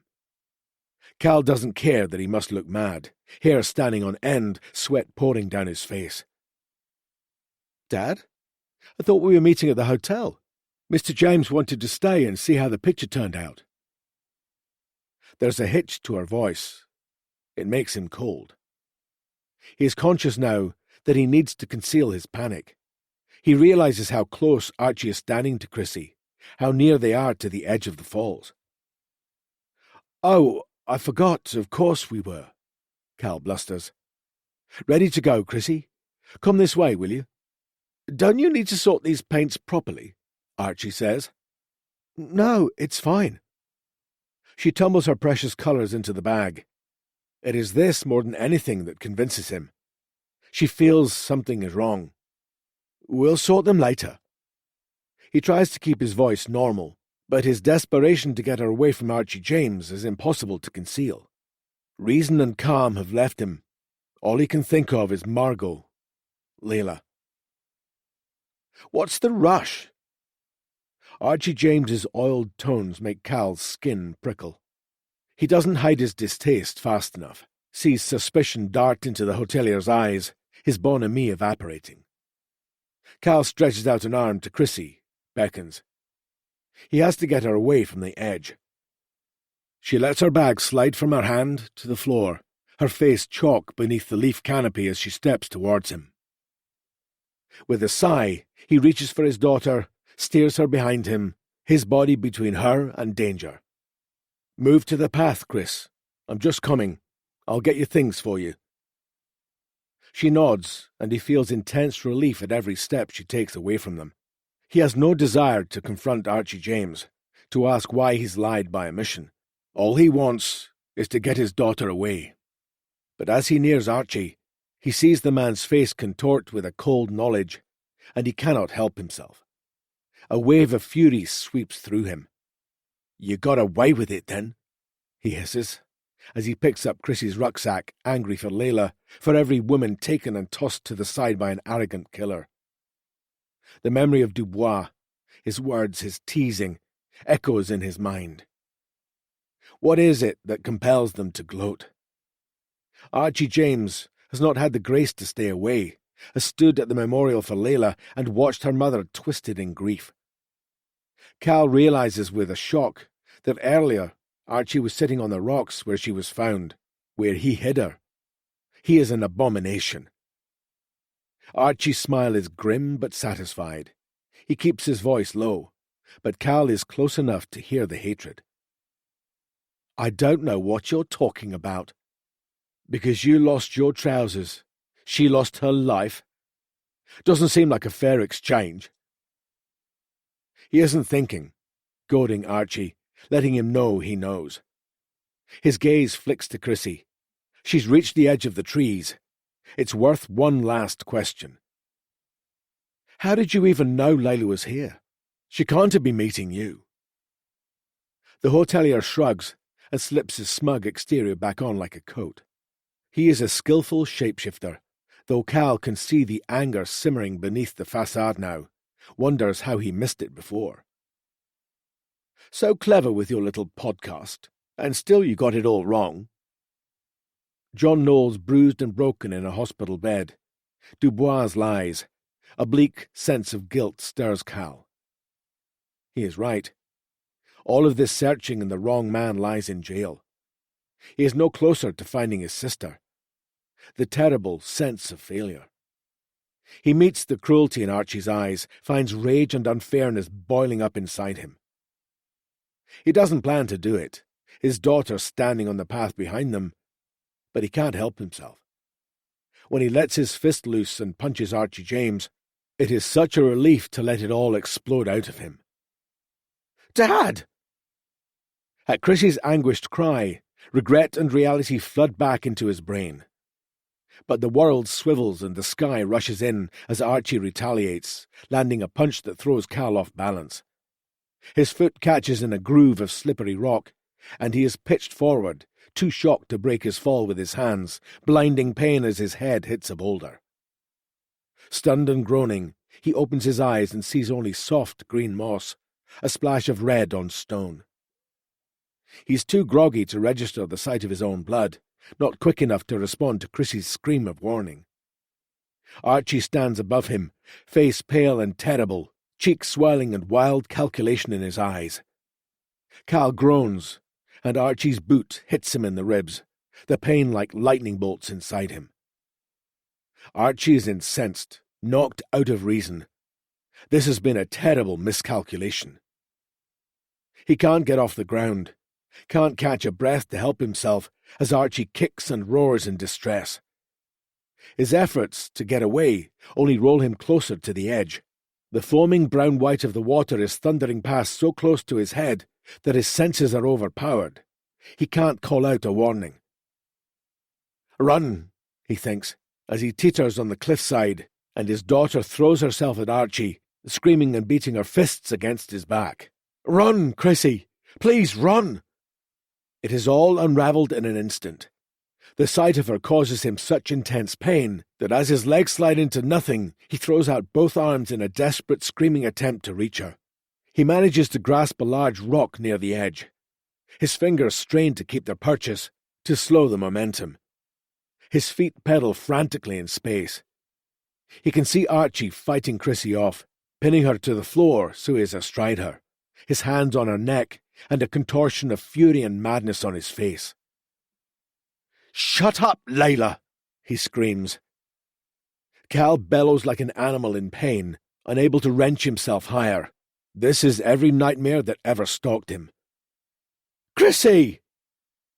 As he swings his legs in one last attempt to regain solid ground, his toe catches the lip of the cliff, and Cal forces all his weight onto it, yelling at the agony in his ribs, knowing he is passing out. He pulls through the pain and the blackness that takes his vision, using his last ounces of consciousness to drag himself over. He can hear Chrissy thrashing, sees the blur of movement.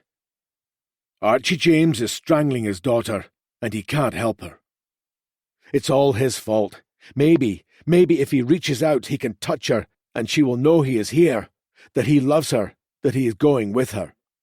He feels drops of rain on his palm, then warmth, as other fingers find his. Someone grasps his hand, words sound that can't filter into his head, only buzzing noise. Shona.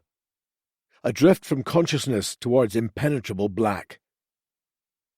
He is at the top of the stairs again, his face pressed tight, his father's hand meeting Margot's cheek, the cry and the ricochet from the wall. His father looking up and seeing him, face crumpling in regret, the front door swinging. "Go to bed, Christopher." Chapter 67. 6 months later. Episode 8. After the Fall. Fans of the show will know that Cal Lovett is on compassionate leave, following events earlier this year. I'm Sarah Travers, Cal's colleague and the producer of Finding Justice, and I'm bringing this special one-off episode to you in his place.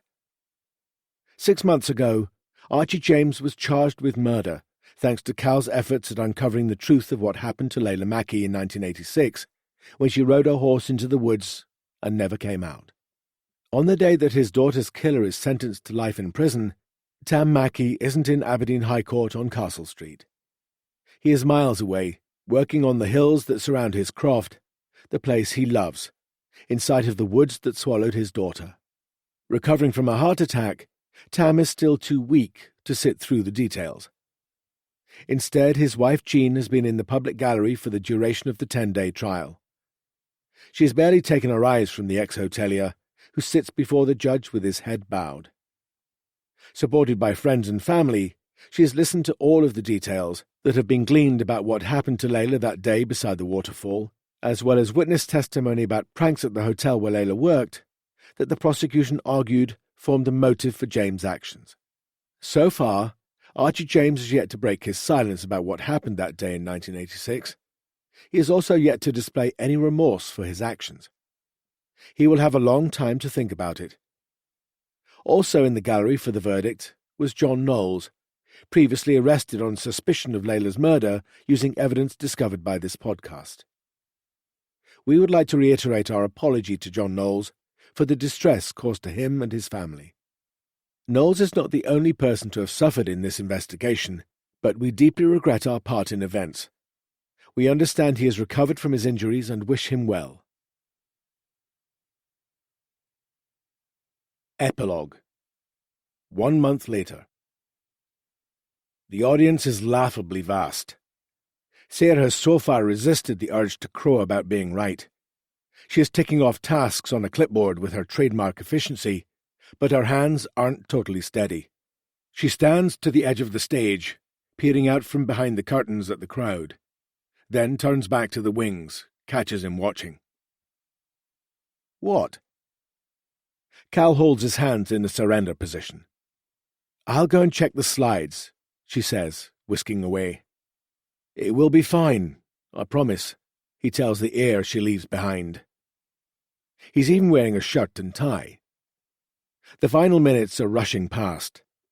Someone powders Cal's face, and he lets them, suddenly afraid that his words and composure will desert him. His hands sweat like they sweated that day by the falls, when everything crashed down around him. He closes his eyes for a moment and pictures the girl with reddish curls and bright eyes, the one he will always miss. The thought of her is a wound that won't close. She is a hole inside him forever. But he must live around the void, and he is determined to do that. Not to would be a betrayal. He spent his compassionate leave preparing for this moment, letting Sarah take on the final podcast while he took the time to try and recover his life. For a while he could walk away. He needed to. But it is a relief to be here now, finding his skin. 3 days ago, the inquest into the death of Marc Dubois recorded a verdict of suicide, drawing what Cal sees as a shaky line under the death. The man Cal was, the one who sat and jousted with the killer, is gone. He has to let go. It's time to move on. As his name is announced, he steps into the brightness with memories at his back, pushing him into the light. He can feel the interest in the room, the intake of breath before the event. He raises his eyes to the balcony. Though he will give this talk next week to a packed audience in Aberdeen, and has told her she doesn't need to drive all the way down, he is glad Shona has ignored him. It calms him to know that she is there. He has seen a lot of her recently, taking some of his leave of absence to walk in the Cairngorms, soothed by its granite tors and dancing rivers. He drove from there, legs still aching, to sit by Jean's side for the trial. The taste remains bitter, but at least Archie James is where he belongs. Cal still cannot bring himself to dwell on the memory. Shona sprinting to the rocks, desperately hauling the hotelier off his beautiful girl. He anchors himself at the podium, but his mind is spinning, refusing to focus. He pours a glass of water with a shaking hand, glances up at the faces on the screen behind him, those red curls and that laughing smile. Next to her, a daredevil girl jumping a horse over a wide ditch, hatless and finally free. He can't let them down. He has to pull himself together. And then he focuses on the audience. There in the front row, he finds her. Chrissy. So strong and resilient despite it all, a stunning reflection of the lost woman on the screen behind him. She is holding her grandmother's arm, Ali to the other side of her. The women in his life. It has been painful and difficult, but they are wading into shallower waters. Cal takes a deep breath, and he fixes his gaze on her, his daughter, starting at sixth form college, no longer a child. She smiles a little, her eyes shining with apprehension and hope. He finds that is all he needs to be able to lift his head and speak. Unearthing the truth can feel impossible, he says. But someone always knows. I'm Cal Lovett, and this is a live episode of Finding Justice. The last ripples of applause die away, and the lights go down. Cal is hot, tired, and exhilarated. When he staggers off stage, Sarah passes him a bottle of water, and he tilts his head back, draining the cooling fluid. The producer is practically bouncing on her toes. "Ratings are through the roof," she says, and he laughs at how young she seems in comparison to her previous tough persona. He never would have imagined they'd enjoy working together. "It's all down to you. Well done," he says. "Chris has gone across to the restaurant with the others," Sarah tells him. "They'll see you over there, but there's someone here to talk to you first." Cal looks up, expecting to see Shona, a smile already on his face at the thought of her. She said she'd have to dash off before the end to get back to Aberdeen, but maybe her plans have changed. It isn't Shona. His forehead creases in confusion. "Detective Folds?" "I admit it." She laughs, holding her hands up. "I'm a true crime podcast fan." Sarah ducks past them, excusing herself. "So you did know who I was, that day we first spoke?" He laughs. "Caught me." There's something tense around her eyes that makes him realize this isn't just a social call. "You're here to tell me something." She nods. "Something off the record for now." Cal waits, feeling oddly detached from himself. "Your scrapyard detail. It was bothering me. I've been looking into various things." She has the sort of intensity Cal recognizes when something he's investigating becomes a fixation. His heart swells to realize he isn't the only person to care about finding Margot. Folds ploughs on. "Dubois once briefly shared a cell with a man called Jason Barr. Does that ring any bells?" Cal remembers the ex-bouncer crowing about his connection to Dubois on television after he died. "Sure, the nightclub bouncer who assaulted women on their way home after nights out. He was giving interviews a while back about knowing Dubois." "That's what made me wonder." She nods. "Unlike Dubois, Barr was in the area at the time your sister went missing. He does fit our profile. You were so sure that Dubois knew something, so I thought, what if maybe—" "There was a little pillow talk." "Exactly." Fold's eyes are shining. "But Barr was done for GBH, not murder." "Yes, but I did some checking. Barr once boasted to another cellmate that he had gone too far and killed a woman. He said he left her in a scrapyard." Cal breathes out, reaches a hand to steady himself on the wall. "Got it in one." This was years ago. The man informed, but there were no details. Barr clammed up, and there was never anything concrete to go on. But if you add it all together, I think we have grounds to look into it. Oh my God. Cal pictures the rows of cars weaved with grasses, the tiny hiding spaces, the acres of scrap. His eyes fill with tears at the thought that finally they could get some answers. It doesn't surprise him in the least that Dubois took a kernel that interested him from Barr and treasured it, researched it, grew it into something else sick and depraved. The research he did into Cal and the podcast probably wasn't hard. The details online for anyone to find if they took the time, and they will have broken the sugar-filled monotony of his hours. For Cal, it explains the sadistic mischief in the man's eyes. Without thinking, he steps forward and hugs the detective. After a second, he feels her arms return the hug, her hand patting his back. "Sorry," he says, embarrassed, pulling back. "It's just—" "I know." Cal rubs his eyes, smiles a watery smile through the emotion. "Look, I have to go," Fold says, clearing her throat. "But I will be in touch with details, okay?" "Thank you. Thank you so much." The theatre is empty by the time he pulls himself together. Outside, the misty rain is hanging in the air, the street lights illuminating inky puddles on the pavement. He crosses the road, then pauses as he sees his family displayed in the lit window of the Art Deco restaurant Chrissy has chosen. Sarah is there too, with some of the others, and they're all laughing at something she's said, faces bright. No one can see him, so he stops for a moment to drink them in, his colleagues, his mother, Ali, his daughter. Maybe it's Chrissy's reddish curls, the turn of her face, her profile. Maybe it's the rush of emotion after speaking to Foulds. But as he stares at the window, it isn't his daughter he sees. It's his sister, for one moment parallel and alive, the way she should have been. This recording of Unsolved was presented by Dreamscape Media, LLC. Narrated by Stephen Brand.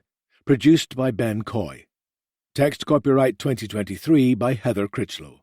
Sound recording copyright 2023 by Dreamscape Media, LLC. This recording may not be copied or played for an audience without the written permission of Dreamscape Media, LLC. Thank you for listening. Please check dreamscapepublishing.com for Dreamscape's latest releases.